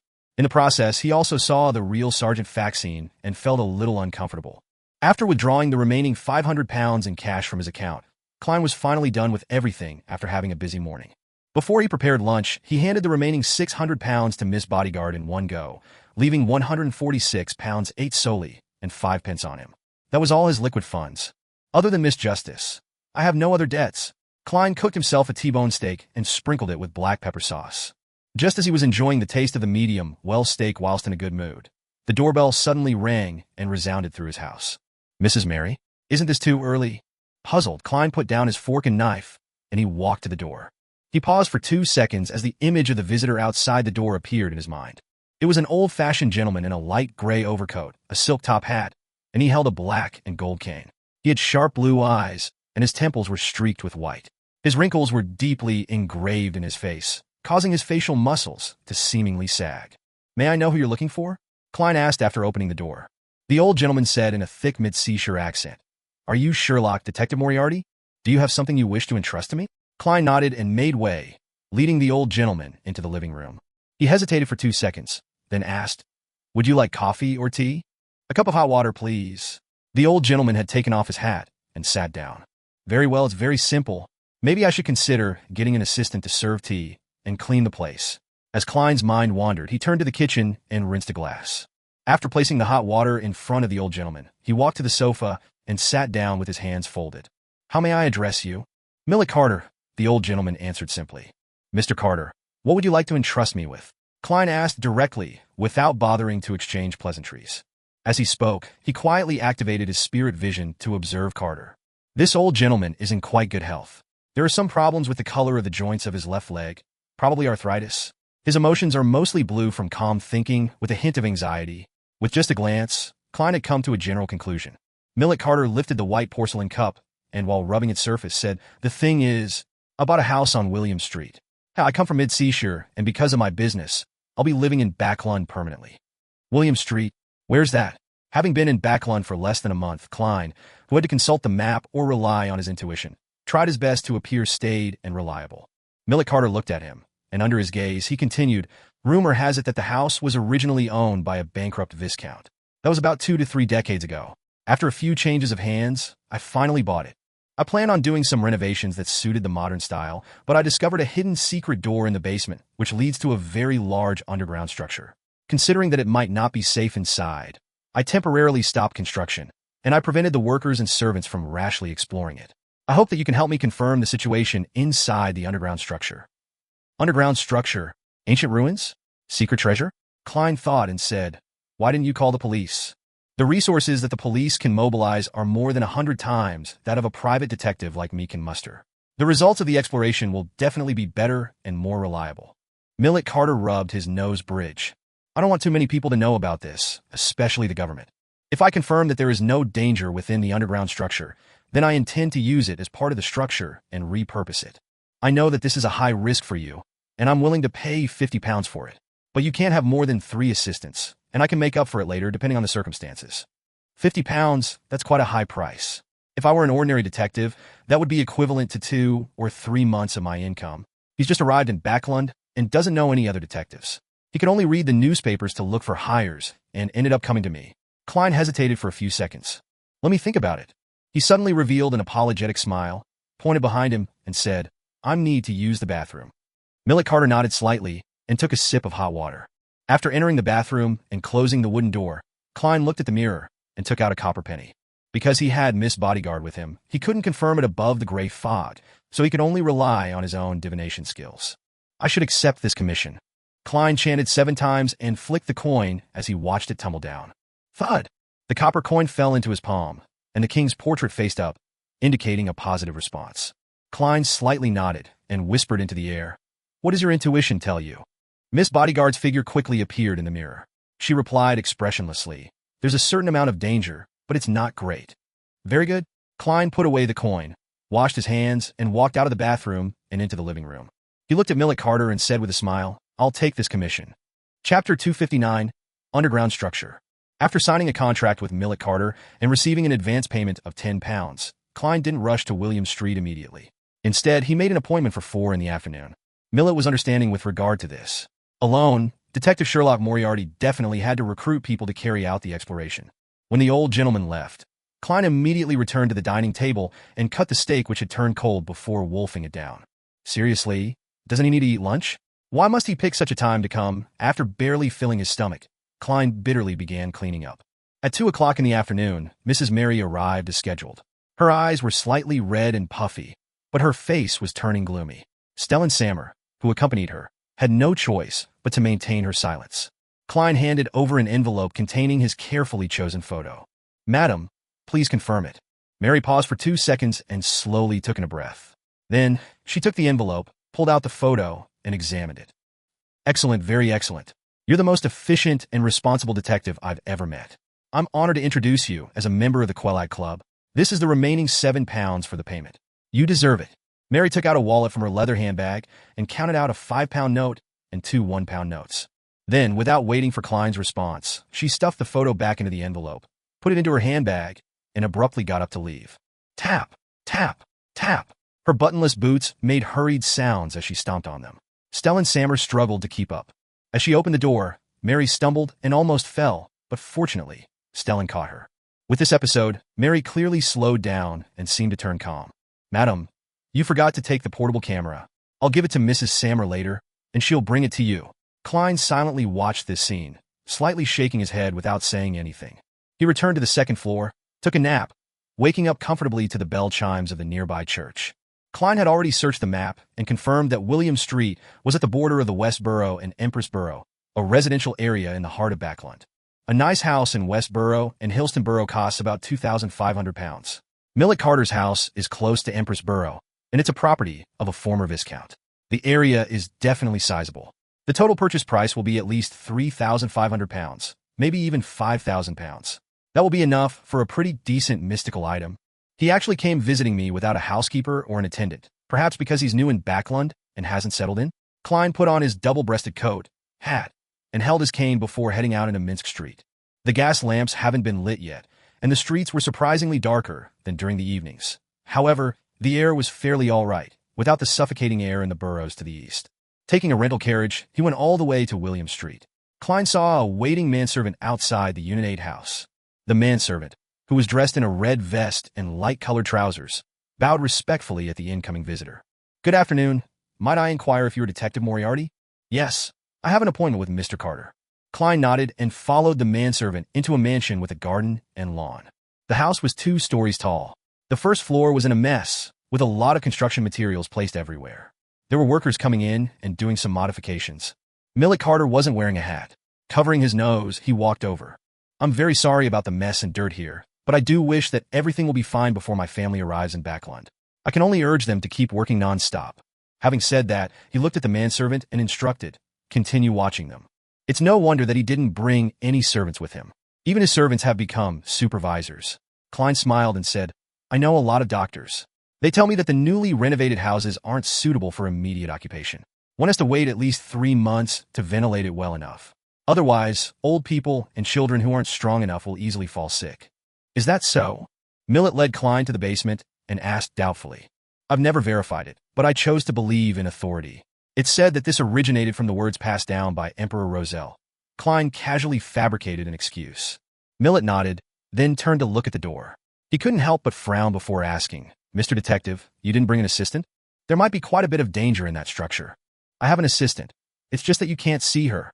Klein lampooned as he said seriously, "This is my first visit, so I'll advance very carefully. If there are any problems, I will immediately retreat. I'm experienced in this area, so I won't put myself in a dangerous situation. If I were matched with inexperienced assistants, it might easily affect my nimble and decisive actions." Millet was startled. "You're very professional." "A professional bluff," Klein silently added.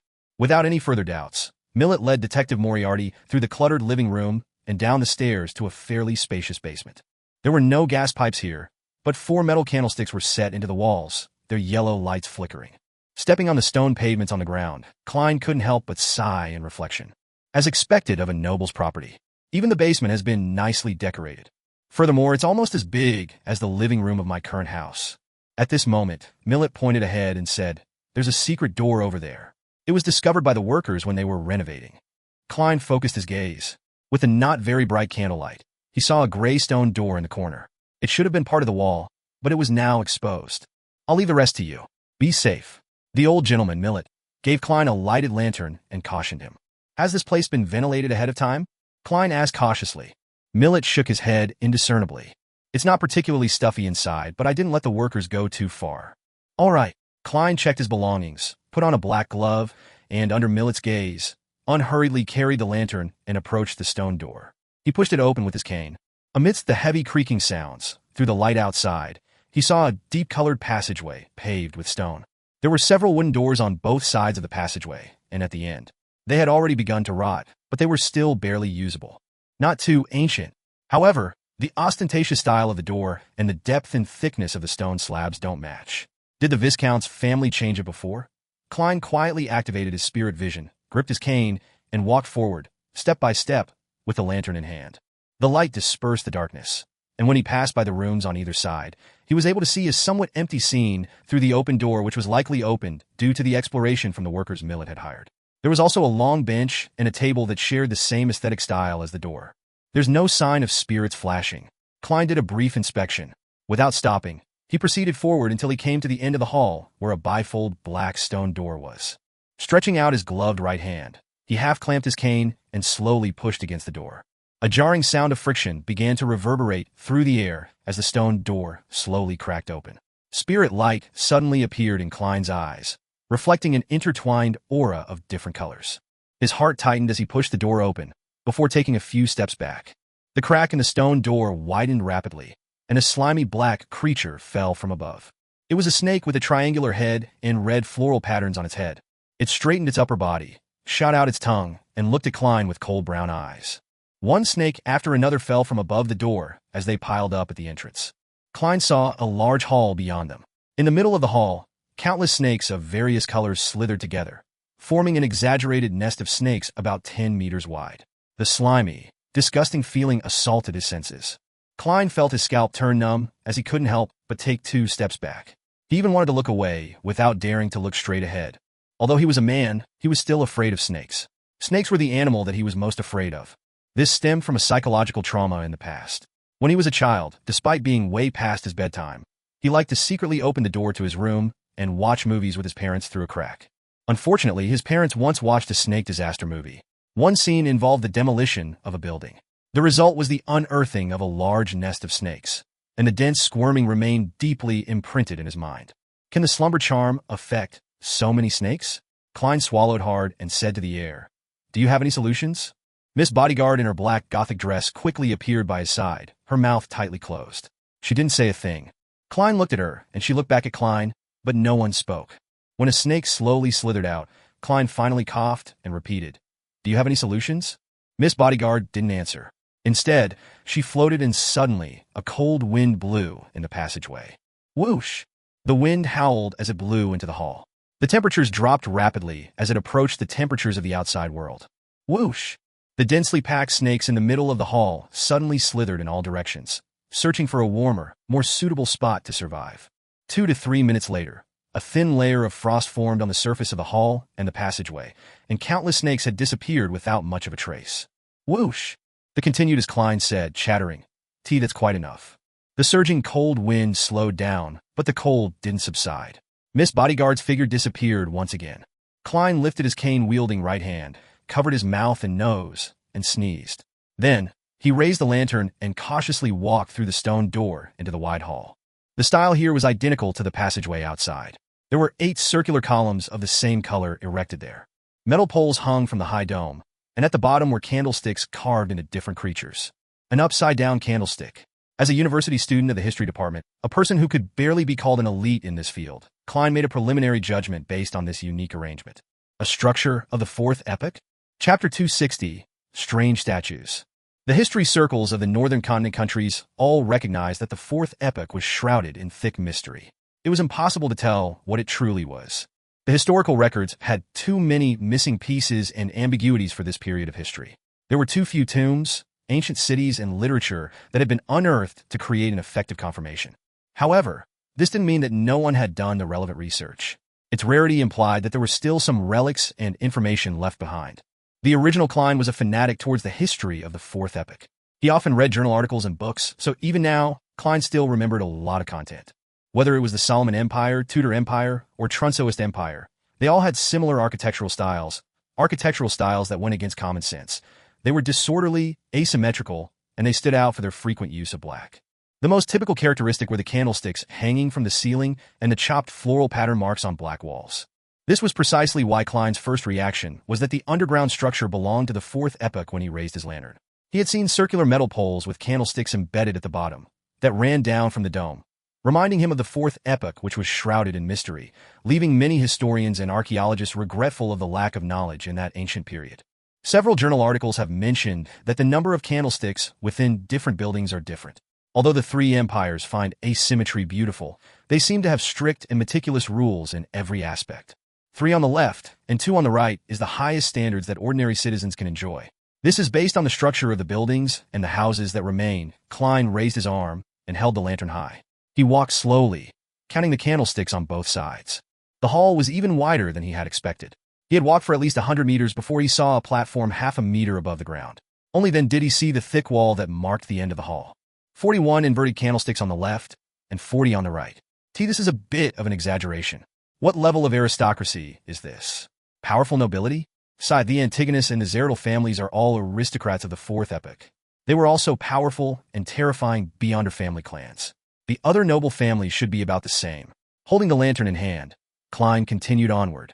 He saw the stairs at the side of the half-height platform and saw the scuffing on the black stone tiles. Is this really a relic of the fourth epoch? A thought flashed through Klein's mind.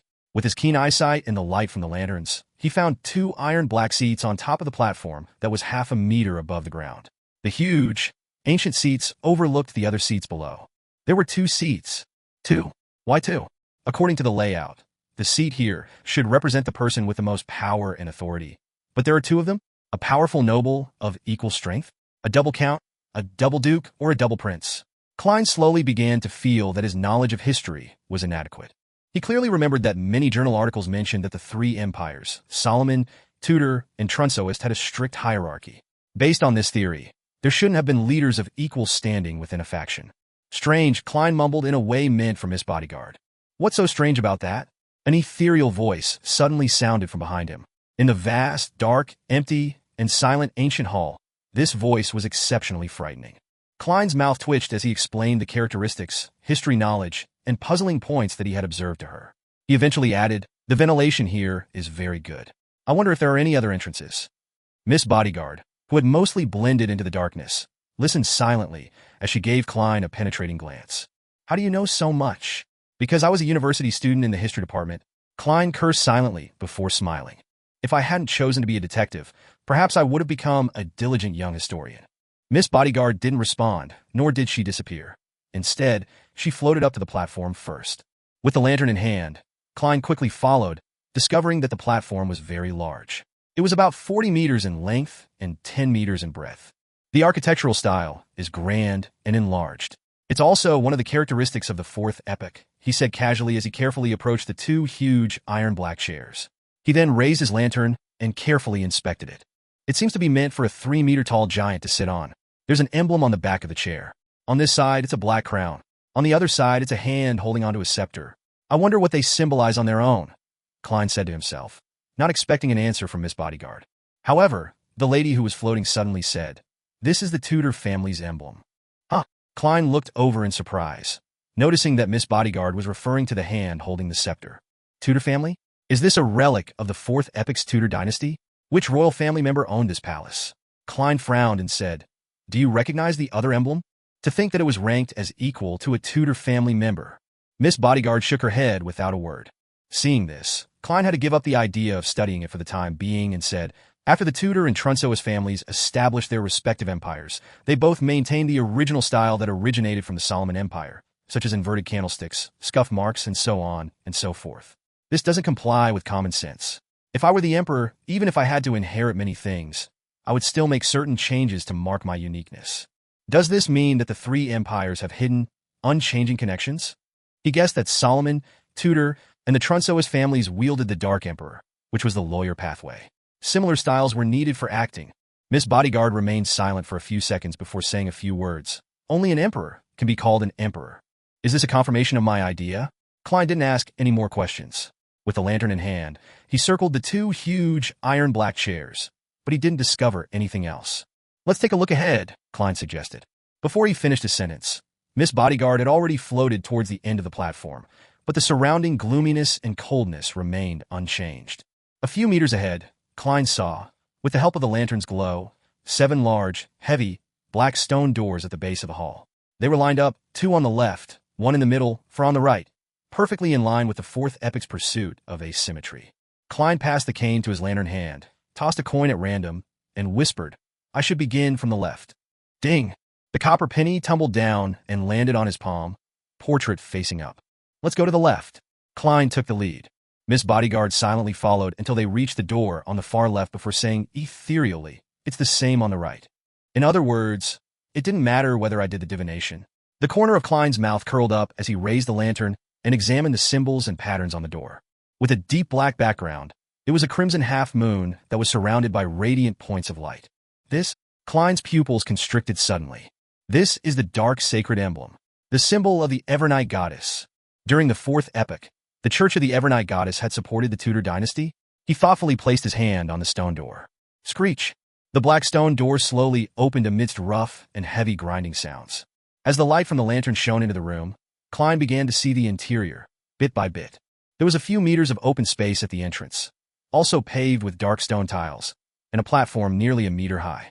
Klein cautiously moved forward, holding up the lantern to illuminate the item on the platform. A few seconds later, a fiery radiance formed the outline of a huge statue. It was about 4 to 5 meters long and almost filled the entire room. It was an extremely beautiful lady with a hazy face. Her right hand supported her head as she laid down on the platform. She wore a layered black classical dress that wasn't overly complex. There was a circle of radiating rays at the bottom of her head. On this lady's dress, there were sparkling specks of radiance. They were pieces of bright and resplendent gems. At first glance, Klein felt as though he was seeing the night and the stars. This was outlined against a circular shape under the lady's head that resembled a full moon. This, Klein's thoughts seemed to freeze, but a guess immediately plowed its way from within. Evernight goddess? Miss Bodyguard's voice carried a rare hint of puzzlement. Be it the symbolism or the actual form, it seemed to be a sculpture of the goddess. Klein's guess finally took shape, echoing loudly in his mind. He remembered asking Captain Dunsmith about one of the differences between an evil god and a true god.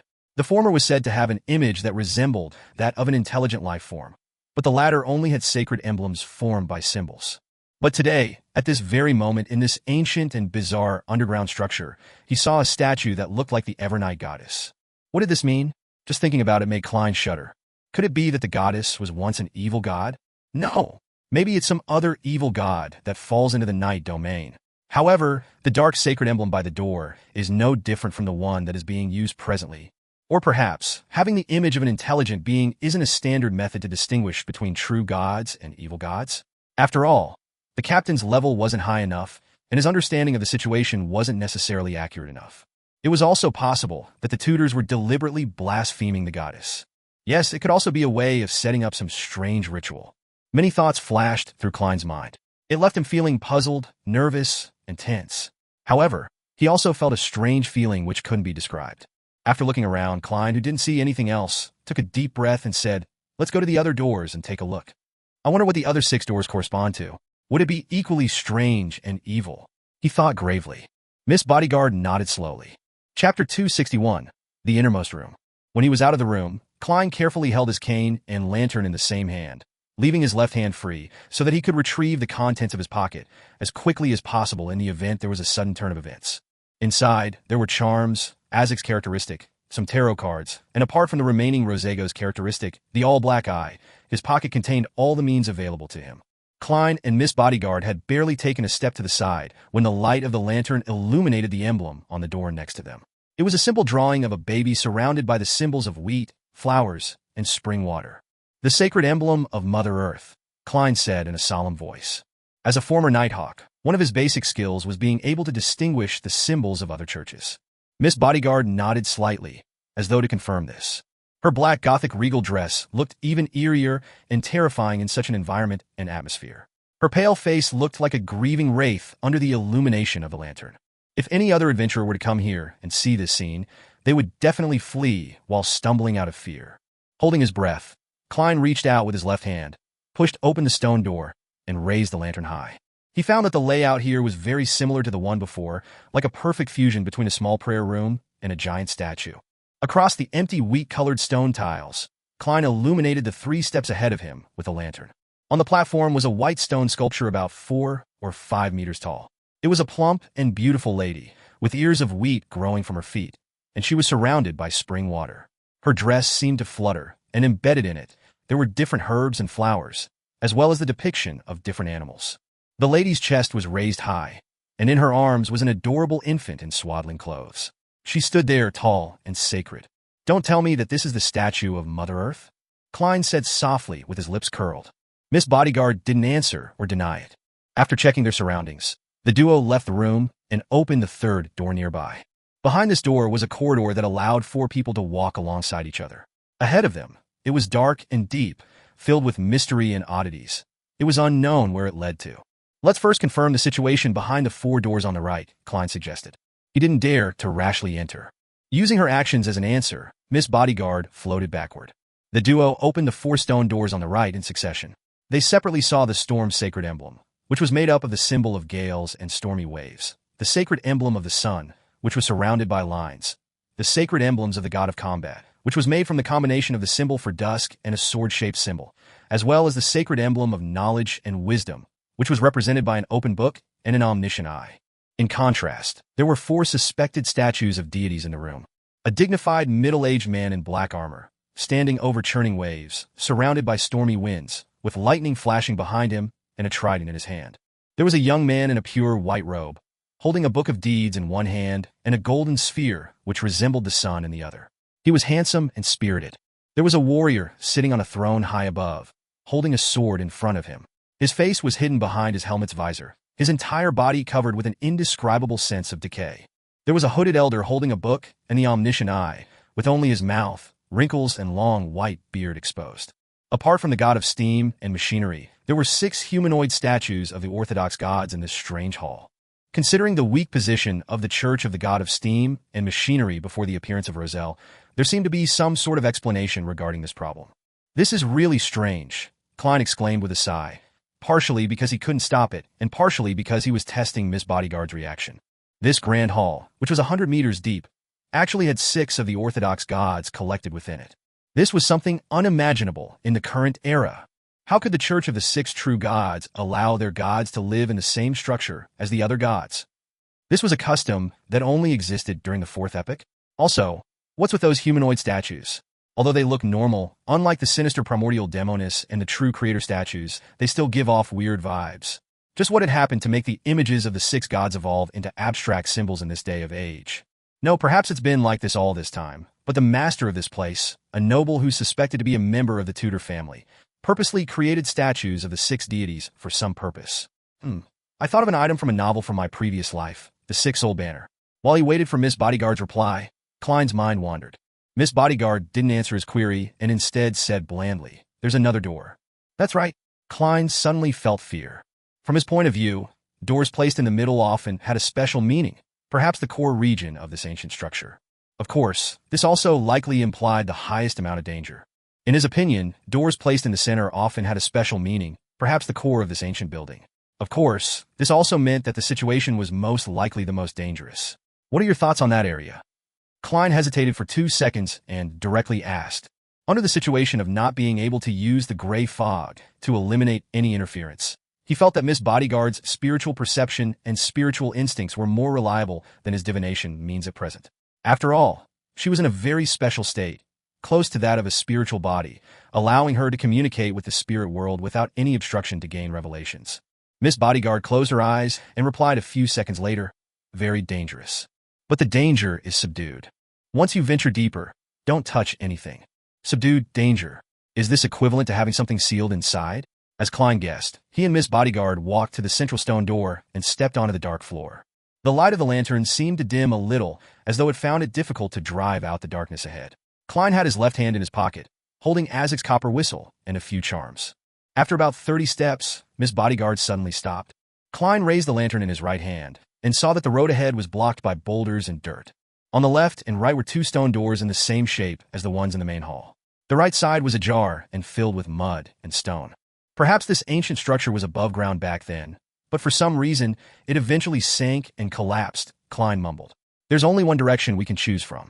Before he could finish his words, he saw Miss Bodyguard float ahead, stick to the huge rock, fuse into it, and disappear. Klein's mouth twitched, and he began to patiently wait. After a few minutes, Miss Bodyguard came out from the mud on the right, her body completely free of dust. "It's completely collapsed," she concluded flatly. For a moment Klein was speechless and could only smile.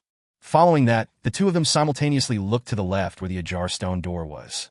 There was a tiny crack. Klein went closer and carefully looked through the 3-centimeter gap. His spirit vision, which had originally been blocked by the stone door, immediately discovered something. There were at least 4 bright and powerful spiritual lights inside, 2 that were close to dark gold in color, and 2 that were dark blue like the sea. After using his spirit vision, a narrow scene appeared in Klein's normal vision. The firelight that entered the room illuminated the black stone tiles.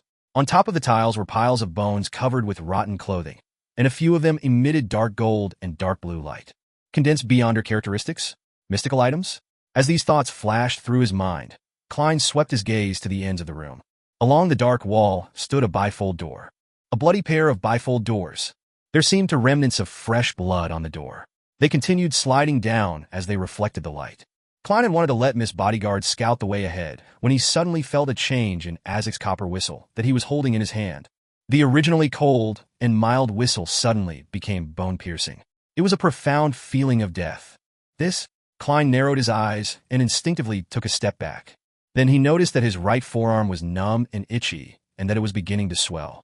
A scene flashed through his mind as he immediately took out a tarot card with his left hand and slashed across his arm. What surged out from his wound wasn't blood, but tiny black, squirming worms. Sizzle! When these worms fell to the ground, they eroded into smoke. They struggled and huddled, but in the end, they melted under the glow of the lanterns. After a few seconds, all the black worms in Klein's wound finally flowed out, leaving only crimson liquid. He wriggled his muscles to control the small wound and prevented the blood from flowing further. Miss Bodyguard watched this scene quietly, her pretty eyebrows creasing into a rarely seen frown. Klein was just about to speak when he discovered the coldness and deadliness of Isaac's copper whistle hadn't abated. At the same time, his gaze landed on Miss Bodyguard's shadow. She never had a shadow to begin with. "Run!" Klein shouted and immediately ran towards the hall. Miss Bodyguard quickly floated up, and the two of them saw the lantern light in front of them gradually being swallowed up by a black shadow. Tap, tap, tap. Klein ran like a hurricane as fast as he could while the light around him faded away. Tap, tap, tap. The shadow grew bigger and bigger, closer and closer, thicker and thicker. The light from the flame was about to be completely engulfed, and at that moment, the door was still a few meters away. At that moment, Klein instinctively rushed forward and then rolled across the stone door. The light from the fire suddenly brightened, and the uneasiness in his heart instantly disappeared. Isaac's copper whistle also returned to its mild and cold state. Miss Bodyguard floated beside him as she turned around and looked at the passageway, which had once again sunk into darkness. She said with an uncertain tone, "Evil spirit." Evil spirit? Klein almost drew a deep breath when he heard that. Fortunately, as a clown, he was good at controlling his expression and reactions. In the field of mysticism, evil spirits were extremely terrifying monsters. The best of them could even be said to be on the same level as high-sequence beyonders. An evil spirit is wandering within this ancient structure. For some reason, it's bound or imprisoned within that room. If it was an evil spirit, that explains why Mr. Isaac's copper whistle responded. An evil spirit can be considered as an undead creature. Klein stood up and also looked at the path, which was now submerged in darkness. He felt as if there was a pair of cold eyes staring at him. Chapter 262 Dream. In the cold and gloomy hall, Klein suddenly shivered. He retracted his gaze and said to Miss Bodyguard, "Let's return." From the way Isaac's copper whistle reacted, it's likely that the room contains a terrifying evil spirit. Its danger level is highly likely to be above that of Nimblewright Master Rosago and Rear Admiral Hurricane Kalangos. It's been roaming these confines for centuries to thousands of years. Perhaps it's already equivalent to a high-sequence beyonder. If it wasn't for its experiencing difficulties in letting its powers escape the room, I would already be dead. Even if Miss Bodyguard is a powerful Sequence 5, there's no hope of us turning the tides of battle with our powers combined. One needs to be aware of one's strength. I cannot be enticed by the suspected beyonder characteristics and mystical items left in there. Greed often leads to death. Klein silently came up with a reason to convince himself. Miss Bodyguard turned her head to look at him. Without much emotion in her eyes, she asked, "What happens next?" "Next?" Klein silently gritted his teeth and said with deliberation, "Let Millet Carter get the police. Who knows when this evil spirit will escape? It's best to finish it as soon as possible." "No, that won't work. Mr. Carter doesn't know enough. By informing the police this way, the police department won't pay enough attention to it. The first batch of people who come to explore this place will suffer heavy casualties, and they might even indirectly help the evil spirit escape from its restraints. Also, for me to see these statues, a detective like me might be silenced. Did you see the bones and spiritual light in the room?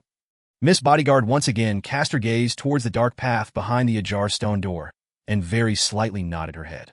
Klein thought quickly and said, "My guess is that these are the corpses of the explorers from before. They were killed by the evil spirit in that room, and one of the Beyonders left behind some mystical items. This might have had something to do with the Viscount family that lived beyond this premises. I plan to inquire about their last names, go to the library, and look for information about their descendants. Perhaps I might gain some valuable clues. After coming to a preliminary confirmation of the situation, I'll make a choice based on the severity of the situation. I might get some explosives, destroy the door, or send an anonymous letter to the police, detailing the existence of the evil spirit. However, I'll have to think of a way to avoid the risk ahead of time. This isn't too urgent. I can take my time." Miss Bodyguard quietly listened to what Klein had to say. Looking ahead, she said in an ethereal voice, "Are you not considering to get people to exorcise this evil spirit? Even if there were no mystical items left behind, the remains after the evil spirit dissipates are still precious enough." "It's the first time I've seen you talk so much." "Probably," Klein replied without hesitation. "The risk is too high. I think my life and health are more important." He organized his words and added, "The most powerful person I know is you. And from your performance just now, you don't seem to be a match for that evil spirit. I can't imagine any other way of finishing it, other than calling the police." Miss Bodyguard turned around, her pale face somewhat translucent. "You still have some sense," she commented calmly, then drifted toward the exit of the ancient hall. "Other than being suspected to be under the true creator's influence, in what way do I look like a madman?" Klein silently lampooned. He held the lantern and cane and followed behind Miss Bodyguard. Throughout the entire process, he felt as if he was being watched by the cold eyes of the dark corridor. It was only when they walked out of the stone door that suffused an ancient aura did the feeling suddenly disappear. Klein turned around and closed the door, sealing the inverted candlesticks, scuff marks, and the creepy statues of the six deities, allowing them to continue their 1,000-year-long slumber in that unchanging darkness and silence. Patting the dust off his clothes, he switched the lantern in his other hand and hurried back to Millet Carter's basement. As for Miss Bodyguard, she had disappeared into thin air as usual. Millet Carter was pacing about in the basement. When he saw Klein exit, he hurriedly asked, "How is it? What's the situation inside?" Klein had long thought of an excuse as he said with an expression of fear, "Terrible. There are a lot of snakes in there, and many spots have collapsed. I plan to gather some information, gather some manpower, and once preparations are done, do another round of exploration. During this period of time, it's best that you don't send anyone in. Believe me, there are more venomous snakes in there than you can imagine." Millet drew a gasp and asked in fear, "Will they slither out? Do you know any experts that can deal with the snakes?" Klein immediately nodded. "I'll get people to help and try my best to deal with this matter. It's the cold autumn now, and the snakes aren't willing to move.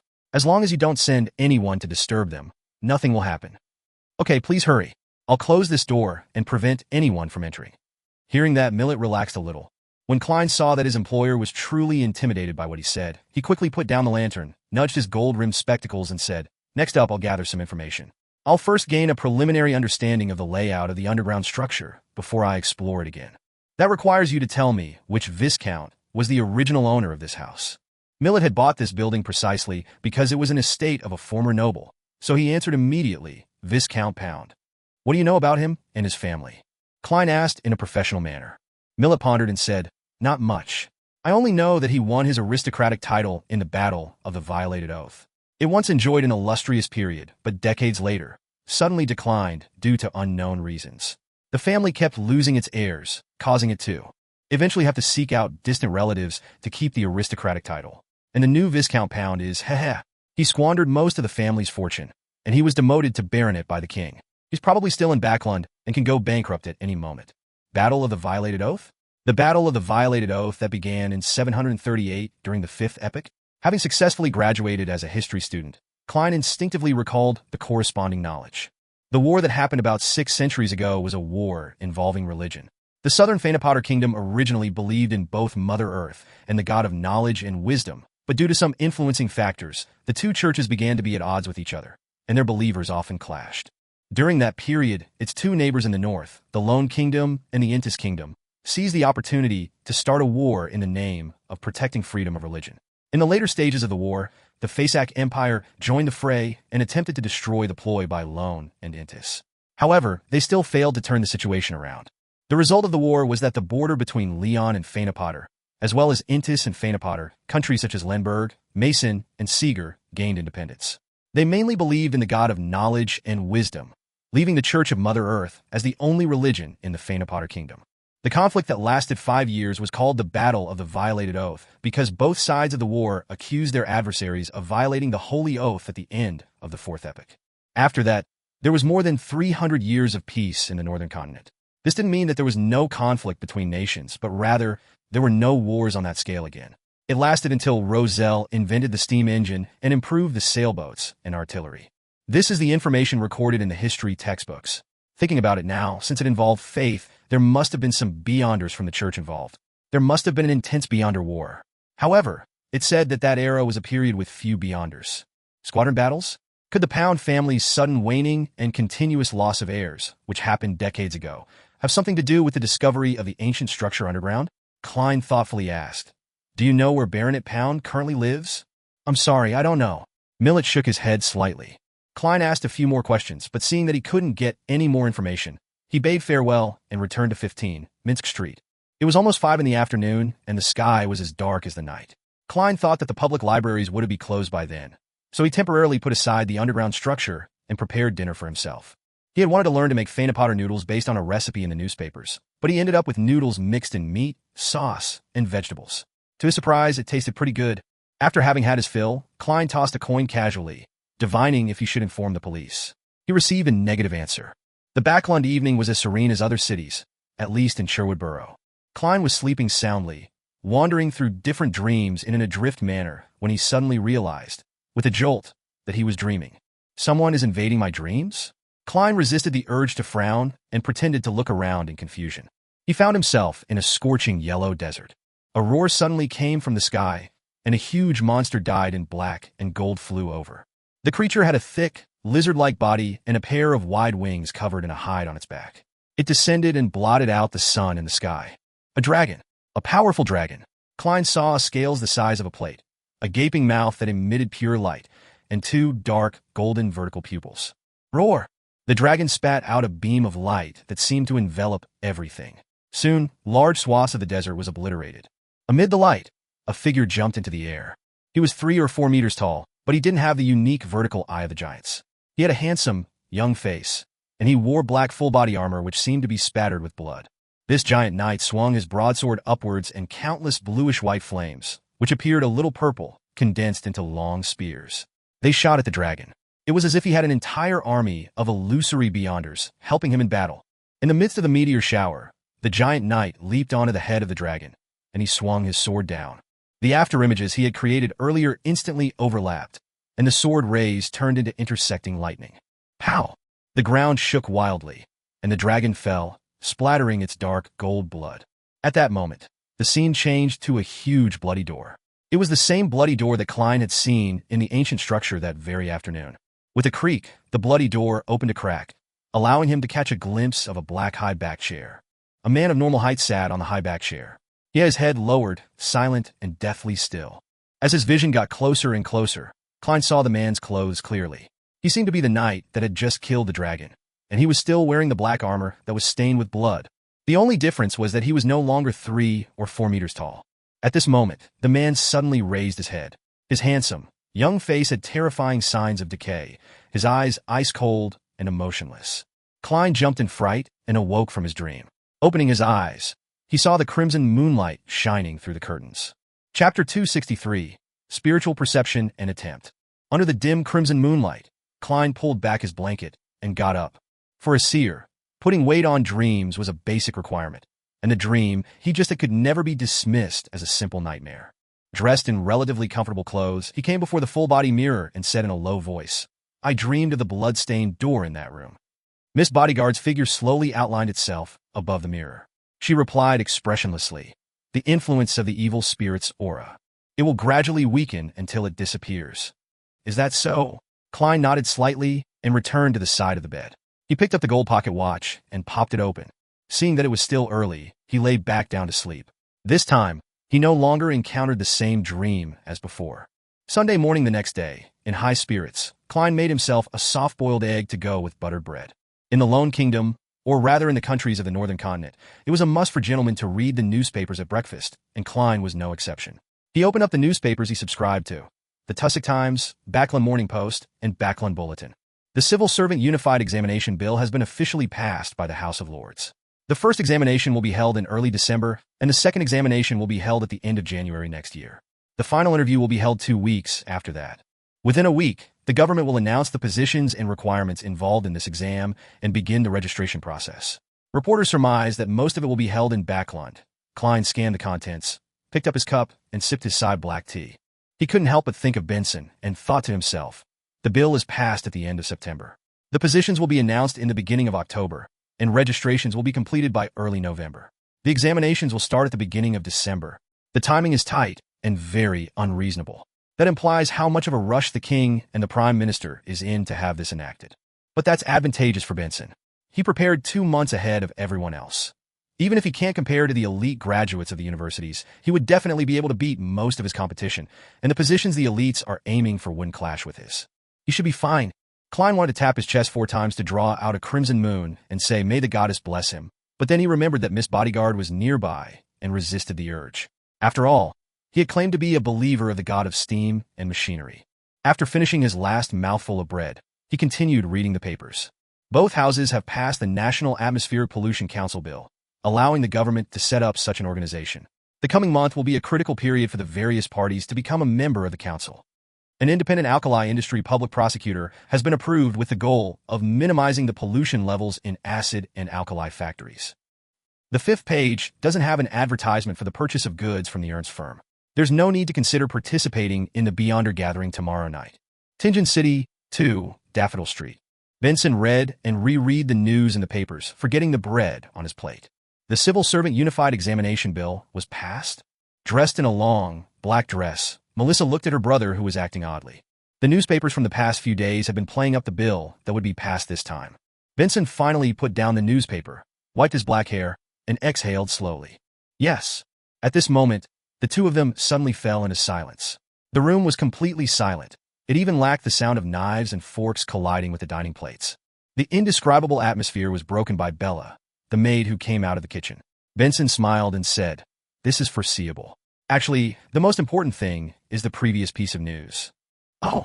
Melissa's expression was unusually quiet. Benson took a bite of his bread and smiled. "The news that the Backlund Polytechnic will be restructured into a university. It'll formally accept students next year. It won't need tests on grammar and classical literature, but will instead focus on the technical aspects.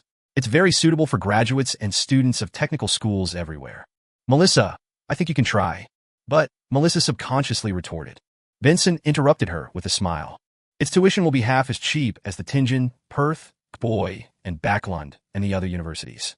It's equivalent to the Constant Industry University in Mid-Seashire, and there will be even more opportunities for scholarships." "Melissa, don't you like machinery, steam, and this stuff? This is the best opportunity for you to have access to much advanced and deeper knowledge. Give it a try. How about it? Don't worry about wasting money.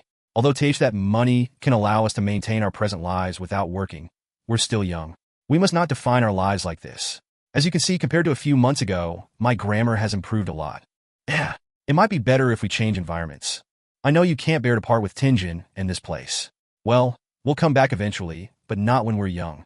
Melissa looked at the various components on the tea table as her lips moved a few times, and she said, "What about Bella?" After Klein's death, she didn't want to hire any more maidservants, but when she thought of how tragic Bella's life would be after she lost her job, she gave up on the idea. After all, the extra expense of 5 soldi a week was already nothing to the Moretti family, which had an annuity of at least £300. To this, Benson shook his head and laughed. "There are still a few more months before that happens. We can let Bella find a new job ahead of time. Before that, we will continue to pay her and provide her with a bedroom. Furthermore, her cooking skills are much better than before, so she can apply to be a chef at someone's home. It's a pity. Of course, everything depends on the premise that you can pass the entrance exams at Backlund's University of Technology." He had wanted to say that it was a pity that Bella didn't have much time to learn how to cook, but after looking at Melissa's gloomy expression, he forcefully changed the topic. Before Melissa could say anything, Benson smiled and touched his hair. "I'm planning on resigning tomorrow, and will focus on preparing for the exam. Most of the positions are said to be in Backlund. That's my goal. I hope we can go there together." Melissa was silent for a moment before she slowly nodded her head. At the same time, she put down her fork and knife, wiped her mouth with a napkin, and said, "I'm going to the bathroom." "All right." Benson watched his sister leave the dining table, and the smile that had been plastered over his face rapidly vanished. He took out the silver pocket watch with the vine leaf patterns, took a close look at it, and sighed very quietly. During the whole of Sunday, Klein busied himself with the public libraries in the Sherwood borough in search of information related to Viscount Pound, but the Viscount's family didn't have a single biography, nor did it arouse the interest of any historian to conduct a special study. They were scattered across the annals of history, and Klein, who had no search function to use, felt a throbbing pain in his head as he faced the vast collection of books and essays. He spent 6 hours browsing through a lot of information, but failed to find any useful information. "I have to find someone who has a deep knowledge of the history of the nobility, or I have to bribe someone in the police department to get the address of Baronet Pound. He's an aristocrat, and the police department must have a corresponding record, and there aren't many aristocrats." When Klein got home, he stood in front of the mirror and talked to the air. The surface of the mirror quickly outlined Miss Bodyguard's gothic regal dress and the black bonnet on her head. She nodded slightly, as if agreeing with Klein. She then suddenly spoke out in a dreamy voice, "The employment period is over." "I know, the 3 days are up." Klein thought for a moment and asked, "If I can obtain some clues about the Pound family, would you like to know?" Miss Bodyguard didn't answer, but gave a slight nod. Through Merrick?" Klein asked. After nodding her head again, Miss Bodyguard bent down, lifted up her skirt, and bowed. Her figure quickly disappeared, and the reflection in the mirror was no longer anything special. Klein looked around and didn't relax as a result of that. He proceeded systematically to prepare dinner and fill his stomach. He waited until it was late in the night before returning to his bedroom and drew back the curtains. Then, he took out the iron cigarette case and reached out to touch Rosego's all-black eye. A series of illusory roars immediately rampaged through his mind, seeming to tear apart his mind and destroy his thoughts. With great difficulty, Klein resisted the pain which was making his head explode. Once again, he saw the black threads spreading out from different parts of his body. They were densely packed and illusory, reaching out endlessly. He quickly released his grip to escape from the negative influence. After nearly a minute, everything returned to normal. "Phew, I can finally go up to the gray fog and verify the spiritual perception I had before," Klein silently said to himself as he quickly set up the ritual, summoned himself, and responded to himself.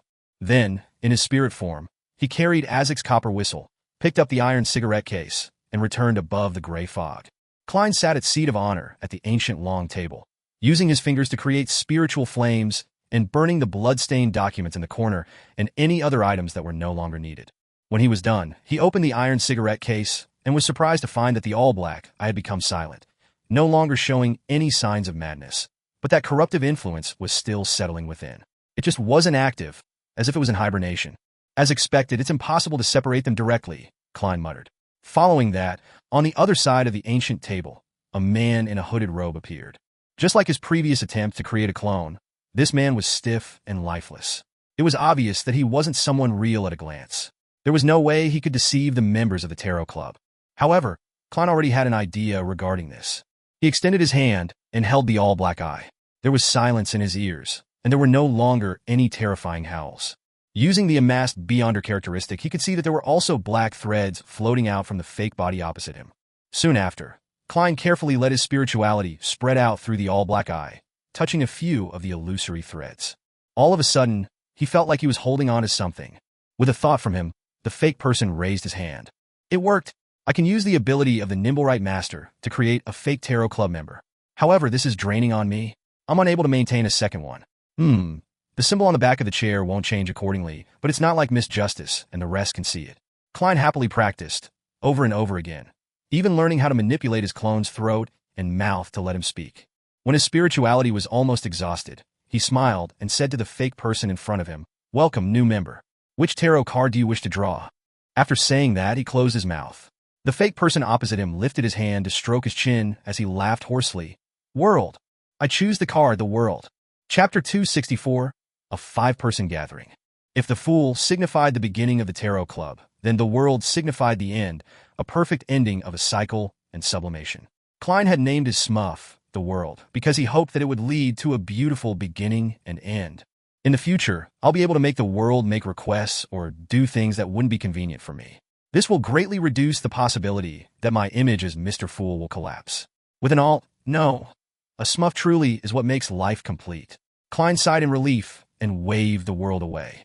Following that, he spread out his spirituality, wrapped himself, and stimulated a descent into the gray fog and returned to the real world. He had left Rosego's all-black eye above the gray fog. After all, he couldn't usually use the item anyway, and he had to constantly worry about having it discovered by others or losing it. After putting away the summoning ritual materials, Klein looked up towards the crimson moonlight that passed through the curtains, filled with anticipation for tomorrow's gathering. When it came to understanding the aristocracy, he believed that Miss Justice would definitely surpass 99% of the people of Leon. And, with his smuff, the world, he could directly ask her about the Pound family without worrying about affecting his image as the fool. Of course, this had to be done in a more tactful manner. After all, Detective Sherlock Moriarty was also looking for information on the Pound family, and only with enough information would he be able to perform a divination above the gray fog. Phew! Klein thought hard for a while before he relaxed and fell asleep. After entering the gray fog, it was as though the remnants of the evil spirit's aura had completely disappeared. Klein slept until dawn, but he didn't see the sun because of the thin fog outside. He continued as planned, heading to the rest of the public libraries in Backlund, but he no longer queried the librarians, nor did he mention the Pound family. He only leafed through the materials concerning the nobility by himself. At 20 minutes to 3 in the afternoon, Klein entered the mysterious space above the gray fog ahead of time. Inside the vast and ancient palace, he sat down at the seat belonging to the fool. He conjured the fake world on the opposite side of the mottled bronze table as he familiarized himself with operating the world. After a few minutes, Klein took out his pocket watch and glanced at it, sending a message to the crimson star that symbolized the sun to prepare for the gathering. While he waited, he played with the all-black eye and fitted it with a silver chain. Then, he wound it around his right wrist and covered it with a sleeve. At 3 in the afternoon, rays of light shot out from the palace that resembled a giant's residence. Justice, the Hanged Man, and the sun, each projected a blurry silhouette dyed in crimson. "Good afternoon, Mr. Fool, good afternoon." Audrey was about to greet every member of the Tarot Club when her gaze suddenly fell upon the figure seated at the very end. It was a stranger wearing a hooded black robe. He was also illusory and hazy. "This is—" Audrey looked at Mr. Fool with both puzzlement and delight. "Has the Tarot Club grown bigger again? Is it Furs or Zio? No, the height doesn't match. Is it someone else?" While Audrey was deep in thought, Klein leisurely leaned back and said, "This is a new member, Mr. World." At the same time, through his gray, fog-augmented spirit vision, he discovered that the surface color of the sun's astral projection had become a little purer, but it had yet to reach the standards of Sequence 8.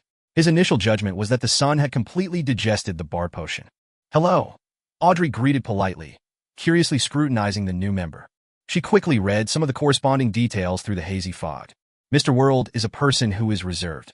He seldom moves and always wears a straight face. I wonder where he's from. Lone? Intis? Or a place as mysterious as the City of Silver? Audrey nodded thoughtfully. After so many gatherings, she had deduced one thing from the fact that the sun couldn't engage in their conversations. That was that he was most likely not speaking the Lone language, and that the information that he heard was most likely translated by Mr. Fool. After the Hanged Man, Alger, and the sun, Derek, greeted the world respectively, to which the newcomer gave a rather cold response. Klein looked at Justice and said, "The 2 candidates you have nominated are still under examination. I'll give you a simple task. You can entrust it to them in your name. This is part of the examination. It should be this strict." Not only was Audrey not disappointed, she even felt that it was only necessary. The members of the Tarot Club must be strictly selected. Not just anyone can become one. She thought proudly before adding in a somewhat guilty tone, "And for me to be pulled in by Mr. Fool at the very beginning shows that I was lucky. And luck is a unique quality as well." "All right, please issue the mission." Audrey gave an affirmative answer. Klein stretched out his right hand and placed it on the table, showing a picture of Lenevis and his dressing. "Investigate the man in the painting. He's in Backlund." Klein had the portrait appear in front of Miss Justice. Audrey looked over and saw a young man with neatly combed black hair and round glasses. He had a full forehead. It was a colored oil painting with taunting brown eyes that seemed abnormally protruded, and at the bottom were the words formerly known alias, Lenevis, and other information. It's a simple mission, which means that the target isn't strong. However, there must be something special about him that makes Mr. Fool aware of his existence. Although it's a simple mission, there might be a deeper purpose behind it. For someone as powerful as him, it shouldn't just be a test. Audrey momentarily allowed her to throng her mind. Only after a few seconds did she say, "I'll entrust it to them." The 2 ladies seemed to have many connections in Backlund, which would serve to help in finding Lenevis. After confirming the matters pertaining to his revenge, Klein fell silent, and he deliberately allowed his smuff to take center stage. The world surveyed the area and spoke with a hoarse voice. "Mr. Fool told me that I can issue missions and gather ingredients here. Is that so? Yes, Audrey elegantly nodded and said. However, you need to wait patiently. What's going to happen next is Mr. Fool's reading time. I completed my mission to assassinate Intis Ambassador Bakerland, but I didn't even mention it to occupy this period of time, she thought, raising her chin slightly. Miss Justice, you really have a great sense of mastership. I'll have to pay the price of knowledge later, so that the assassination of Bakerland can truly come to an end. Klein looked away, amused, and looked over at the hangman. Alger Wilson didn't speak blindly because of the appearance of a new member. He remained silent and observed in secret.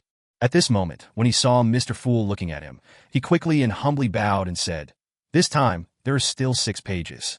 The final page will be given to you next time." "Sure." Klein nodded. The hanged man quickly focused his mind, recalled the contents, and expressed them with his mind. He quickly finished writing 6 pages of the diary and saw them suddenly vanish and appear in Klein's hands. Klein looked down and swept through the contents of the first page. February 9th. I have a 3rd child. I named him Bornova. My eldest daughter, Bernadette, was lucky. Her mother and I were just low-sequence beyonders back then. She is free to choose the path she wants to take.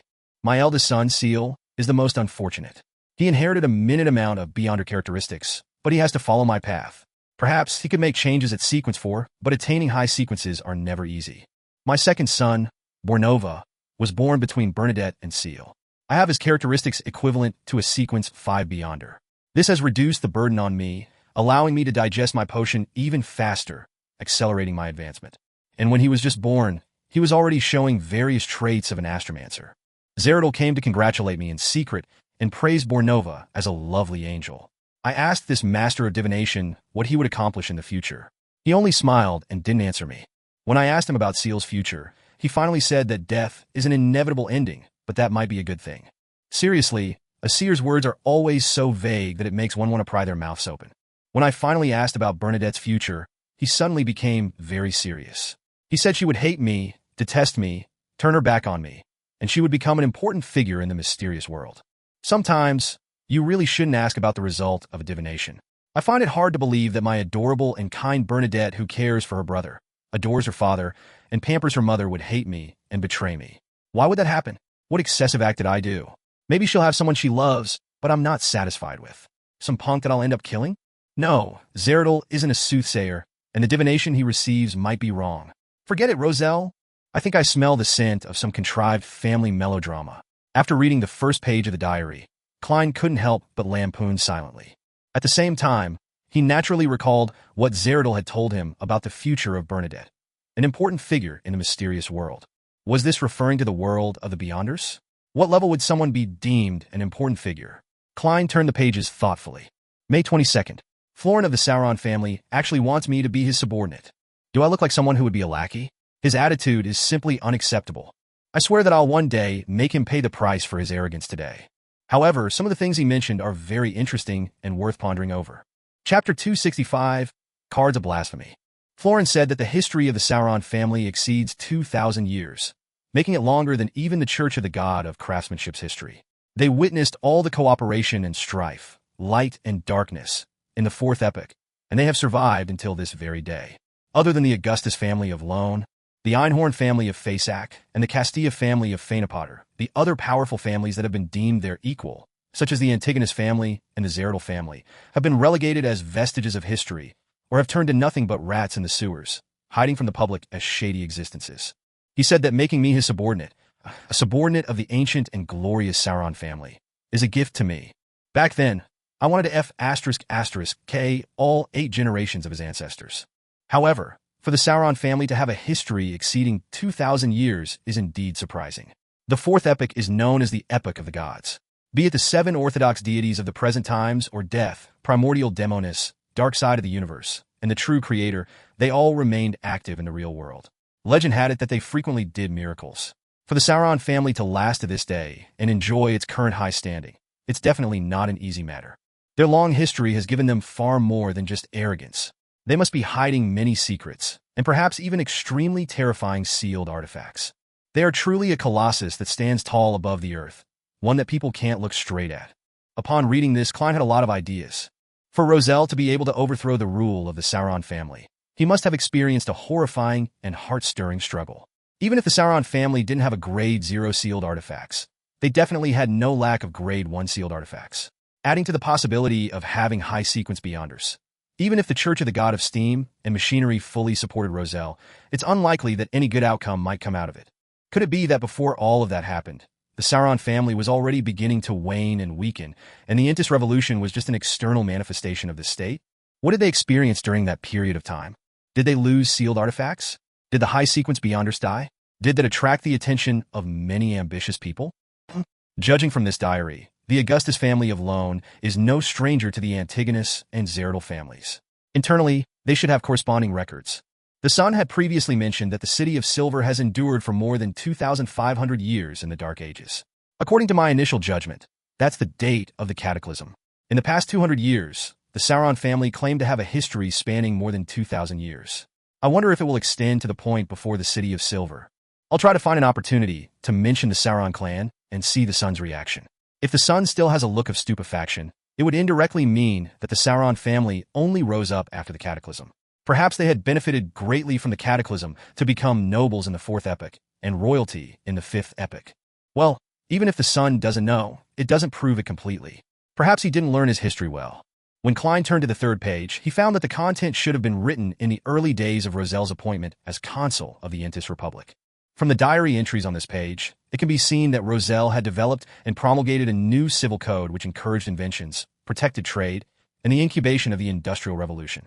It wasn't him merely satisfying his own warped humor of acting as this world's Napoleon and his ambition to change the world. What he did allowed him to reconcile with the Church of the Eternal Blazing Sun. The Eternal Blazing Sun was also the god of deeds, the guardian of businesses. The closer to the times the civil code was, and the more prosperous trade was, made it more in line with the needs of the Church. Judging from this part of the diary, the relationship between Roselle and the Church of the Eternal Blazing Sun was gradually thawing and beginning to improve. When he brazenly claimed the title of emperor more than 10 years later and called himself Caesar, it's likely that he obtained the simultaneous endorsement of the two churches. Otherwise, it would have been too risky. Then, what resulted in his assassination? Klein cast his gaze at the 4th page in puzzlement. August 11th. That retard Florin is showing off again. He said that he's the most promising member of the Sauron family generation to become a high-sequence Beyonder because he's very similar to his great-great-grandfather. Is there any necessary connection? I looked him up and down, left and right, but I couldn't find any sign of talent. Moreover, in the field of Beyonders, is talent important? Well, figuring out the essence to acting can be a core element of talent, but that's not necessary. As long as one knows the acting method and not be stupid enough to misunderstand the meaning, or avoid doing things that easily result in a loss of control, then one has a chance to completely digest the potions. Which is to say, just a bit more time and effort needs to be spent. In one's lifetime, it's not impossible to become a high-sequence Beyonder. The main obstacle to becoming a high-sequence Beyonder is the difficulty of obtaining Beyonder ingredients and the difficulty of corresponding rituals. Of course, I have to admit that those born as Beyonders have more time to prepare. Was Florin's great-great-grandfather a high-sequence Beyonder? Does looking like him imply talent? It can be seen that at the time of writing this diary entry, Roselle was still very young and that he wasn't aware of the two laws of Beyonder characteristics: indestructibility and conservation. Klein nodded indiscernibly. With his current knowledge, he could probably understand the hidden meaning behind Florin Sauron's words. A high-sequence Beyonder's Beyonder characteristic remains contained as spirit mark. This was also one of the reasons why it was easy for people to lose control when concocting potions with this ingredient. And people who resembled the original owner could avoid this negative influence to the greatest extent. Their chances of success were higher than the average person, so they were considered gifted. How holy artifacts recognized their masters probably shared the same conditions. This achieves the same goal via different approaches as the acting method, but it can't be popularized. Once the advancement is successful, one would still have to do the acting method required of the potion to completely digest its characteristics. While in deep thought, Klein glanced at the 2 diary entries at the back of the page and discovered how much Emperor Roselle enjoyed the liberalness in Intis. But he was worried that his future wife would be equally liberal. With the paper making some noise, Klein placed the 5th page at the top. April 20th. I participated in that ancient organization's secret gathering once again. Those members still leave me shaking. It's hard to believe that they're actually all members of this organization. This time, I learned some of the ancient organization's philosophy. They believe that people will always lose some of their individuality bit by bit until they sleep. Hence, by trying hard to observe and remember oneself, one can use the various types of information to achieve the purification needed to face the final end of days. They've kept and passed down secrets for thousands or even tens of thousands of years. They believe that dusk is inevitable, and that doomsday cannot be avoided. They believe in the original creator and believe that he is not truly dead. When dusk comes and everything ends, he will wake up from his slumber and let everything return to him. He will create a new world, a new history. All of the actions from this organization stem from this belief. It can be said that they show great animosity to the true creator. They aren't stingy with their descriptions to describe him as fallen and evil. They wield the second blasphemy slate and the 22 paths of the divine, but they only allow members to choose a few of them, with the exception of those who were already beyonders when they joined. Are there any secrets to these pathways? I'll first jot it down and analyze it in the future. These pathways are Bard, Sailor, Reader, and Spectator. I have to change my habits of calling these sequence pathways in the future. Using those names in that ancient organization makes me appear quite uneducated. This is very similar to what I've analyzed from my hostile relations and from Mr. A's request, with it being very similar to how the Bard, Sailor, Reader, and Secret supplement pathways can be exchanged at Sequence 4. Is Manipulator a high sequence of the Spectator pathway? Why do many secret organizations declare that the apocalypse would definitely befall us one day? For example, the Demonist sect, this ancient organization, and they themselves do not rely on this to proselytize. Is it a requirement for brainwashing, or would there really be a so-called dusk? Klein thought of many things, but due to a lack of information, he was unable to come to a definite answer. At the same time, he couldn't help but silently lampoon. Roselle, can't you just write down the name of that organization? Resisting the changes in his expression and body movements, Klein turned to the last page, which had relatively little content, and read. January 1st, a beginning of a new year. I happen to finish my first card of blasphemy. I will hide the ultimate secret of the 22 paths of the divine in these different cards of blasphemy and scatter them across the world. If things fail, they'll be the best insurance that my children can fall back onto. Haha, I'll disrupt the order they wish to have and spread the profound mysteries of the divine. These cards of blasphemy will possess characteristics of being anti-divination and anti-prophecy. Apart from the ones I'm giving my children, the fated ones will receive it. I'm a person who makes sure to square accounts when it comes to grudges, and after I die, who cares if floods deluge the heavens? Oh, I didn't create that sentence. In short, the more chaotic the world is, the better it is. I have to consider how to name the cards of blasphemy that will form a set. The Paths of the Divine, number 22. The major Arcana Tarot cards also have 22 cards. They can match quite well, but there are a few that don't meet the requirements. I need to make some changes to match the original potion names. That ancient organization is my last and biggest insurance. I don't know if they'll support me, or the manner in which they'll support me in. I still remember the shock when I first saw the blasphemy slate. So it turns out that the Beyonder pathways are paths of the divine. It really is true that the blasphemy slate is blaspheming the deities. Above every pathway's sequence 1, there is still a sequence 0, and there's a corresponding potion and ritual. Each pathway has a sequence 0, and sequence 0 is the sequence of a true god. For example, sequence 0, Sun. Chapter 266, The World's Commission. Sequence 0? There's still a sequence 0 above sequence 1? Sequence 0 is equivalent to a true god? There can only be one sequence 0 per pathway? Is this the true meaning of the paths of the divine? As long as one consumes the corresponding potion, does a ritual, and grasps the acting method to digest the Beyonder characteristic, an ordinary person can become a god one step at a time? This is truly blasphemous. Could the main ingredients of the final potion be the godhood, divine blood, and body of the eternal blazing sun? The information on the diary's last page was filled with so much information that Klein almost couldn't think. He almost made additional body movements. The 22 paths of the divine correspond to the 22 sequence 0s. Sequence 0, Sun does sound very powerful. Perhaps there's a sequence 0 death? I wonder what the names corresponding to the goddess and the lord of the storms are. According to Emperor Roselle's description, some of these cards are identical to the major Arcana Tarot cards, but some of them are different. The cards of blasphemy he created were standardized with the names of the potions. These can no longer be called potions. Could the reason that the Emperor regretted not choosing the Seer, Apprentice, Marauder pathways be because their corresponding sequence 0s have yet to appear? Then what was the reason for the sudden personification of the hidden sage who was symbolically a deity? What was Roselle plotting in the end? It feels like he became the enemy of everyone in the world, and that only seems possible if it was set into motion by that mysterious and ancient organization. The primordial Demonist is the name of sequence 0 for the Demonist pathway. Klein gradually found his train of thought, and he restrained the turmoil that was going through his mind. He knew that he couldn't lose himself in this matter. He had to recover as quickly as possible. Otherwise, Justice and the Hanged Man would discover something amiss and find it odd. Mr. Fool has been reading that page too long. I really want to obtain one of the cards of blasphemy that Emperor Roselle created. I want to know what else there is other than the godhood providing potion formulas and the corresponding rituals. Klein suppressed his shock and puzzlement and made Roselle's diary disappear from his hands. He rapped the corner of the bronze table and looked to the side. Miss Justice, well done. You finished Bakerland in less than a week. According to the agreement, what kind of payment do you want? Bakerland is dead? That fast?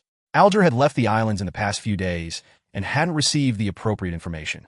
He was astonished for a moment, which made Audrey, who was secretly observing him, feel delighted.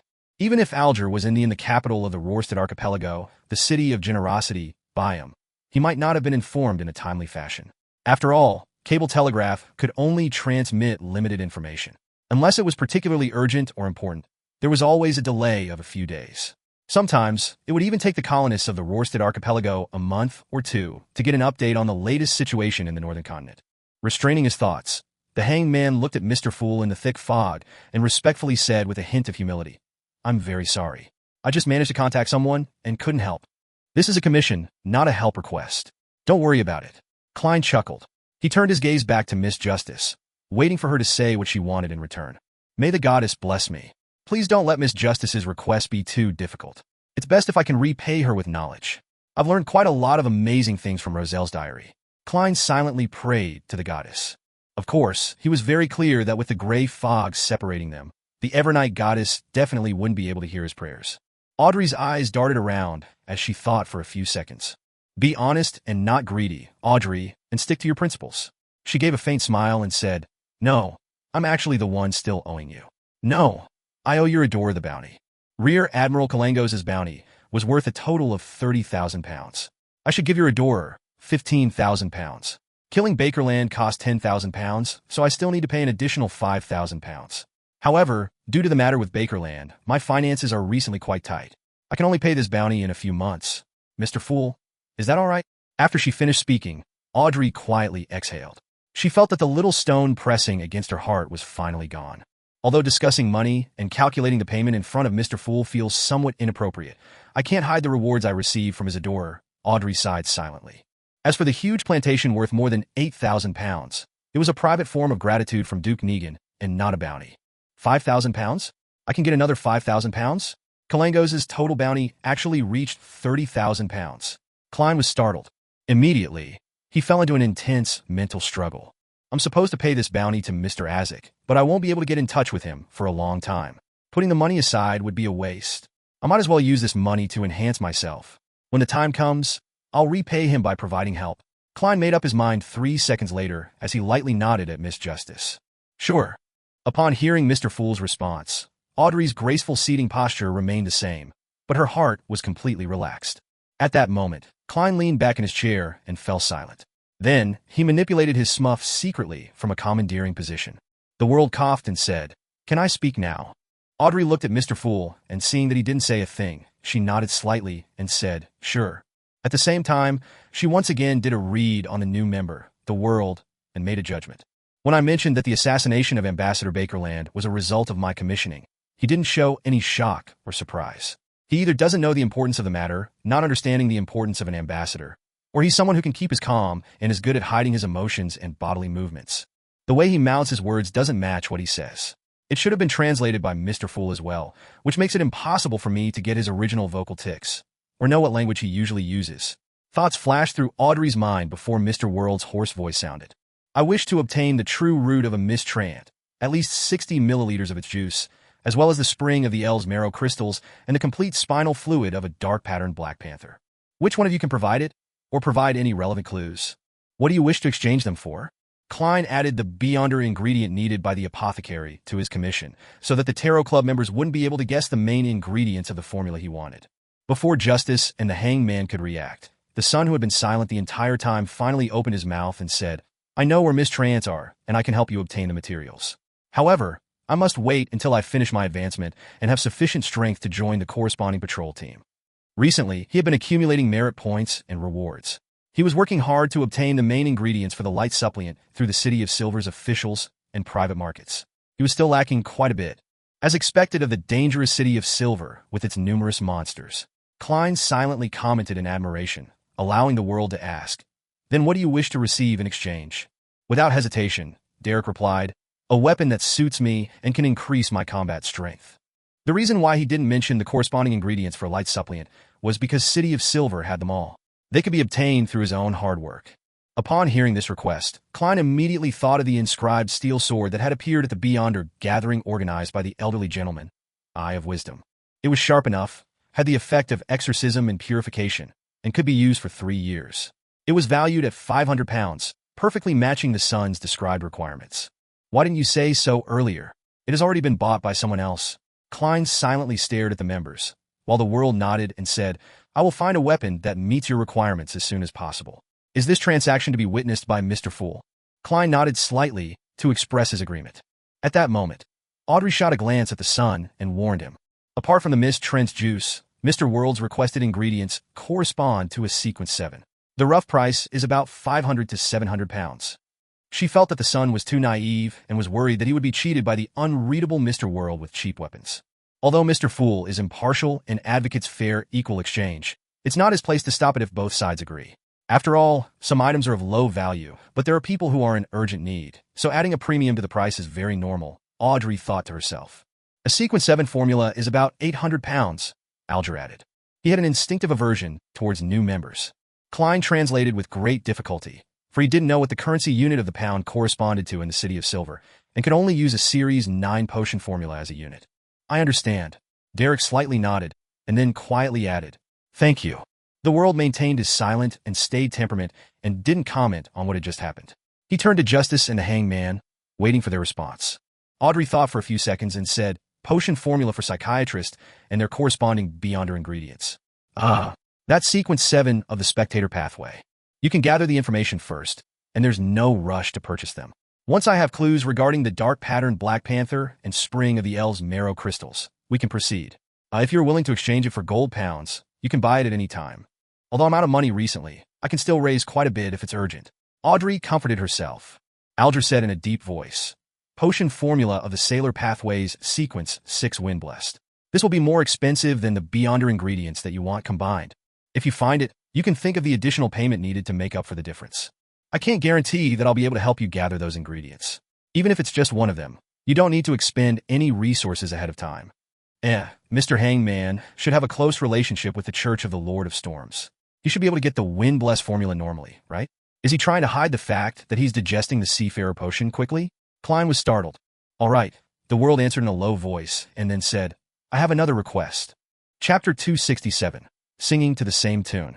The world looked around and said, I want to get information about all the abject nobles in the Lone Kingdom, including their current addresses. The more details, the better. He didn't directly mention Baronet Pound since Detective Sherlock Moriarty was currently handling an investigation regarding an underground structure that involved the Pound family. Klein didn't want Justice to figure out the world's identity through this connection. I can't ignore any details, he emphasized to himself. Audrey stared blankly upon hearing that. She once again examined the member at the end of the long bronze table and probed. What do you want to do? The world laughed with a hoarse voice. That's not something you need to worry about. I'm only searching for some things. I won't do them any harm. I can swear on this point and allow Mr. Fool to bear witness. Mr. World is really good at controlling his body language. Is his sequence the nemesis of a spectator or telepathist? Audrey thoughtfully nodded and said, I know some information about abject aristocrats, but it's not sufficiently detailed, concrete, or comprehensive. I need some time to gather all of it. It'll take 3 or 4 days. Is that okay? As a noble, it was compulsory to have some knowledge about people in the same class. Audrey would always hear interesting stories when she attended various balls, banquets, and saloons, but they would all be fragmented and could hardly be considered a comprehensive body of knowledge. After all, she wasn't an expert in this field, and she still needed to fill in the details by flipping through books, asking around, and checking references to not miss any abject nobles. No problem. The world laughed deeply. Then, what payment would you like in return? The things I can pay you with right now are some secret history from the 4th epoch, knowledge of some Beyonder pathways, and a few formulas. But frankly, I don't think that information concerning abject nobles is worth sequence 7 or 8 potions. Hey, if you have any other requests, I can attempt to complete them. It's not of equal value to sequence 8 or 7 potion formulas, which means I'm unable to make a corresponding request for the psychiatrist formula. Audrey began to ponder seriously. During this process, she sneaked a glance at Mr. Fool, hoping for a hint, only to discover that Mr. Fool was shrouded in the gray fog and had no reaction whatsoever. He was like a god staring at the land beneath him. All right, Audrey finally made a decision and smiled. I want to hear about knowledge regarding other Beyonder pathways, but this is on the premise that I'm not aware of them. Dear Mr. Fool, can you be the judge for this? Yes, Klein answered calmly. Then, let's have a private conversation. Audrey looked at the world. At that moment, Klein rapped the table, isolating the sun and the hangman from hearing or seeing the exchange. He deliberately nodded to his smuff, indicating that they could begin their private conversation. The world looked at Miss Justice and spoke with his usual hoarse voice. Do you know anything about the Demonist sect? Audrey recalled the information she paid the hangman Alger 1,000 pounds for and answered briefly with caution. I know what they believe in and what era they began from, as well as the Beyonder pathways they control and the inclination of their upper echelons. The world laughed hoarsely and said, I understand. You don't know much. The Demonist sect controls the assassin pathway. The sequence 8 is instigator. That's what I know, Audrey said, partially to inform the world, and partially to show her anticipation. The world raised his hand and stroked his chin before saying, Then, do you know the corresponding sequence 7? Audrey shook her head slightly. I'll be very happy to hear it from you. The assassin pathway sequence 7 is called Witch, the world said simply. Witch? Audrey jumped in fright at this word. She naturally made the corresponding connections in her mind. Then, if a man consumes this potion, how is he supposed to act? Wearing beautiful dresses and putting on exquisite makeup, imitating a lady's every move? She was a little disgusted, yet strangely amused as the thought came to her. No, Miss Justice. When a man consumes this potion, he will no longer be considered a male. He will become a true lady. Klein resisted the urge to chortle as he controlled the world's response. Goddess, the witch potion can change a person's sex? Audrey blurted out. This is really unbelievable. Mr. Fool didn't deny it, which means it's true. This is simply a miracle. This is the mysterious Beyonder world. This is a world filled with all sorts of inexplicable things. This is the world I long for. Why am I feeling a little excited?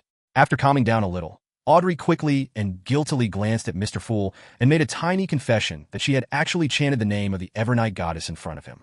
The world said in a low, hoarse voice, Yes, but it can only make men become women. Women will accordingly have their charms enhanced. Whether it's their appearance or skin condition, they will become significantly improved on the basis of their original looks. This is the reason why the upper echelons of the Demonist sect are all women. Then, what flaws does it have? Audrey suddenly felt her interest was aroused. The world answered in an unhurried manner. The requirement for their acting is to become evildoers who bring about calamity, disease, and pain. Audrey exhaled slightly and felt a little disappointed. Her mind whirled quickly, and she immediately had a new question. If, and I'm saying if, an animal consumes the witch formula without dying or losing control, would the enhancement of its charms be more suited to human tastes, or focused on charms for its own species? For example, a female cat which makes all male cats become fanatical towards it.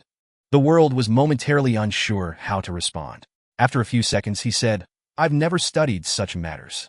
Before Audrey could ask further, he added, the corresponding sequence 6 for the witch pathway is pleasure, or the demoness of pleasure. The requirement for acting is to bring pleasure to both men and women, mainly in that aspect, as well as controlling or influencing them. The demonesses of this sequence are very good at using special spider silk. Audrey gaped her beautiful mouth. Then she silently closed it again, deeply regretting her pinings from before. By knowing such information, it will allow you to effectively identify demonesses. Are you pleased with this payment? The world asked. Audrey nodded gently and said, It helps me a lot. The deal is completed. I will help you gather information on the abject nobles as soon as possible. Shall I give it to you the next time we meet? The world thought for a moment and asked, Can it be faster? Then, I'll offer the information I gathered to Mr. Fool and request that he bestow them to you. Mr. Fool, is that okay? Audrey turned her head and asked. In the thick gray fog, Klein nodded his head in agreement. At the same time, he busily controlled the world to whisper, He detected the different ways she said the word. Noticing the world's astonishment, the corners of Audrey's mouth curled up slightly, her eyes rolling upwards as she intentionally didn't make any explanation. Klein rapped the long bronze table, indicating the end of the private exchange. Then he once again manipulated the world to say, I have one more problem. This newcomer has indeed accumulated a lot of requests. Audrey looked over, unsurprised. Alger and Derek both indicated they were listening through their body language. The world said hoarsely, I want to know if there are any more high-sequence Beyonders in the Sauron family in Intis. While the world spoke, Klein looked at the sun through the corners of his eye and saw that the youth didn't have any additional reaction. From the looks of it, the City of Silver doesn't have records of the Sauron family. This family most likely made an uprising after the cataclysm. Klein looked around thoughtfully and discovered Justice and the Hanged Man looking at each other, obviously unaware of the answer. The sun was undoubtedly at a loss and silent. Thus, he lightly tapped the table again and said, "Let me answer this question. What can you pay for it?" Before he could finish his sentence, Klein hurriedly controlled the world to say, "A formula, a sequence 7 formula." "Okay, deal." Klein created an environment for a private exchange as he silently stared at his smuff for a few seconds. Audrey and Alger, who were blocked, once again felt how unfathomable Mr. Fool was. They were both curious about the answer, but they also felt that it was of no use to them. It wasn't worth it to spend a sequence 7 potion formula in exchange for that. After the private exchange, Klein deliberately made the world bow and say in a hoarse voice, "Honorable Mr. Fool, thank you for your answer. It was very helpful to me. This is an equivalent exchange. There's no need to thank me." Klein endured the goosebumps that suddenly surfaced on his skin as he answered indifferently. The open communication that followed lasted less than 10 minutes. Then, he announced the end of Tarot Gathering before severing the connections with the Crimson Stars. After the figures of Justice, the Hanged Man, and the sun dissipated into streams of light, Klein looked at the world and chuckled. With a smuff, a lot of things are really much more convenient. Unfortunately, the all-black eye cannot be used outside the gray fog. What a pity. As he thought that, he controlled the world to stand up and bow. Then he let it melt into the majestic palace. As he had to divert some of his attention in order to control his smuff, Klein had expended a great deal of his spirituality. He didn't continue staying in that space, and after retrieving the all-black eye and placing it behind the bronze table, he immediately returned to the real world. At that moment, there was a rare case of Backlund sunshine, seen in autumn or winter, behind the tightly shut curtains. Klein didn't have the time to take in this view. He slept for half an hour to recover some of his energy. After waking up, due to having gained Miss Justice's promise and the fact that it wasn't urgent, he had no plans on searching for information at the library, and instead decided to head to one of the many cemetery sites on the outskirts of Backlund before nightfall. Klein was going to test the influence of Azek's copper whistle to understand its scope and limitations. Of course, the experiment would only be carried out after dark. The reason why he was heading out now was that it would be very strange and very eye-catching to hire a carriage to visit a cemetery in the evening. Chapter 268. The Cemetery and the Hospital. When the steam metro arrived at the southern bank of the Tussock River, Klein rented a carriage and headed to the Aston Cemetery on the outskirts of the South Borough, which was managed by the Church of the God of Steam and Machinery. Under the darkness of dusk, the trees around the cemetery seemed to bare their fangs and brandish their claws, blocking out the light like monsters lurking in the darkness. After the carriage driver took the 4 solely Klein paid, he looked at the cemetery and muttered, "Do you need me to wait here for you?" "No, there's no need. I'm here to visit a friend." Klein came up with an excuse, and he immediately noticed the change in the driver's face. This is a cemetery. To visit a friend with the sky already dark. The driver could hear his own heart thumping. Klein jolted to his senses, smiled, and added, "He's the tomb keeper here." The carriage driver was immediately relieved, but he didn't dare stay. He quickly drove the horses and left. Klein circled the graveyard until the night truly set in. After dark, the smoke and dust emissions decreased by a lot. In addition to the biting cold wind, the fog in the air thinned a lot. Although few stars could be seen, the crimson moon made a furtive appearance, covering the ground with a veil-like glow. Klein tapped his chest 4 times clockwise, drawing out the crimson moon. Then he put on his gloves, pushed himself over the iron fence, and entered the cemetery. He looked around with a high degree of caution, randomly found a secluded corner, took out Azek's copper whistle, and held it in his hand. Not far in front of him was a tombstone. The photograph on it was dirty, and the epitaph appeared extremely blurry in the moonlight. Klein carefully read it for a few seconds before figuring out what they were. "Friend, if you're passing by, help me up. Thanks. A very humorous gentleman. I choose you." Klein stopped, leaned back against the trees that sheltered the grave from the sun and rain, and waited patiently in the cold, chilly night. He threw Azek's copper whistle up before catching it firmly, repeating it several times to pass the time until 20 minutes later. No signs of the dead coming back to life. Klein clicked his pocket watch shut, surveyed his surroundings, and confirmed the results.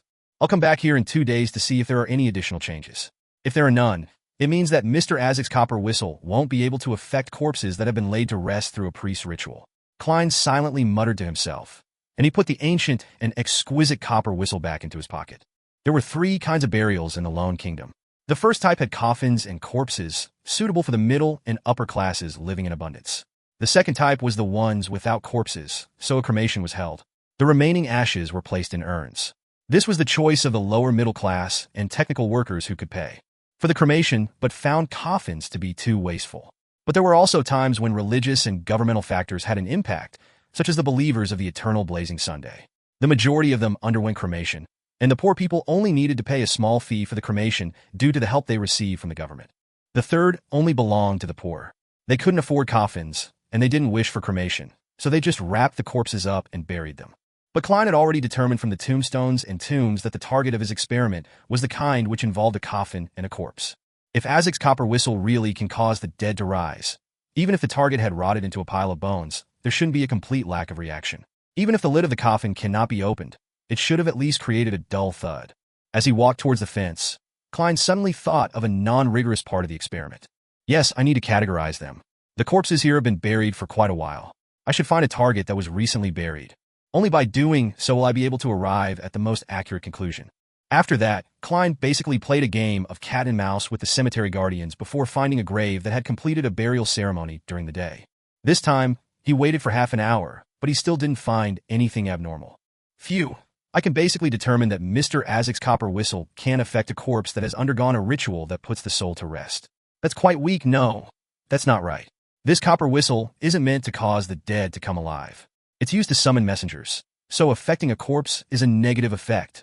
Klein tightened his double-breasted coat and walked toward the iron fence. He planned on heading home to have a change of clothes before trying out his second experiment. The target of the second experiment group were the recently deceased corpses that haven't been laid to rest via a ritual. Such targets often existed in a hospital's morgue. Climbing over the fence, Klein made his way back to the South Borough on foot in the dreary, dark night. The surroundings were deathly still and quiet. Only the evergreen, dust-covered trees lightly swayed. It reminded him of the night he had been resurrected from the dead. Back then, he too had to walk from the cemetery to the city. Sigh. Klein sighed and suddenly began to run, as if trying to get rid of the melancholy that filled him. More than half an hour later, he rented a carriage in South Borough and headed for the nearest steam metro station. There was still about an hour before the metro stopped running, and this could save him quite a bit of money. In the wee hours of the morning, Klein changed into a grayish-blue worker's uniform and wore a cap as he made his way to St. Eston's Hospital in the Backlund Bridge area. This was a charity hospital belonging to the Church of the God of Steam and Machinery. Many of the poor died here due to illness, and since there was nowhere for them to place their bodies, they had to be kept in the hospital morgue. There, the corpses awaited cremation from the government or be donated to the medical schools. This phenomenon was very common in summer, but there weren't many in the autumn or winter after it cooled down. However, in an era without air conditioning or equipment to keep the temperature cool, the hospital's morgue couldn't keep the corpses for too long. Donated bodies would be quickly embalmed and bodies to be buried the next day would be cleaned up. Of course, these were the rules enforced in summer. In autumn and winter, the rules were relatively relaxed. Therefore, there were still many corpses left overnight in the morgue during this period. The morgue at St. Eston was underground. It was relatively cool, even during the summer, and was biting cold during autumn and winter. Based on what he had learned as a nighthawk, Klein relied on a clown's agility and balance to sneak into the basement while avoiding the doctors and nurses that were on duty. Before he even got close to the morgue, he felt a chill down his spine. After quickly moving past the janitor's room, Klein took out a piece of wire and lightly unlocked the door to the morgue. This was one of the methods of infiltration and tracking. He slowly and silently pushed open the door to the morgue with his black-gloved right hand. At the same time, he cloaked Isaac's copper whistle in his spirituality to determine if such a method could eliminate the negative effects. The temperature in the morgue seemed to be lower than the corridor. Most of the corpses were bagged up and placed in different iron cabinets. Only a few were placed on the long table in the central open space, as if they were awaiting examination. As a Sequence 8 clown, Klein was no longer afraid of such scenes. He just instinctively felt uncomfortable. Carefully, he closed the door and walked around the long tables. After about 10 minutes, Klein let out a breath of cold air and confirmed that none of the corpses had come to life. It's about time. He took out his gold pocket watch and opened it. When he was ready, Klein withdrew his spirituality and stopped enveloping Isaac's copper whistle. He wasn't sure if it was a psychological effect, but he had a baffling feeling that the surroundings had become even more silent. As a seer, he fully believed in his instincts. He stopped pacing back and forth and retreated towards the door. Time ticked by, and Klein determined that it took about 2 minutes. At that moment, a corpse on a long table suddenly sat up. Bang! Bang! Bang! The surrounding iron cabinets emitted a series of banging noises, as though all hell was about to break loose. Bang! Bang! Bang! Upon hearing such a commotion and seeing the corpses sit up, Klein suddenly said in a low voice, "Crimson." Immediately following that, he injected his spirituality into a requiem charm and threw it out. Icy blue flames burned quietly, and serene and gentle blackness spread out. The corpses lay down once again, and the banging sounds coming from the cabinets came to an abrupt halt. Klein, who had experienced a similar situation, didn't relax and used another requiem charm. As there were many corpses around him, he used a third charm to be safe, using up everything that he had. Not bad. Indeed, it only affects corpses that haven't been put to rest via a ritual. This includes corpses that haven't been dead for too long and zombies. Using my spirituality to shield the whistle can prevent such effects, Klein thought with a smile. Seeing that none of the corpses were making any abnormal reactions, he prepared to open the door and leave. At that moment, he suddenly heard footsteps coming from the outside and saw a faint light seeping in. The elderly janitor had been attracted by the banging sound in the morgue. He was approaching with a lantern in hand. Klein looked around. Placing his hand on the door, he nimbly jumped up, stopping at the spot between the door and the ceiling. His fingers dug into the bumps and cracks as he maintained perfect balance. Creak! The elderly janitor opened the door with his key and entered the morgue. He took a few steps forward, held up his lantern, and examined the iron cabinets and long tables, as well as the corpses. Behind him, Klein nimbly jumped down and landed silently. Seizing the opportunity, Klein quickly escaped from the morgue. He used the janitor's room to hide for a few seconds before carefully returning to the upper floor. After the elderly janitor surveyed the surroundings and didn't find anything out of the ordinary, he mumbled a sentence in fear of the corpses and quickly left. He locked the door and didn't stay any longer. Returning to the guardroom, he wrapped a thin blanket around himself and took several minutes to calm his racing heart before mumbling to himself in a low voice. Those old guys always tell me about the weird things that happen in the morgue, hoping to scare me. Those weird sounds just now should count as well. It doesn't matter. Those corpses didn't come back to life either. Pooey, there are no such things as zombies and wraiths. At the same time, Klein was walking comfortably along the quiet, dark streets, happy to be free of a latent threat. He looked at the elegant gas lamps that lined the sides of the street and looked forward to the future beyonder gatherings. As long as he obtained a weapon with a special effect, he would be able to obtain one of the main ingredients of a magician. Although I don't have much money right now, I still have a lot of assets that I can use to exchange. For example, the telepathist potion formula or the formulas for bard and light suppliant. Furthermore, my clown potion is digesting at a faster rate than I expected due to series of events and my discovery of the essence needed for acting. It's close to being completely digested. Along the streets of Backlund at night, Klein left his mind wandering. Chapter 269, Clues to the Psychology Alchemists. On the outskirts of Empress Borough, in a wide, empty horse track, Audrey Hall deliberately led a chestnut mare to a corner and pretended to discuss something with Viscount Galaint. She was wearing white pants and knee-high black boots, adorned with a simple blouse and a black jacket that reached her waist. In addition, she donned a helmet of the same color. She looked especially valiant and beautiful, and Susie, her golden retriever, was obediently sitting by her feet. What seemed like a tiny leather satchel hung from her back. Disguised as Viscount Galaint's servant, Zio glanced enviously at Audrey's long, straight legs and unconsciously tiptoed. Just horse riding is so blasé. Only when it is combined with hunting does it become imbued with life. Of course, I mean the equestrian skills for men. No matter what a beautiful lady does, it would still be a sight to behold. Galaint sized up Audrey and said half-jokingly. Audrey replied with a slight smile, "The next hunt is still months away." Every year, from June to the new year, the aristocrats of the Lone Kingdom would come to Backlund to attend various banquets, dances, and salons, as per tradition. This was a very important event for them, and many things would be decided within a few months. After the new year, the nobles would return to their fiefdom, their castles, country estates, and large plantations, and spend their leisure time there. In such times, the most popular sport was hunting. The nobles would invite guests of similar status to enjoy the pleasure of horse riding and chasing prey. As long as their financial situation allowed it, they weren't stingy with buying hounds. The most famous of the hounds was the foxhound. I already miss that life. Backlund is a place where people feel constrained, and its air is indescribably terrible. Of course, I still enjoy its extravagance. Viscount Galaint wore his gloves and stepped back to make it easier for Audrey to talk to Zio and Furs. "Honorable Miss Audrey, why have you called us here this time?" Zio initiated the question as she retracted her gaze. Audrey took a large portion of most of her recent income. She was honest and generous, a rarely encountered good employer. I seem to smell the ink of money again. Hopefully, the mission wouldn't be too difficult. Miss Audrey is perfect in every way, except for one thing. Every mission is unexpected and very dangerous, Zio thought, feeling both anticipation and apprehension. She couldn't help but glance sideways at Furs. She noticed that her companion, disguised as a maid, was looking right at her. The expressions reflected in their eyes looked very similar. Audrey held her gloves, smiled reservedly and elegantly before saying, "It's a simple request this time." As she spoke, she motioned with her eyes for Zio and Furs to open the leather satchel on Susie. Zio, who had always been known for her proactiveness, immediately took 2 steps forward and bent down to reach out with her hand. During this short period of time, she had originally wanted to pat Susie's head to show that she meant no harm. But just as she extended her right palm, Susie had already turned her head, turning her body half around, placing the small leather satchel in front of her. "I'm usually popular with animals. For example, mosquitoes." Zio kept her expression unchanged as she unzipped the satchel and took out a stack of papers from Susie's leather pouch. She stood up and took a look at the stack of papers.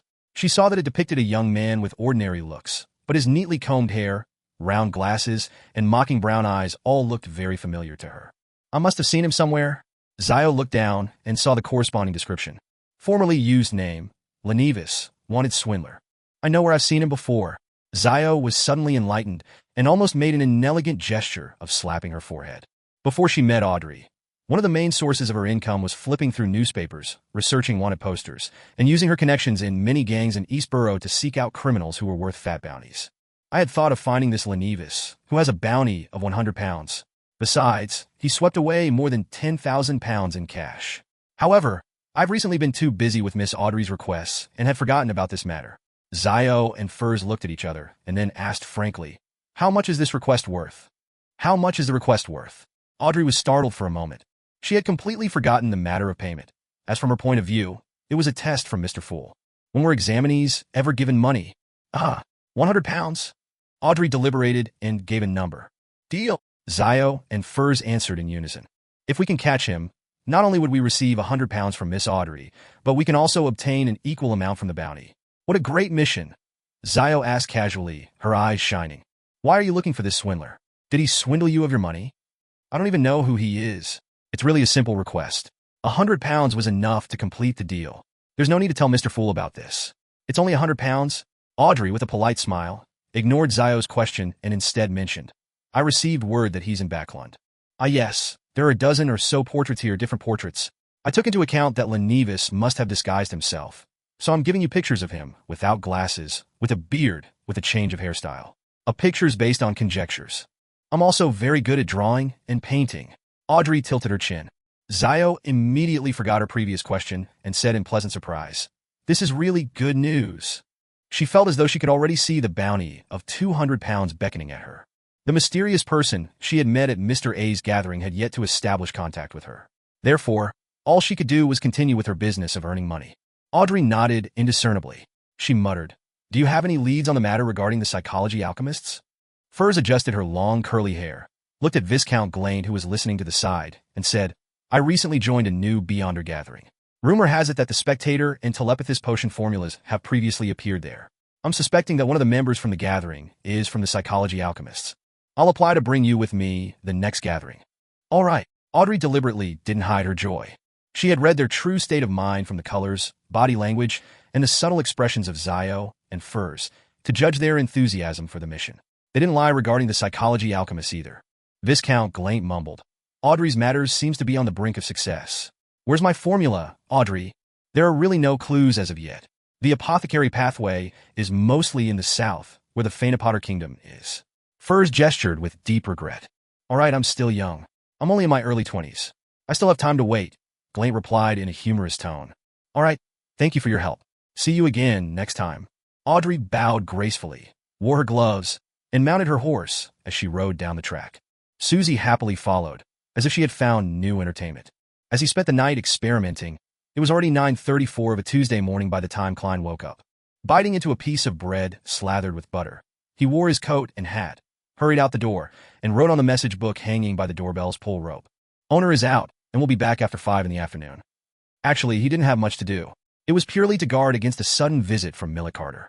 If the other party found out that the detective he hired for a full 50 pounds wasn't out and about, searching for information, or organizing people to confirm the layout of the structure, and was instead at home, leisurely drinking tea and reading novels, he would surely revoke the commission and not pay the last £40.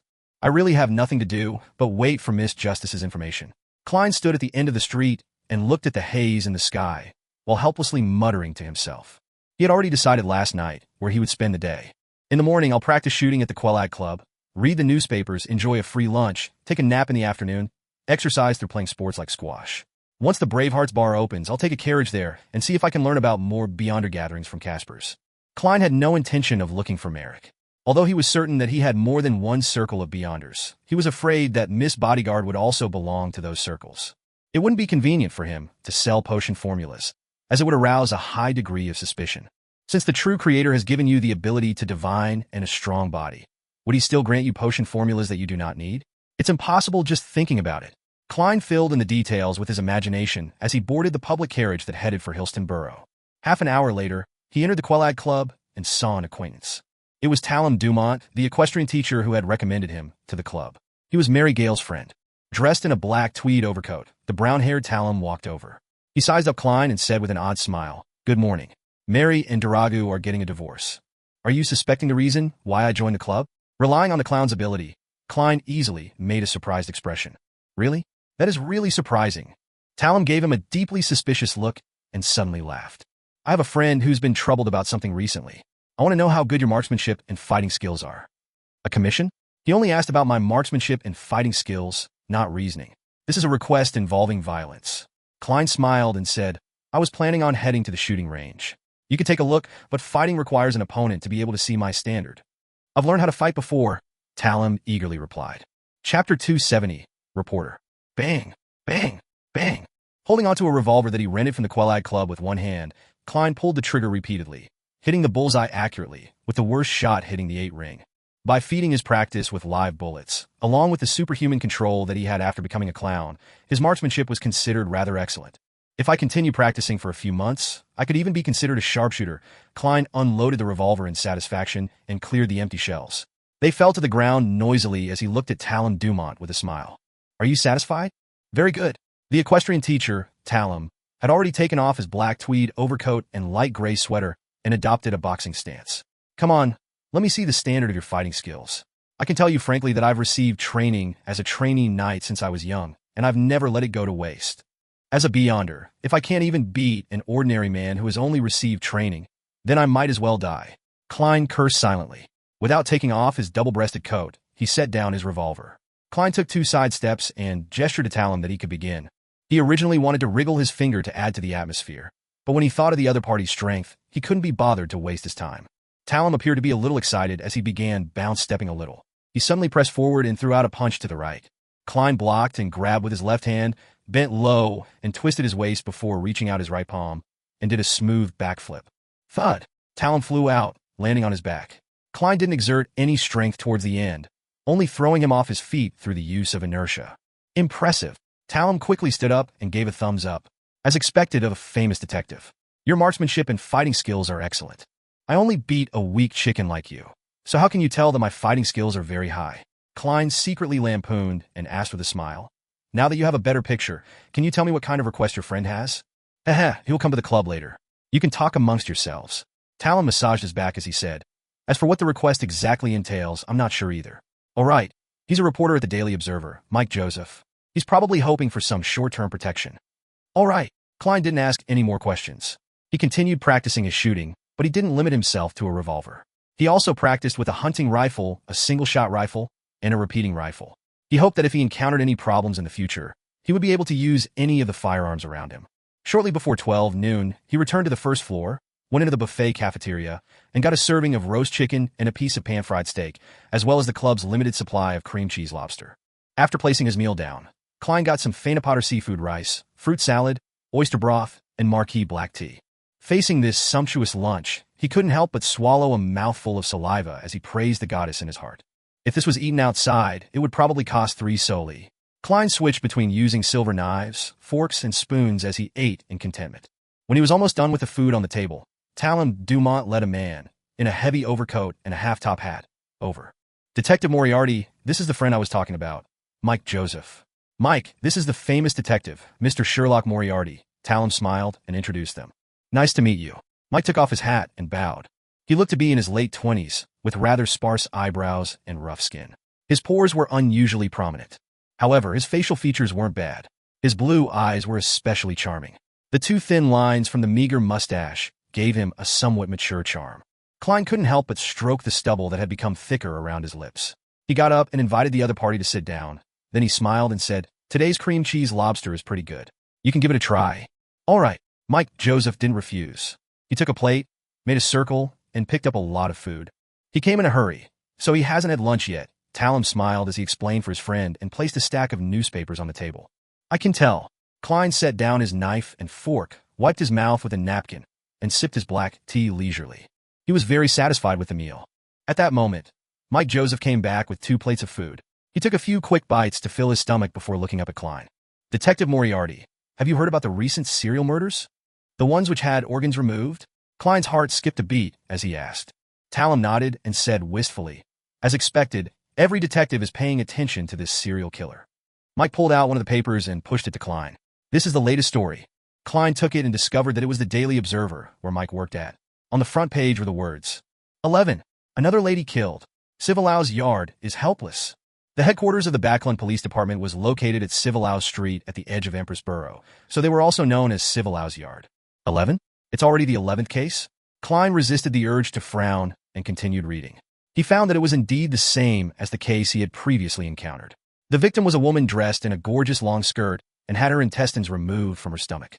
This is clearly a case with signs of devil worship all over it. The Civilau's Yard must have handed the case to the Nighthawks, mandated punishers, or the machinery hive mind squads. They have people capable of divination, mediumship, and all sorts of magical and effective beyonder methods. How is it that the case hasn't been cracked? Why? Isn't the criminal arrested yet? Does the criminal have rich anti-investigation powers and is able to destroy the souls of the deceased? Or could it be that the deceased soul, along with her innards, were extracted to fulfill the requirements of the devil worship ritual? Yes, he's definitely capable of interfering with divination. Indeed, if the devil pathway beyonders lack such powers, how could they dare commit serial murders? Klein thought as he said to Mike Joseph, "You want to do a private investigation?" "I'm sorry, I can't take this case. Without the invitation of the police, I cannot take it. I have to maintain a good relationship with them." The so-called good relationship is the kind where they invite me to the police station for coffee. Klein did some self-critical lampooning. The real reason for his refusal was that it was easy to run into official beyonders involved in the investigation of the serial killings, perhaps including the Backlund Diocese's Nighthawks. "No, not an investigation. No, the precise description is that it's not an investigation to seek the murderer. I just want to finish my report." Mike Joseph swallowed some shrimp and explained. "Report." Klein put down his white enamel cup, crossed his hands, and leisurely asked Mike Joseph. Mike Joseph said, "If you buy the Daily Observer tomorrow or the day after, you'll see my in-depth coverage on the serial killings. The most important part is my reveal of what the victims have in common, so as to alert people who fall into this group." "Oh, what do they have in common?" Klein asked curiously. Mike took a sip of his coffee and said, "Besides being a woman and wearing a colorful dress, there's one other important thing they have in common. I did a thorough investigation of the victim's career and found an interesting tidbit. Some of them are maids, others textile workers, tailors, and even teachers. On the surface, there doesn't seem to be any overlap, but in reality, they've all been street girls." "Street girl? A teacher?" Klein asked in surprise. In the Lone Kingdom, teachers were part of the middle class and received at least £2 a week. That was enough to make a woman lead quite a good life, so there was no need for her to be a street girl. The corner of Mike's mouth twitched as he sighed and said, "Yes, in the past. They may have had very difficult times before they found a job that could support them. I've done a survey before. In Backlund, 1 in 6 women sup, 1/sup, age 15 to 55 is or has been a street girl. Yeah, this is our country. Foreigners who come here are surprised that a very conservative country, a bustling metropolis, would actually be filled with street girls. This number is a little exaggerated. If it were true, it could only be said that reality can be more exaggerated than fiction. This damned world." Klein was speechless. After some thought, he said deliberately, "One question, how does the murderer know that the victim had been a street girl? They don't have labels on them, and even you needed a thorough investigation to discover this." As expected of a great detective, this might be the clue, Mike Joseph answered without feeling surprised. "No, if it was a beyonder from the devil path, then the standard he would choose from would be someone who appears to have sunken low, but didn't actually degenerate completely. Furthermore, they should have a keen intuition towards degeneration, and they might be able to see the corresponding color that runs deep. With the colorful dress as a trigger, the target will basically be locked on. Klein answered himself and asked, "So, what else do you wish to investigate?" Mike nodded and said, "From these 11 cases, 10 of the ladies were once street girls, except one. She's still a prostitute at present. Yes, she's the youngest 16-year-old Sibber. This makes it very, very odd. I wish to visit Golden Rose, which is the place where she works for further investigation. I want to see if I can discover anything. I'm worried that my questions will anger the people there, so I plan to ask you to protect me temporarily. You don't need to teach them a lesson, and you just need to protect me at the most critical juncture and allow my escape. If nothing happens, I'll pay you £1, and if there's a fight, it'll be raised to £5. What do you think?"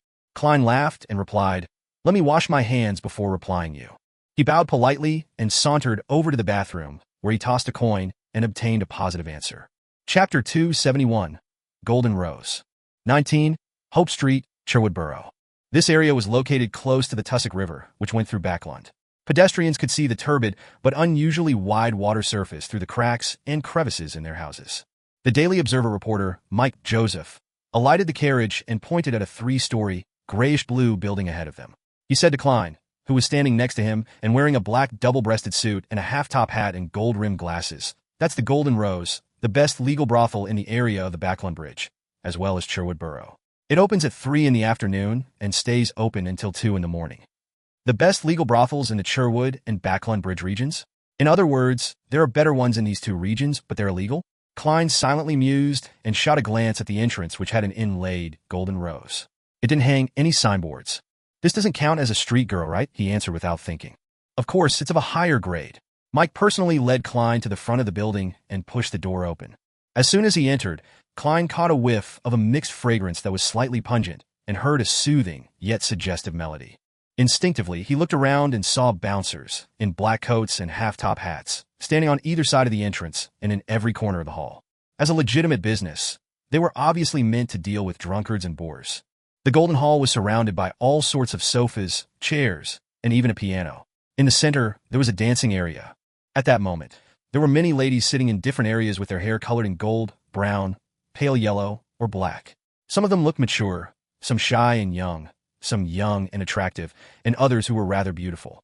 These ladies were either enjoying the melody, giggling whilst in conversations with each other, quietly reading newspapers and magazines, or dancing with the men. It was only 3:30 in the afternoon, so there weren't many customers. At a glance, this place looked more like a proper ball than a brothel. If you come after 8 in the evening, you'll see some interesting performances. Heh. If any of the ladies catch your eye, go over and invite them to dance, and then ask them for their prices amidst the beautiful melody. If both sides can come to an agreement, you can head to the 2nd or 3rd floor and have a wonderful time in some room. Hee. As long as you're willing to spend money, you can sleep here the entire night." Mike turned his head from left to right, suddenly losing his previous calm and gentlemanliness, appearing a little more frivolous. He walked into the hall with a smile, and he approached a young girl who was at most 15 or 16 years old. Is he showing his true nature, or is this in conduct of a professional? Klein watched, a little flabbergasted as he subconsciously followed behind Mike Joseph. The victim, Sibber, was only 16 years old. In theory, a girl of similar age is more likely to be a friend and would know more. At that moment, Mike lowered his voice and explained. He then raised his thin eyebrows and asked in a normal voice, "Which lady caught your fancy?" "I'm just your bodyguard," Klein responded with very normal logic. Mike slightly nodded and suddenly laughed. "I'm not used to being watched when I do that sort of thing. I'll be standing watch outside." Klein understood what Mike meant and took a serious, professional stance. Without another word, Mike walked up to the young girl, bent down, and extended his hand, inviting her to dance. Being a prostitute at this age, Backland Shore is so bedazzling and dirty. To think that there would be a middle-aged gentleman of seemingly good bearing patronizing this place. Even the sides of his hair are white.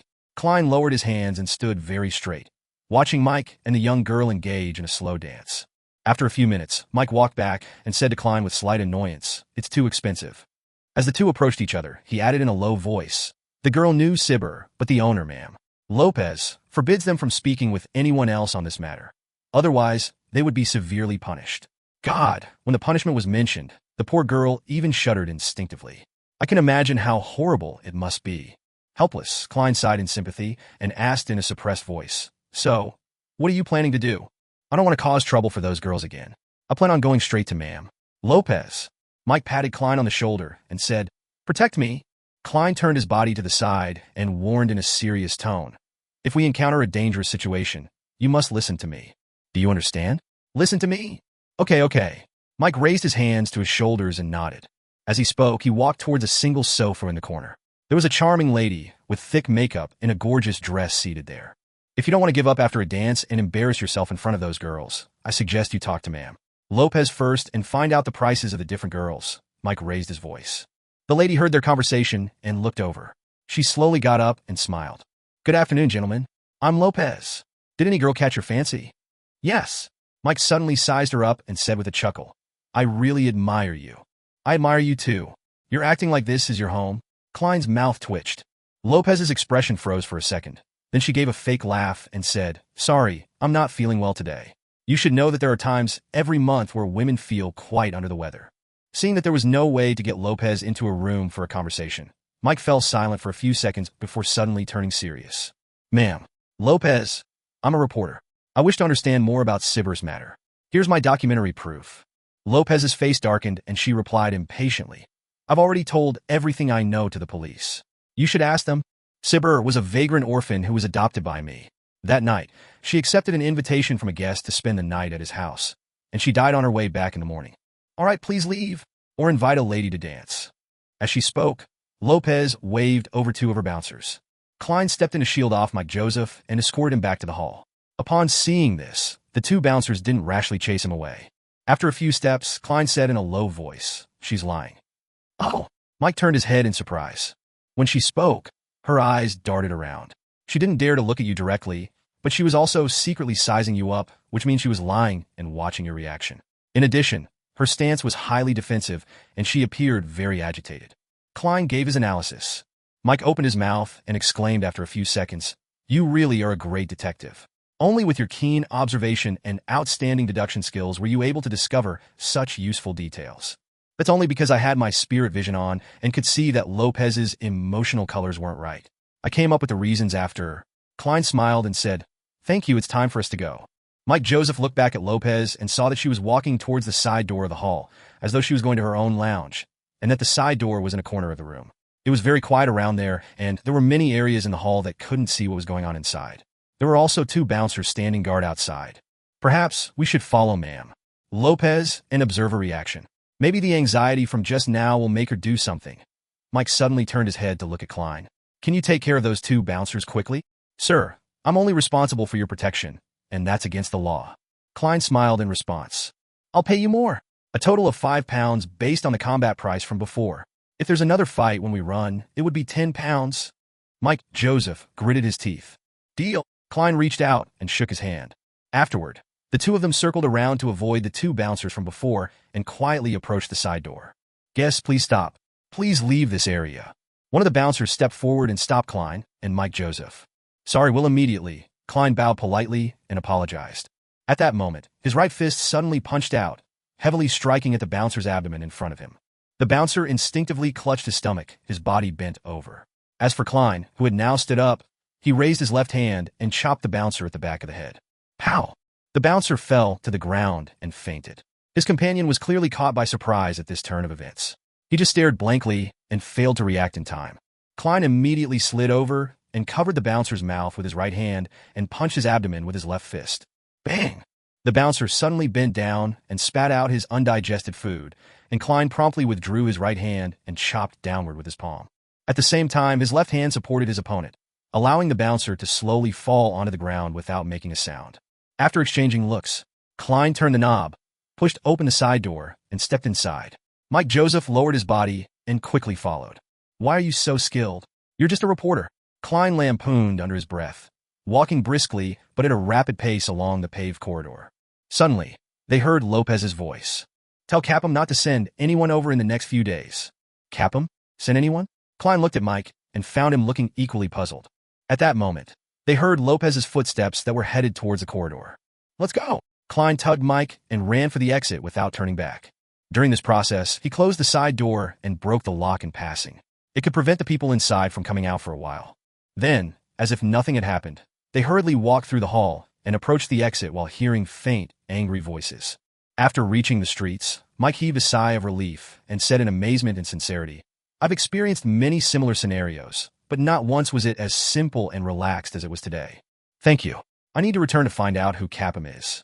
As he spoke, he took out his wallet, fished out a 5-pound note, and muttered, "But frankly, your price is really expensive. It's worth more than half a week's salary. But you can claim for reimbursement, right?" Klein answered with a grin. Following that, he asked in concern, "Aren't you afraid that Lopez will find your newspaper firm and get the police to arrest you? That's a fake ID card." Mike Joseph shrugged with a gesture of familiarity. Klein could only admire him. After watching Mike board a carriage and leave, he walked diagonally across the street, waited for a public carriage, and kept an eye out for anyone chasing after him. At that moment, a rental carriage slowly approached and stopped in front of him. A middle-aged man in a black coat stepped out the carriage and nodded at Klein. He had blue eyes, a thin face, and gray temples. It was the same old gentleman that Klein had seen in the Golden Rose. He's not a customer of the Golden Rose. He's just like us. Klein suddenly came to this realization.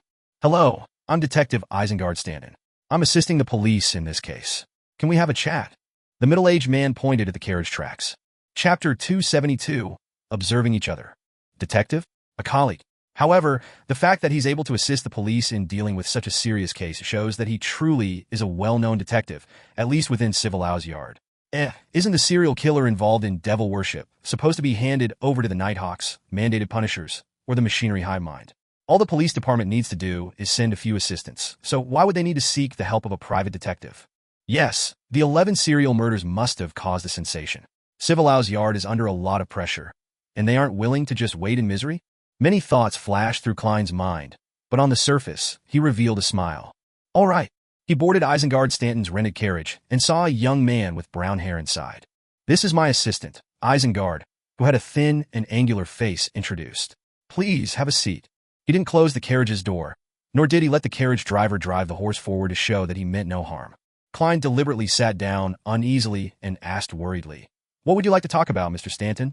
Isengard took out a dark pipe and said, "I want to know what you've learned from following ma'am Lopez. Did you hear or discover anything?" I'm also a detective, and you should know that we have confidentiality agreements in this business," Klein deliberately replied, as though he was in a dilemma. "I'm asking you on behalf of Civilau's yard. This has nothing to do with a confidentiality agreement." Isengard rubbed the pipe with his thumb. "Uponge? How about 2 pounds?" Having learned a lesson from the previous incident with Massault, together with the fact that there was no need to keep it a secret, Klein replied without hesitation, "Sure." "All right." Isengard smiled and took out 2 one-pound notes from his pocket. Klein acted as though he was recalling something before frankly saying, "We only heard one sentence. Ma'am."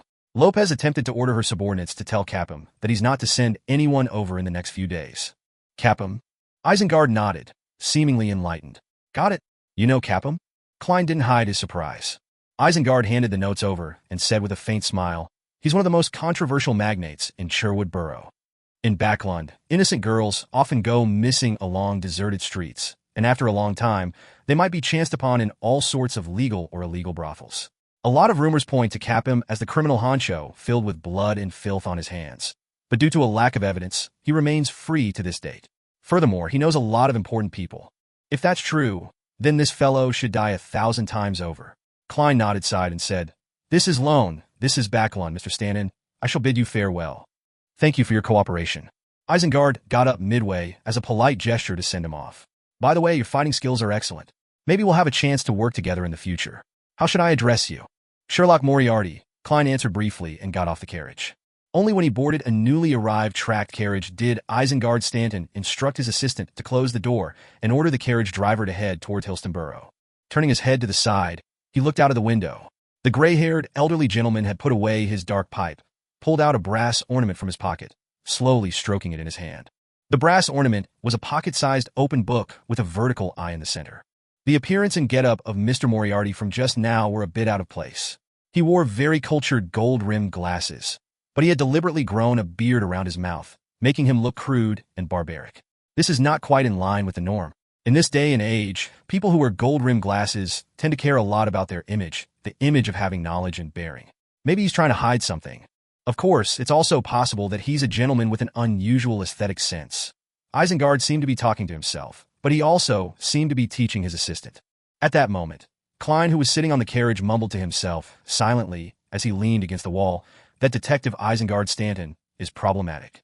Ever since I activated my spirit vision, he had a blue color of rational thought and indifference and maintained a purple color of spirituality dominance. There weren't many other colors of emotion appearing.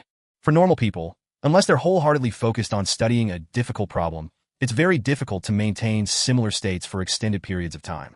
Other emotions will inevitably appear, the difference being the issue of how long they can remain in that state. Yes, either Detective Isengard Stanton is one such genius at observation and reasoning with extraordinary talent, or he's a beyonder. The tracked public carriage had 2 floors as it ferried more than 40 passengers towards the Backlund Bridge area. Klein gradually reined in his thoughts and cast his gaze out the window and admired the 2 to 3-story buildings on the other side of the road. Occasionally, he could see brown houses 5 or 6 stories high, a sign of Backlund's latest trend and of the kingdom's most advanced construction technology. After a transfer, Klein arrived at Iron Gate Street and got off the carriage opposite the Bravehearts bar. As it wasn't the peak period at the bar yet, the moment he entered, he saw Caspers drinking at the bar. The old man with the brandy nose had requested for a glass of Langsky Proof. His eyes narrowed in satisfaction as he savored the fragrance of the malt and the burning sensation in his throat. Klein moved closer, rapped the counter, and asked with a smile, "Is Merrick here?" At the same time, he had one hand in his pocket as he gripped Azek's copper whistle, using his spirituality to shield its negative effects. Before he finished his sentence, he felt gazes sweep past him. It was evident that they were observing him. By the time he finished asking his question, the gazes moved away from him and focused on Caspers. The old man with the huge scar on his face opened his eyes, and when he saw that it was Klein, he said in a bad mood, "He didn't come. He didn't come yesterday either." "He didn't come?" Klein let out a breath of relief, no longer using his spirituality to rap Azek's copper whistle. "When I mentioned Merrick, someone looked at me. When they heard that I was asking him for his whereabouts, the gaze shifted again. Someone is also looking for Merrick." Klein resisted the urge to turn around and observe as he analyzed the abnormality. Combined with an original doubt of his, he felt that the question now had a general answer to it. "I was puzzled last week.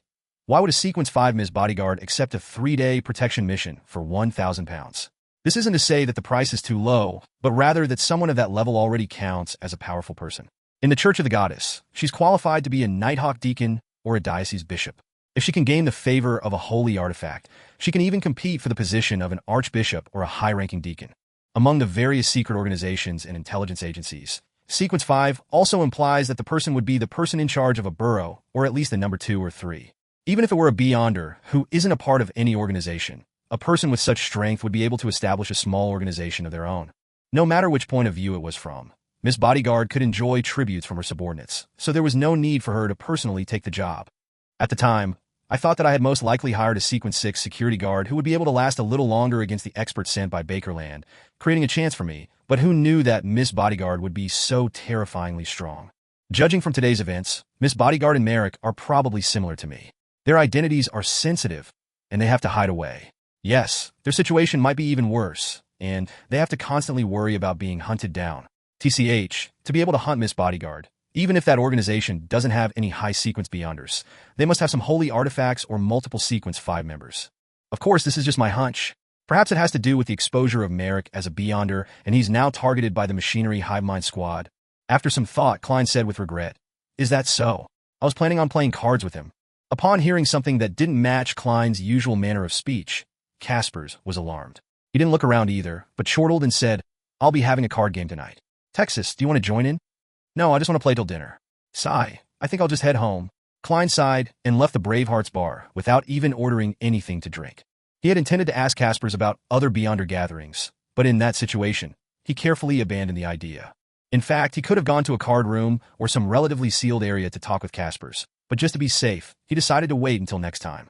Klein was in no hurry to return home. Instead, he went to the one-bedroom apartment he rented in East Borough and started divining above the gray fog to confirm that no one was following him. After easing his mind, he reached Minsk Street before it was completely dark and found all sorts of subscribed newspapers crammed into his mailbox. "I was in a hurry to leave today, so I didn't even have time to read it. At the Quelag Club, I had a good meal after shooting practice and took a nap before being forced to play a few tennis matches with Talon. My skills aren't good enough, but my physical fitness can make up for that." He mumbled silently as he opened the door and went inside before twisting the gas lock. He brought the newspapers into the living room and sat on the sofa. He lit the wall lamp and started reading. Klein first read through the Backlund Morning Post and immediately flipped to the 5th page and saw an advertisement. It was an advertisement for the Ernst firm's purchase of goods. The prices were 7 pence per liter of flour, 1 solely of butter, 6 pence per pound of lard, 1 solely 3 pence per pound of cream, 8 solely per pound of marquis black tea. In other words, there would be a beyonder gathering in the same place at 8 in the evening tomorrow. The code to the door is to knock 7 times heavily, 1 time lightly, 6 long intervals, and 1 short interval in that order. The remaining 3 and 8 are meaningless. Klein interpreted the content, leaned back against the sofa, and began to look forward to the gathering tomorrow evening. He wanted to sell some formulas to see if he could buy the corresponding ingredients or items. Chapter 273, Handing Out a Formula. Wednesday night, 5 minutes to 8. In an alley behind Braveheart's bar. Klein circled around for a while based on his memories before finally finding the house with the dark candlelights. He was disguised today in a grayish-blue worker's uniform, cap, and a beard so that no one would connect him to the guy who had tried his luck by buying Black Snake's item. It would be best if I have wisdom and the apothecary don't recognize me. Otherwise, a newbie who had relied on luck to become a beyonder and was able to come up with several potions after a week would definitely be suspicious. Klein put his hands in his pockets and felt for Azek's copper whistle, the ordinary tarot cards, and the charms he had replenished. His uniform was specially modified by a tailor. There were many small pockets with metal bottles filled with herbs powder and extract essence. After taking a deep breath and slowly exhaling, Klein took out the metal mask that could only cover half his face and finished the first step to his disguise. Following that, he used the clown's ability to control his facial expression and his physical tics, as well as his gait while numbing his facial nerves. He wanted to be vastly different from his previous self. However, I'm not sure what eye of wisdom relies on to recognize people. This is all I can do. Sigh, if only I was already a faceless. But if that's the case, I wouldn't need to join such low-level beyonder gatherings. Klein stood outside the door in silence for a few seconds. He then raised his right hand and knocked on the door, 7 hard knocks and 1 light one, with 6 long pauses and 1 short pause in between. Almost without waiting, the small wooden board on the door was silently pulled open, and an eye appeared behind it. It examined the visitor from head to toe. 2 or 3 seconds later, the door creaked open, and Eye of Wisdom's attendant handed a hooded black robe to Klein. Klein maintained his emotionless state as he quickly put on the robe and pulled down his hood, letting the shadows cover his face. On the way to the living room, he deliberately took steps he wasn't used to and tried his hardest to eliminate the awkwardness. There was only 1 candle in the dark and silent room, and quite a number of members at the gathering. Klein didn't choose a corner like the previous time. Instead, he sat on a high stool right in the center. In short, he wanted everything about his external appearance and behavior to be completely different from the previous 2 times. And it was precisely due to his identity as a clown that gave him this domain of expertise, allowing him to reflect his own body into his mind and gain fundamental control over it. The living room was so silent that it appeared frozen. Time passed by, and finally, Eye of Wisdom looked at the clock on the wall and said in his ancient voice, "It's time. Let's begin. We don't need to wait for our late friends." Just as he finished his sentence, Klein immediately said with a hoarse voice, "I want to sell potion formulas. They are Sequence 9 Bard and Sequence 8 Light Suppliant from the Church of the Eternal Blazing Sun. The former is 220 pounds, and the latter is 450 pounds. This was the most suitable plan that he could come up with after much consideration. The Spectator and the Telepathist potions were related to the Psychology Alchemists, a secret organization that was still active in Backlund in the Lone Kingdom. If he recklessly produced them, he might attract their attention. And the Church of Eternal Blazing Sun was blocked out by the Church of the Lord of Storms, so the corresponding Beyonders rarely appeared in Backlund and could do very little. Therefore, it was an extremely safe choice. The potion of the Seer Pathway involved Klein himself, and he certainly didn't want to reveal his characteristics. After having experienced so many battles and watched so many battles with Beyonders, he gradually came to understand something. It was that below the high sequences, Beyonders of different pathways had their own characteristics which didn't overlap. That was to say, each of them had their own strengths and weaknesses, and their strengths and weaknesses were all very obvious. The strengths were indeed strong, and the weaknesses were indeed weak. For example, the Spectator pathway lacked the ability to fight in actual combat, but if they were ignored and were unconsciously misled, then no matter how strong an opponent's combat skills were, it was possible for them to die without knowing why. A clear example would be Hurricane Rear Admiral Kalangos, who clearly possessed the mystical item Creeping Hunger and had an overall combat strength of a Sequence 5. But he still died in a rather inexplicable manner. Most of this was thanks to Azek, but one couldn't dismiss the role of the Spectator. Due to the fact that the majority of the Beyonder jobs below the high sequence had distinct characteristics and obvious weaknesses with weak bodies, if one could conceal one's strengths and understand the situation of their enemies beforehand, it wasn't impossible for them to defeat someone stronger. In extreme cases, there was still a very small chance of a sequence 9 killing a sequence 5. Of course, this was a perfect hypothesis, but in reality, it was almost impossible. Sequence 5 was already considered strong, and the corresponding B underpowers could be considered miraculous. Strengths could effectively cover up weaknesses, but before reaching sequence 6, it was very difficult to cause any effect on them. On the other hand, many of the Beyonders below high sequences were very afraid of being attacked by a group, even if their opponents were all below their own sequence. This was because once one became flustered, their attempts to avoid a fault would lead to failure of another. Their weaknesses could lead to fatal outcomes. These problems were why shepherds were ranked first below high sequences. They were so all-round that if they combined and matched their Beyonder powers well enough, they would almost have zero shortcomings. After I advance to the sequence 7, I'll have all sorts of magical Beyonder powers. Then, even if I encounter a sequence 6, I'll be able to contend against them for a while, and I might even be able to win. If I encounter a sequence 5, there might still be a chance of escaping. As his thoughts raced, Klein looked around, waiting for someone to speak. If Bard and Light Supplicant can't be sold, then I can only go for second best, and consider selling Spectator and Telepathist, in consideration of Beyonder characteristics, indestructibility, and conservation. The formula of my own pathway definitely shouldn't be sold. The Witch pathway wouldn't as well, for it would lead to many tragic cases. Whether it's Instigator or Witch, they're the type that necessitates committing evil deeds. Klein was a little nervous, but his face remained expressionless as he waited. Actually, I can consider buying it. At that moment, the chubby apothecary laughed. I can also accept another apprentice and give him these 2 formulas, making him specialize in praying for light to shine on my herbs. Perfect. How extravagant. His words broke the momentary silence in the room. A man in the corner, who had his hood pulled very low, spoke in a deliberately sharp voice. Perhaps I can give it to my child. At least it's stronger than my sequence. Sequence 9, 200 pounds. Sequence 8, 400 pounds. If you agree, we have a deal. To be able to take out 600 pounds at one go means he's quite rich. That's enough to buy a house in Tingen City. Klein pretended to think, looked at the other members at the gathering, and observed their reactions. Noticing that no one had the urge to raise the price, and that the other party's bid had reached his bottom line, Klein thought for a while and said, I'll tag on an additional request. You cannot sell these 2 formulas in this gathering, but you are free to do as you wish elsewhere. The man said sharply, All right, Mr. Eye of Wisdom will bear witness. Klein didn't know how to prove that the formula was real, but he didn't want to ask as it would expose the fact that he hadn't participated in many gatherings. Therefore, he silently pulled up his robe and took out the 2 potion formulas he had written long ago and handed it to an attendant beside him. The attendant didn't walk to the corner. Instead, he went to the single sofa in the center and handed the folded paper over to the Eye of Wisdom. The old gentleman spread out the paper and, without taking an extra look at it, placed it on a small round table beside him. Then, he took out a handkerchief and wiped his right palm. From his pocket, he took out a ring inlaid with many tiny diamonds. This ring was complicated and exquisite in design. In the middle of the ring was a dark green gem that looked like an eye. Just by looking at it from a distance, Klein felt his head swell and his body turn uncomfortable. It was just like back when he was taking his math examination. Eye of Wisdom solemnly wore the ring on his right middle finger and then closed his eyes, as if he was preparing something. Suddenly, the emerald green gem on the ring bloomed with a resplendent golden color, which was as bright as the sun. Eye of Wisdom quickly extended his right hand and let the gem touch the potion formula written by Klein.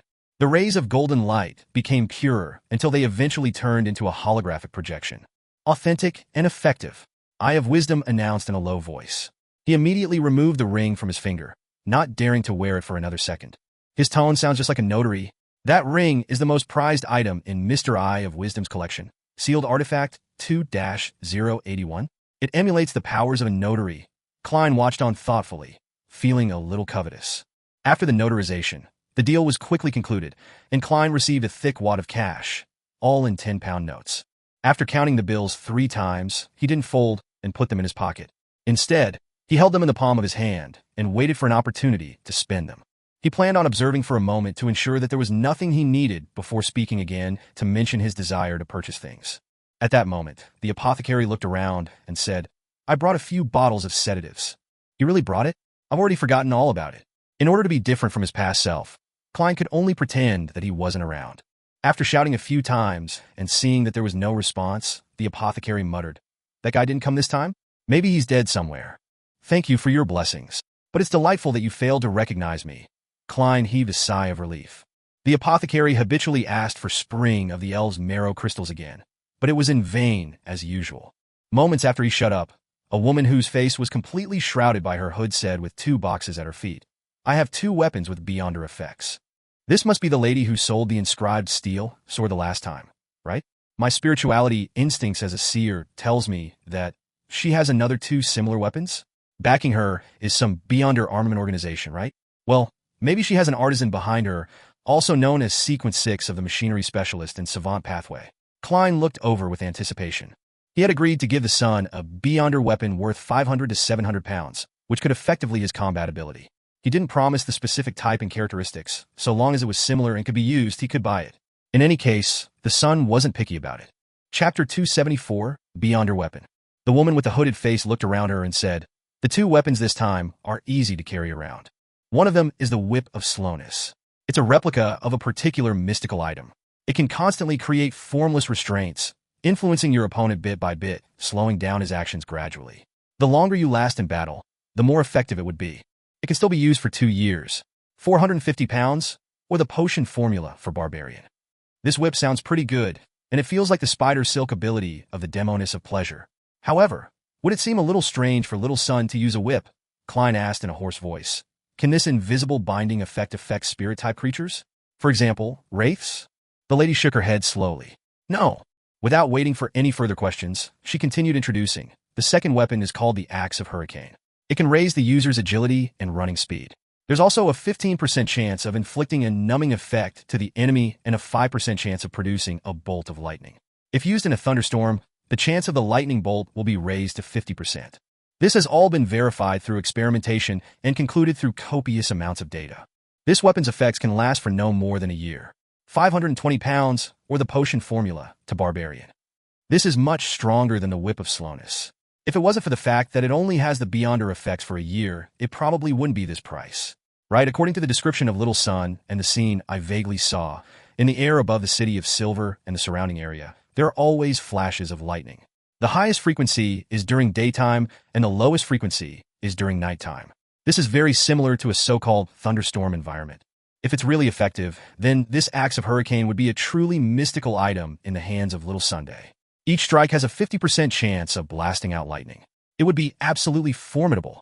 Even if that doesn't work, looking at the most basic Beyonder effects of the Axe of Hurricane, it's still quite a good weapon, and it meets the needs of Little Sun. As for the problem that it can only be used for a year, it's not a big problem to solve. In 1 year, with Little Sun's digestion rate and City of Silver's Beyonder resources, as long as he has the potion formulas, he would at least be Sequence 6 by then. At that point in time, he'll definitely need to replace his weapon. As his mind whirled, Klein basically determined that he was buying the Axe of Hurricane. At that moment, the apothecary muttered, "Is an axe easy to carry around? I feel like I've heard a joke, and I think it might be more appropriate to make a wrench. Say, can't you sell stuff like revolvers with Beyonder effects? I will try my best to collect similar items." The woman emphasized the word collect. "All right, friends who are willing to buy one of these weapons, please make a bid." Before Klein could even speak, he heard a male voice from the long sofa.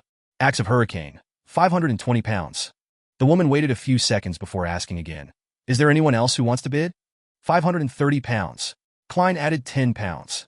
The man immediately replied, 550 pounds. "This, Little Sun, if he raises it to more than 600 pounds, I won't be buying it. I'll get you a new whip."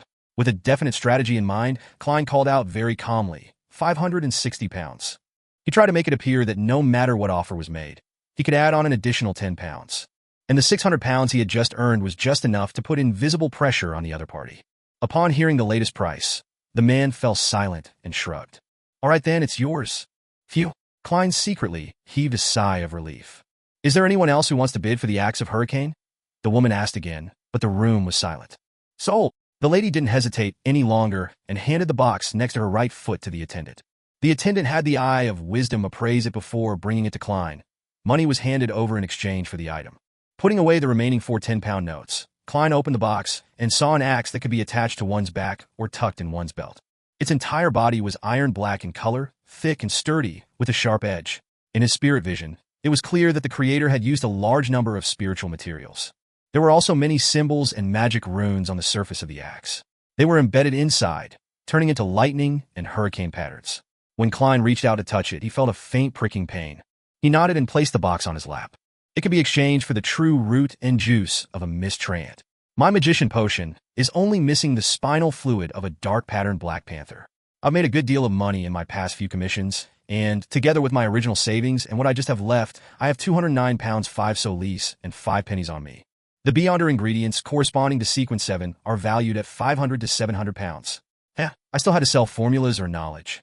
Yes, I'll take the time to check on Leopard this week and confirm the progress of his bicycle. Klein stopped bidding and quietly watched from the sidelines. Later on, someone bought the Whip of Slowness for 480 pounds, and a beyonder ingredient called Heart of Featherman wasn't sold because its price reached 1,600 pounds and nobody wanted it. According to his knowledge of mysticism, Klein knew that this beyonder ingredient would be classified in the category of sequence 6. In the following transactions, more failed than succeeded. After all, most of the beyonders who came to the gathering had a specific purpose, and they wouldn't casually waste money and resources. They weren't like Klein, who bought any weapon as long as the beyonder effects were good enough. I want to sell a formula potion. Sequence 9, Corpse Collector. 230 pounds.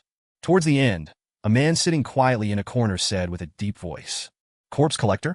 I remember that this potion formula can only be found in the Church of the Evernight Goddess, Church of the God of Combat, and the Numinous Episcopate. Has an undercover Nighthawk sneaked in? Or is he a member of the Numinous Episcopate who's trying to revive death? Of course, it isn't that strange for low-sequence formulas to be found in the wild. This isn't a huge secret. I remember old Neil mentioning that the formula for Corpse Collector involved a desiccated black-spotted frog. Klein controlled himself and didn't smile. He thoughtfully looked ahead and discovered that the potion formula of Corpse Collector was quickly sold. The potion formula for Sequence 9 is very easy to sell. Before, there was just a single Sequence 8 Folk of Rage formula that failed to close several times, while my light suppliant formula match with Sequence 9 Bard was sold relatively easily. Yes, most beyonders would collect Sequence 9 formulas if they have the money to spare. They can give their own children and students more opportunities to choose from, allowing them to walk a path that they preferred. Under this premise, if a Sequence 8 formula doesn't have the foundation Sequence 9, they would have to wait for beyonders who are attempting to advance, and there might not even be one in 1 to 2 years.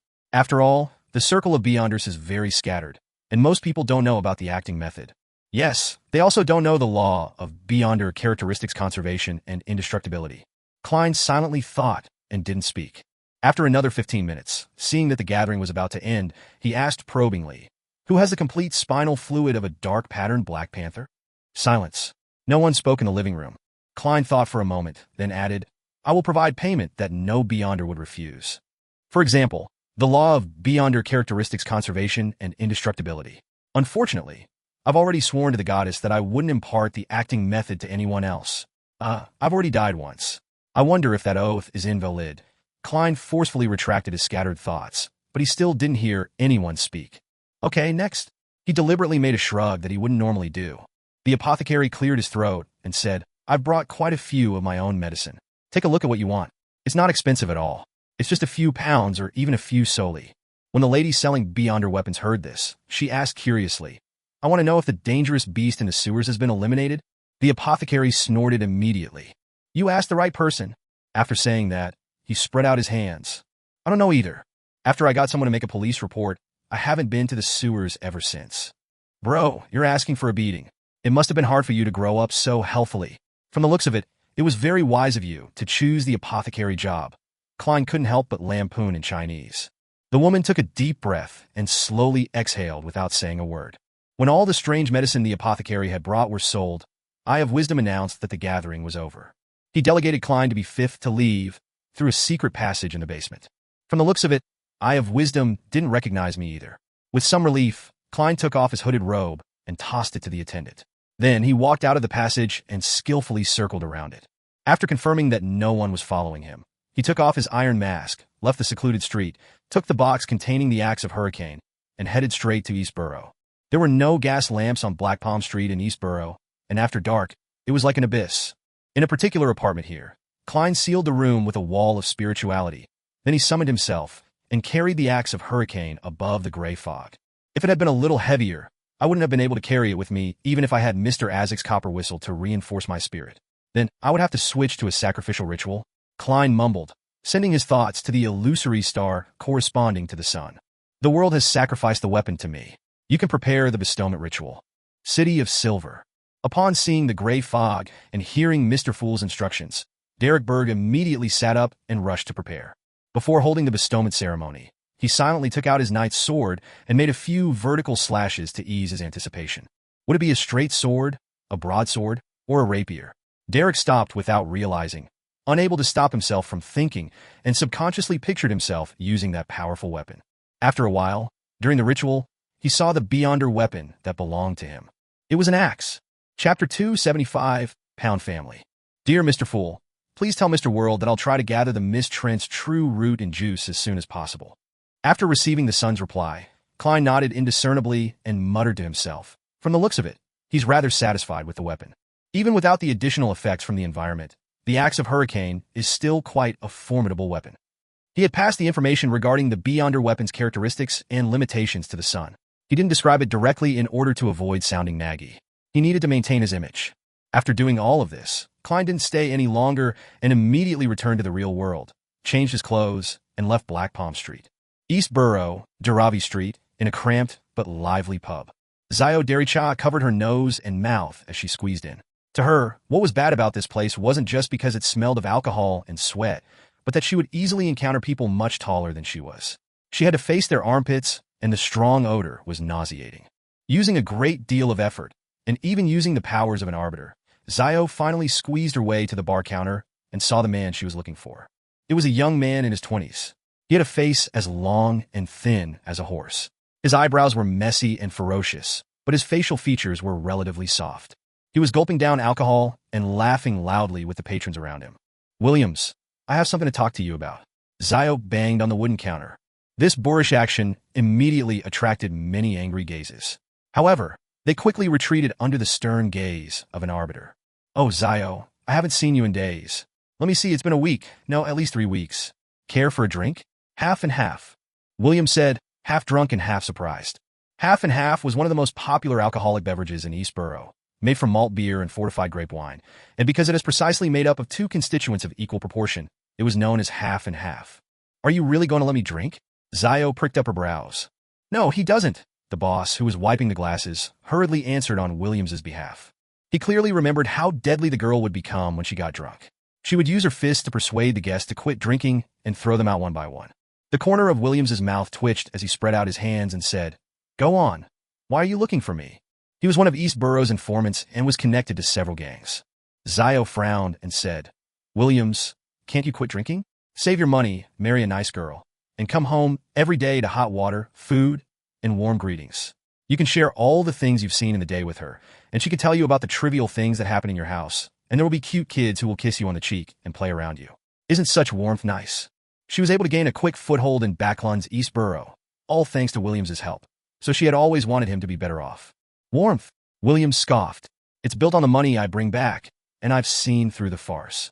If I could bring home 20 soli a week, I'm sure my family would be warm and just as you described it to be, but if not, Lord, the screams and insults from the woman, the cries and shrieks of children, would drive me crazy. My mom is a good example. Every time my old man comes home, he'll beat me up and make a ruckus, so if that's the case, I might as well use the soli and the pence on me to trade for drinks. No one cares how much I earn here. Everyone drinks and chats, and the mood is really good. If I want women, there are cute street girls outside. They wouldn't quarrel with you. Zio smirked and said, You really are an incorrigible believer of the Lord of Storms. One day, you'll die from alcoholism or some strange disease. At least I've enjoyed life, Williams replied without minding what she said. I haven't worked in almost 3 days, so I'm not going to give you a discount. Zio stopped persuading him. She stroked her short, disheveled blonde hair and handed him the portrait of Lenevis that Audrey had given her. Help me keep an eye out for this man. Find him as soon as possible. Here are different portraits of him. Williams spread out the piece of paper in his stupor and glanced at it before it skiing. He looks too ordinary, and there are so many people in East Borough. There are people who die at any moment. Some leave, some come, and others become vagrants. It'll be difficult to find him. In short, help me keep an eye out. Notify me immediately if you find anyone who looks like him. Zio took out a 5 soli bill and handed it to him. Here's some beer money. If you can find the person in the portrait, I'll, give you another 10 pounds. 10 pounds. Williams whistled. Zio, when did you become so generous? Or is this person worth more? That's how much his reward is worth. 10 pounds for providing clues. Zio pretended to look around the pub and answered, Don't forget about this matter. I'll come back in a few days' time. She had already run through nearly half of Eastborough and issued the mission to the gang leaders and informants she knew, and she had paid several pounds in advance. As long one of them succeeds, I'll earn it all back. All those profits. Zio silently cheered herself on and walked out of the pub with her nose and mouth covered. At that moment, the scene gradually turned chaotic due to some conflict between a few drunkards. Zio glanced over in exasperation, then raised her voice and shouted, "Stop!" A sense of dominance reverberated within the pub, and it was as though the drunkards had met their nemesis as they hurriedly sat down. Some of them even hugged their heads and squatted on the ground. Phew, I wonder when I'll advance to sheriff. Zio sighed, feeling a mix of satisfaction and anticipation. On Thursday morning, Klein took the long trip to St. George Borough, which was like another city altogether, to show some concern for his first investment. With his last tip and the revelation from Roselle's manuscript, Leopard was progressing very quickly on the bicycle project and had already built a crude prototype. This was very much in line with Klein's impression of bicycles. After a trial ride, Klein offered a few suggestions for improvements, saying he would disburse the second investment payment next week, and expressed his hope of bringing in new investors as soon as possible, so that the project could enter an industrial phase. The only problem was that Leopard believed that he was the inventor and had the right to name the product. He wasn't satisfied with the term bicycle and intended to adopt the more popular term bike. Klein didn't care. At noon, he returned to 15 Minsk Street, but before he could take off his hat, he heard a series of illusory pleas. "Miss Justice? She has collected the information on the abject nobles so quickly?" Still in thought, Klein prepared to enter the living room and head to the second floor. At that moment, he heard the doorbell, and when he opened the door, he saw Julianne, the maid from the Sammers next door. "Mr. Moriarty, Mrs. Sammer would like to invite you to a Sunday luncheon. There will be a lot of neighbors attending," the maid said as if she was reciting something. After his return last night, Klein had handed the portable camera to Mrs. Sammer and exchanged a few words with her, but he hadn't received any indication of a luncheon. That's right, according to the magazines, the middle class wouldn't invite anyone to an event in person, but instead, they formally sent their servants or maids to send the invitation. This is in line with Mrs. Sammer's style. Klein was puzzled at first before he immediately came to a realization, so he promised to punctually attend on Sunday. Who wouldn't want to have a free lunch? And Mr. and Mrs. Sammer aren't very difficult people to get along with, as long as you don't mind their showing off. Klein secretly added in his heart. He watched as Julian left. He closed the door behind him and walked toward the stairs, his eyes scanning the slightly messy living room, dining room, and kitchen.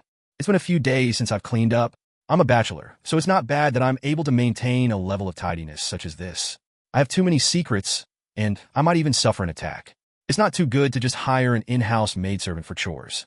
Yes, I should discuss this with Mrs. Sammer on Sunday and ask her to send her maid to clean up twice a week, and I'll pay for it. Many tenants and landlords have had similar agreements." Klein calmly walked into the bedroom on the second floor and drew the curtains. After entering the fog, he found that the prayer had indeed come from Miss Justice.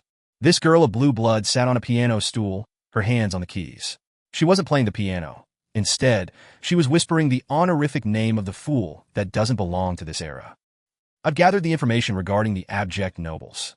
I'm requesting permission to hold a sacrificial ritual and seek your help in passing it to Mr. World." "That's quick, as expected of a professional." Klein immediately responded. Audrey, who had just returned from the Royal Coat of Arms office and experts in this field, completed the sacrificial ritual with a little unfamiliarity as she threw the thick manuscript into the illusory door. "I'll pass it to the world." Klein's tone was indifferent as he cut off the connection. This time, he was in no hurry to return to the real world. Instead, he flipped through the manuscript and found the part pertaining to the Pound family.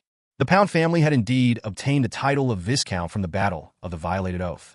After that, they were loyal to the royal family, and they had quite a bit of power in the army and their own fiefdom. However, 32 years ago, two of the family's heirs died from serious illnesses, one after another. At that time, the old Viscount had no choice but to bring the child of a distant relative home. Not long after, the old Viscount passed away. As the child was still young, under the enticement and instigation of the servants, he changed the butler and turned foppish. In just 8 years, he had lost most of his fortune and was reduced to a baron. Even the family's house in Backlund was sold. In the years that followed, his title was reduced once again to that of a baronet. Died of serious illnesses? Their corpses are probably nowhere to be found. They should all be in that innermost room in the underground structure, outside that bloody door. The old Viscount must have deliberately concealed the matter, preventing the royal family, military, or churches to investigate. From the looks of it, the Pound family must have discovered the underground structure from the Fourth Epoch about 30 years ago. Perhaps the underground secret door was built by them, but there are more than 2 corpses in that room. There were others who had entered in ancient times to probe the area. Well, I'll have to talk to Baronet Pound in a way that won't reveal my identity. Klein stopped thinking and looked at the last paragraph. He saw what he wanted. Baronet Pound, currently living at 29, Civilhouse Street, Empress Borough. Chapter 276, Rafter Pound. Civilhouse Prefecture was located west of the Lone Kingdom, across the Hornaces mountain range from the Intis Republic. And in Backlund, there was a street named after it, on the edge of Empress Borough, where the headquarters of the capital's police department was located. Many people chose to settle down here for the peace of mind, and Rafter Pound was one of them. The baronet stood by the closed window in his warm activity room at Unit 29 in his cotton-quilted pajamas, staring diagonally across the street at Civilhouse Yard. He was in his early 40s, but the sides of his hair had turned white. He had puffy eyes and clear wrinkles on his face. His body constantly emitted the smell of alcohol. On the floor behind Rafter lay some torn lingerie, and opposite it was a burning fireplace. The baronet raised his glass and gulped the rest of the liquid in it. Then, he walked slowly to the door and returned to his bedroom to get some sleep. As there was no pipe to transfer the heat from the fireplace, he felt the bone-chilling chill of late autumn as soon as he left the activity room. Damn it! Rafter Pound cursed under his breath as he staggered to the bedroom door and twisted the handle. The bedroom was dark, with only a faint crimson glow shining in. Rafter was about to close the door behind him and collapse in a bed when his eyes suddenly froze. A figure was sitting quietly on a chair beside the curtain. The figure wore a pair of grayish-blue pants and a cap. The entire person was completely hidden in the shadows. Sensing Baronet Pound's gaze, the man slowly raised his head and looked over. His face was painted red, yellow, and white, looking like the funniest clown. Rafter was about to shout and run when he saw a revolver aimed at him and heard two deep and hoarse sentences. I advise you not to do anything unwise. If you cooperate, I won't harm you, and I won't take away your belongings, if you still have any left. Rafter Pound's expression changed a few times, and he very obediently closed the bedroom door. Then, he half raised his hands and sat on the edge of the bed. What do you want from me? He hiccuped in his drunken stupor, and his body trembled slightly as he reminded, Civilhouse Yard is just across the street. I know, but I think I'm closer to you than you are to Civilhouse Yard. Disguised as a clown, Klein had changed his voice and tone as he warned, and my purpose is just to ask you a few questions. Before he came to Civilhouse Street, he had divined if there would be any danger in making this trip in the mysterious space above the gray fog, and had obtained an answer that it was very safe. Questions? Rafter's lips trembled as laughed bitterly. Here we go again. Am I never going to escape this nightmare? Have there been many people coming to you with questions? Klein continued the topic. No, not only questions. After my uncle, the Honorable Old Viscount, passed away, too many things have happened to me. The amiable old butler resigned for no reason and has vanished.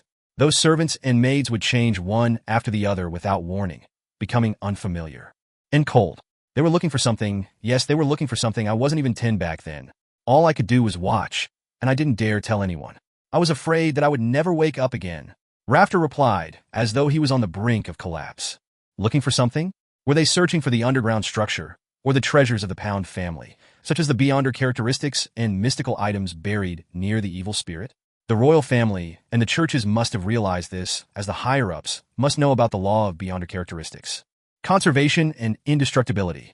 Since the Pound family was in ruins, these things should have been taken back, right?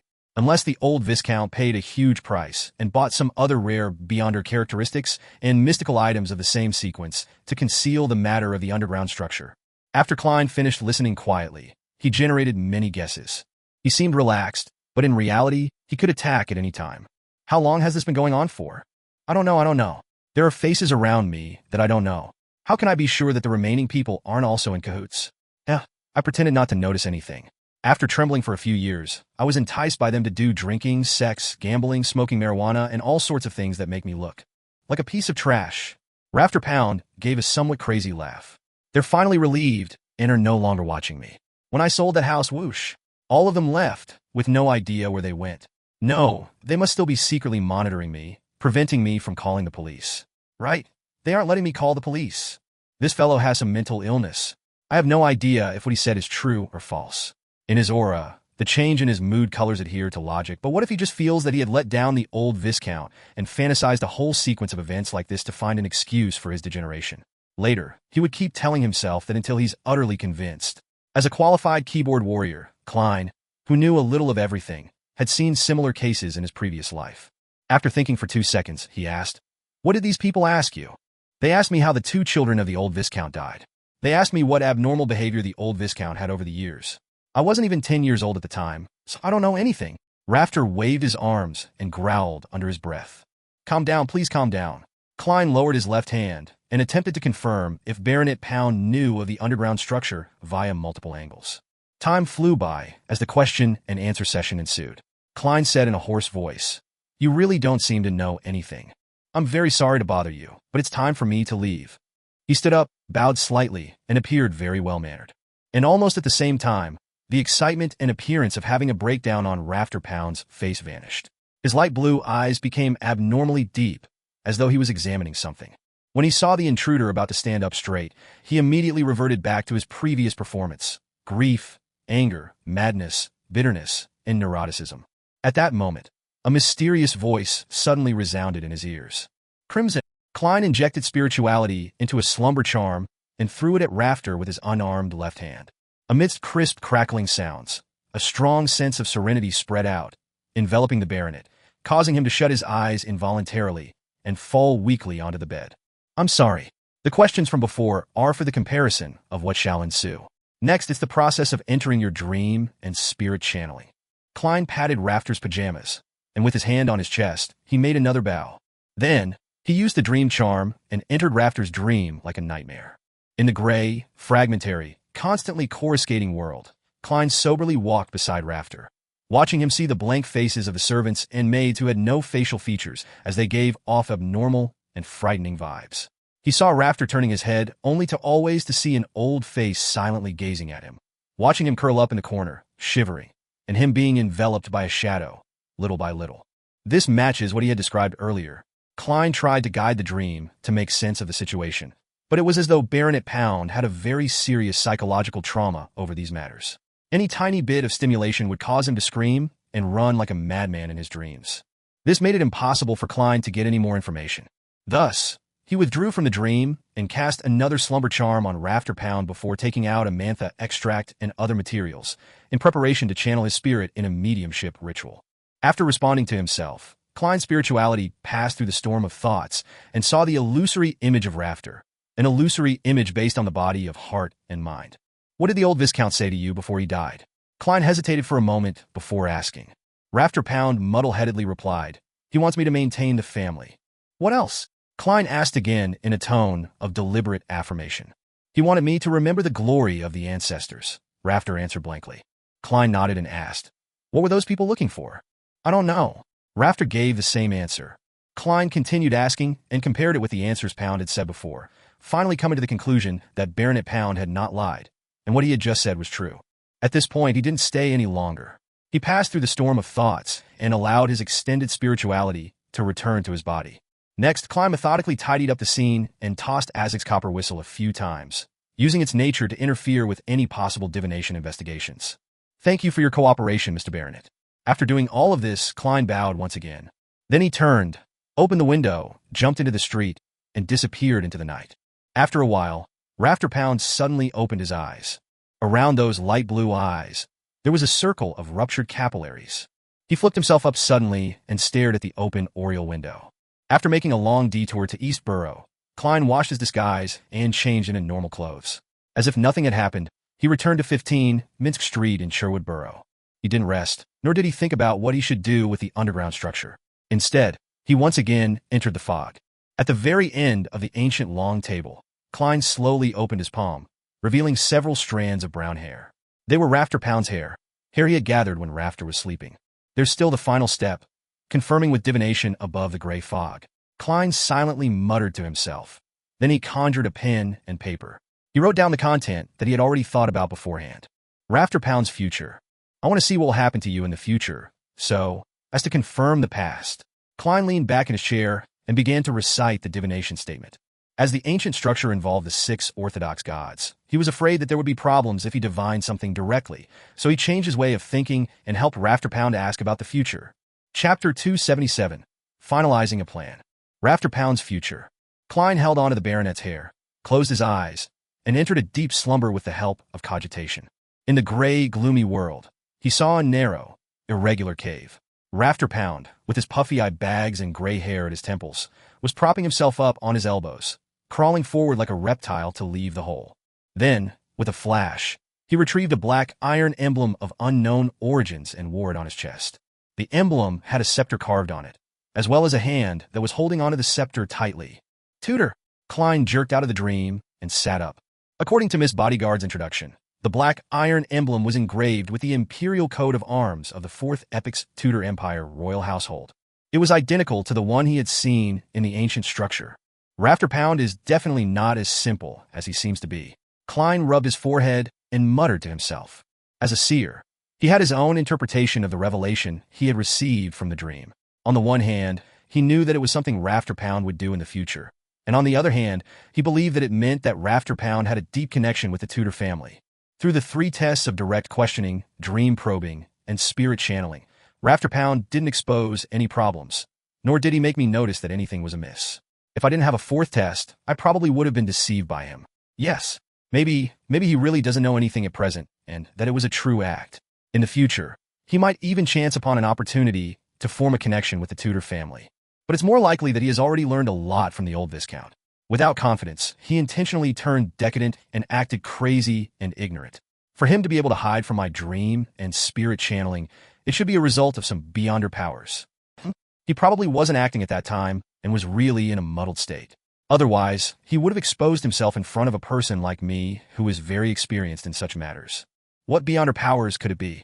What sequence number is he? Or is he the kind that is born with certain beyonder powers? Klein proceeded this line of thought, and soon realized he had reached a dead end. He quickly pulled himself out of this dead end and changed his angle of thinking. Rafter Pound has a deep connection with the Tudor family. Can I make a bold hypothesis that he's actually a descendant of the Tudor family? If the blood relationship between him and the old Viscount is real, then things are going to be interesting. The entire Pound family is a branch of the Tudor family that changed its surname to escape pursuit. They contributed tremendously and were conferred aristocratic titles, and they returned to the center of power, one step at a time. Meanwhile, they were secretly searching for the secret remains left behind by the Tudor Empire in Backlund. After an unknown period of time, they finally found something.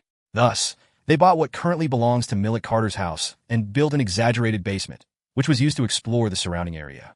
30 to 40 years ago, they found the ruins and built a secret door to it. But during the exploration process, an accident occurred. That evil spirit didn't recognize any of the so-called Tudor descendants at all. The 2 heirs of the old Viscount died in that room, in the deepest corner, one after the other. Even their beyonder characteristics and mystical items couldn't be retrieved. Although the old Viscount spent a great price to buy similar beyonder characteristics, making it seem like the 2 heirs had died relatively normal deaths, the consecutive deaths made the royal household and the churches suspicious. Therefore, after the old Viscount passed away, Rafter Pound deliberately exaggerated and distorted the secret investigations of the past to frighten himself into having mental problems. He began to engage in debauchery so as to avoid the attention of others. This can explain what previously puzzled me. How can a Viscount family be placed under the control of some mysterious person without any action from the royal household and the churches? Even if controlling him was necessary, they would do it in a milder and undetectable manner. For example, using a faceless of my sequence 6 pathway. A child can even sense something abnormal, much less the powerful beyonders of the royal household and the 3 churches. The reason why they were unaware can only be explained by the fact that they were the ones who had sent those people. Yes, back then, I surmised that the Tudor family and the Trunsois family grasped the Dark Emperor pathway. So due to the need to act, they would establish dynasties to maintain the style and uniqueness of the Solomon Empire. On this point, Miss Bodyguard has indirectly proven it. The Dark Emperor pathway sequence 9 is lawyer, a beyonder job that is extremely good at using order. Yes, Rafter Pound was able to deceive my dream and spirit channeling abilities because of this. Perhaps he's gone one step further? He cooperated with me sufficiently. So in his muddled state in the dream, he was still able to subconsciously use the loophole of order and affect the development in the direction he wishes to have. Upon careful consideration, during the process of spirit channeling, Rafter Pound didn't seem to really lie. However, his truth was only a partial truth. Maintain the family, and remember the glory can be referring to the Pound family and also the Tudor family. Klein's train of thought became clearer bit by bit, and he had an overall assessment of the situation. From Rafter Pound's current attitude, the evil spirit shouldn't be able to escape without any external help. Otherwise, the baronet would have long thought of a way to save himself. It doesn't matter if the evil spirit would come looking for him. As long as it escapes the seal and creates a disaster, the secret of the underground ruins would be exposed to the royal household and the churches. When that happens, Rafter will definitely be implicated. The room opposite had collapsed, but it didn't affect the power that restricted the evil spirit.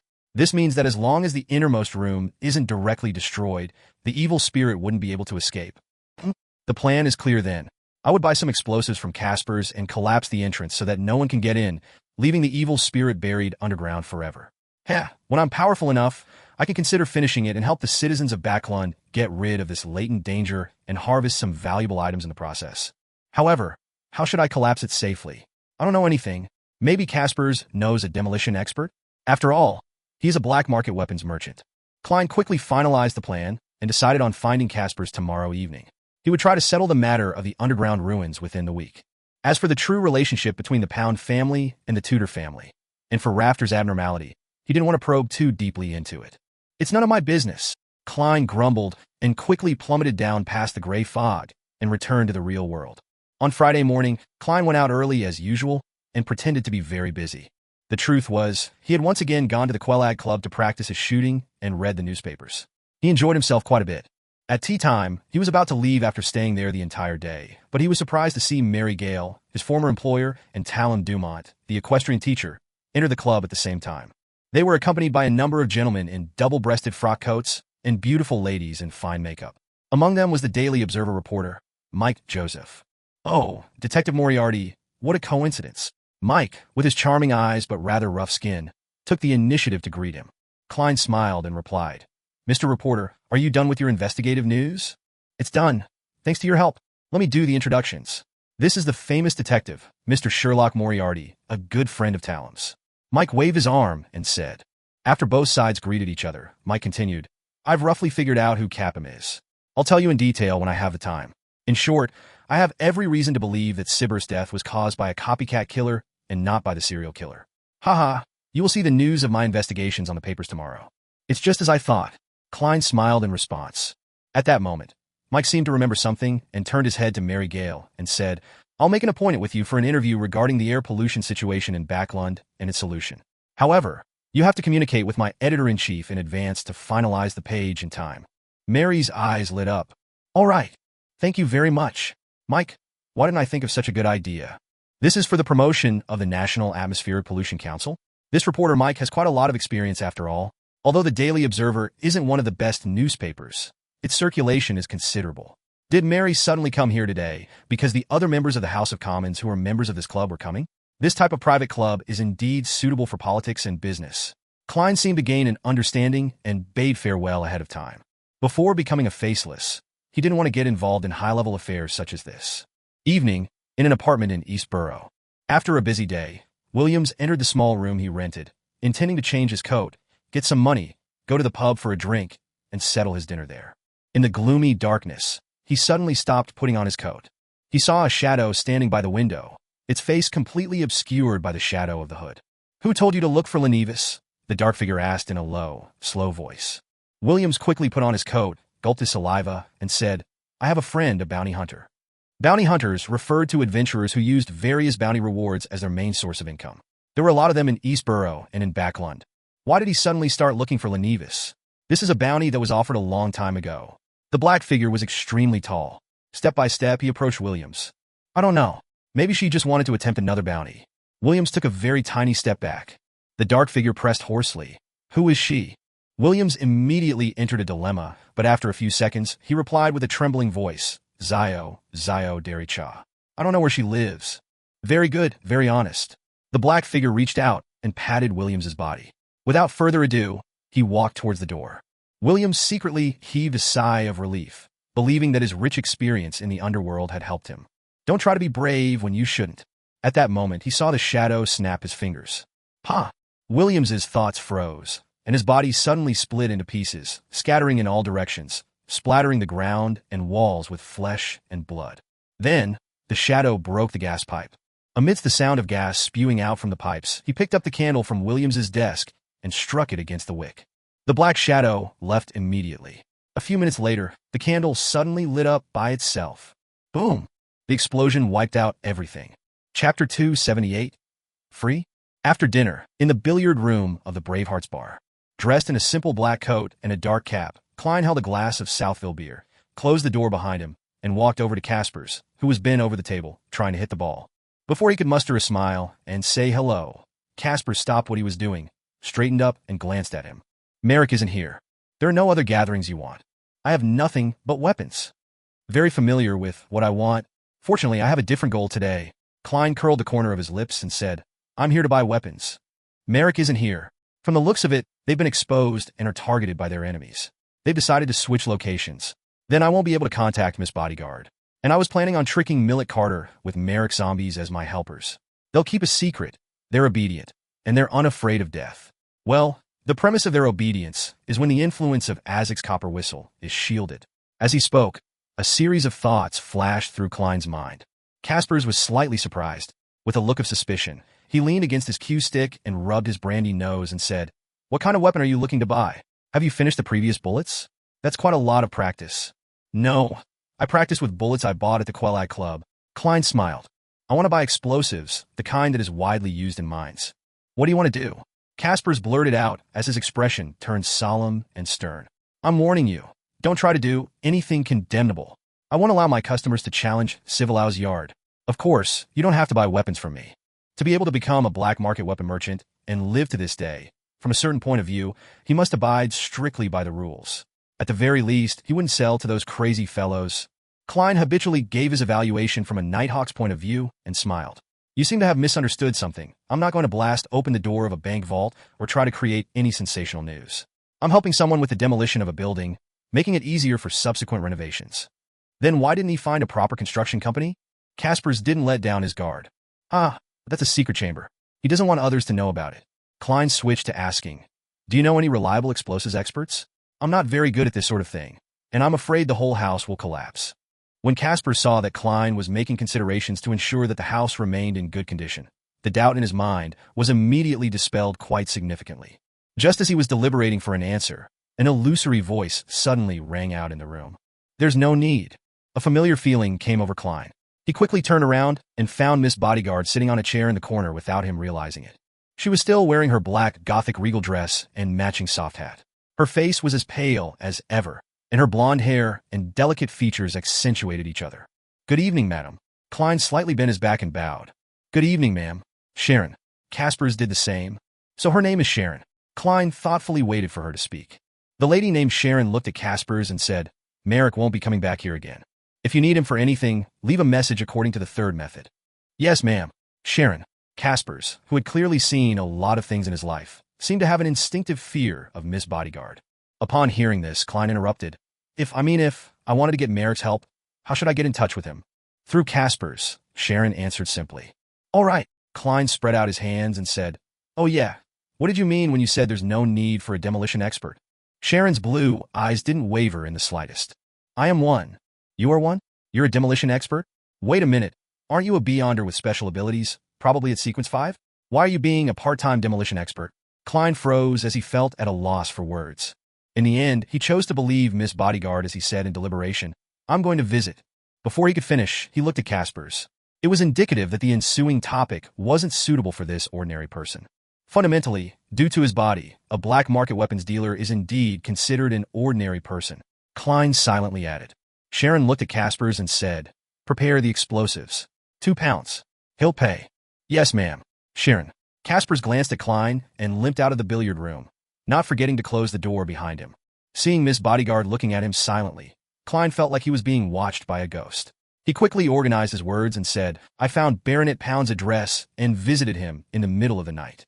After recounting everything that Rafter Pound had told him, Klein began to deduce the process from the story.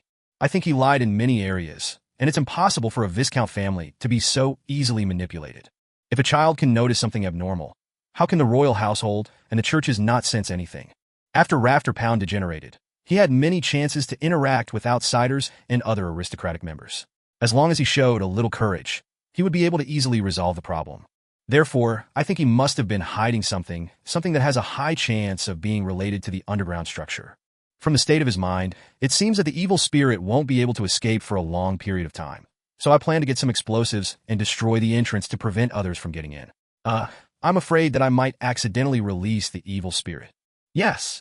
Miss Bodyguard Sharon didn't confirm Klein's guess, but she didn't reject it either. At that moment, Klein hesitated and asked, I don't know much about demolition, so I'm preparing to draw a layout and hire a demolition expert to give me the positions to lay the explosives and their corresponding weights. If I ask you for help again, how much would I have to pay? If it's too expensive, it'd better for me to look for an ordinary demolition expert. After all, I'm getting only £50 from this, while Miss Bodyguard charges £1,000 for 3 days. Klein had already made plans. Free. Sharon's answer was still in her usual style of being terse. Free? Klein was shocked. From what he knew, free things cost the most. Sharon sat quietly for a few seconds before giving a brief explanation. After collapsing the entrance, I'll be the only one capable of entering and exiting. This was what I wished to do. In other words, after you're confident enough, you plan on getting rid of the evil spirit and harvest the items within? In fact, destroying the entrance is to help you eliminate any interferences or the greed of others. After all, other Beyonders of other sequences are unable to pass through the boulders and dirt like a spirit. Yes, apart from the apprentice pathway, but they don't know about that underground structure. Klein nodded in enlightenment.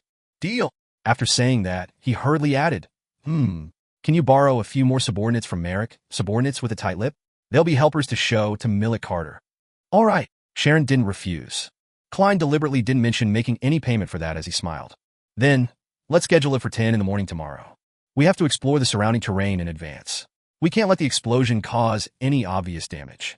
Sharon nodded slightly as her figure faded away into nothingness. Saturday morning, Zio Dericha once again rode in a public carriage to the East Borough to confirm any results that her commissions might have. While waiting for the transfer, she suddenly had the urge to buy a newspaper to read. She took out a penny and bought a copy of the Backlund Bulletin from a paperboy next to her. She quickly read through it. Suddenly, her eyes froze because of the news article on the 3rd page. At 7:10 last night, there was a serious explosion in the apartment building at 1 Dharavi Street in East Borough. It's suspected to be a result of a gas leak. The explosion happened at unit #03-06. The tenant died on the spot, to the point of not leaving a complete corpse.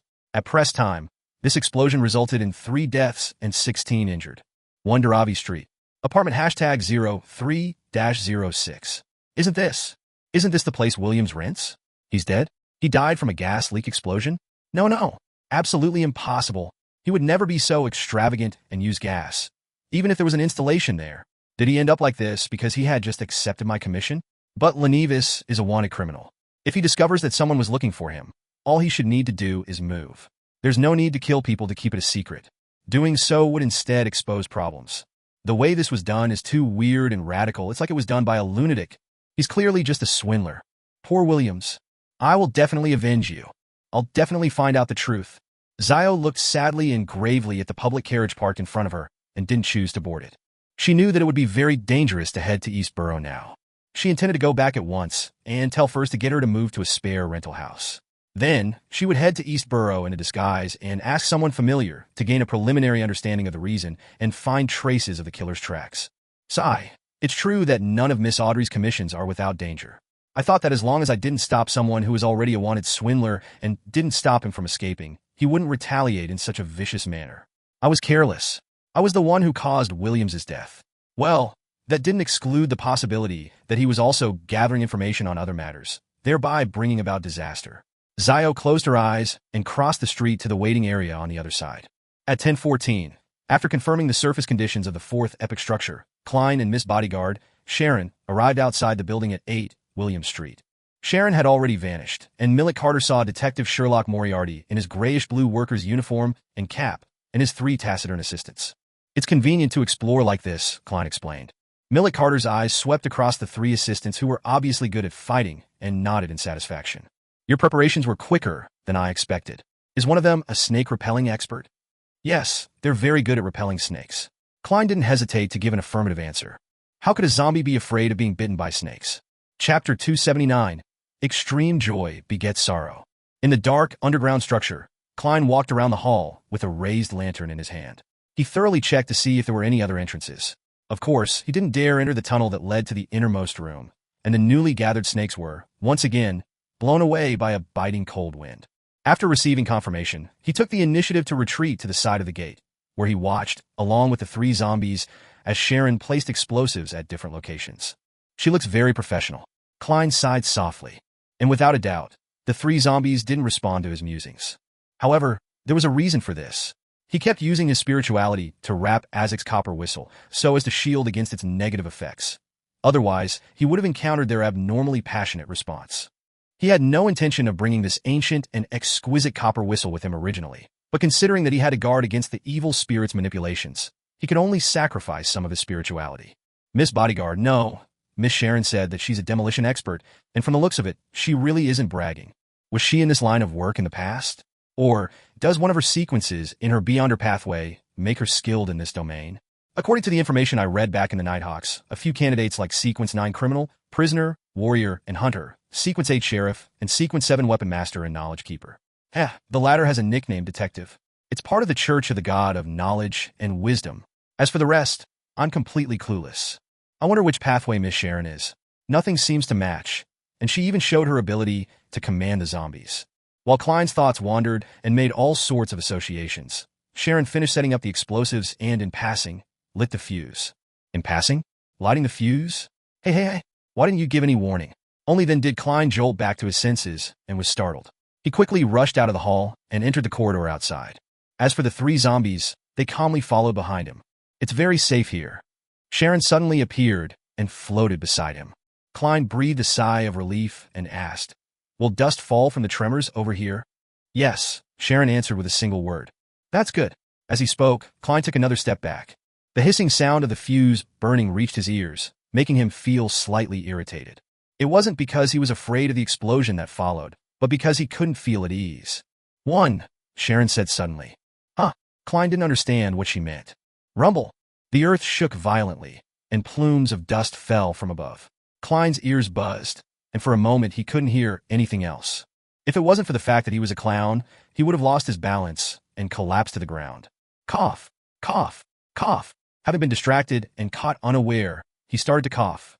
He saw boulders and mud rapidly falling in front of him as they instantly blocked the entrance. During the remaining tremors, Klein gripped the copper whistle given to him by Mr. Azek and observed its reaction. Although he had divined beforehand that his expedition would be safe, he didn't dare to believe it completely, even if it was a revelation gained from above the gray fog, since it involved the statues of the 6 Orthodox gods. Therefore, he cautiously judged whether or not the evil spirit was freed with the help of Azek's copper whistle. The copper whistle surface was cold but mild, and it had no abnormal changes. Completely relieved, Klein looked at the zombies beside him and confirmed one thing from their eyes. His face was very dirty right now. That's good. It's in line with how I'm going to explain this to old Mr. Millet Carter. I didn't waste my effort in changing into a different set of clothes. He walked to the entrance and confirmed that it was completely blocked. Without causing too much of a commotion, it's true that only those from the apprentice path and beyonders like Miss Sharon can enter in the future. By doing so, she has ruled out many potential competitors. No wonder it was free. Klein looked at the boulders and dirt before sighing. Of course, I can too. I have a condition similar to a spear body. He silently added this sentence inwardly with a smile, but his expression didn't change at all. Let's call it a day. With an exaggerated snap of his fingers, Klein led the three zombies back to the basement of the house. As for Sharon, she had already disappeared. In the spacious basement, Millet Carter was nervously pacing back and forth, looking at the secret door from time to time. As soon as he saw Detective Moriarty and his assistants exit, he let out a long breath and asked anxiously, "What happened inside?" Klein deliberately panted and said, "That underground structure is too old. It hasn't been repaired in a long time. We were driving the snakes away, but with just a little bit of movement, it collapsed. The whole area has collapsed, but luckily we were close to the door and managed to escape in time." Holy Lord of Storms. That structure was that dangerous? Millet Carter pounded his left breast. Yes, there are always only a few ancient buildings that can be preserved. The rest would have collapsed in the river of history, Klein answered. I'll bring you in to confirm the situation. Will there be more collapses? Millet asked cautiously. No, this area is quite sturdy. Klein deliberately patted the dust off his body and coughed twice. He then let his employer in and stopped at the entrance that was completely blocked. The walls near the hall had also collapsed, leaving behind only stones and dirt. You can use this area. He pointed to the corridor area. Millet was silent for a few seconds before he sighed. Thank goodness I didn't hastily send someone in to explore, but instead went to look for you, a professional. Otherwise, I would have had to bear the burden of the loss of several lives. All right, this commission ends here. I'll pay you the rest of the reward. As he spoke, Millet Carter took out his wallet, did a count, and was somewhat embarrassed to find that there were only about 30 pounds in cash. Fortunately, I still have other forms of money, Otherwise, I'd have to go to the bank, Millet mumbled as he looked up at Klein. Do you mind taking gold coins? No, I don't mind any form of money. Klein smiled. The gold pound of the Lone Kingdom could be in the form of gold coins unless they were of huge denominations. This was the guarantee of the denomination on paper money. However, in the past 100 years after Emperor Roselle, the people of the northern continent had become more and more accustomed to paper money. There were even some members of parliament who wanted notes to replace copper pennies. Gold, in the true sense of the word, already hardly ever circulated in the market. Only some of the old gentlemen would attach a fixed box on the other end of their pocket watch chains, which contained some gold in case of accidents. It was to give him peace of mind, and was also a habit. Millet nodded, and following the gold chain on his clothes, he pulled out a box that flickered with golden light from a certain pocket. He opened the box, took out 5 gold coins, and handed them together with the notes he had previously counted to the detective. Klein didn't hide his actions as he counted the money and suddenly flicked a gold coin and caught it coolly. Thank you for your generosity. He glanced up at the statue and smiled sincerely. Then he pressed his hand to his chest and bowed whilst facing Millet Carter. Yes, if it were any other detective, even if they demolished the entrance and the passageway, they would definitely have nightmares upon returning. They would hear things at home, and their minds will turn weak. They would feel like they're being watched all the time and experience other problems. That's the corruption of the evil spirit's aura. It will take a very long time before the effects disappear, but we're different. Miss Sharon is like a ghost to begin with. As for me, I'll be completely fine once I go above the gray fog. As for the 3 zombies, they aren't even afraid of death. So what's there to be afraid of? Klein lampooned while in a good mood as he bade Millet Cullen farewell and left his house. Arriving on the street, without even informing him, the 3 zombies walked in another direction. Miss Sharon is gone. She really didn't collect any money for the zombies. Klein smiled as he raised his arm and waved at the departing backs of the 3 zombies. Then he went home and changed into his normal clothes and headed for the Quelli Club to practice shooting. After also settling his dinner there as a reward for the successful completion of his mission, Klein returned to Minsk Street in a public carriage. The dark, gloomy environment was illuminated by gas lamps, and with his cane, he strolled leisurely along the street. Suddenly, he had a premonition which wasn't too good or bad. What's going on? When Klein looked up, he saw 2 police constables with a dog on a leash, apparently investigating the streets. Investigation? An investigation with a police dog? Is this a result of the serial killings? The scene of the murder had the smell of cloves and gooseberries, so they included a police dog? Klein couldn't help but silently lampoon. The history of dogs dated back as far as the Roselle period, but the numbers had always been small. Considering that he had many things on him, and considering his earlier premonition, Klein decided to take a detour. But at that moment, the 2 policemen saw him and signaled for him to stop. The corner of Klein's mouth twitched as he waited in place with a smile on his face. Routine investigation. As they approached, one of the officers showed his identification documents. All right, before Klein could finish his sentence, the police dog suddenly growled at him and barked endlessly. Is it because of the smell of gunpowder on me? The smell of gunpowder from my afternoon practice? Klein instantly realized what was happening. He looked at the faces of the 2 officers who were now on alert. With a thought, he smiled and said, It's this. I picked up a revolver along the way, along with an armpit holster and bullets. I was planning on handing them over to the police. Slowly, he took out his revolver, raised his hands to his shoulders, and added with a serious smile, Officers, I really am not bearing a gun illegally. As one constable remained on high alert, the other constable received the revolver and said seriously, You have to come back to the police station with us. All right, Klein returned with a radiant smile. But I have a request. Please inform my lawyer, Mr. Jurgen Cooper. I will only accept a body search with him around. Chapter 280. The First Step. In a corner of East Borough, a drunken Zeon faced the wall, pulled off his pants, and began watering the moss in comfort. When he was done, someone suddenly patted his shoulder. Zeon couldn't help but shiver a few times. He picked up his pants and half turned to see a short boy in a canvas jacket and cap.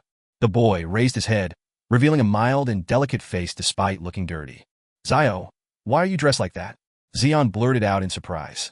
Zio put her index finger to her lips to indicate the need for silence. Then, she suppressed her voice and said, I'll ask and you answer. Keep your voice down. Astonished by her awe-inspiring presence, Zeon could only nod. Which of the guys that Williams knew have died within the past 2 days? Zio asked in a low voice. Zeon used his alcohol-paralyzed brain to carefully think for a while and said, Gavin. Gavin was found to have drowned in the Tussock River this morning. He probably fell into the river last night. The poor sod doesn't know how to swim and likes to enjoy the wind by the river when he's drunk. Zio's gaze suddenly became sharp. Without any hesitation, she asked, Did Gavin accept Williams's request to look for the wanted criminal, Lenevis? Of course, we all got this commission from Williams. Anyway, it's not like it's a big deal. All we have to do is show the portrait to everyone we know and keep an eye out for someone who looks like him. Oh, Williams, he said that if there's a clue, he'll treat me to 3 days of booze and meat. The poor fellow actually died in a gas explosion. That's why I refused to have my landlord install a gas pipe. That was months ago.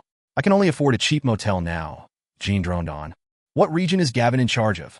Did he mention anything to you? Zio looked sideways, pursed her lips, and stared straight at Zion. He usually goes to the dock area near the East Ballam dock. He even met me yesterday evening and said that he went to the Workers' Alliance Tavern there to spread the news of his search for Lenevis, and he also showed the portrait of Lenevis to everyone present. Jean hiccuped. There were many docks in Backlund, most of which were considered as the dock area and designated as shipyards. And after that, did Gavin say what he was going to do? Zio asked again, frowning doubtfully.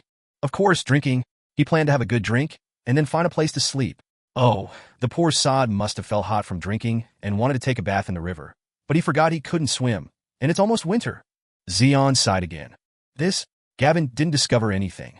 He had gone to the Workers' Alliance Tavern in East Ballam Dock and distributed leaflets to search for Lenevis, but ended up meeting his demise. It even implicated Williams. The murderer's reaction can no longer be described as extreme anymore. He's simply a lunatic. If I were Lenevis, the easiest option would be to immediately move somewhere else and avoid being found. Unless he's embroiled in something and cannot leave anytime soon. But I wasn't the only one looking for him. There are also many bounty hunters. He may kill Williams, but can he kill that many people? If he had the ability, he would kill off everyone who spread wanted posters in Civilau's yard. Zio was completely befuddled by the entire matter, just like how she found Williams's death was impossible. In the end, she decided to report the problem to Miss Audrey first, and then head to the Workers' Alliance Tavern in East Ballam in disguise. She wouldn't make any inquiries and only observe to see if there was anyone suspicious. Cherwood Borough, Rice Police Station. Once again, Klein found himself huddled on a backrest-equipped bench with thieves and drunkards. How unlucky. To think that I would run into the police and fail to take a detour in time. It's all because of that damn serial killer. As Klein cursed that particular person, he thought about how to hide his charms, and the herbal powder he couldn't explain away and dodge the body search that followed. He had tried to put them in his black gloves, then find a chance to slip them into a hidden spot in the police station, only to retrieve them when he left. Just then, his eyes lit up and he saw the young lawyer, Jurgen Cooper, with his hair neatly combed back. He was dressed like he was attending a banquet. Just as Cooper came over, he was accompanied by a police constable. You can leave after signing your name, Jurgen said with his usual serious expression. Is that all? Klein asked in surprise. Jurgen nodded slightly. Yes, they know you're a well-known detective. What kind of reason is this? Klein didn't dare to ask further. He immediately got up and followed after Jurgen, who was wearing a long black tweed coat. He signed his name at a leisurely pace before leaving. The weather was different from the last time he was let out from the police station by Jurgen. There was no rain and only thick clouds obscuring the crimson moon and stars. The streets were illuminated by gas lamps that lined both sides of the streets. Thank you so much. I've troubled you once again. Klein briskly walked forward and came to Jurgen's side. Jurgen turned his head to look at him and said to him without a smile, There's no need to thank me. This is my job. 2 pounds. Klein sized him up seriously and revealed a smile. Okay. His wallet was bulging recently, and he produced 2 one-pound notes at once. Without a trace of politeness, Jurgen received the payment and said, If you're willing to enter into a formal partnership, then every time you come to the police station, I'll only charge you £1. Of course, not for the cases that are serious. You have to understand that a large portion of the fees I charge will go to the office. It's as if I would frequently be invited to the police station for some coffee in the future. Hooey, they don't even give coffee. There isn't even a cup of water. Before Klein could answer, he heard Jurgen add, For a private detective, getting in and out of the police station is something that happens every once in a while. It's an occupational hazard. Well, I know very well that every private detective has a problem with the illegal bearing of arms and the illegal trespassing in other people's homes. Your response this time was very good. The police couldn't find enough evidence to prove that you were bearing a gun illegally, and the explanation for the gunpowder reaction on your body was quite sufficient. The name Quelag Club was enough to convince them. Otherwise, you most likely would have had to go to the magistrate's court. So, you're not a suspect, but a good citizen. A good citizen who picked up a gun and handed it in, so there was no need for a body search. All right, but I lost a revolver and the corresponding bullets. That's several pounds, and there's also the lawyer's fee. Klein squeezed out a smile. I understand. Lawyer Jurgen, let's establish a formal partnership. The corner of Jurgen's mouth twitched. With an extremely professional smile, he extended his hand and said, I hope for a pleasant partnership. I sincerely hope that I don't have to see you too often at the police station. That's not something that's up to me to decide. Klein gave a self-deprecating laugh. Back at 15, Minsk Street, Klein eased himself with a hot bath. But at that moment, he once again heard illusory prayers coming from a woman. Miss Justice?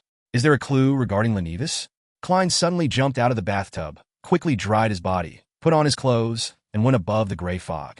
Staring at the constantly expanding and shrinking crimson star, he extended his spirituality and chose to listen. The fool that doesn't belong to this era. Honorable Mr. Fool, there's been a problem with the investigation of Lenivas. Justice, who was wearing a white gown for an unknown reason, recounted the explosion that happened on Daravi Street in East Borough, as well as Gavin's drowning. As a telepathist who had already gained some mastery, she didn't add her own guesses, lest it affect the judgment of Mr. Fool. After listening carefully, Klein frowned, feeling that the killer's reaction was unimaginably extreme. Unlike Rear Admiral Hurricane Kalangos, Lenivas, as a swindler, would immediately move if he discovered anything was amiss. That should be his professional instinct. There's no reason to follow the clues in reverse and kill those who are seeking him. According to this standard, 80% of East Borough's bounty hunters would die. This would cause a sensation and cause the case to be taken over by the Nighthawks, mandated punishers, or machinery hive mind. Has the benefits Lenivas gained from the ritual of praying to the true creator to send his son down left him mad? This is very consistent with the style of the true creator. However, the problem lies with the fact that it would be difficult for a lunatic to hide himself. Apart from the potential, Klein fell into deep thought and was in no hurry to respond to Miss Justice. He had read the newspapers and known about the explosion, so he used dream divination to recall the details. Then he wrote a new divination statement. Clues to the explosion in Daravi Street. As he recited it silently, he leaned back in his chair and entered a dream. He saw a 3-story, grayish-blue apartment. On the 3rd floor of the apartment, a room had lost its windows and half the wall had been destroyed. It was filled with signs of an explosion. The scene quickly shattered. Klein woke up from his reverie as he tapped the edge of the table and thought to himself, the clues are at the scene of the crime? This revelation can also mean that the murderer is still watching the crime scene and wants to finish off the person who comes to investigate the matter. Yes, this will give him a chance to find the person who recently issued the bounty for Lenivas. I'll visit the crime scene in disguise and see if I can find the killer. Even if he isn't Lenivas, he must surely be connected to Lenivas. But he must have hidden himself very well. How can I find him without attracting his attention? A thought flashed as Klein's eyes was cast onto the all-black eye on the long bronze table. This was a beyonder characteristic left behind by the Nimblewright Master Rosago. In the real world, I can't use this item to manipulate those strange threads because of the residual mental corruption from the true creator. There will be irreversible harm after interacting with it for a certain amount of time. However, if it was used temporarily, I can use the threads to find a hidden person. That's something acceptable.